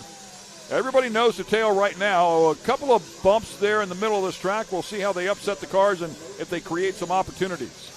Yeah, Spencer Rivkin running that number 2 spot. No surprise there. Dakota Finn starting in the back of the pack. He set some of the fastest laps we saw in that practice session earlier this morning. However, he's got a lot of work cut out for him here on this one. And this track is going to be tough to make up time. So for Dakota, even with the faster lap times, he's got a lot of work ahead of him starting in the back like that. Ryan Mayfield is there in 3rd place as we watch them all clear that big jump. Of course, Mayfield, former ranked number 1 in the world. Actually, when we came here last year, he was ranked number 1 in the world. Currently ranked number 3, ranked number 1 in the U.S. And he's up there looking for a spot. He just gets it right there. Beautiful job, man. Opened up the entry there to that turn. I saw Rivkin do that a couple of times, and you cannot do that with a Mayfield behind you. Absolutely not. Those guys, good friends off the track, obviously on the track. These are all harsh competitors. Jared Wiggins in the number 4 spot, our winner from last year here in the Invite Division, sitting in 4th. Mason Fuller up into the number 5 spot. Taking a look there, Ty Tessman gained a little bit of track there on Mayfield, the number 2 spot. Rivkin in 3rd. Wiggins starting to close the gap up on Rivkin just a little bit. Yeah, and it looks to me like Mayfield driving away from Rivkin just a little bit as well. Obviously, in the midst of making that pass, you're going to lose a little bit of ground. Curious if we can see him close up here on our leader, Ty Tessman. We saw it in the lap times before. It looked like Mayfield was a couple of tenths off from some of the quicker lap times, but with a couple of hours off and time to make adjustments, he'll be right in the hunt. Yeah, and I tell you what, look at the lap times right now. As you mentioned there, a 27.4 is fast lap for Ty Tessman. Mayfield's fast lap at 27.4 as well. Rivkin's fast lap at 27.5. Fast lap of the race actually set right now, and that time by Ryan Mayfield, a 27.1. 0.3 of a second faster than our second fastest driver on the track. So Mayfield is on the move here as he tries to catch up to Ty Tessman. And, of course, these two got a little heated 1 year ago. So yes. It was actually more than a little heated. That was certainly documented well, so we'll find out how things go. I mean, it happens in racing, right? Some reality TV drama going on right there last year. Good stuff. Back on the track together again. Maybe will we see a retaliation, perhaps?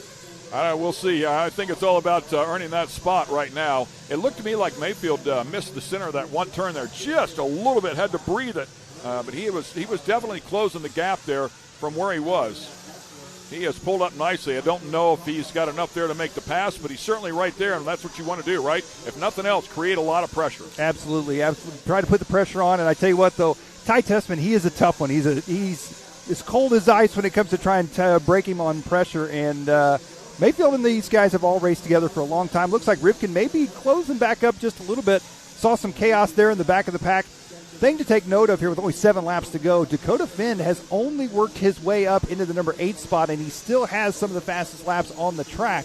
That makes me think, I tell you, the guys that are starting in the back on tomorrow's main events, that's going to be tough for them to get back up at the front. So yeah, exactly what those guys said. It's going to be a tough track to pass on when all the lap times are pretty close. And Rivkin, closing up the gap here on Mayfield.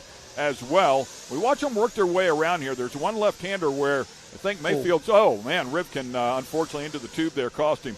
But Mayfield is entering a little bit tight, a little bit early, if you will, and Tessman is right there. So right there he opened it up. So Mayfield opened up that line just a little bit and carried more speed through there, but Tessman had been beating him through there every single lap, and now Mayfield's figuring that out as well.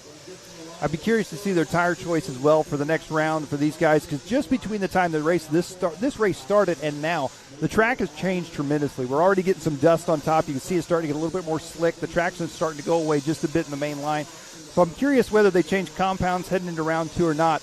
These two guys seem to have it figured out the best, though, as they start stretching out on the rest of the field. 4 laps left to go here for Ty Tessman. Yeah, Tessman has that one corner, man. He runs it so well. He really gets off the bottom of the turn well and then drives it out. A couple more here to go, and we'll see if he can pull it out one more time. And then Mayfield spends the rest of the lap catching him. So right in here, he just drives away from him every single time, carries good speed to that left-hander, and then Mayfield spends the rest of the lap catching back up. Yeah, 3 laps left to go. New fast lap on the track. It's a 27 flat by the legendary Jared Tebow. Driving the Miyako car on his retirement tour here. This is his final year in full-time. Oh, did you see Mayfield right there? Man. He was thinking about it. He is right there twice. So the pressure now starting to work, I think. Yeah, Mayfield gave him a little lunge there in the corner to let him know, I'm here. I'm waiting for you to leave the door open, make the slightest mistake with 2 laps to go. Mayfield is he's not afraid to get aggressive if he needs to. He's going to try and set him up as he comes back into the center section here. He was ready for an outside end on both of those turns right there, but Tessman kept it tight. Here it comes right here. Oh, not quite close enough. Yeah, right there. Great battle there. Ooh. Oh, man, that was close. And that's how close the passes are going to have to be, man. You're going to have to stuff it underneath somebody to get it done. Well, this is going to be their last lap right here. Mayfield's going all or nothing. Here they come off the drop-off. Keep an eye on him right here. Oh, they collide. He was right behind him, had nowhere to go. So Tessman's small mistake also gathered up Mayfield, and that'll probably wrap things up here for this final lap. That mistake actually worked in favor, I think, for Ty. I think he's probably better off making that mistake. I don't want to speak too soon here. One more like that, and Mayfield will make him pay, but looks like he might be able to hang on here. Still ripping.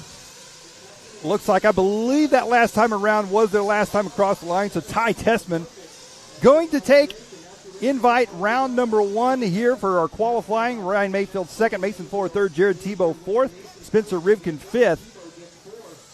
A good run for all those drivers there. So Ty Tessman, tomorrow's invite main event number 1, he will be starting 1st. Ryan Mayfield will be starting 2nd. Mason Fuller starting 3rd. Jared Tebow started 11th on the grid, and that one worked his way all the way up to 4th. Spencer Rivkin fell back into the number 5 spot. Yeah, and you mentioned Tebow there. He did have the quickest lap of that event with a 27 flat. Just to put that in reference, before the rain, we saw some lap times down in the 26-second zone. So the track will no doubt come in a little bit more before all things are said and done here as we take a look at our MAO Racing unofficial results. Ty Tessman up top, Ryan Mayfield providing plenty of pressure, Mason Fuller there in 3rd, Jared Tebow from the 11 hole, as you can see there, all the way up to 4th, and Spencer Rivkin, who was up front early on, ends up inside of the top 5. Camden Line, 6th place finish right there after bumping in. Yep. He wasn't kidding when he said, I've got what it takes and I'm here to show him. There he was. All right, let's get it down to Scotty Ernst. Thank you, guys. We're here with Ty Tessman coming off his first win of the weekend. That was just that was a hot sprint. Yeah, for sure. You're going as fast as you can for the whole time, and I mean, if you make a mistake, you really can't make up any time. Mayfield made up a little bit of time on me. I blew a couple corners, but just trying to make sure I don't make a mistake in the front. That's the worst thing you can do is throw away a lead, so I just tried to maintain it. But yeah, it's going to be a full-on sprint every time. I don't think you're going to be able to pass unless you really get aggressive, which could be interesting later in the weekend. Absolutely. Now with the rain delay and everything we had, how much different is the track from earlier this morning? till this afternoon? It's gotten a little bit tackier, actually. The front straightaway's a little bit rougher. My car handled it good the whole time. Towards the end, it seemed like I lost a little bit of grip, but I think everybody kind of did once it dried out. So maybe to see if we can make some adjustments to the car to band-aid that. But yeah, my car's been working great the whole weekend. Just happy to get a win under my belt and get a good starting spot for tomorrow. All right, best of luck to you. Good job. Thank you. I just want to thank all my sponsors for all the great support over the years, my family for always sticking behind me, and most importantly, my Lord and Savior, Jesus Christ. All right, thank you, champ. Thanks. All right, there's Ty Tessman. He's been around the block a long time. Getting a draw. It was a pill draw, basically. He got the number 1 starting spot, and he took full advantage of it, taking the win. That's going to put him on pole for final number 1 tomorrow. Back to the studio, Ken and Mike. Thanks a lot, Scotty. That's exactly right, and that heat race there was for starting positions in A main number 1 tomorrow. And if you can win the A main, that's $1,500 hit. If you can win the overall, it's $5,000 hit. If you can clean sweep, it's a much bigger hit. Yes, I tell you what, these guys have an opportunity to take a whole lot of money home here from this weekend, and now we're getting ready to head into our race number 1.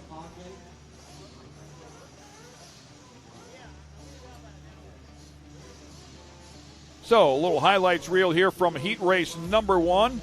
It was a great pass there that we saw Mayfield make on Rivkin, and then slowly worked his way back up to Ty Tessman, creating a lot of pressure. Could have stuffed him right there and checked up just a little bit. Tessman with a small mistake, but it collected Mayfield as well. Worked out for Tessman and ended up winning that one. So he'll start on the pole, as Scotty just mentioned a moment ago, on A-Main number 1 tomorrow. Great stuff. Plenty more racing yet to come here from MAO. Thanks for joining us. We're going to take a quick break. We'll be right back on the other side here at the 2023 RC Racing at Visions Off-Road. AMSOIL runs on freedom and has since 1972. The rest of the market has been trying to follow our lead ever since. But a head start is a head start. Run with us.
Searching low in the night. Ooh, does she know that we think the same?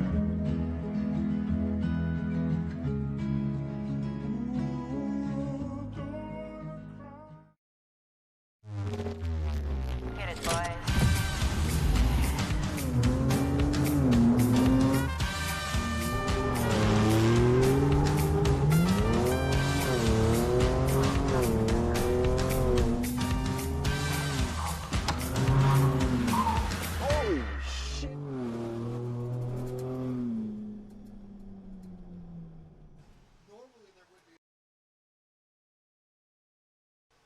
AMSOIL runs on freedom and has since 1972. The rest of the market has been trying to follow our lead ever since. And welcome back to the 2023 RC Racing at Visions Off-Road. One heat race in here for the Nitro category to set up A-Main tomorrow. It was Ty Tessman that came out here and threw down early on had the lead from the start and hung on to it. Plenty of pressure provided by Ryan Mayfield, who also made a really, really nice pass there on Rivkin. So it gave us an idea. Spencer Rivkin, very solid, but opened up the door just a little bit, and Mayfield made him pay, and that's what they're going to have to do here if they're going to make a pass. We heard that from Tessman as well. He thinks to make a pass, and you're going to have to get aggressive out here, and you don't want to crash somebody, but sometimes wheel to wheel is what it is. If you've opened it up enough for them to get up beside you, you better get ready. Yeah, and as we get set to go here, this is our second round of qualifying. We're getting set to go here with our Sportsman Nitro buggy drivers. These drivers run a more traditional race format here for these guys. Dylan Bontrager, Michael Forrest, Francis Sosing, Bruce Burnham, Nicholas Logan, Garrett Parker, Blake Remington.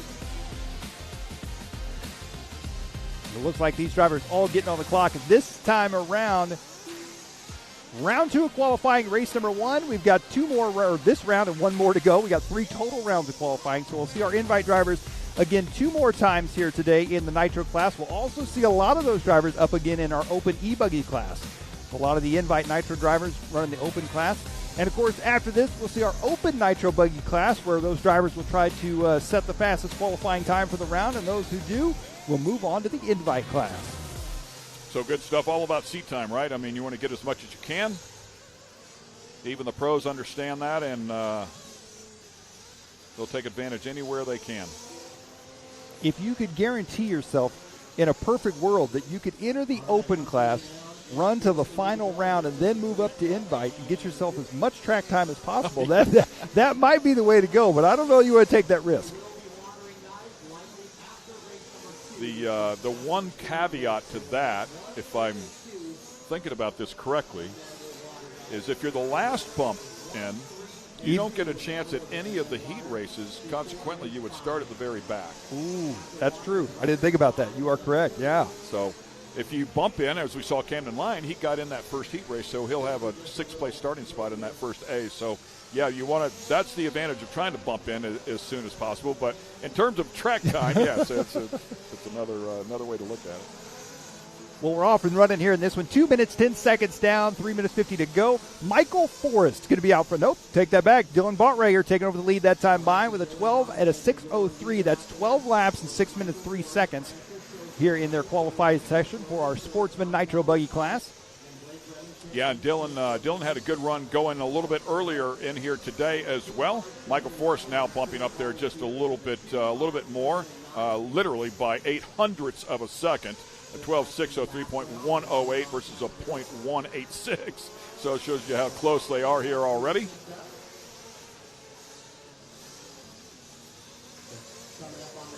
So, yep, no worries. And Scotty's going to work in here and check out his mic. We've been battling a little glitch in that. Audio check, 1, 2, 3. And clearly still there, so electronics, they're always throwing curveballs out here. It's just the nature of the beast, it seems like. Well, Dylan working his way around here. Our race leader in the green and pink dropping down there. Going to be coming up on some traffic here. Dylan right now has got the fastest lap on the track at 28.7. About a 2-second difference from our sportsman division per lap in our invite division, running in the 26s. These guys running about the 28s.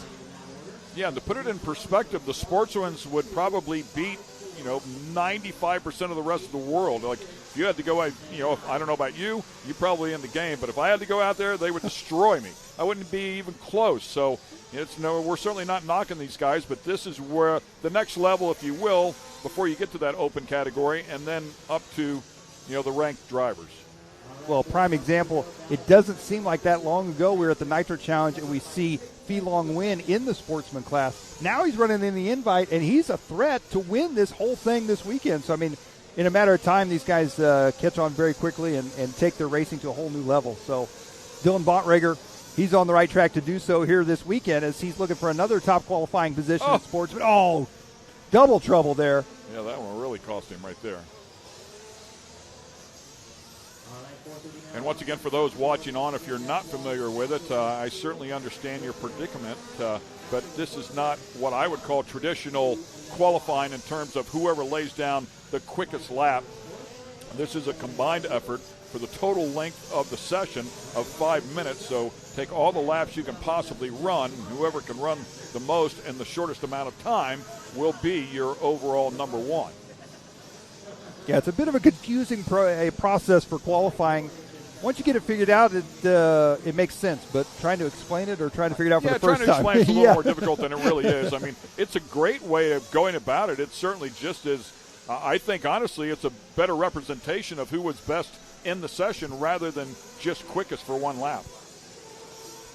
Well, and as we're saying that, Dylan Bontrager, he has actually covered both cases because he's got the fastest lap on the track, single fastest lap, and he's got the best pace right now, which is what really matters. He's on a 13 at a 6-minute 25-second place run.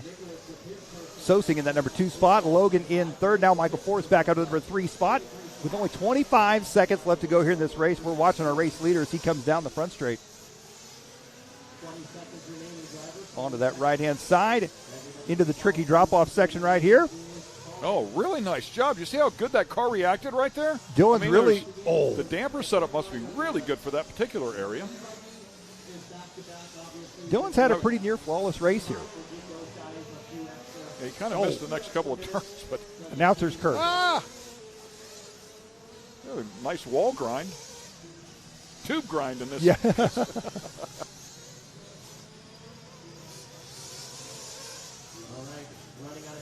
A little wide, got up there in the fluff, put it on the bike, then stuffed it into the next jump. I mean, when it goes wrong, it dominoes, and then you can do that. Looks like, I believe, Dylan may be finished up here. His clock has expired, so he's going to finish up 12 at a 6:04. So 12 laps, 6 minutes, 4 seconds. We only have one heat of Sportsman Nitro Buggy, so Dylan is going to be your round number 2 top qualifier here for our Sportsman division. Congrats to him. Nice job.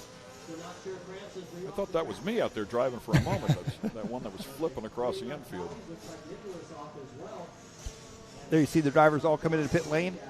I'm interested to see what the tire choice is going to be here as the track starts to dry out, get a little dust on it once again.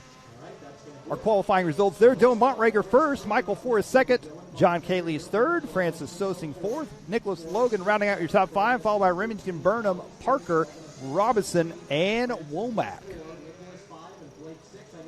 Congrats to those drivers. Yeah, kind of curious to see where they will go here as well. And once again saw Dakota down there prepping tires. That's what he was doing. Looks like the big track is starting to dry up as well. Saw some of the Class 11 cars out there when the track was wet. If you're not familiar with those, they are bone stock VW Bugs, and one of them was doing his best to get up to the top of that turn. It wasn't working out so well, but so it goes. Yeah, all sorts of action here this weekend from Mid-America. Of course, we got the Nitro Cross crew back there, and you saw them getting on the track, getting there. I believe their practice sessions are today, getting some track time for them as well. We're going to let Scotty try his mic here one more time. Check 1 2. Mic test 1 2. Check 1 2. Mic about test that? 1. Nice stuff. That sounds good, Scotty. Much better than what we had there before. I don't know if we'll have time to catch up with Dylan, if he might have already bugged out there or not. Quickest in that last Sportsman Nitro Buggy heat. Got to send a quick text there before he gets racing. Yeah, well, so it goes. Maybe checking timing and scoring. Checking the stock market. That's see how right. things are going. Yeah. I can tell you how mine's doing. I don't even have to look. Sportsman E-Buggy coming up next here. So we just saw our Sportsman Nitro division. This is going to be our Sportsman E-Buggy class. And really what you're looking at there is some of the Travis Pastrana Nitro cars, the Nitro rally cars that will be out here competing tomorrow. This is a practice day for them, a couple of different divisions, but some 1,000 horsepower electric cars will be out there getting it done, putting on a great show here tomorrow. We'll also be out here tomorrow, obviously, with our RC event.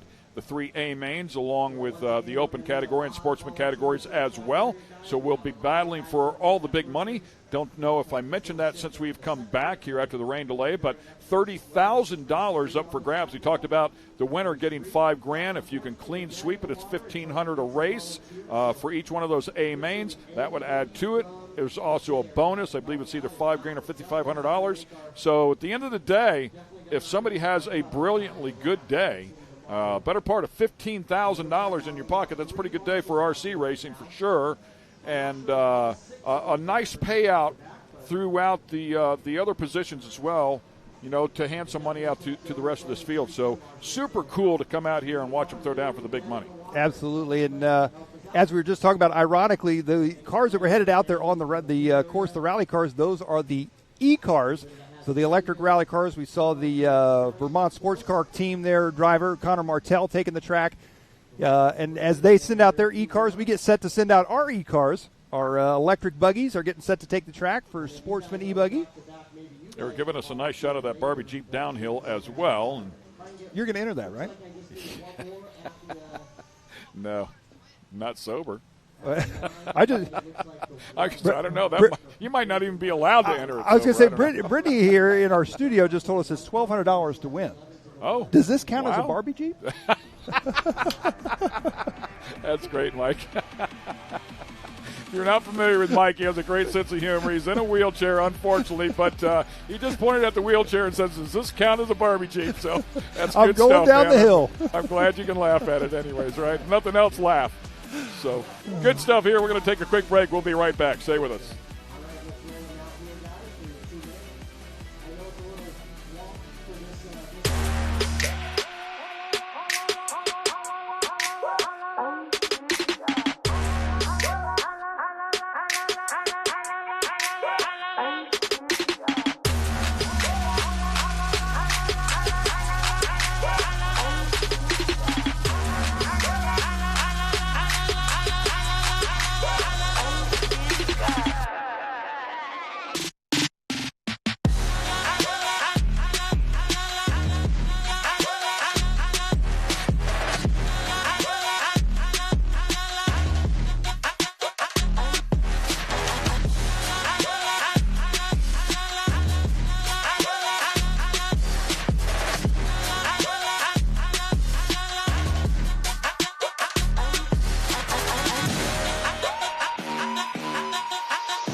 And we're back here at Mid-America Outdoors, MAO, as we refer to it, for the 2023 RC Racing of Visions Off-Road. Brought to you by A-Main Hobbies and HPI Racing. Ken Stout and Mike Garrison sitting alongside, and Scotty Ernst roaming around on the driver's platform as we continue on here. Sportsman E-Buggy Heat Race number 2 coming out. We have the Nitro cars out here just a moment ago.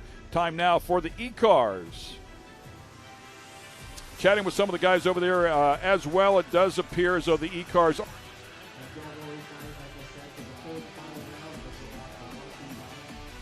think we lost Mike there for just a moment, but checked in with some of the guys. The E-cars are just a little bit heavier than the Nitro cars, but pretty much the same application to the setup applies. It's not significant enough. As we wind down our warm-up section here, 10 seconds left to go, and then we will start the 5-minute clock. Q2. Good shot there under pit lane there. Everybody's trying to stay in the shade. As we are off and underway here for Sportsman E-Buggy. Race number 3. Let these drivers get a couple laps in here. We'll see where they shake themselves out to be.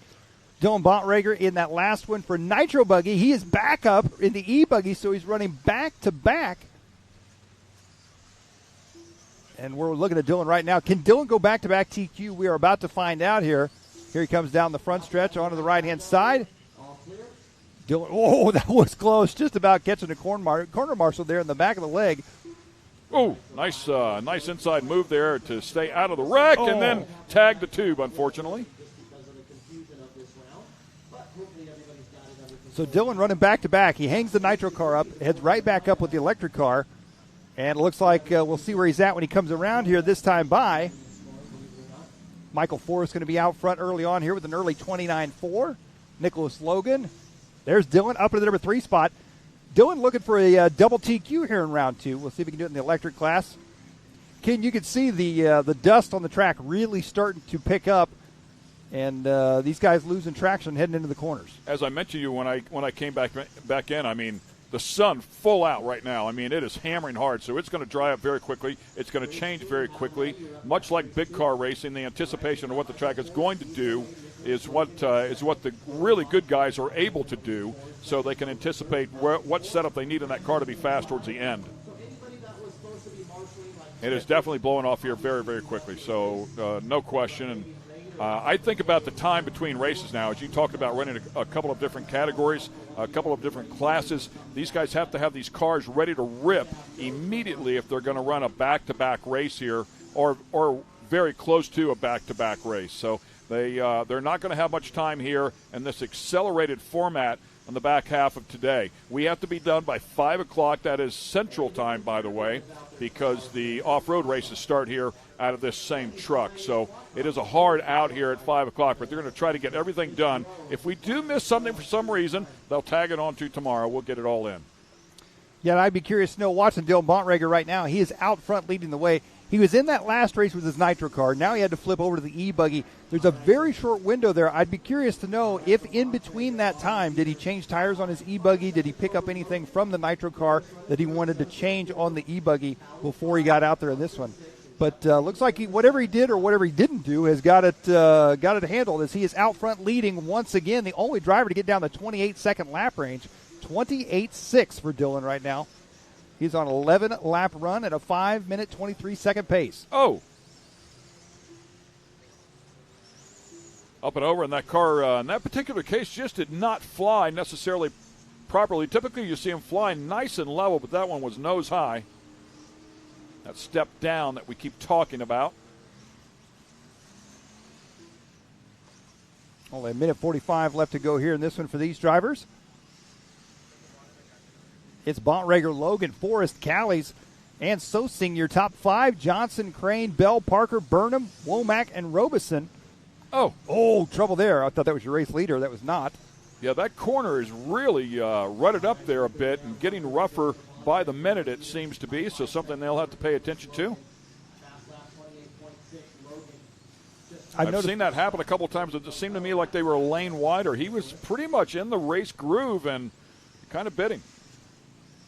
I've noticed a few spots on the track. Really, the only damage that looks like that the rain really did is maybe where the track crew had to step out on the track and basically left footprints and oh, interesting. Yes. You know, pulled dirt up, and may have been a small hole at first, but once the cars start hitting it and stuff, it starts chunking out, and that's the only major difference that I'm really noticing from the rainstorm earlier today. When they talked about sweeping the track, and that's what they did, they broomed out some of those puddles. I almost wondered if the broom would kind of groom the track to some degree, maybe smooth out some of those ruts, but certainly did not think about the footprints where they were squishing down in there. You'll start in the middle and work your way backwards, right? Well, Bontrager right now, he is out on a good pace here in this one. As you mentioned, coming off the drop-off, he's got a fantastic line is set up on point there, as he is out front right now by 7 seconds over Nicholas Logan in second. John Callies in the number 3 spot. Bontrager, fast lap of the race at 28.6. Only driver on 11-lap run here in this one as well. Yeah, it's starting to show some real consistency, of course, as you talked about before, with near back-to-back sessions here. He can dial this thing in just a little bit, but really watching his line, I mean, he's very consistent. There's a couple of areas where I see the pros that stay hard on the throttle, and it seems like he breathes it just a little bit. Nice rotation right here, but coming through there, right there, he breathes it just a little bit. That might have been where he got up on the bike there before as well, but the pros are coming through that left-hander on the pipe.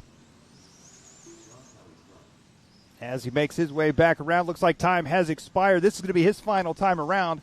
Nicholas Logan going to be taking second. John Caley's taking third.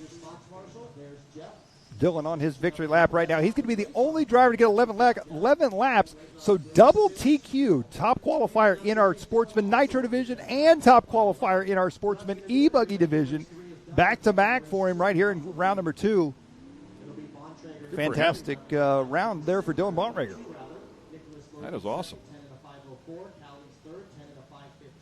Look at pit road there once again. Francis Sosing will finish in 5, Brian Johnson 6, Jeff Crane in 7. I need those 7 drivers. Qualifying results here, courtesy of MAO Racing, with Dylan Bontrager up there, up top.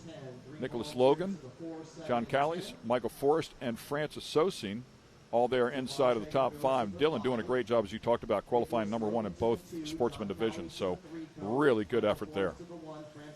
I noticed Francis, he's keeping busy this weekend as well, not only on the racetrack, but he's walking around with a camera taking some pretty cool pictures he's been posting on Facebook of some of these guys as well. So. Oh, I missed that one earlier. That was a great replay. Not great for those two yeah, guys, but it was great, very entertaining to watch. That looked like me driving that one over there. So good stuff out here. Talented RC racers for sure, even in our sportsman division. And, of course, it's only going to get better and faster from there. A lot of great racing yet to come here at our 2023 RC Racing at Visions Off-Road.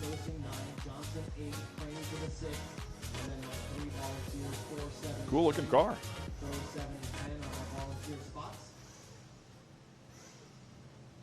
Spoke with Dakota a little bit about the rear wing. I was looking at his rear wing on his car, and he actually has that rear plate, that rear sill, if you will.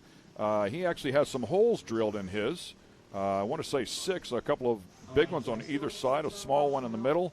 And it's an option that he can plug that hole if he decides he wants to plug the hole, or he can leave them open. Of course, it's going to have less drag down the straightaway at speed. Said it really affects the car in terms of how it flies. Makes a big difference. There's 4 sill plates. There's 2 in the center. There's 2, obviously, the outside sill plates as well, which will help it turn a little bit. So the wings are definitely a part of the game. Well, it looks like we are traveling in the reverse direction. We jumped to race number 3. Now we're going back to race number 2. So Dylan, we've got one more heat of Sportsman E-Buggy. So Dylan was the winner of that heat in the current top qualifier. However, we got one more heat, it looks like, to go. See if anybody can, out of this one, can be any faster than Dylan to set the overall top qualifying time. Gotcha. So in the Sportsman Nitro, we just had the 1 heat race. And the Sportsman E, we have enough cars for 2 heat races. Yep. I'm easily confused, so I just want to confirm. Well, it was a little confusing there because we actually went from race 1 to race 3 back to race 2. Yeah, they're testing me. Yeah, I'm not sure. That's why they put you beside me. Yeah, I'm not sure why we did that, but we'll go with it. So we're back to race 2 now, and then I believe after this we'll jump to race 4. So, and based on that theory, we'll eventually get back to race 1. That's right. So the warm-up session has started here. We are under 2 minutes. And then, of course, we'll have a 5-minute qualifying session here for this heat. Give them a chance to work the rust off, get back out here, get going.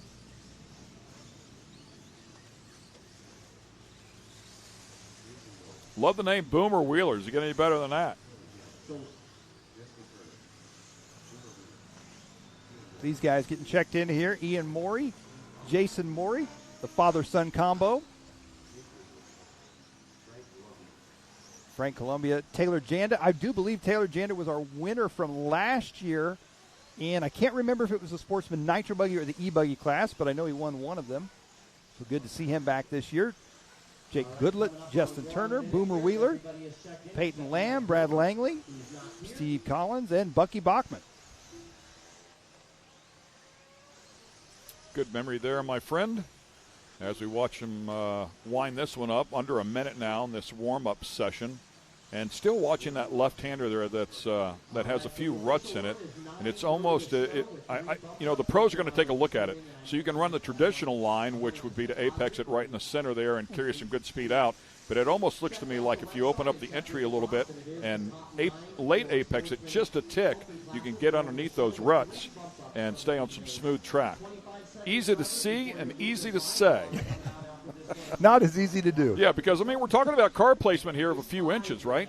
And that's what they're good at doing. Hey, there's a demo track. They're going to have their own race over there. I was going to say, this is the racers that great. we really want to see. The demo track over there at the A-Main Hobbies and HPI Racing Tent, our title sponsors here this weekend. How about the checkerboard socks? That's pretty cool. That's 2/10 faster. Confuse everybody at the finish line. All right, looks like we are back on the big track now, off and running here for Sportsman E-Buggy. Yeah, it's for real now. The warm-up is over. Clock is ticking. Ooh, just barely made it over that jump.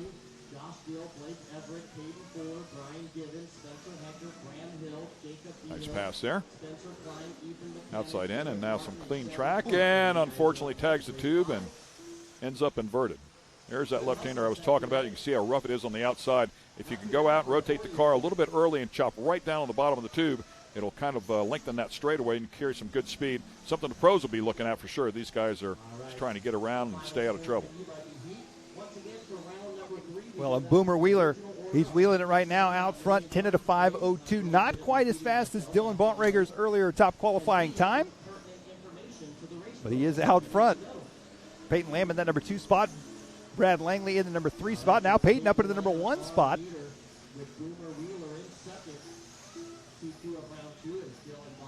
Boomer Wheeler jumps up into the number 1 slot as everybody's taking a crack at it here once they come across the stripe.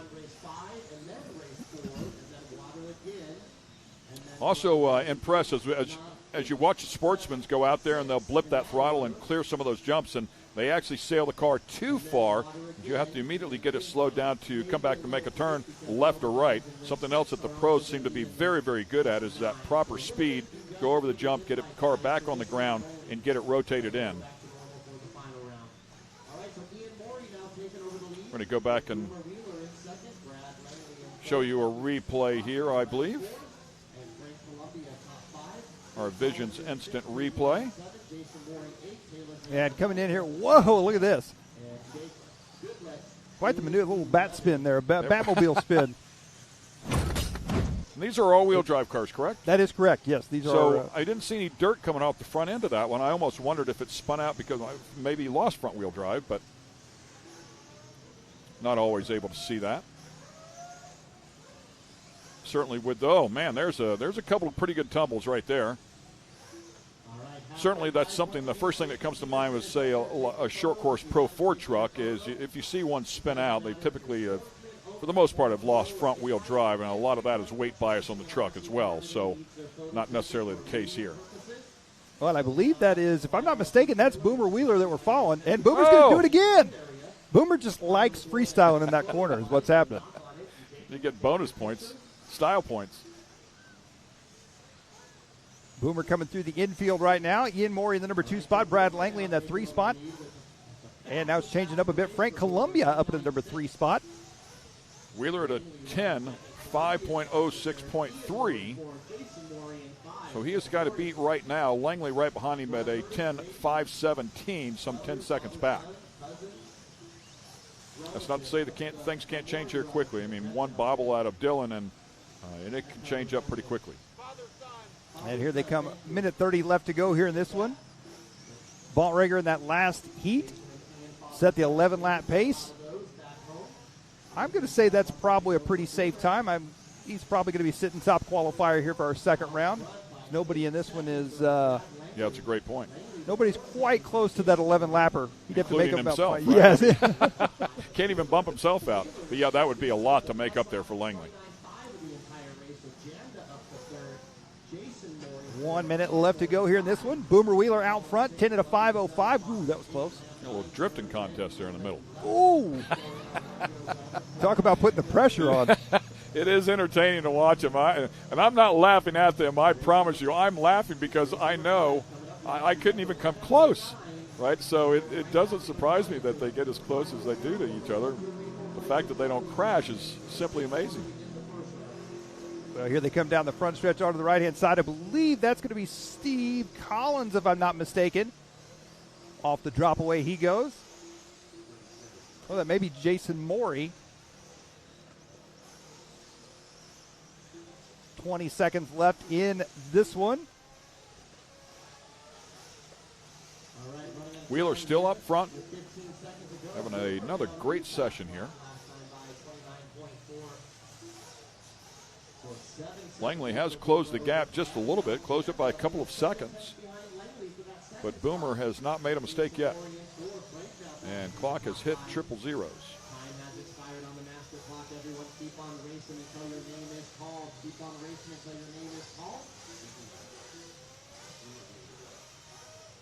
As he crossed the line, he is going to finish up there with a 10 at a 5:07 for Boomer. So it looks like Dylan Bontrager is going to hold on to that top qualifying spot at 11 at a 5:22 overall for the round. Brad Langley coming around here, along with Taylor Janda and Jason Morey. Did what he had to do to secure it either way it goes, right? One way or the other, he was going to try to hang up in there. Boomer Wheeler bringing the heat, just not quite enough. And some smoke out of those cars would indicate some nitro action coming up next as we take a look at our MAO Racing qualifying results. Yeah, it looks like Boomer Wheeler going to take that one. Brad Langley second, Taylor Janda third, Jason Morey fourth, Frank Columbia fifth, Bachman, Collins, Lamb, Turner, and Goodlett rounding out your top 10 there from that one. Ian Morey rounding out in the 11th spot, Matt Gilbert in the 12th spot. And it looks like coming up next is going to be our open nitro buggy division. These drivers are going to be fighting for that spot up into the invite class. See Caden Fuller's HB Racing buggy on the left side there. The TLR to the right of Braxton Coley. Just past him, the Kyosho of Spencer Klein. And once again, Scotty Ernst busy down there. Had that microphone working perfectly. Scotty, who do you have? All right, thank you very much, guys. We are here at the A-Main Hobbies HPI Racing Tri-Me Track. Chance for everybody to try their hand at a little bit of RC. We're here with Troy from A-Main Hobbies. And Troy, this is your second time doing this. You're back with a vengeance and just putting on a great show. Oh, thank you so much, Scotty, and thank you for everybody coming out. This is such a great event. We love to be here. You guys brought the HPI Racing products here. You got a plethora here of rally cars and monster trucks and things like that, and a bunch of kids throughout the last couple of days been coming over here trying them. Absolutely. We're so thrilled that HPI Racing came on board with us and provided us with so many RTR kits of all types. We're on the Tri-Me track here, the A-Main Hobbies HPI Racing Tri-Me track. We're running their jump shot line. So we've got stadium trucks, monster trucks, and short course trucks that the kids are getting to run. And then we're showcasing all their different on-road cars. And they have a great line of cars, and we're happy to be partnered with them. And I see a lot of signs here, win this car. There's been kids and big kids, too, coming up, signing up to have a chance to win some of these. Absolutely. Kids of all ages trying the cars, and then you get a chance to win a car. We're giving away 4 giveaway cars in the next 2 days, so 2 today and 2 tomorrow, and some great stuff. Some Savage, upgraded short course truck, one of their Vorzas, and one of their stadium trucks. So really excited. That's coming up here in about 30 minutes, the first of 2 drawings today. When I see the kids racing and driving around the Tri-Me track here, and the parents on the sidelines looking at them, what do you say to the parents when they have questions and things? Well, they are asking a lot of questions, and we've got a great team here with Chris Boyd and Mike Lee and myself, just talking to all the customers, just trying to. There's so many people that maybe they have an RC car. Most of them don't have an RC car. They just showing some interest. They're here for the full scale racing. They come over, and sometimes the kids hit the transmitter button and go in reverse. The cars are kind of going everywhere, but we take our time with them. We show them the basics, and after they come back time 2, time 3, time 4, they really get it. Now we're running heat races, and kids are winning some A-Main t-shirts for little 3-lap dashes. So we just spend time with them. And then, of course, we tell mom and dad where they can get all their cars at A-Main Hobbies. And we've got some great coupon codes for them here. So it's just been a lot of fun. Well, that's awesome. We appreciate you doing it. It definitely adds to the vibe here at Visions. There's lots of racing, but there's also downtime. So the families come over here, hang out, run a few of the HPI racing cars, and have a good time. Absolutely. We've been slammed here, but it's been so much fun. It's been great. Well, we appreciate it. And again, tell the folks where they can find more information and where can they buy these. Well, at amainhobbies.com, we do carry the entire HPI racing line, but of course all cars and all parts and everything you need RC can be found at amainhobbies.com. But we're working with HPI this weekend, so you can check out their line right at Amain Hobbies. Awesome. Well, we thank you again for your time and giving something back to the youth here. Thank you very much, Scotty. Thanks for coming out. My pleasure. Thank you. So there you go. From the Try Me track here, racing some HPI vehicles, having some fun about all the things that Amain Hobbies has to offer. Visions is a different kind of event. It's a unique vibe. Full-scale racing, RC racing. You can find it all here at Visions. Hope you put it on your calendar to join us sometime here in the future. Somebody keep an eye on Scotty. I bet he hangs out over there and drives one of those cars for a little bit. We thank Amain Hobbies and HPI Racing. Appreciate all of their support, and very cool for them to come out here with that display and share some information about this sport that we love dearly. And here we go, warm-up laps here for this 6-minute session that is coming up, the Open Nitro Buggy Heat Race number 2. We believe there's enough cars out here to have a couple of heat races, so the overall winner here will have an opportunity to bump up, much like Camden Line did a little bit earlier today.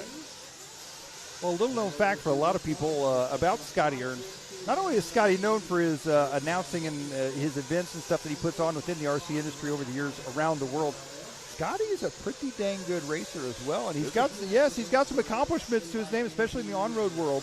Does a lot of on-road racing, does a lot of short course racing, so I wouldn't be surprised if Scotty hung out over there for a few minutes. Handed out a few lessons. Yeah, that's right. That's right. Good for him, man. That's great. I love it. These guys warming up, as Ken said, taking the laps here. Open Nitro Buggy. 2 heats here of Open Nitro Buggy. The fastest qualifier out of those 2 heats will be going on to the Invitational class. So these drivers are fighting for their spot. Come back in and top off the tanks here and get ready for the 6-minute session. Brewer, Cully, Dill, Everett, Fuller, Gibbons, Heckert, Hill, Vigil, Klein, Mechanic, Martin, and Parker all ready to do battle here in this 6-minute Q2. Yeah, and I got a feeling Heckert's going to be one you're going to keep an eye on here in this one. Ethan Mechanic was up front. Braxton Coley, Caden Fuller, of course. This is going to be a good one here for these drivers. Our first heat of Open Nitro Buggy as we are off and underway. See those things, man, when they hit the throttle, they absolutely launch. 0.21 cubic inches make somewhere in the neighborhood of 2.8 to 3 horsepower. 32 grams or about 7 pounds. Somewhere in the neighborhood of 40 miles per hour as they run out here and really carry some speed. Those engines turning some 44,000 RPM. That is buzzing up. One lap into it here. We're looking at Caden Fuller. Fuller going to be out front early on at 27.7 right out of the gate for him, lap number 1. Spencer Klein, the Kyosho driver, in that number 2 spot. Braxton Coley in the 3 spot. Jacob Vigil and Garrett Martin rounding out your top 5. And we talked about how good that track was this morning. We had overcast, track was tacky, had some good grip, and we saw 26-second lap times. Now with the sun out, the dust coming up here just a little bit, clearly has dried up a bit, but the speed not necessarily in this track, but everybody's racing on the same surface, so go out there and make hay, man. Yeah, you're right. I definitely think, and they're doing a little less maintenance in between each race and each round, I think, trying to get these races clicked off in time before our shutdown time here today. So I think we're going to see the lap times probably drop off a bit. The track may come around a bit on the main line, but if you step out of that main line, the dust and the loose dirt is definitely going to slow you down. Caden Fuller, the only one in the 14-lap zone, 14 in a 6:26, and then Spencer Heckett back behind him at 13, 6 flat. So Fuller putting together a great session here so far. Yeah, Fuller right now, we saw him. He had an impressive run up there with Camden Lime in round 1, as well as Brandon Rose. We'll see Brandon Rose coming up in the next race. Right now, Caden Fuller trying to put the fastest lap down that he can, fastest pace down, I should say, for the entire race that he can. Oh, Caden and his brother Mason had a great battle 1 year ago. Mason making it up into the show. Mason one of the invites here this year. Mason, one of those drivers that off the track he's a bit quiet, but on the track he's making some noise here this year. Really moving up and running with some of the big dogs at not just this event this weekend, but previous events as well. Got a respectful finish there at 8th overall 1 year ago, so right mid-pack with the big dogs. Very respectful effort for sure. Caden Fuller there, as you can see the pace up there at the top, that 14.625. And the clock ticking down here as well. We keep an eye on it, about 3 minutes left to go. Fuller going to be working his way into a little bit of traffic here. We'll see if they can work it out. Going to try to cut back to the inside. As we talked about earlier, too, this track, tenths of a second can actually make a difference on this racetrack, and it's hard to make that back up. So when these guys have to slow down just a little bit to wait on traffic to get out of the way or find a good line around them, it can really be a detriment to your overall pace. Seeing some great passes being made here as well. If you run one lane high and somebody has a good run, good control over that car, they're going to drive right down underneath you. They'll make you pay. Oh. Yeah, somebody up and over the tube. Kept it on all fours. Well, there's Spencer Heckert in that number 2 spot in the red, white, and blue. On the right-hand side of the track, he's coming up on some traffic here. Ooh. Outside in. Good move job. from Spencer. Yeah, great job. Yeah, and as you talked about before, wow, look at these guys, man. I mean, they are ripping. Beautiful stuff. This track's starting to blow off. It's changing every single lap, getting a little rougher as it goes, but everybody dealing with the same situation. That's that line that I was talking about right there that Fuller just used. Went outside, opened up the entry of that left-hander, rotated the car, and shot right across the very bottom and able to stay on the throttle all the way through there. Yeah, it definitely seems to be working for him as he's out to a 3.5-second lead right now. He's on a 14-lap run at a 6-minute, 26-second pace. Spencer Heckert on a 13.604, 4 seconds off that 14-lap run. Spencer Klein up at the number 3 spot, Mechanic in the 4 spot, Braxton Coley in the 5, Shelby Parker up into that number 6 spot.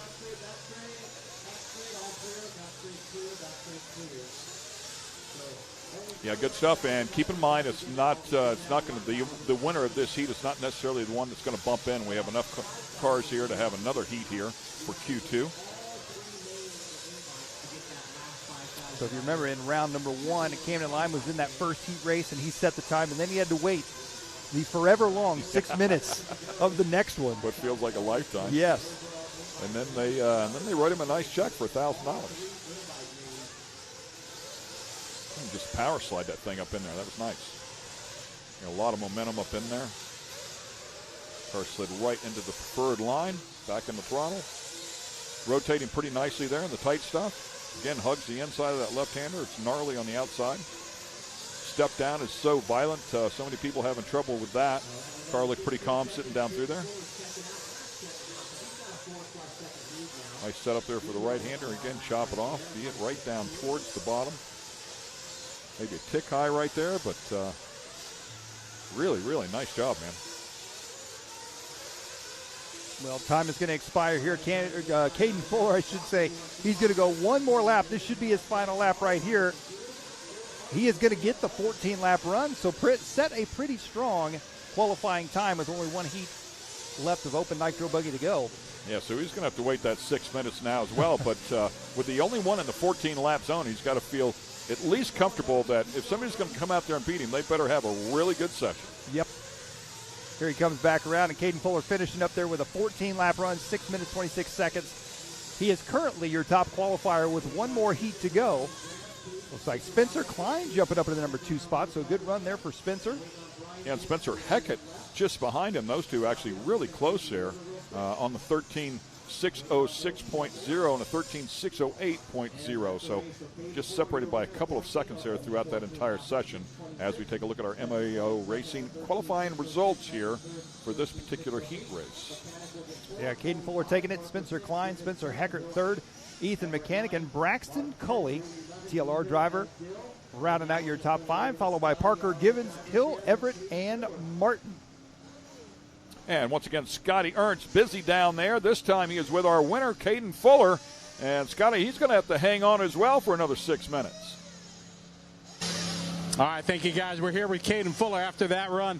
Caden, that's the first step here. Now you got to hope you were faster than these guys. Take us through that run. Yeah, I was just trying to be smooth and consistent, stay fast, and hopefully my time holds up for this round.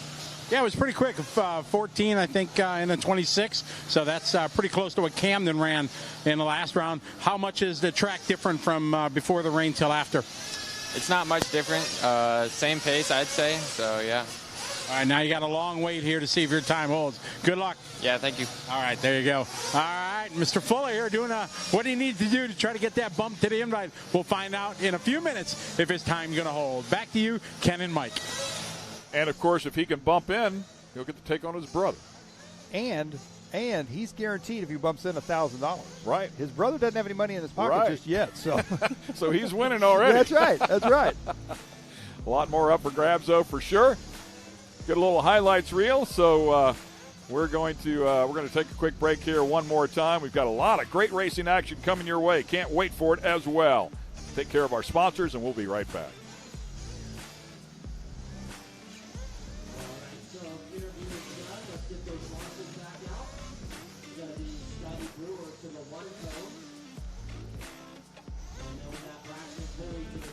Amsoil runs on freedom and has since 1972. We punish our products firsthand in our world-class laboratories and beyond, because some things can't be learned from a test tube. Run with us.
Ready for any challenge.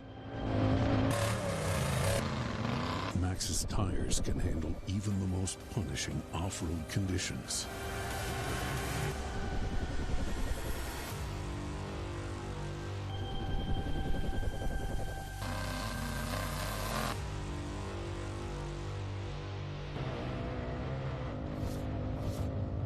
Maxxis tires.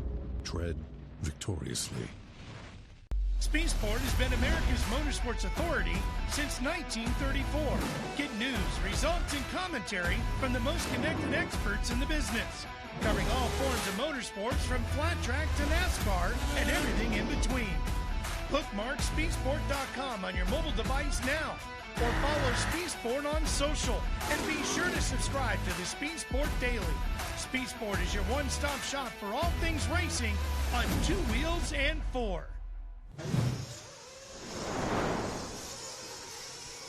And welcome back to the 2023 RC Racing at Visions Off-Road. Hey, ladies and gentlemen, Ken Stout here, Mike Garrison City right alongside. We're here at Mid-America Outdoors, Jay, Oklahoma, just a little bit outside of Tulsa, Oklahoma. 1,600-acre complex here. A little bit of something for everybody. The Ultra 4s, if you were watching during the rain delay, are out there getting it done as well. Travis Pastrana here with the Nitro Rally cars. Of course, we are here. Short course off-road racing is here. There is a lot going on, my friend. A lot is an understatement, that's for sure. This is a fantastic facility. As you've said, the Robinette family has put together just an incredible place for off-road enthusiasts, whether you're racing, just wanting to hang out for a cool weekend, RC racing, all the way up to, as you said, freestyle jet skis. There's everything going on here. Lazy River here. Yeah, you got a whole resort basically up here. You got a restaurant on site. Yeah, for sure. So huge pool area and a lazy river, and there you go, and some instructions. Drop it. Katie saying, put that car down. Put that thing on the ground. Let me go. Good stuff. So we're good. Miss Brittany, you can climb back up in the chair. It's all good. Open nitro buggy, our second heat here. So Caden Fuller, he set the pace in that last heat with a 14.626. If nobody beats that time, that means Caden Fuller is getting a $1,000 check and going to the invite class. If somebody can beat that time, if it's only one person that beats that time, I should say, that person's getting a $1,000 check and going to the invite class. The one to keep an eye on, I think, in this one is going to be Brandon Rose. Brandon was up there running for the spot with Camden Lime in the last round of qualifying. Had some misfortunate events happen, flamed out, wasn't able to finish the race, dropped him back into the 4th and 5th place spot. I think he's going to be the one to watch here. Yeah, I would agree with that 100%. There is Brandon Rose there, second to the right, if you will, standing right alongside Reggie Tung, and had a chance to speak with Reggie a little bit. I said, will you make any changes between, the track that you were on a little bit earlier and the track that you're going to be on? And the only thing he was going to do was make a shock oil change. He said he felt like he was going to go to a little thinner oil. He felt like the car was just a tick lazy in terms of responsiveness, so he wanted it to respond just a little bit quicker in the turns and was going to go to a little thinner oil to accomplish that goal. Well, that's another point that you make and talk about oils and stuff. As the sun comes out, everything heats up. These guys are going to be changing their shock oils and diff oils from where they were this morning, most likely. As this morning it was cool out, everything was the track was tacky. We had more traction. Now we have less traction. The sun is hot, so everything's changing for these guys. A lot on their plate in a short amount of time. Had a chance, too, to talk to Dakota Finn, if you're wondering how adjustable these cars are. I was talking to him about dampers and, can they rebuild them? Can they adjust them inside? And they're not like what I would call a typical short course off-road shock where there's a shim stack inside of that the oil blows past. In these shocks, they do have holes, and they're allowed to. You can get just a blank shaft and custom drill your own holes and get it the way you want to. Some of the shocks some of the damper pistons have some flaps on them that will allow the oil to blow through that way. So it's an infinite setup there in terms of damper setup. But again, so critical to the speed. You've got to keep the tires on the ground, right? And that's how you create the speed. But that is much easier said than done, and, of course, there's a lot of different ways to skin that cat. It's an important piece of the puzzle if you're going to compete with these guys. Well, one driver that comes to mind when you say that is Jared Wiggins. We call him the Wizard. He is notorious for drilling his own shock pistons and having his suspension absolutely fine-tuned. So, absolutely, one of those things that you can adjust around the clock. So I think we have to talk about Brandon Rose. You talked about the time to beat. You can see it up on the board, ladies and gentlemen. 14.626.9. Brandon Rose at a 14.627.2. We are talking about somewhere in the neighborhood of about a second, 1.3 seconds here. If Brandon Rose can pick up the pace, it is very, very close. Yeah, Brandon hit it on the right-hand side there. The S-Works driver in the green and white. His biggest obstacle right now is going to be traffic, I think, and that worked out well for him as he makes his way through. Clean track now for him. Reggie Tung up to the number 2 spot. Santos Rodriguez in the number 3 spot. Katie Roxbury in the 4. Barry Rowe in the 5. Brandon looking smooth and comfortable right now. Yeah, and he did the same thing. You talked about it before in the previous session. Camden Lime, up on the bike, but manages to stay on the throttle and continue on. Camden, his teammate, so he did have something good to go off of, and he dug. You see him dig that edge, and it upset the car. So a good, quick reaction is going to cost him a little bit of time.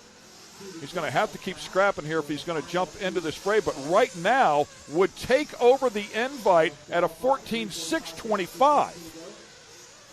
Pressure is on for Brandon Rose right now, and he's got to know it. He's only got 2 minutes and 10 seconds left to go. But is that all? Yeah, I was going to say, he's feeling it. That's going to be the longest 2 minutes and 10 seconds. It's actually the same amount of time for him and for Caden waiting up there to see, is he going to get beat or not. It's going to feel that's feel 4 like laps, maybe 5 laps, somewhere in that general area. So plenty of time for a mistake, no question. Brandon working his way down the front stretch now. Nice. We'll see if he's got this time by through the rough first turn. 14.625. Oh, really nice right there. Beautiful setup there, and kind of factoring in that rebound, if you will. You've seen a number of people be able to do that. Oh! No! Man, did he get lucky right there. I mean, I know it cost him some time, but did he get lucky right there as it ended up facing in the right direction. Still at a 14.626.3. The time to beat 626.9. Wow. I tell you what, Brandon Rose right now, he's got to keep that thing on all fours and stay out of situations like that, because just a few tenths of a second, that is all he's got over Caden Fuller. 1 minute. Great qualifying effort here. $1,000 on the line, ladies and gentlemen. Brandon Rose trying to steal it away. Well, and here we're following Reggie Tung in that number 2 spot. He's going to be 13 seconds back from Brandon Rose on the clock.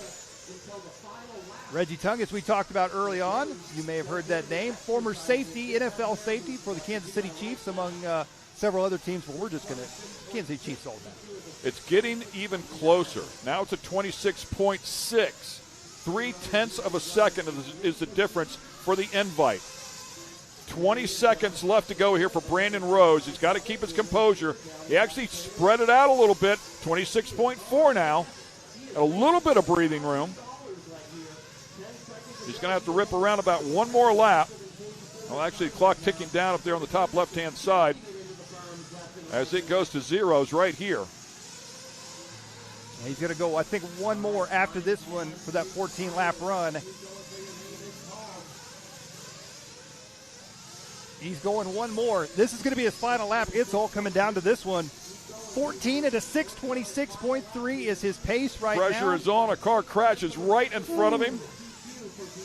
And this is at 6:26, the 26th part of that, right? I mean, he's got to complete that one extra lap. He is pushing so hard. Oh, no! He's run out of fuel. He has run out of fuel. The car is flamed out. Oh, my Disaster goodness. has struck Brandon Rose again. Oh. Unbelievable. And we heard about that. Ryan Mayfield said it early on. They are on throttle. There goes Brandon, unfortunately. I'm sure dejected. But he talked about making it to the end. He thought fuel mileage would be an issue because the track is so fast. They're wide open throttle for so long. Wow. It's showing him at a 14.626.3. I believe that was his estimated pace. So No, there it is right there. It just adjusted. 13.558. Oh, wow. I mean, right there, close. And, yeah, he'll have one more crack at it. But, boy, he had it done. He's definitely got the speed to do it, that's for sure. A heartbreak there for Brandon Rose. On the other side, Caden Fuller's like, yeah, well, I'm all good with this. Yes. I don't know what you guys are so bummed out about. Oh, boy. Wow. What a turn of events right there. There you see Joey Christensen filling out that $1,000 check for Caden Fuller. Joey Christensen is not only an artist with dirt as far as building tracks, he is actually an artist outside of that as well. Yeah, I noticed that before. I said nice handwriting, Yes, right? I wasn't yeah. kidding you. It's very creative, clearly. So, beautiful job there. Yeah, filling that out. So, congratulations to Caden Fuller. He did a great job. Definitely put the pressure on and forced Brandon Rose to stay in the throttle there right to the very end. And, of course, came up just a bit more time than what he was looking for. Scotty, what do you got, buddy? All right, we are here with Caden, and man, oh man, you and I are sitting here watching Brandon from behind him here. Man, that is just tough luck. And a win's a win, but you don't wish that on anybody. Yeah, I hate to win like that, but it was going to be close. But like, Brandon had a flame out at the end, which sucks, but I got the win, I guess. Exactly. So, hey, you're going to bump up to the invite. Now you got a chance for some big money along with the $1,000. Here we got Joey Christensen here from the dirt. You're going to issue you a check for $1,000. Now, is this going to mom and dad at all, or is this going to your pocket? Nah, I'm going to keep it for sure. Oh, boom. There you go. Sorry about that, mom and dad. Well, best of luck. I know you got some work to do. Good luck in the invite. Thank you. All right, there you go. Caden taking a win. Well done there. Well earned. A little luck on his side. So Caden winning $1,000 here at Vision. Bump it up to the invite. Back to you, Ken and Mike. Thanks a lot, Scott. He didn't seem to be too excited there until he said, "Are you going to give that to Mom and Dad?" He said, "No, I'm keeping it for sure." That's right. Finally, a little bit of emotion there. Yeah, no, I'm not giving that away. Good stuff, man. Congratulations to him on a great job. A little bit of highlights here from that last session, of course, for your enjoyment. And then we'll take a quick break here, and we'll be back with plenty more action from Mid-America Outdoors and the 2023 RC Racing at Visions Off-Road. AMSOIL runs on freedom and has since 1972. The rest of the market has been trying to follow our lead ever since. But a head start is a head start. Run with us.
Always my love. I am searching high, I'm searching low in the night. Ooh, does she know that we think the same?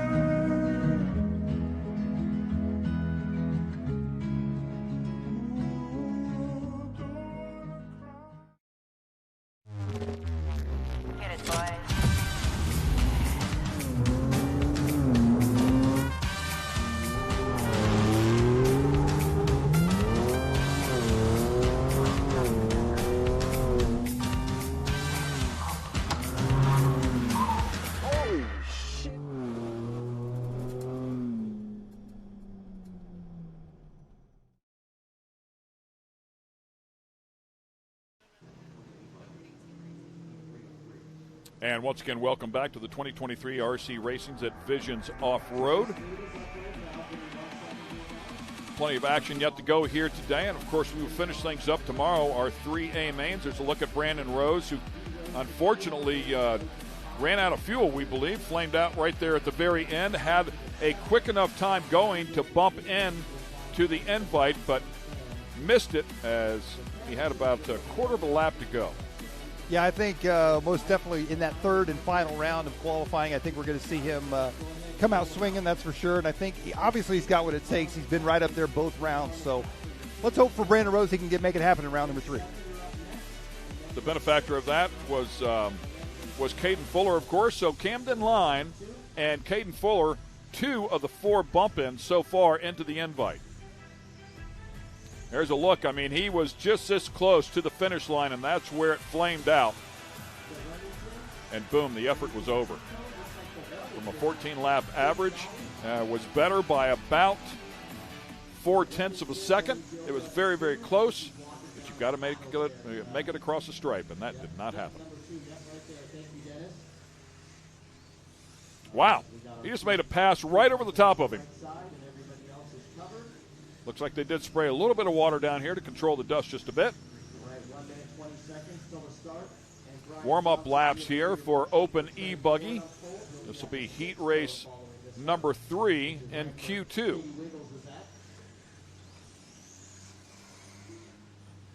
Yeah, it looks like we're going to run our Open E-Buggy class in a little reverse order. So this is technically race 8. I'm guessing after this we'll probably go to race 7, then 6, and then we'll go back to race number 9 for our invite class. Caden, Trey, Jacob, and Tyler all checked in. 45 seconds till your loop is live. These drivers all getting checked in here. And this one we got Tyler Noon, Scott Brewer, Jacob Vigil, Josh Dill, Blake Everett, Trey Ford, Caden Fuller running back-to-back here. Spencer Heckert, Graham Hill. A few of those drivers on that list not here this weekend.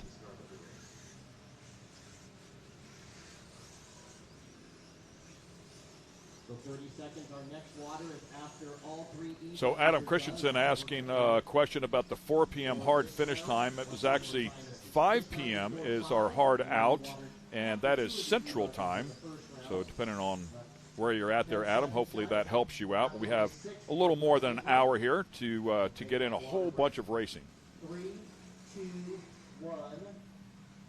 Yeah, these drivers getting ready to go. It looks like the tone is sounded. They are off and underway. They'll get on the clock this time around. We have the reason we have a hard out for our fans there that are watching on is there is a short course off-road race that will take place here that starts as soon as we are finished up here. They have 3 pro classes yet to run. Their second race here for the weekend.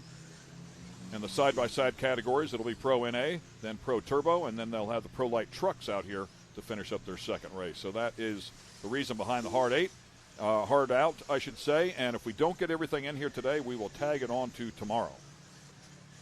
Oh, whoa. Somebody tumbling the aisle. Big tumble. That was close right there for Caden Fuller. We're following Caden around here for our first couple laps. Caden going to be leading us out here. And by the way, Adam Christensen is in Australia. Wow. I'm not even going to come close to that time zone. I have no clue, man. So good stuff there. But thanks for watching, Adam. We appreciate you watching from down under. That's pretty cool. One lap into this one, Caden Fuller going to be out front. Jacob Vigil up at the number 2 spot. Tyler Noon in the 3. Graham Hill, Spencer Heckert, and Trey Ford. Your early running order here in this one. That's Spencer Heckert we're taking a look at. We saw him earlier in the Nitro division as well in our open class. He was trying to make his way up into the invite. All right, Caden Fuller, who just picked up a $1,000 check. Yeah, big airtime right there. Bumped up into invite. Out front leading the way. Once again, open e-buggy here. Caden Fuller now up front here once again. And Trey Ford, only 6 drivers in this one. 11 laps, 5 flat. Oh, wow. A little bit short there, right? Came up a bit short and then somehow was able to whip the car around and save it. And I think he trouble there. Anytime you can see how rutted up that left-hander is. I mean, it's one of the worst turns. I don't want to say worst, just rough turns out here. And it is off-road, by the way, so you've got to deal with it. It's definitely getting chewed up, and I think, whoa, that was close too. Man, I tell you Crossing lanes off a jump is never good. I don't care what kind of vehicle you're in. Spencer getting lucky there on that one. He's still going to be sitting in that number 2 spot. He is going to be 4 seconds back behind our race leader, Caden Fuller. Heckert onto the back side of the track he goes.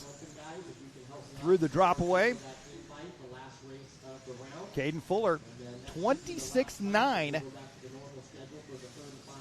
They threw just a little bit of water down on the track, and sometimes that can make all the difference. Yeah, first 26 we've seen since we've come back after the rain delay. Packing that thing in there just a little bit. Some of these guys, you can see them just kind of riding on top of the ruts, if you will. Again, damper package really critical in that scenario. Trying to keep the tires on the ground. 3:15 down, 1:45 remaining. Back around onto the left-hand side. He goes back into the center now. Caden, one of the more animated drivers. You can see him anytime that car gets off the ground, he's going to throw a little wheel whip or something to get the car to do little style points in the air. Confused me for a second. Animated drivers whenever you said that because he is certainly not animated during an interview. He's about as calm and collect as they come. But out there on the track, man, he is getting it done. Yeah, watch right here as he comes around for this double. Just about every lap he throws a whip motocross style. There was a little one that time, but he's been throwing some big ones. Having some fun, right? Cool, that's great. Style points again. Come up with a freestyle contest, he'd be right in the middle of that. Absolutely. Heckert at that number 2 spot. Oh, trouble there. What a save. It's up on 4 and can continue on. But, yeah, big moment right there. There you see that Spencer Heckert there on the left in the red S-Work shirt. Caden Fuller there in the HB Racing shirt. And Caden Fuller still on a 12-lap 5:26. So again, he's going to have to survive that last lap. That 26 part of that is pretty much another full lap if he's going to reach that 12 mark. I say that, and now it has readjusted. So after that flip and was able to keep going, it's knocked him back down to an 11 lap 5 flat. He's going to come into some traffic here. Made quick work of that. Yeah. You can just feel it, right? I mean, he's in a rhythm. You can feel it right there. Right here, this left-hander is tough, and it looked like he made a small adjustment right there to get through there.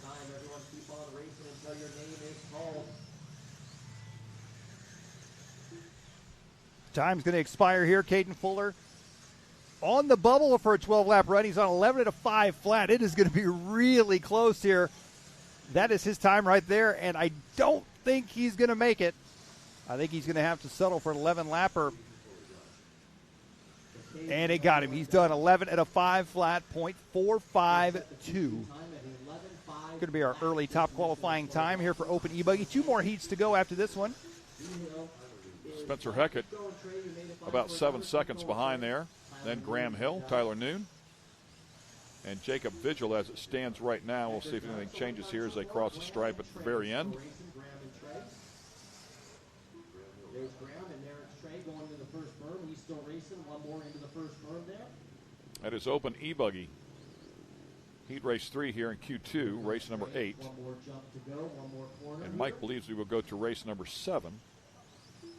And that's a race. Everybody Clearly went to the same school. I'm taking a wild guess here.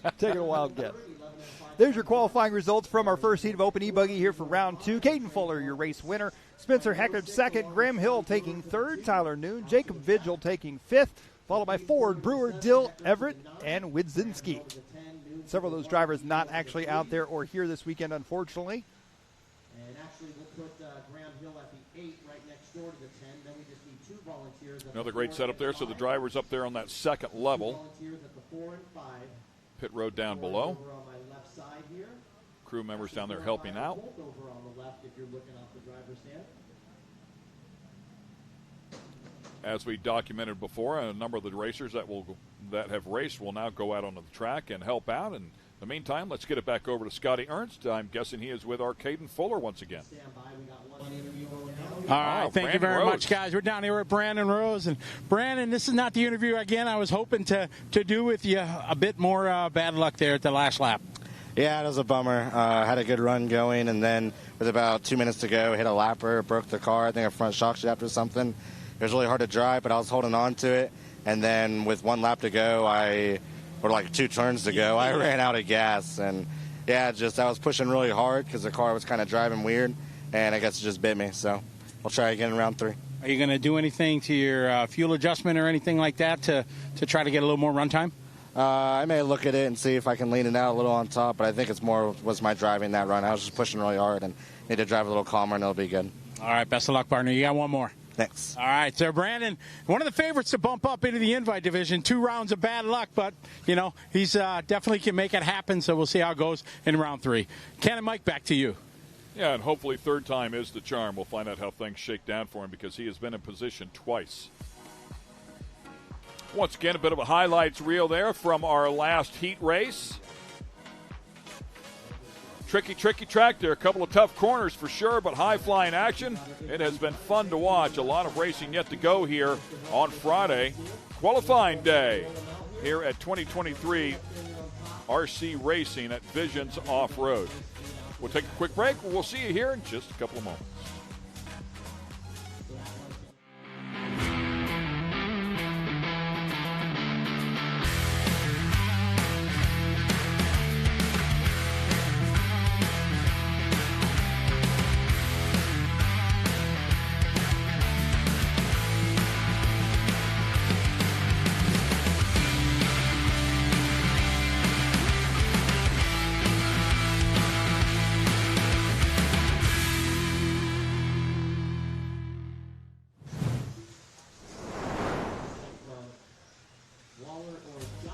And a quick commercial break. We are right back at it here thanks to A-Main Hobbies and HPI Racing. Welcome back to Mid-America Outdoors, Jay, Oklahoma, for the 2023 RC Racing at Visions Off-Road. Everybody getting checked in here. This is your open e-buggy class. Race number 7. Our second heat of open e-buggy. We saw Caden Fuller set the fast TQ time, top qualifying time, I should say, here for round number 2, that last race. 11 at a 5 flat .4. There you see Team Associated's Richard the King Saxton watching closely as his driver out on the track here. That Chloe Fend, walking past him.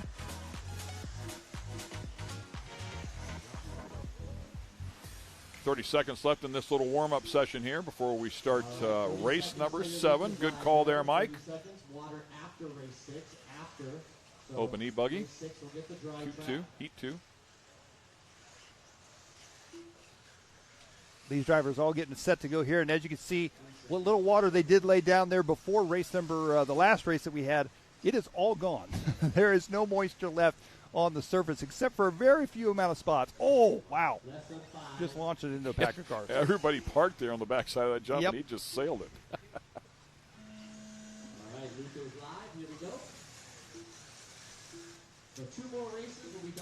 All right, we are off and running here, and this one already trouble there. That may have been Camden Lime there with a little bit of trouble there right out of the gate. We'll see who comes around here for lap number 1 in our open e-buggy heat number 2. Time to beat Caden Fuller, 11 at a 5 flat .4 out of that last heat race. 5-minute race here for these drivers. Had a 12-lap session working there briefly. Had a 12.5.26 working, but had a moment there and ended up back at the 11. So the 12 is possible. A lot of traffic out there, though, right now. Yeah, and these guys are going to have to work together just a little bit to make sure everybody gets a good run in. Looking at Camden Lime as he has worked his way through traffic. I think that was him right out of the gate there that did have some issues, so that's going to start him back a little ways in the field, so he's got some making up to do already. Ethan Mechanic going to be out front early on. Joshua Vigil in second, Braxton Cully third, Spencer Klein fourth, Garrett Martin rounding out your top 5. Oh, hooked a rut right there and launched him. Wow, I can't believe he ended up on all fours, but no doubt cost him a fair amount of time, and now he's going to deal with traffic again. Camden pushing hard. Not quite the luck he had in, he was laying it down in Nitro Buggy. He had a pretty smooth run whenever he moved up to the invite class. And then in that invite heat, we saw him, he got in that 6th place spot. But e-buggy's been a little bit rougher on him here this weekend. Still a lot of racing left to go, though. Pretty gnarly hole right there. He went out and around it that time. But a couple of holes developing there in that left-hander. Oh, more trouble there for him. Gets caught on the tube. Wow. Oh, gets all Going sorts from of bad to tangled up. worse. So Ethan Mechanic now has jumped up into the number 1 slot. Just tuning mistakes there. Braxton Coley in the number 2 spot. About 6 seconds behind Mechanic. Ethan working on an 11.505.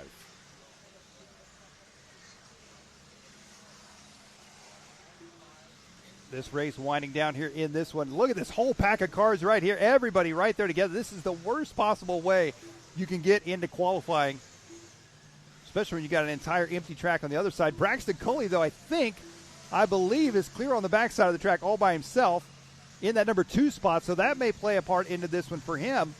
Great precursor to what we're going to see in a race, though. Yes, absolutely. These guys are going to be nose to wing once our heads-up racing gets underway tomorrow for the main events here for these guys in the open classes. Of course, we've already seen that in our invite classes. Reggie Tongue a little bit deeper down inside of this one in the number 6 slot. Garrett Martin 5th. Spencer Klein 4th as we stand right now. Joshua Vigil in 3rd. Braxton Cully still in 2nd. And Ethan Mechanic leading the group here, still on 11.504 now. A little bit quicker, as did and Joshua Vigil just jumped up into the P2 position, 11.508. Yeah, looking at, I believe this could be Ethan Mechanic here coming around as he has made his way through the traffic. Time to beat still. That Caden Fuller, 11 at a 5 flat. He's on 11.504 right now. I don't know, with a minute 20 to go, Ethan is a very talented driver. I just don't know if there's time to make up on this track. A 4-second deficit there. I mean, ripping off lap times in the 27-second range. So it's not like his pace is way off. I mean, it's just not a whole lot left to make up that time. Like you said, that's 4 seconds. Yeah, he would need some. He needs some hero laps for sure. He works his way onto the right-hand side of the track now. Braxton Coley still in the number 2 spot. Joshua Vigil in 3rd. Garrett Martin in the number 4 spot. And Spencer Klein rounding out your top 5 right now. Yeah, last lap for Mechanic, 27.8. Quick lap, 27.3. So he's got about a half a second in that. He'd have to do that 4 laps in a row to make up that type of, make up 2 seconds. I tell you, the track is changing lap after lap for these guys. Any of the moisture that they had in the track there for the last heat is definitely gone here for this one. We've got one more heat to go after this. So they're going to get an even drier track. And that would be why we're running the weird order that we're doing. I'm going to say they're going to continue to water right before open e-buggy, and they're trying to give each group a fair shot at a prep track. So that's why this time we went 8.75 instead of, or 8.76 I should say, instead of 6.78. Yeah, interesting thought process there. You're exactly right, and that's super cool to try and give everybody a fair chance here. Ethan pushing hard right now. I believe that is going to be Spencer Klein right there in front of him. I think Spencer's in the 3rd place spot.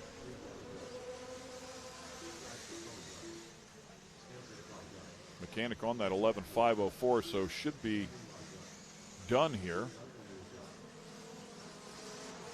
Looks like he has finished up there.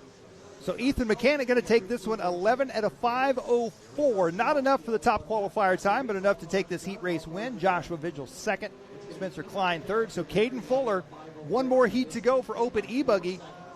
Fuller is out front leading the way right now. And a look at the results there for that second heat. Stacked up a bunch of cars here out here competing for sure, so congratulations to Ethan Mechanic. Nicely done, Joshua Vigil, jumping up into that second position late in that session. Spencer Klein Braxton was P2, fell down to 4th there right at the very end, and Garrett Martin inside of the top 5. Camden Lime just really had a tough go of it. It went from bad to worse there for a moment. He was up at the top of the sheets and ended up in 6th. Reggie Tong in 7th. And coming up here is going to be our final heat of open e-buggy. This is going to be a lot of our invite drivers. These are going to be the cream of the crop here as they get set to go. Some highlights there from our last heat race. As we're looking at Camden Lime, some of the struggles he had there. When in doubt, throttle out. Get up after it.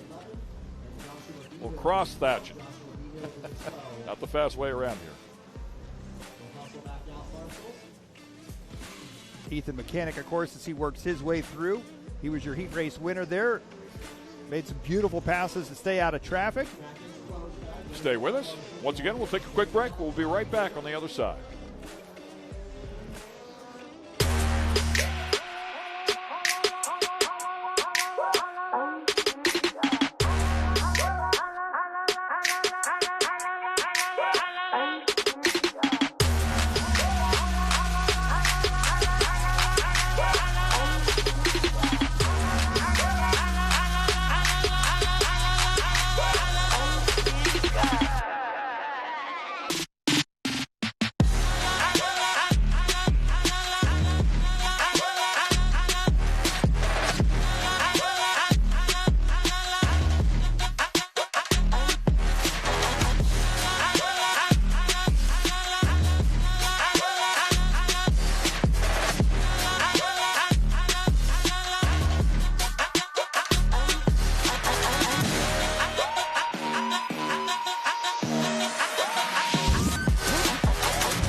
And once again, we welcome you back here to Jay, Oklahoma for the 2023 RC Racing at Visions Off-Road, presented by A-Main Hobbies and HBI Racing.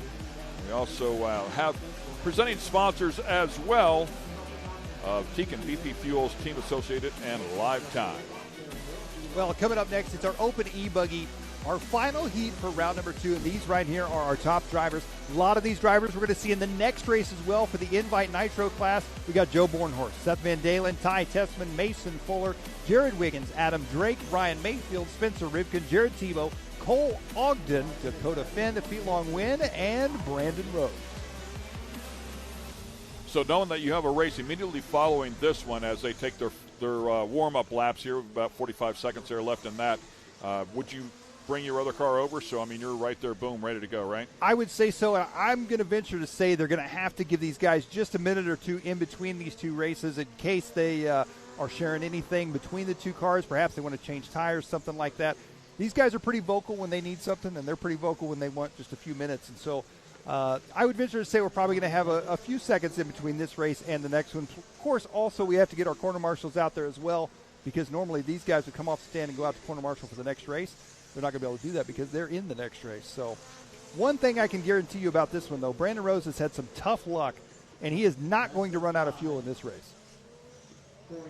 There we're looking at Joe Bornhorst.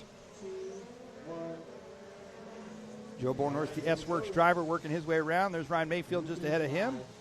Everybody is checked in. Talked about Joe making his first appearance here at Visions. Of course, last year was the debut of this big event. And once again, if you're just joining us, $30,000 up for grabs, $5,000 if you can win it, another $5,000 if you can sweep it. Of course, $1,500 for every one of those that you win. So that would be another $4,500 there right in the middle if you win all 3 of the A mains come tomorrow. A lot of money up for grabs here, $30,000 total purse, so, and some money going out to 2nd, 3rd, 4th place. So we wish everybody the best of luck out here, but the games have begun for sure. Good look right there as this race gets underway. We're following Cole Ogden. We talked about a lot of drivers making changes, and as we mentioned earlier, Cole Ogden, the only change that he has made this year moving into 2023 was he made a tire change, and he chopped his mullet off. TZO 200 tires, the tire choice now for him. Oh, no. Is that Brandon Rose? I just got done saying the only thing I can guarantee in this race, because it's electric buggy, is that Brandon Rose won't run out of fuel. I never thought that the body would fly off his car and he would be out like that. Wow. Wow. Brandon Rose. Well, hopefully he can get rid of all the bad luck here. He's got one more shot at the nitro side. Let's do it. Let's get rid of all of his bad luck in qualifying and save all the good luck for the mains. Wow. Tough break again for Brandon Rose. So down the ramp he goes, and he'll get that nitro car ready to go. He'll have another crack at that bump in for sure, and has been right there with the players. Ooh. That was Ryan Mayfield. I was just going to say, I think it was Ryan Mayfield that just went for the ride. That was a weird mistake from Ryan Mayfield, too. Not one that you typically see him make. I don't know if he hit something on the takeoff of that double. What exactly? You can see that hole right there. We talked about it before. It's just a different view there, a couple of different camera angles, and can make it look completely different. But the same hole, same turn, different look at it. Well, 3 laps into this one, it's S-Works driver Joe Bornhorst out front leading the way here. Ty Tessman in the number 2 spot. Dakota Finn, now Mason Fuller up in the 3 spot. Dakota Finn in 4th and Jared Tebow in 5th. Time to beat again is 11 and a 5 flat set by Caden Fuller. Joe Bornhorst right now is on a 12 at a 5:25. He is the only driver ahead of Caden Fuller's TQ time right now. Yeah, needs to stay spot on. Still a lot of time left inside of this one at 2:25. So that 5:25, and I always refer to that now 5:26. That extra 26 seconds is that extra lap. So he's got to put together that extra lap and keep it clean. We'll see if he can, in fact, do that. Yeah, Ty Tessman working his way up in the number 2 spot now. Dakota Finn in 3rd. Ryan Mayfield, Jared Wiggins, your top 5. There's Ty Tessman working his way through the infield, the X-Ray driver. Have to find a little bit of time there. Right now, Ty Tessman on an 11.5 flat. So we'd have to find just a little bit here. Get to that 12-lap mark. Lap times, by the way, quickest we've seen so far here, 26.9. Ryan Mayfield just stringing one together. 26.8, Spencer Rivkin. Got a good look here. Joe Bornhorst, your race leader, in the top screen. We got Ty Tessman in the number 2 spot on the bottom screen. Joe Bornhorst off the drop away he goes, headed into the switchbacks on the left side. Joe Bornhorst's fast lap last time by was a 26.7. Fastest lap of the race right there for Joe Bornhorst. So Joe feeling good with the S-Works e-buggy. Laying it down at this point. Ty Tessman in that number 2 spot.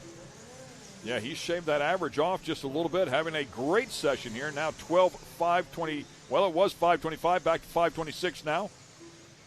Look at this, though. That last time by, Ty Tessman, a 27 flat, his personal best for the race. He is now going to be 0.5 of a second back from Bornhorst. Yeah, he's down on the 12 lap range now. 12.527 to 27 flat, I should say, to a 12.526.1. So about 0.9 there between the two. Bornhorst back around on the right-hand side. Down the backstretch he goes. Into the drop away. Oh, real nice. The car settled really nice in that drop away. I could be wrong. I believe that might be Ty Tessman just ahead of him on the racetrack. Our second-place driver, Ryan Mayfield, in third, going to be just ahead of him. So our top 3 drivers in reverse order on the track. Here we're looking at Ty Tessman as he works his way around. Time is going to expire here. This is going to be a fantastic round of qualifying for Caden Fuller. That 11 at a 5 flat. He's looking at a 3rd overall at this point.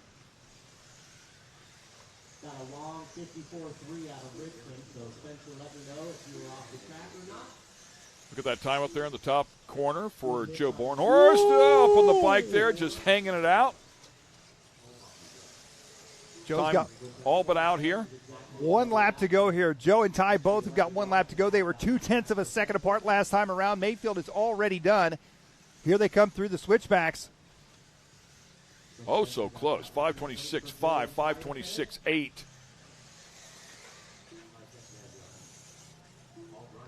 Great stuff. And Ty Tessman is about going that? to Right get at it. the Wow. A 26.8, his personal best on the last lap. He is going to take it by 0.2 of a second over Joe Bornhorst. Wow. Yeah, the average there, 526, a 12.526.45 to a 12.526.73. 0.274 the difference. that is oh so close. Great stuff, man, and that's what we're looking for. And of course, that's what we're going to see come tomorrow as well for the A mains. Ty Tessman up top there in our qualifying results. Bornhorst so close all the way across. Rivkin jumping up into the P3 spot ahead of Ryan Mayfield, and Mason Fuller inside of the top 5. Well, these guys running back-to-back now. They're going to be going out for the Invite Nitro. And just behind the screen there is Mason Fuller's 8-scale buggy. And I'm looking at those tires. I don't know what those are that he's running. I can't honestly say that I've ever seen that tire before, so I don't know if he something worn down, traditional tread worn down or not. I don't know. We'll find out. And one more time, let's get it over to Scotty Ernst. Scotty?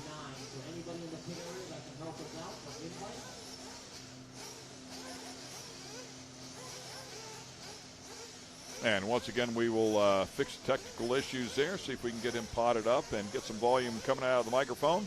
Scotty outside there working that track diligently.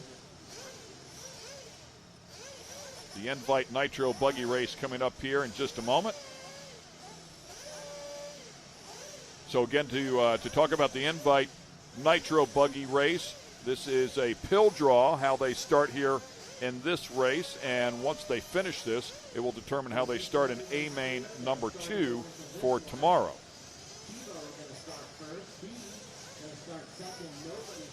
And there you see the the Fuller brothers, Mason and Caden, both in the Invite class now. The HP Racing drivers, both of them running whatever tire that may be. Mystery tire. We'll see if it works out for them. There you see more tough luck for Brandon Rose. That last one as the body blows off. Trouble there for Mayfield with a rare mistake. Finally settled down and put some laps together. So good stuff here out of that as we show you this highlights reel. Once again, we'll take a quick break and we'll be right back on the other side with the Invite category. Stay with us. Amsoil runs on freedom and has since 1972. We punish our products firsthand in our world-class laboratories and beyond, Because some things start with us.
Ready for any challenge. Maxxis tires can handle even the most punishing off-road conditions.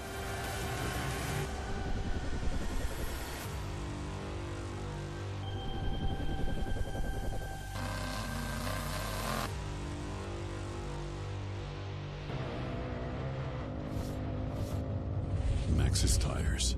Tread victoriously. Speed Sport has been America's motorsports authority since 1934. Get news, results, and commentary from the most connected experts in the business, covering all forms of motorsports from flat track to NASCAR and everything in between. Bookmark speedsport.com on your mobile device now, or follow Speed Sport on social, and be sure to subscribe to the Speed Sport Daily. Speed Sport is your one-stop shop for all things racing on 2 wheels and 4. And we are back here at the 2023 Visions Off-Road, so plenty of racing action yet to go with the RC Racing, A-Main Hobbies, HPI Racing, both presenting this race. We appreciate all of their support. And Invite Nitro Buggy Race number 2 about to take place here. They're conducting their warm-up laps as we speak. And we keep touching base on this because I think it's very important here in terms of the format and how fair it is that they've made this for everybody. So everybody with a pill draw, and the pill draw will tell you 3 different numbers on it, and each one of those numbers is where you will start in the 3 heat races here today for the Invite category.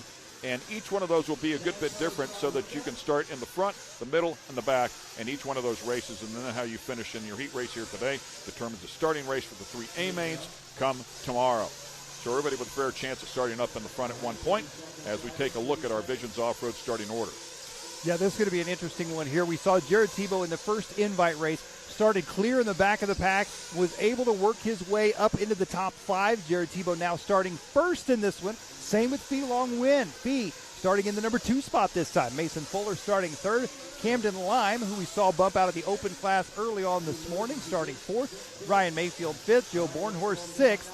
And the rest of the field lining up here for our Invite. And 7th was our, I know they switched the page on you, but that was Caden Fuller, our second bump up in there. So we'll find out how he does as well. Speaking of Caden Fuller, he was all the way to the left-hand side of that screen as we take a look at some of our drivers up in there. And you can see the hats are on now as the sun is out in full effect. Crew members down there are about to line everybody up there, get them in their spots, and turn them loose. 15 laps here is this session. They've got about... well, it says here just a few seconds to go before we get this thing started. So we'll get everybody going there. The starter down there, Sean Miller. Telling everybody to prep those cars. They'll fuel these things up. Yeah, our second Invite race here. This is going to be an exciting one. Everybody lined up on the grid. As you can see, first and second are actually lined up over on the far right side. There's Graham Hill pitting for Jared Tebow. Fee Long Win pitting in the starting number 2 spot. Then on the front straight, we've got the rest of the field as they kind of wrap around that corner after the double.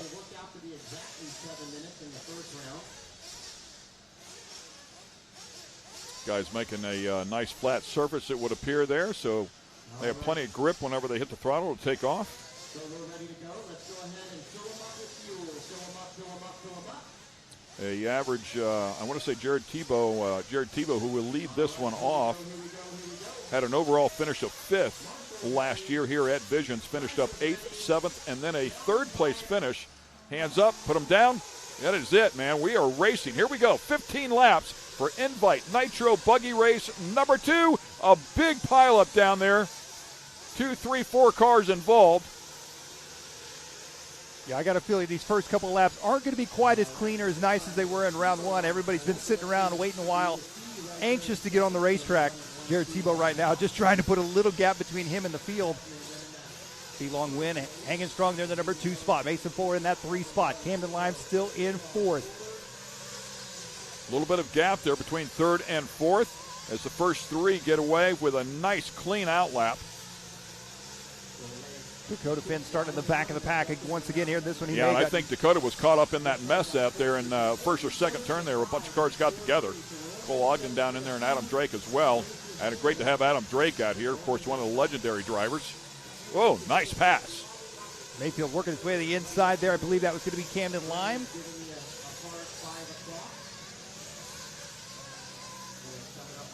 Just got a quick update here as we are in the middle of this race. We had a hard out at 5 o'clock. We're going to stretch that out. They're going to allow us another 15 minutes here.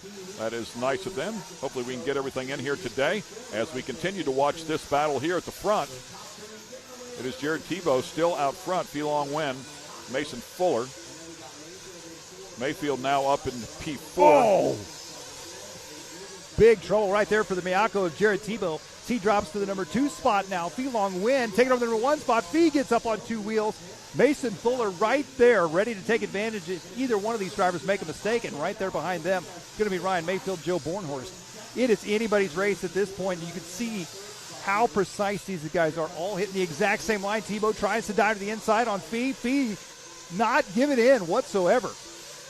A little bit high there in that run. Fee bumping in a year ago. Did not have great results in any of the 3 A mains, but dealing with the pressure here now, a year later, what a difference that can make, because the absolute best just hawking him behind. This is exactly what some of the guys predicted, that we would have a train of really good cars here. They're separated by just a couple of tenths of a second in terms of lap times, so it makes it extremely difficult to pass. And Fee, without a doubt, one of the youngest drivers, if not the youngest driver here, for sure the youngest driver in our invite class. Scotty has a little bit more on Fee. Scotty?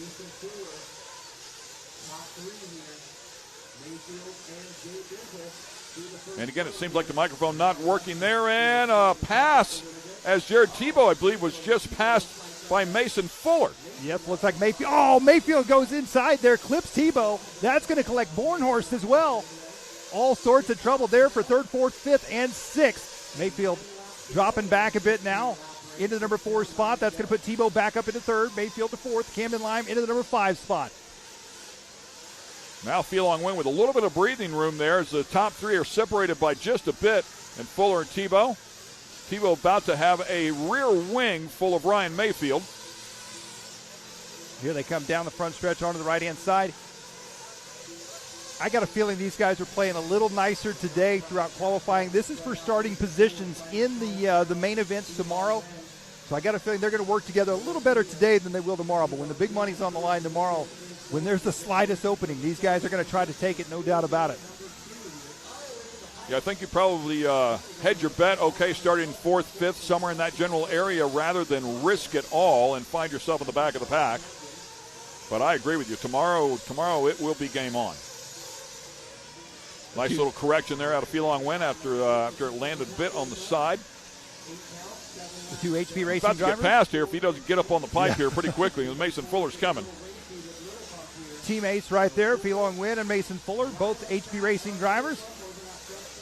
And once again, let's get it down to Scotty. He has more on Felong Wen. Thanks, guys. Yeah, if we rewind a few months back, young Fee ran as best as he could. He was a contender at the Silver State race in Las Vegas with a 2nd place overall against these guys. Lit up. Felong Wen now gapping that out just a little bit more. Only 6 laps to go here. Now Jared Tebow starting to turn up the heat once again. Tebow putting the pressure on Mason Fuller. Those 2 drivers have been racing together quite a bit throughout the winter season up at the Hobbytown USA Hobbyplex in Omaha, Nebraska for that Techno Winter Series. Here they come back around on the left-hand side. Mason Fuller going a bit wide. Tebow trying to dive to the inside. Not going to be quite close enough. He's got Mayfield charging up behind him. Felong Wynn, meanwhile, trying to stretch out his lead in this one. Keep an eye on Mayfield and Tebow. Oh, Ty Tessman is out. Tessman out of this one.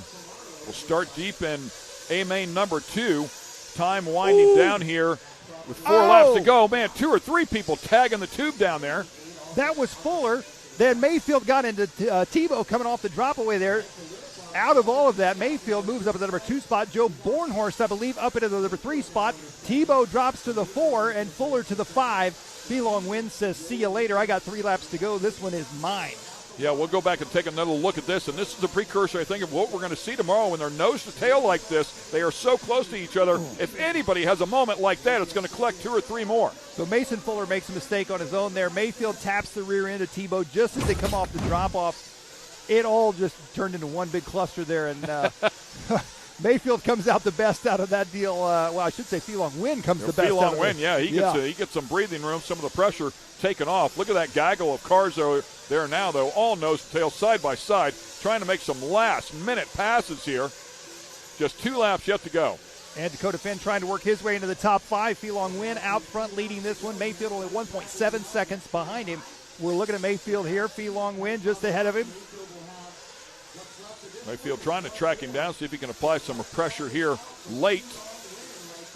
Lap times here, 27.6 to a 27.4, so Mayfield just a tick quicker there, but not enough to really close that gap. Felong Wynn doing a great job. He has been very consistent here. Here they come back through the infield. This is going to be the final lap right here. Unless Fee makes some kind of major mistake, this is his race.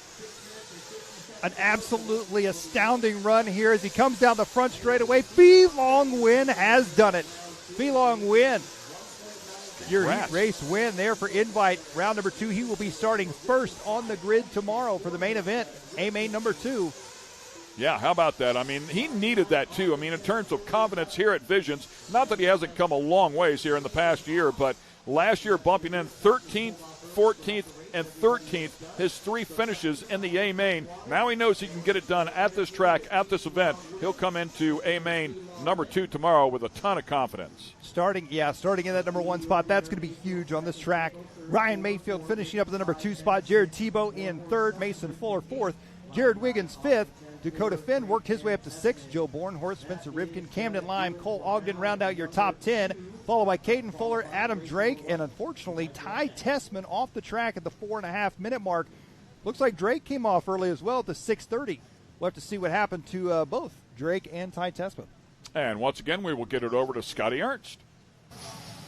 All right, thank you very much, guys. We got Felong Wynn here, little bump.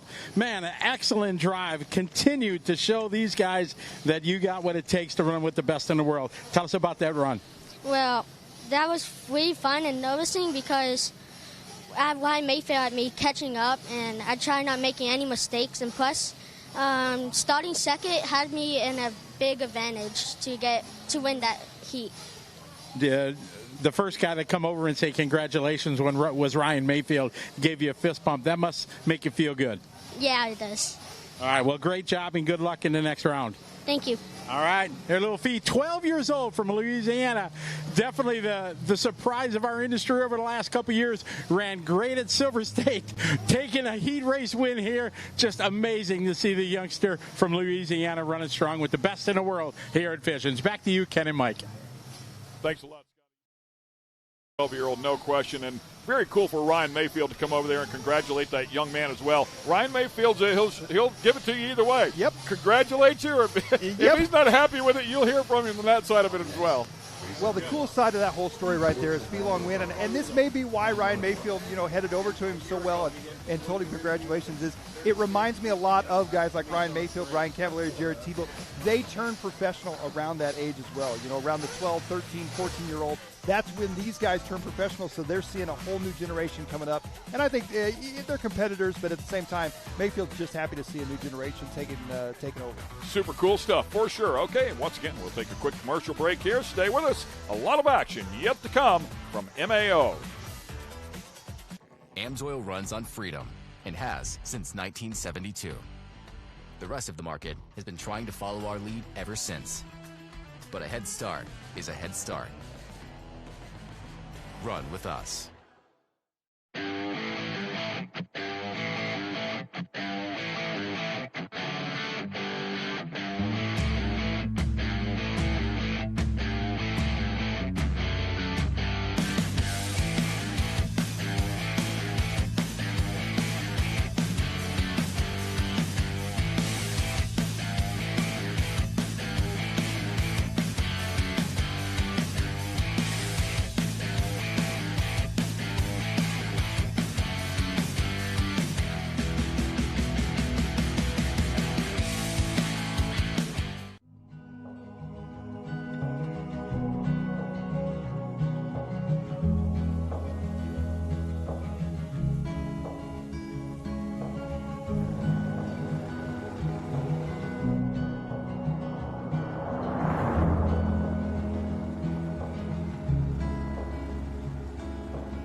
Always my love. I am searching high. I'm searching low in the night. Ooh, does she know that we bleed the same?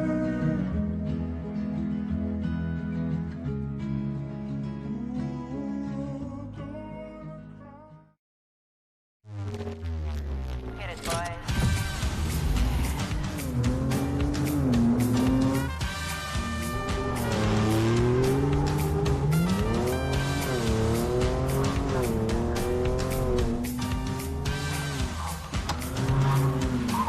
Holy shit.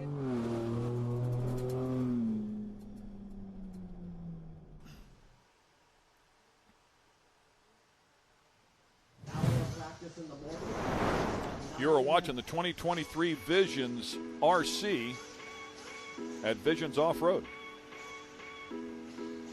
RC racing at its best out here at this beautiful complex. One of the step-ups there. Beautiful day now. Definitely on the warm side. Started off a bit cloudy. We had some rain.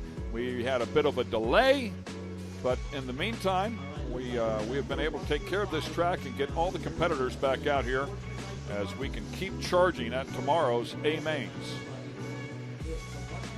Good look here at pit lane as we get set to go here for our Sportsman Nitro Buggy. Final round of qualifying here for these drivers. There's your lineup of drivers that are coming up in this one here from Visions Off-Road. Dylan Bartrager, I believe, has taken TQ in round 1 and 2, if I'm not mistaken. Can he do it again here in round number 3? We're about to find out. Burnham, Forrest, Logan, Parker, Remington, Robinson, Sosin, Womack, and Callies, all part of this group. Warm-up session here for a couple of minutes to get everybody ready to go here once again. And then the race length will be 6 minutes. Not on throttle quite as hard as the pros would be, so should have no issues here with running out of fuel. Like we saw Brandon Rose do a little bit earlier, just on the throttle really hard. Also thought he had some issues with the car, so it was holding it up a little bit, possibly using even more fuel to push it through. But that's how close they are, how close they're running these things, right to the very edge. I got to hand it to Brandon Rose. I had no idea that car was broke. He was driving it phenomenal, regardless of being broke.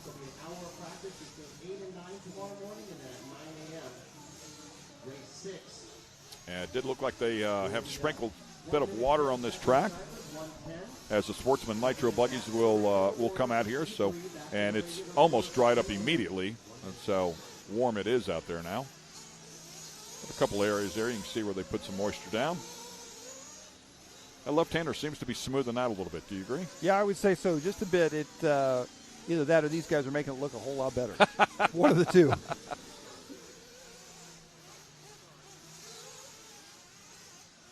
Funny how it can go, and they can rut it up, and then they can smooth it back out, just run it over the tops. Looks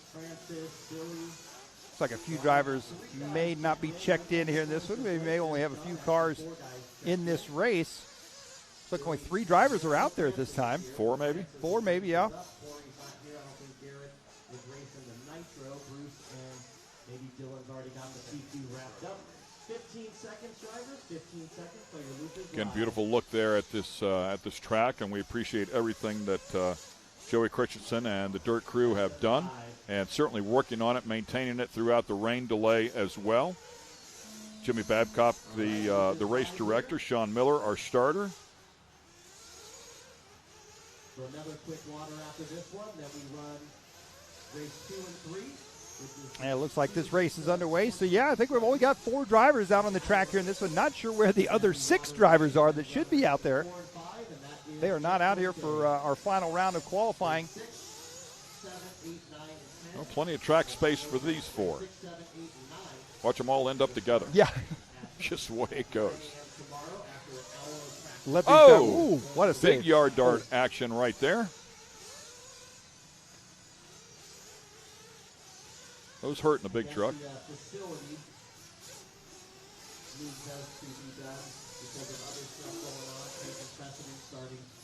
Robert Stout, one of the stadium super trucks out there at Long Beach, nose down like that on a yard dart effort in a big truck at Long Beach on the asphalt, and landed so hard it bent the front bumper back up into the frame and somehow got away with it. Never crashed. It's about as close as you can get to sticking one and not wrecking. I bet that costs a little more than it costs these guys to fix. Yeah, they're super cool about that. It was okay. I mean, they also sail at the better part of a football field in the air as well, so it's a fan exciting favorite to say the least. Definitely putting on some excitement out here as well. Love watching the sportsmen hone their craft and get better, and you can watch them every lap in some cases just continue to get better. They just kind of get in that rhythm. We talked about it before. Of course, the pros will come out here and just nail it right off the bat. Maybe it takes them 1 or 2 turns, maybe no turns. But here they might struggle the first couple of laps and then slowly start putting it together. And it's cool to watch them learn and come along exactly what they're doing. You mentioned it before, Fee Long Wen, just a couple of years ago down here at this level. And now just won one of the invite races. So super cool. Yeah, absolutely. And you know, the amount of technique and fine-tuning that these guys can do even while they're driving. You notice a lot of these sportsman guys keeping the cars level and straight on the track. You see a lot of the pro guys whipping the car around, setting it up mid-air for the corners, flipping the car from one side to the other, adjusting it from front to rear. Just little things like that can make all the difference when you reach those pro levels. And it's amazing what these guys can do with an RC car. Looks like Michael Forrest is going to be leading this one. John Cayley's in number 2 spot. Nicholas Logan, that 3 spot. Blake Remington in the 4 spot here. Oh, big trouble. Back on all 4s, though. No harm, no foul. Just skinned over that jump. Nice double. Step down. Word on the street is old Travis Pastrana did this with a rally car a few days ago, testing out on the track. Did a couple rolls and tumbles. And that is exactly right. I don't know that his came right back on the wheels and kept going. Yeah, no, it did not, and they had a little bit of work to do, and he also had a passenger. So, even better. Yeah, the last turn over there on that track has a kicker on the inside of it, so he hit it, and he hit it at speed and tried to pitch it in there sideways, and when it landed, it hooked, and they went for a bit of a ride. So, Travis Pastrana style. You got to try it out, man. He is not afraid. It just blows my mind that people will still get in the car with him. Yep. Michael Forrest right now with 2 minutes, 20 seconds left to go here in this one. He is on a 12 at a 6:04 pace. John Cayley's in the number 2 spot. Nicholas Logan that 3 spot. Blake Remington in the 4 spot. So Bontrager not out there. Burnham, Parker, quite a few drivers not out there here for this round for Sportsman Nitro Buggy. Coming up next will be race number 2. I believe we'll be heading into our Sportsman E-Buggy division. Oh, France is getting out there late. Making those doubles look easy here as they blip the throttle. Confused our cameraman right there. Had a good lock on it. And the car changed directions. He changed with it and lost them both. I almost fell out of the chair. You know something that we haven't really talked about that the drivers are talking about as well is the Jurassic temperature changes. It was 70-something degrees when it was overcast this morning, and now we're getting up in the 90 degrees. That also affects fuel mileage and tuning on these cars as well, so they got to try and work that in there throughout their warm-ups. And a minute to warm up, 45 seconds to warm up, that's not a whole lot of time to get a lap in and get it tuned if it needs to be fine-tuned in either direction. Yeah, and then again at this level, how much time do you spend tuning the car or fixing yourself? Yep. Which one is the problem, you know? Yep. And, I mean, we had it to – my son's a professional level racer at this point, and I remember saying, let's not worry about the car. Let's fix you first. There's just so many variables. So once you feel like you're driving a good line, okay, now let's go to work on the car. So you can you can tune yourself right back out of something if you're not driving it properly. Absolutely, absolutely. Michael Forrest right now, he seems to be driving it properly as he is out front, 12-609. He's got a 3.5-second lead over Nicholas Logan in the number 2 spot. John Cayley's in that 3 spot. Blake Remington in the 4 spot here for our Sportsman Nitro Buggy. Final round of qualifying here from Visions. 20 seconds left to go here in this one. Yeah, good stuff. And as you can see, I mean, we saw a lot of action with these cars crashing at the beginning of the session. Now everybody's pretty much staying on track, getting in some good, clean laps. Exactly what we were talking about before, just getting a feel for it, try to get in that rhythm, and just put together some good, clean laps. And that's what you see at the end of this session. Whoa, big time air. Sailed it out over that jump. Well, time is going to expire here. This should be Michael Forrest's lap around as he comes around on the left-hand side. John Cayley's in that 2 spot. Nicholas Logan still in 3rd. Blake Remington in 4th.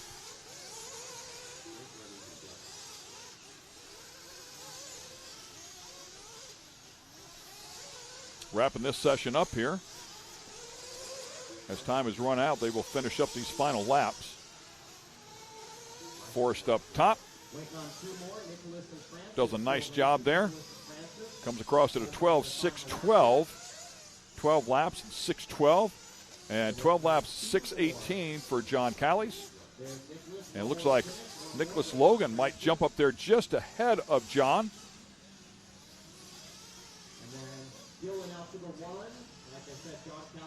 12 laps 6-16 to a 12 laps 6-18 for John and Blake Remington there in the 4-hole. We'll take a look at our final results there for that race. Looks like Michael Forrest going to take that one. Nicholas Logan 2nd, John Cayley's 3rd, Blake Remington 4th.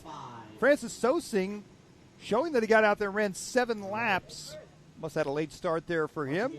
Rest of the field not out there. As now it is time for Sportsman E-Buggy. See the E-Buggy drivers, a lot of those we will see from that last Sportsman Nitro Buggy race we just had there. Some water getting thrown down on the track very quickly in between races here. Quick highlight from that last one. Michael Forrest taking the lead early on, leading it basically from start to finish. Some trouble for a few other drivers. Some big tumbles. Coming up a bit short right there. We're pushing hard here to try to get everything in the next 25 minutes. Stay with us. We'll be right back.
And once again, we are at Mid-America Outdoors for the 2023 RC Racing at Visions Off-Road.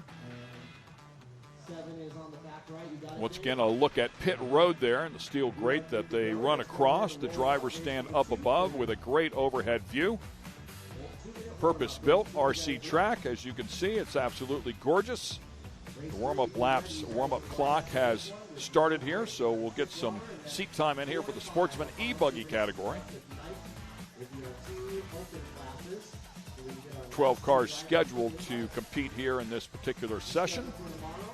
Looks like if they're not all out there, they're really close to all of them. Pile of them.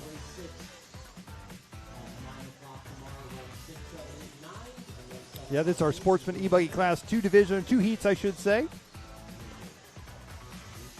Ian Morey, Jason Morey, Frank Columbia, Taylor Janda, Jake Goodlett, Justin Turner, Boomer Wheeler, Peyton Lamb, Brad Langley, and Bucky Bachman. I believe Boomer was the one to watch in round number 2. Had a bunch of fans online, too. They were all rooting for Boomer. I don't personally know Boomer, but I'm rooting for Boomer, too. I do not. I mean, how do you not root for a guy named Boomer Wheeler? Obviously a Wheeler. Great stuff there. Has some friends out there. That's good stuff. And, yeah, was up top, as I recall. Yeah. Had a fantastic run. I don't know that he was quick overall, but he was quick in his session, as I recall.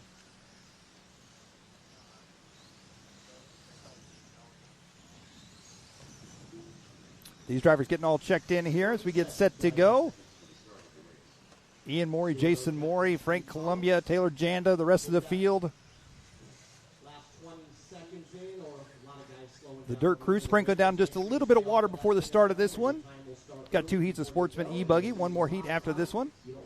Everybody looking for a spot there in the back, so once that clock takes off here, under 10 seconds to go there, they can tag the throttle and get after it. Less than 5.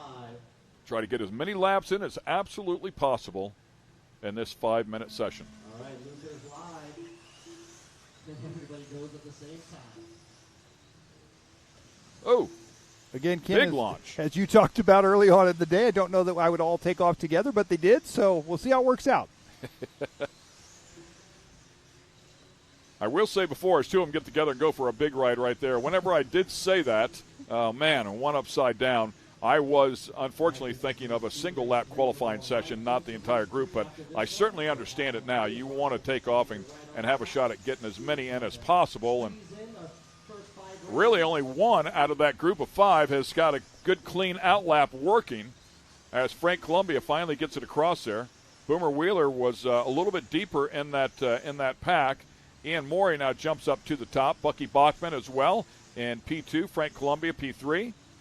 And Boomer P4. Yeah, 4 minutes left to go here in this one. Ian Morey going to be out front leading the way early on, 11 at a 5:21 pace.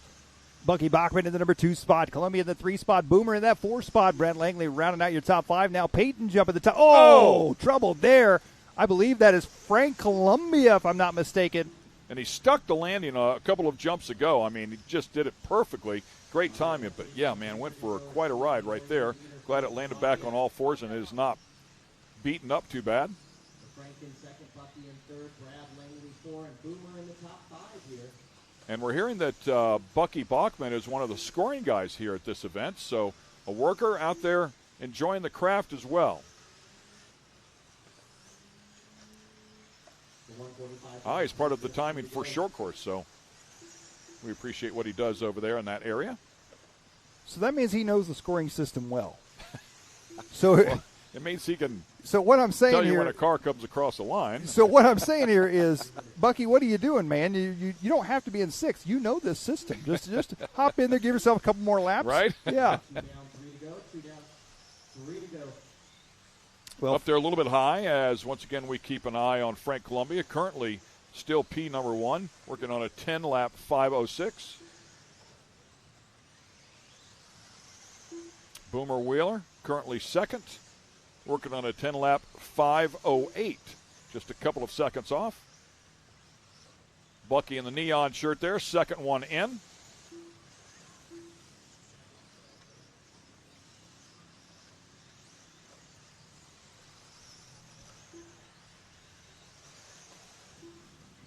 Frank Columbia going to be out front here. He almost missed that step down. Didn't carry quite enough speed. A little adjustment next time around. Boomer not far back from him in the number 2 spot right now. Only 1/10 of a second back here from Columbia. Yeah, picked up a couple seconds there on Columbia. With that said, Columbia just picks up the pace here. Now a 10.505 flat to a 10.507.6 for Ian Morey. Ian Morey sets fastest lap of the race on lap number 1 at 29.2 for him. Going the wrong third. direction there. Oh, boy. That's how you add time. Bucky in the number 4 spot. Ian Morey in the 5 spot. Peyton Lamb in the 6th. Taylor Janda, Jason Morey, Justin Turner, Jake Goodlett, Matt Gilbert, and Steve Collins. Your running order here in this one. Thinking this is Bucky right there with the wing color to match the shirt. I believe you are correct. Crossing the line there. Onto the backside of the track he goes. That's coordination. He's got a matching wing, wheels, shirt. I really don't remember if the shirt's that color. I knew it was a neon color, but it may or may not be matching. Nonetheless, he's doing a really good job, man. I mean, nice and consistent there for Bucky, currently sitting in the 4th position at a 10.513, chasing a 10.505. Sitting 4th out of 10 cars that are on track. Matt Gilbert, Steve Collins not making the call here so far. There's Bucky there in the live time scoring shirt.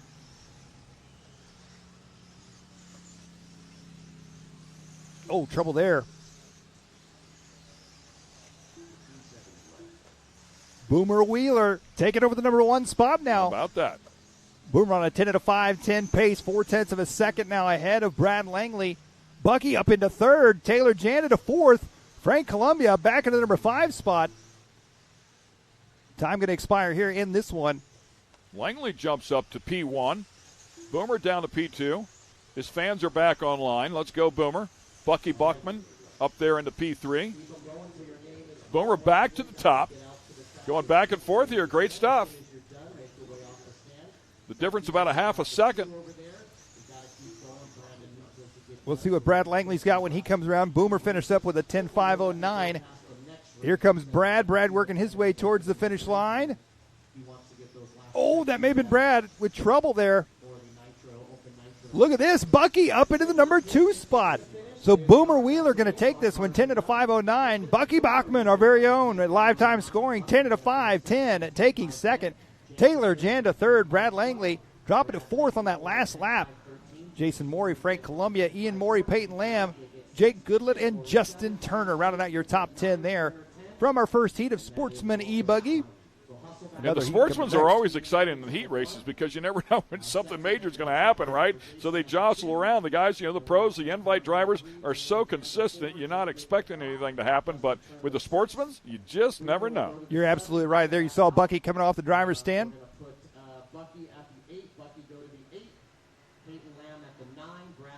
Coming up next, going to be another heat of Sportsman E-Buggy as that first group finishes up. Boomer Wheeler set that early TQ time, 10 at a 5:09. That's the time to beat.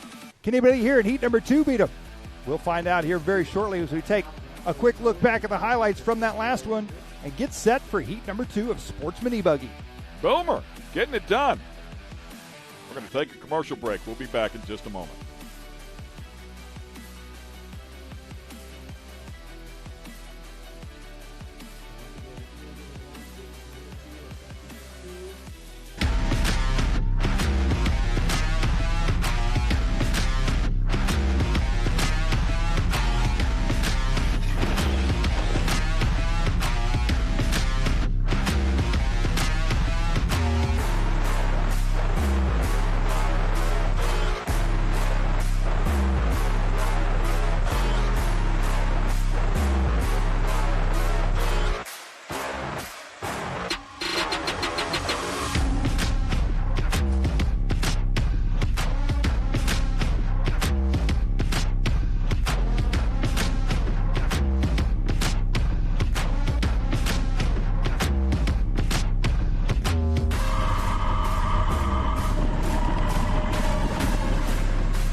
And we're back once again at the 2023 RC Racing at Visions Off-Road. Good look at the overall picture of the track, and I believe Scotty Ernst might have something for us. All right, thank you down here. We're here with Bucky. And Bucky, we've known each other because we raced together back home. Right. But you're wearing multiple hats here this weekend. Not only racing here on ours, but you got the yellow safety shirt on the live time here. Yeah. You're scoring a couple of the big trucks. Tell us about your weekend. Yep. So I got here, I think it was Monday morning, and I've been working on the short course track over there, and we're doing the side-by-sides, the Pro Light trucks, and that kind of stuff. So it's been a really fun week so far. We've got a lot of races in. In fact, our pros are racing tonight, and they're going to be racing in about 6:30, I think is what it's going to be. So, how does it feel to be knee-deep into the full scale and everything that Visions has to offer here? I mean, this opportunity is pretty cool. I talked to Brandon with Live Time, and he was like, we need some help, and I said, I'm happy to do it, and this has just been a totally killer experience. Oh, that's awesome. And now you're holding your own big race here in a few weeks in Wisconsin. I am, actually, next week. I'm going to go right from here to Monroe, and we're holding the Midwest Nationals at Cheese City Extreme in Monroe, and I think it's going to be a good race. So. That's awesome. Well, good job in the racing. Good job helping out here. Thank you. Thank you. All right, there you go. One of the faces of the names that you see on the result board. Bucky from back home in Wisconsin having a good time here at Visions. Back to you, Ken and Mike. Do I dare take a shot at him and say it sounds like a cheesy event? That's just horrible. Do not go there. Good for him, though. That's great. Cheese City. I've never heard of that one. That's pretty cool. Cheese City National. So hope they have a great event up there as well. As we continue on here, it looks like the clock has already started here for the Sportsman E-Buggy Heat Race number 2 and Q3. Looks like Dylan Bontrager out there here for this one. He was not out there for the Nitro Buggy Heat. He's going to be the first one to cross the line there with a 30.3, where it looks like we're following him in that green and pink buggy as he drops down.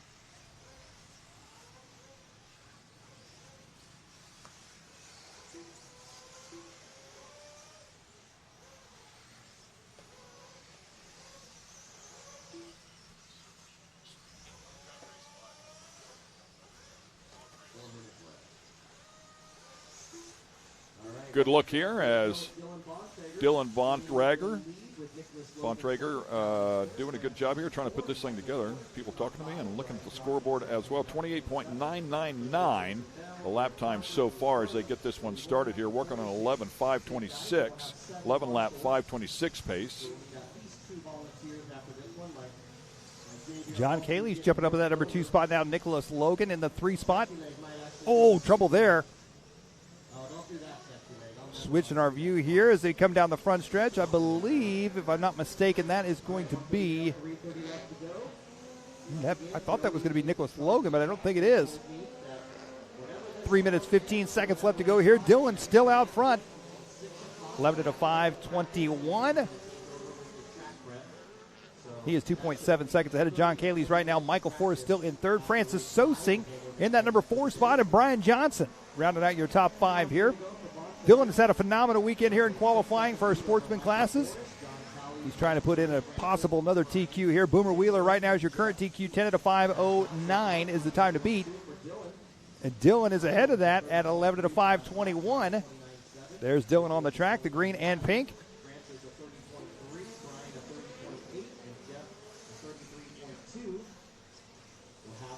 As he works his way back down the front stretch onto the right-hand side here, Dylan Bontrager out front leading the way. Michael Forrest now 8 seconds back. So Dylan carving his way through traffic here as he comes onto the right-hand side of the track. Oh, trouble there for lap traffic.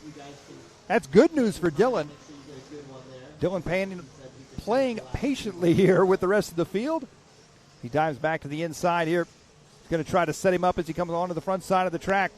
3 minutes down, 2 to go here for these drivers in our Sportsman E-Buggy. The final heat here for round number 3. Oh, up 2 wheels for Dylan.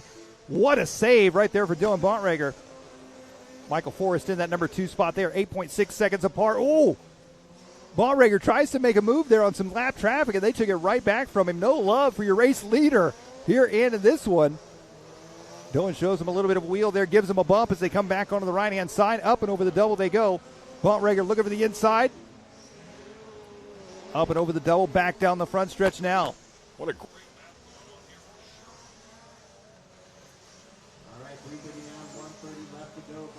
down across the drop, away they go. Bontrager out front, leading now. John Cayley's up to the number 2 spot, it looks like. Michael Forrest in the 3 spot. Francis Sosing in the 4th. Nicholas Logan, I should say, in the number 5 spot. 1:05 left to go here. Sportsman E-Buggy. So Boomer Wheeler in that last one, 10 and a 5. 4 down, 1 to go, drivers. 4 down, 1 to go. Now we might have to do 2 waters. We might have to do water after race 5. Forrest right now is on a 10 and a 5:08, sitting in the number 3 spot. So those 3 drivers looking for a top 3 overall here for Sportsman E-Buggy. Round 3 of qualifying. Boomer Wheeler in the number 4 spot still. Francis Sosing in that 5 spot. battle here. Sorry about that, Mike. Didn't mean to hang you up there. We just had a technical glitch here going on. So back now, but what a great battle this has turned out to be. Yeah, as they're working their way around here, Dylan now clean track ahead of him. Michael Forrest still in the number 2 spot. He is only 0.2 of a second ahead of John Cayley's. That's going to be our closest battle in the front here. Kicking up a little bit of dust here. 11.523 the pace here to a 10.507. It's a good hit. Dylan doing a great job.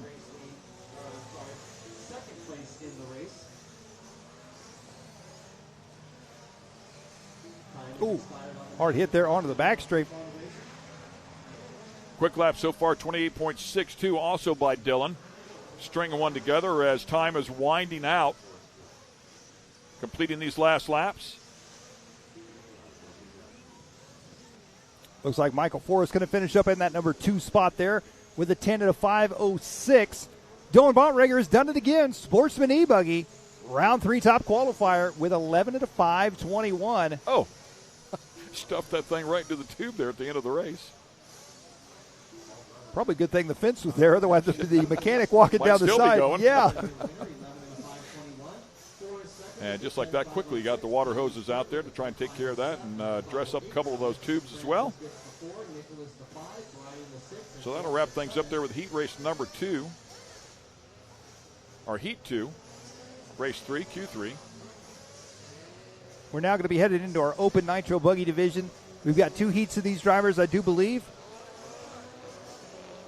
Overall top qualifier out of these will go into the invite class. More action here from Visions coming up from our open division class.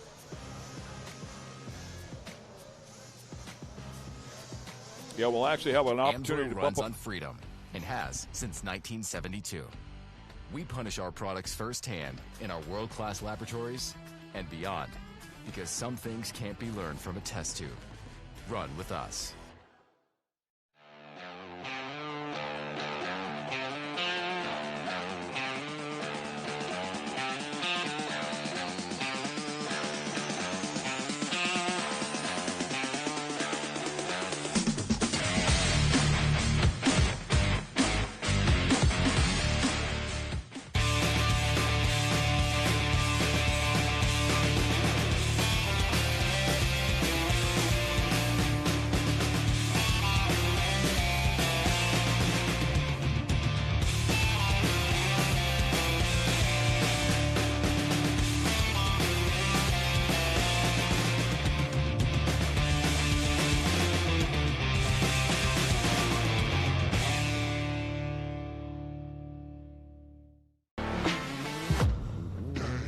Lightweight, agile, and strong, the Pitbull is perfect for the job.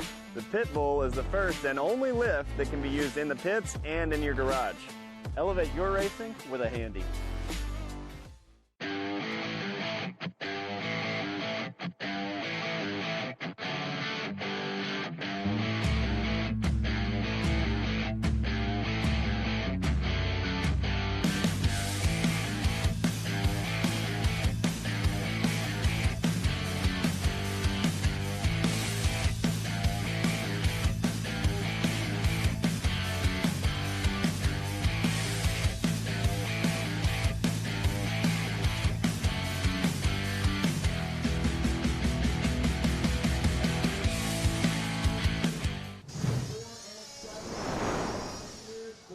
stacking these races up one after the other here as we are at the 2023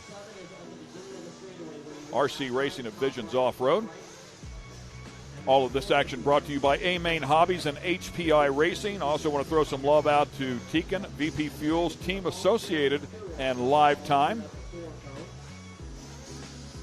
Well, we got our open nitro buggy drivers. 2 heats of these drivers getting set to go here. The top qualifier out of these 2 heats going on to the invite and taking that final $1,000 check. No, I shouldn't say the final. We got one more after that. Well, actually, I believe the way it goes, so we have 3 heat races here, so we'll have 3 overall winners that would bump up, and then the next fastest person out of those 3 is going to bump up as well. Is going to bump up as well. That's my understanding of it. I don't know if they get a $1,000 check or not. I don't think so. Ooh. That's a Brandon question. Ooh. Come on, Brandon, throw him a grand, dude. Oh, it's a grand. Shit, what's a grand? Yeah. As he comes walking over here with a hat. Yeah. Feel free to throw in, guys. Open nitro buggy getting set to go here. Heat number 1 of 2, Creed Nally, Dennis Remington, Santos Rodriguez, Brandon Rose, Barry Rowe, Katie Roxbury, Joshua Vigil, Will Walker, Craig Waller, Reggie Tung, Camden Lime. But Camden is not in this one. He is bumped up into the invite class. Well, it's Brandon Rose's final shot here. Yeah, we don't want to sound biased here. I mean, whoever can get it done gets it done. But he's been so close 2 times. I mean, literally, as he said, 2 turns away from bumping up in the last one and flamed out, unfortunately. So we'll find out if he can get it done once again. He also had the horrible luck there in the E-race. So hopefully he gets it all out of his system here, and we'll see if he can bump up in there. But with that said, we wish everybody the best of luck. Looks like the track is freshly watered. The cars are out on the track now. Warm-up session has begun. Race length will be 6 minutes. A couple of heat races here to figure out who that person is going to be that will bump up. Those people, I should say, 2 of them. And Brandon Rose already getting tagged right there. I believe that was Brandon. Believe you are correct, and that's the last thing when that happened. Especially got hit on the left side there. That's the exhaust side. And the cars definitely have some weight to them. I mean, as you watch them, oh man, big tumble right there. As you watch them, I mean, it looks like they weigh nothing. It looks like they're just light as a feather, but they actually do have some weight. Go grab a 5-pound plate, or a 7-pound plate, which is what they should be weighing in at, and they definitely have some substance to them. Certainly enough at speed there to work those dampers and have some aero effect on them as well. Great stuff as they come out here and throw these things around. Talking about the weight of these cars, I really hope right now that Brad Shearer is watching the broadcast, and maybe we can remind him of how heavy the cars are. I think it was 2007-ish at the Roar Nationals in St. Louis when he took one to the forehead. And that didn't feel so hot. Wow. Yeah, well, I was over chatting with Dakota Fend a little bit earlier today. He picked it up, handed it to me, and I mean, it's definitely, there's some real weight. There's no question about it. Very compact little machine, but definitely has some weight. I would not want to take one to the head, that's for sure. Well, here comes the cars in for fuel. There's Brandon Rose on the pit wall. Getting topped off, getting set to go here. The green and white. Final little top off there. Making sure he's got plenty of fuel. Yeah, right to the top here, right, guys. yeah. I'm going to need it all. Oh. One of them upside down here already. No harm, no foul, as time has yet to begin. However, it is starting in 5 seconds. So, oh, man, back to the pits. Tough go of it there. That will cost them some time for sure as we continue on here. Aluminum pistons, no rings, brass sleeve, 3-needle carb, about 30% nitro, 8% oil, and the rest of it would be methanol. Of course, all those numbers can change, can vary just a little bit. They make plenty of steam for sure, the better part of 3 horsepower. If you actually look at the weight to horsepower ratio, it's very similar to an Indy car. An Indy car at 700 horsepower weighing in at 1,630 pounds, 0.43, and these cars making 3 horsepower at 7 pounds, 0.42. So it'll give you an idea of where they're at in terms of horsepower to weight. Off-road Indy cars. There you go. Well, we talked about it before. The road cars are so impressive and extremely fast. The big difference there, of course, would be minimum ride height of 11 millimeters here, and the road cars, I believe, are 5 millimeters, but I've watched a couple of those things go. They are so impressive. Well, a couple laps into this one, Brandon Rose is out front here, 14 at a 6:23 pace. He is right back on par, right where he picked up, or I should say right where he left off, with the bad luck in round 1 and 2. I believe that is Rodriguez we're following right now as he is headed down the backstretch. Yeah, Brandon, the only one in that 14-lap range as it stands right now. Have to put this entire session together. A long ways to go at 4.5 minutes. As he works his way onto the back straight now. Into the drop away. A little bit of traffic up ahead of him. He's got a nice adjustment there to miss those as well, and now is able to get clear of them. Well, only 3 laps in. Brandon is already out to a 2.5-second lead here in this one. So I think at this point it's safe to say in this particular heat race, Brandon is by far the fastest driver on the racetrack. However, we've got another heat race of Open Nitro Buggy coming up next, so we'll see. Can his time hold? Can he finish this race? Yeah, and I'm struggling to remember who bumped up. Was it Caden Fuller that bumped up in the last one? I believe it was. And they were within, I want to say, 2-3 tenths of each other. It was. That's how close it was at the end of the two heat races. So you need to put together a really good one, is the point I'm trying to make here. And right now, he clearly is on one at a 14.622. That is right down there where they were before. Yeah, Brandon looks like he's got the car working really well. He looks really comfortable. As you mentioned earlier, you can kind of tell when a driver's in their flow, in their groove, and everything's working for him, and he looks really good out there right now. He's got a good track. They just got a little bit of water on it, so it's got good traction. And it looks like we're missing a few guys out of this one as well, so that plays into a factor as well. Not as much traffic to have to deal with that. I know, as he mentioned in the interview, we didn't realize that he was driving well enough that the car was broke in the last one after getting tangled up with some lap traffic. So I think he said a left front shock, if I'm not mistaken. So he was dealing with a car, an ill-handling car, and we were, when you said that, we were both impressed. He was making some small bobbles. I remember the last couple of laps, and it certainly made sense once he said that left front shock was broke. But, I mean, you'd never know it was broke. You know, it certainly wasn't that big. Yeah, he was really, and good enough to bump up, as we said. Was literally 2 turns away. 2:30 to go here as he works his way through some more traffic. Fast lap on the track is Brandon Rose, a 27 flat. The only driver to get that close to a 26-second lap range. Joshua Vigil in the number 2 spot, his fast lap at 27.8. Reggie Tongue at 27.9. Everybody else in the 28s or above. Yeah, and since the rain delay, I think we've only seen maybe 1 or 2 laps in the high 26 range, 26.9 or so, 26.8. So he's right there on pace with the fastest. I believe this is going to be Joshua Vigil that we're following here in the number 2 spot. Joshua putting in a good run here. He's 6.5 seconds back from Brandon Rose. Yeah, 13-lap pace here to Brandon's 14-lap pace, just for reference here. And Brandon, by the way, picking up the pace now at a 6:22. And we keep talking about moving up into that invite class, the $1,000 check. The drivers that don't make it into the invite class, there's still $1,000 for the winner in the Open A Main tomorrow as well.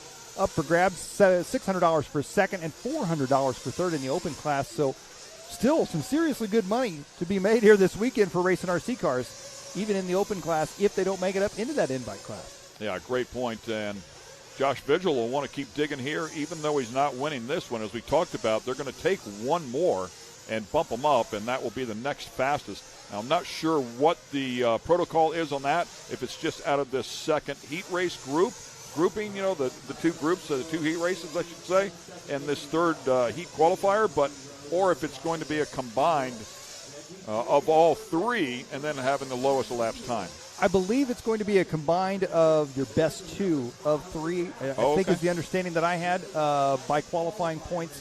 So in other words, if you, out of both heats, if you finish 5th for the round, you get 5 points. So it's going to be how you finish your best 2 rounds, I think, is going to be how that is sorted out. So confirmation on that. Nice job, Mike. 10 seconds left on the clock here. Oh, come on, Brandon. Brandon Rose, little wheel flick there. Time is winding down. He's going to cross the line and go one more time after this one. Here comes Rose. Yeah, that is that 14.622.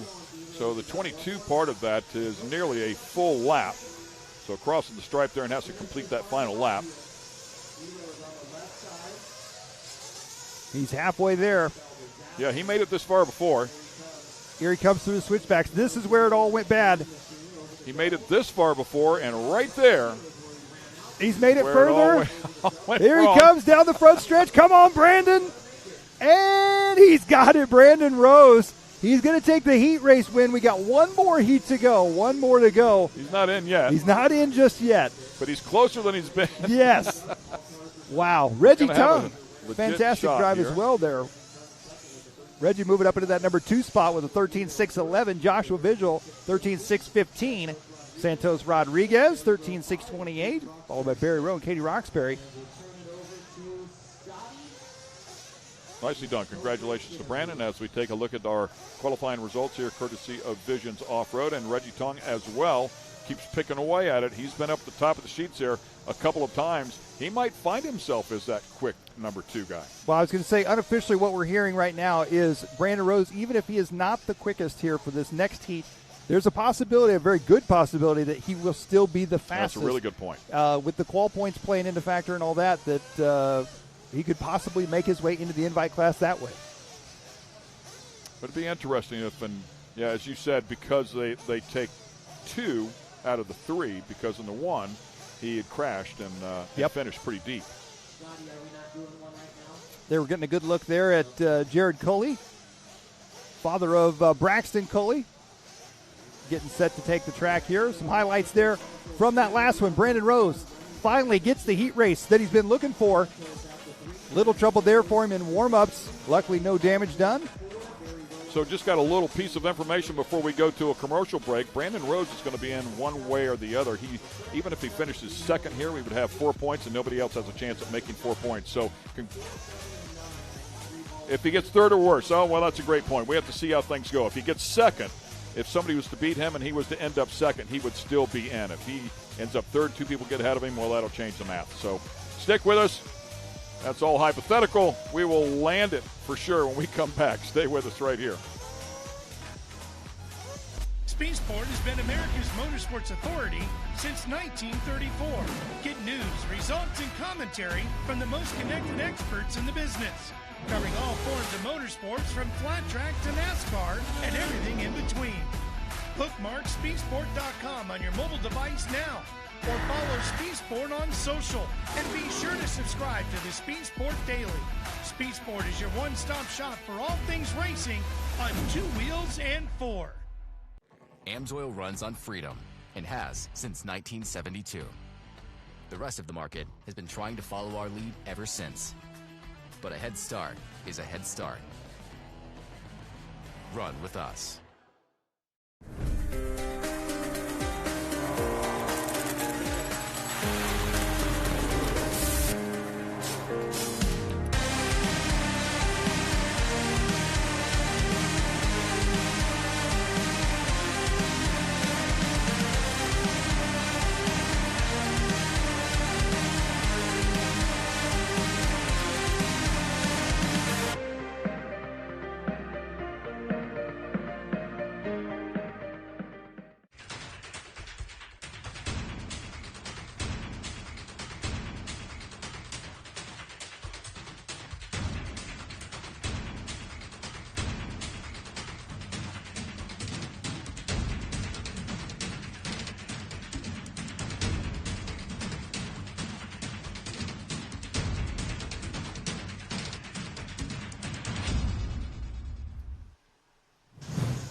And once again, welcome back to 2023 RC Racing at Visions Off-Road. Ken Stout, Mike Garrison, Scotty Ernst calling the action for you. One race yet to go here today, and that'll wrap up the RC Racing for today's segment. We'll be back on live streaming again at 9 a.m. tomorrow. And, of course, all of our A-mains will take place tomorrow. The big money will be handed out tomorrow. We also want to let you know that you can watch the telecast on Speed Sport 1 in the near future as well. We'll keep people advised there. You can certainly go onto the website and keep up with all that information as well. So a lot going on here as the Open Nitro Buggy will continue here this final race, and of course that will give us a final time. We'll find out who the final 2 bump-ups are going to be and let you know. Yeah, so Brandon Rose finally got the run he was looking for. He had a 14 at a 6:22. That's going to be the time to beat. Coming up in this one, we got Scott Brewer, Braxton Coley, Blake Everett, Brian Gibbons, Spencer Heckert, Graham Hill, Jacob Vigil, Spencer Klein, Ethan Mechanic, Garrett Martin, and Shelby Parker. I'm going to say the ones to keep an eye on here, just based on what we saw in the first 2 rounds. I'm going to say that Mechanic is going to be one to keep an eye on. Cully's going to be up there. Heckert's going to be up there. Vigil will be up there, I'm sure. It's still anybody's race, to be honest with you. But those are going to be the guys that I think we're going to keep an eye on to possibly knock Brandon Rose off that top spot. The clock is counting. It has begun. So, yeah, as we talked about before, if Brandon Rose finishes second, he would still be in. However, finishes third overall, then he's in some trouble for sure. We'll find out how it goes, though. He's certainly set a great pace. It'll be a tough one to match or beat, especially for a couple of people to get around him. We'll see how it goes, though. Braxton Coley, first one to lay a time down. We'll see if they pick up the pace here to 29.3. Is a bit off the pace. And it looks like the lap times are getting quicker as we speak. Yeah, and just from the amount of time that they are on the track right now, from when they first got on the track in that last heat, the track has already dried out considerably. You see a lot more dust on the track, a lot more loose fluff on the outsides. The main line getting a little bit slicker here and there. The car's starting to push coming into some of the corners. So regardless, it's going to be hard to beat that time, even if it was the exact same track. That was a fantastic run for Brandon, but now that the track's going away just a little bit, it's going to be even harder to beat that time. Looks like Spencer Klein going to be coming out of the gate in the lead here. The Kyosho driver, 13 at a 6 flat. No, I'm sorry, 14 at a 6:26. So about 4 seconds off that early TQ time. We're looking at Spencer Heckert here, the S-Works driver in the red, white, and blue on the right-hand side. Yeah, Spencer with 8 points working here. He's also a player here to get bumped up. Keep our eyes on him. Currently P1 and could take care of that all by himself without the points.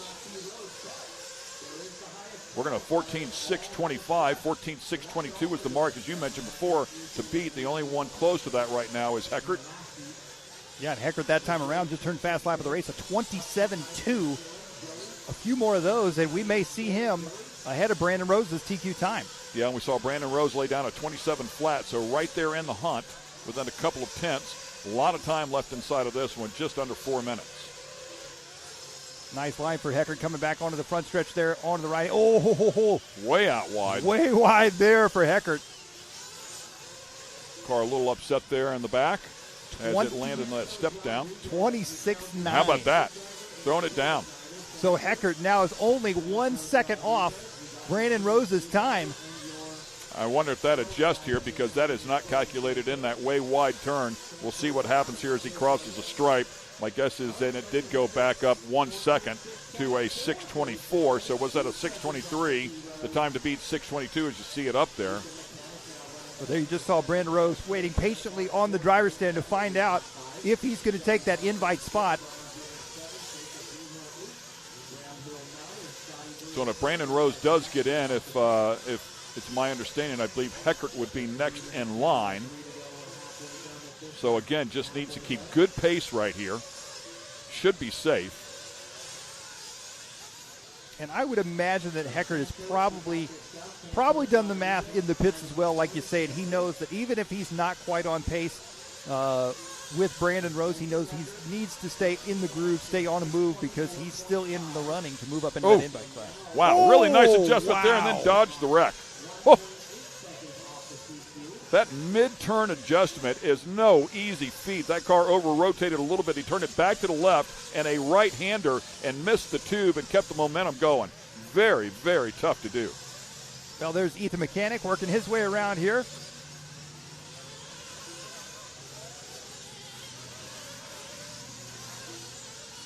Eckert still on pace. Yeah, Mechanic second. Spencer Klein third. Eckert right now the only one on a 14-lap run. He's on a 14.624. Oh, no. Spencer Eckert with a 30.6. I don't know what happened to him that last lap, but now Mechanic's going to take over the lead, and they are both going to be on a 13-lap pace. Yeah, Eckert 2 seconds behind Mechanic now, so, yeah, definitely missing a lap there. As the pressure continues to build, a minute and a half to go. And at this point, I mean, Brandon Rose had a near-flawless race. I don't think Heckert's going to be able to beat that time. I don't know that Heckert or Mechanic can make up enough time. So I think Brandon Rose is probably pretty safe.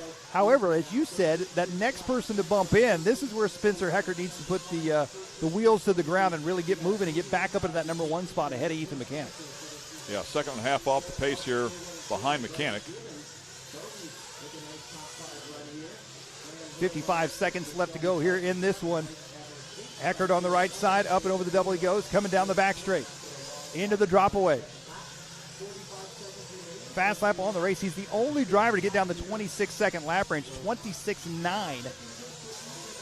A ton of speed inside of that car, no question. He put one together there. Unfortunately, had that bobble as well, which really cost him. To see if he can put together another great lap or two here as time is running out. And possibly, as you said, get back ahead of Ethan Mechanic, get those points. Well, he's working on it that time by a 27.1. Mechanic had a 27.6. They are now going to be 0.05 of a second apart according to timing and scoring. There's Ethan Mechanic right there. 15 seconds left to go on the clock. This one is going to come right down to the wire. Here comes Mechanic. The spread on the average between Mechanic and Heckert is just 1/10 of a second. Heckert goes back up to the top by mere hundredths of a second. Whoever wins between these two is going to get that fourth and final bump up. Wow, it is all coming down to this right here. They're both pushing a 14-lap run, but I think 13 laps is going to be all they're going to get. Here they come back around to the front side. One final time, Heckert makes a little bobble. Here comes Mechanic. Mechanic crossed the line. He's finished at a 13.6 flat, .698. Heckert with a 13.6 flat, .7. Ethan Mechanic is going to get it. Wow. They're going to be tied on points. We believe they're going to be tied on points here. So they will take a look at this. It is that close. They might have to go down to time. The best or lowest elapsed time could be the tiebreaker here. Very, very close. So ending up 13.6.698 to a 13.6.793. Wow. There's pretty much 1/10 of a second there between the two of them over that 13-lap average. Very, very close there. Spencer Klein, very impressive run there as well as a 13.602. So congrats to Spencer as well, staying right there in the hunt. And we'll let the mathematicians, and they were already writing a name down here for Brandon Rose. We know he is in. Congratulations to Brandon. It took him all day to get there. He did it hard way, man. He did. But he is finally in. Congrats to Brandon.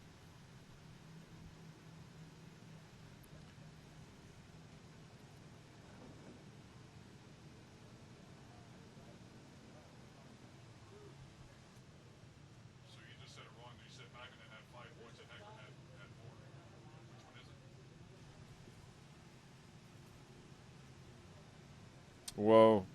Once again, we're going to wait for official word. We have an unofficial result here between Mechanic and Heckert, but we want to wait until they have another look at that before we send it out. So congratulations to both of those guys, but they are waiting on pins and needles, trying to figure out if they're going to be in that invite class. It is Ethan Mechanic who is going to get that final invite. Wow, what a great battle between those two, but congratulations to Ethan. And we'll see if Scotty can catch up with one of the two, if not both, Brandon and Ethan. So great stuff there. However, I will say we have already pushed our heart out here. So we were supposed to be done at 5, and then they gave us to 5:15 and then 5:30, and it is a little bit past that. So we appreciate the park working with us here. Well, it looks like the track crew put a little water down on the track here before we finish things up. We're going to do a quick 30-second break and see if we can get back with an interview on the other side. Stay with us. We won't be gone for long.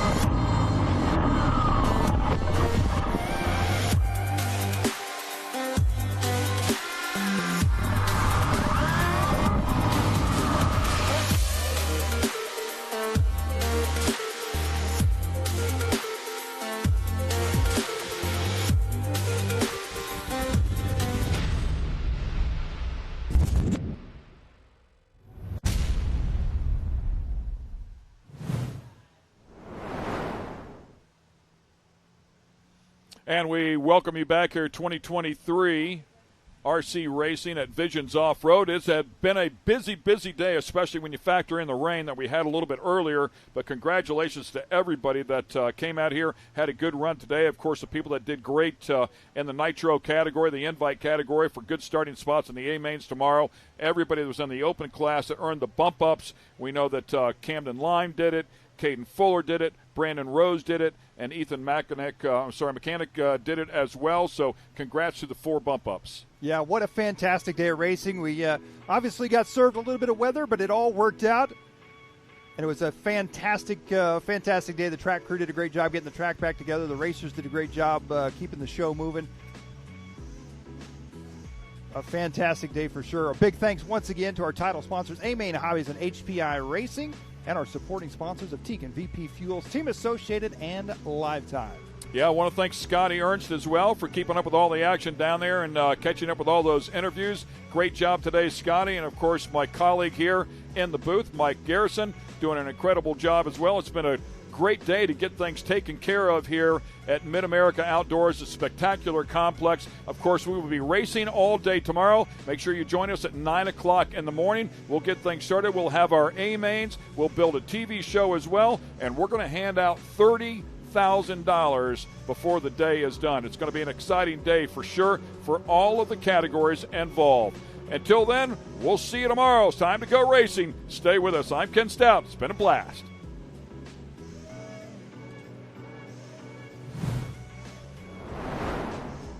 Brandon Rose. And Brandon, I've interviewed you a few times so far today, and this is the most important one here. You finally got to win. Things went right in that final round. Yeah, it finally all came together. It's been a little bit of a crazy day, just a bunch of bad luck happening. I feel like the car's been super good all day, just kind of fluke stuff happening. But yeah, finally everything came together that last run. Didn't make really any mistakes and win. So yeah, it was nice. Absolutely. Got plans for the money?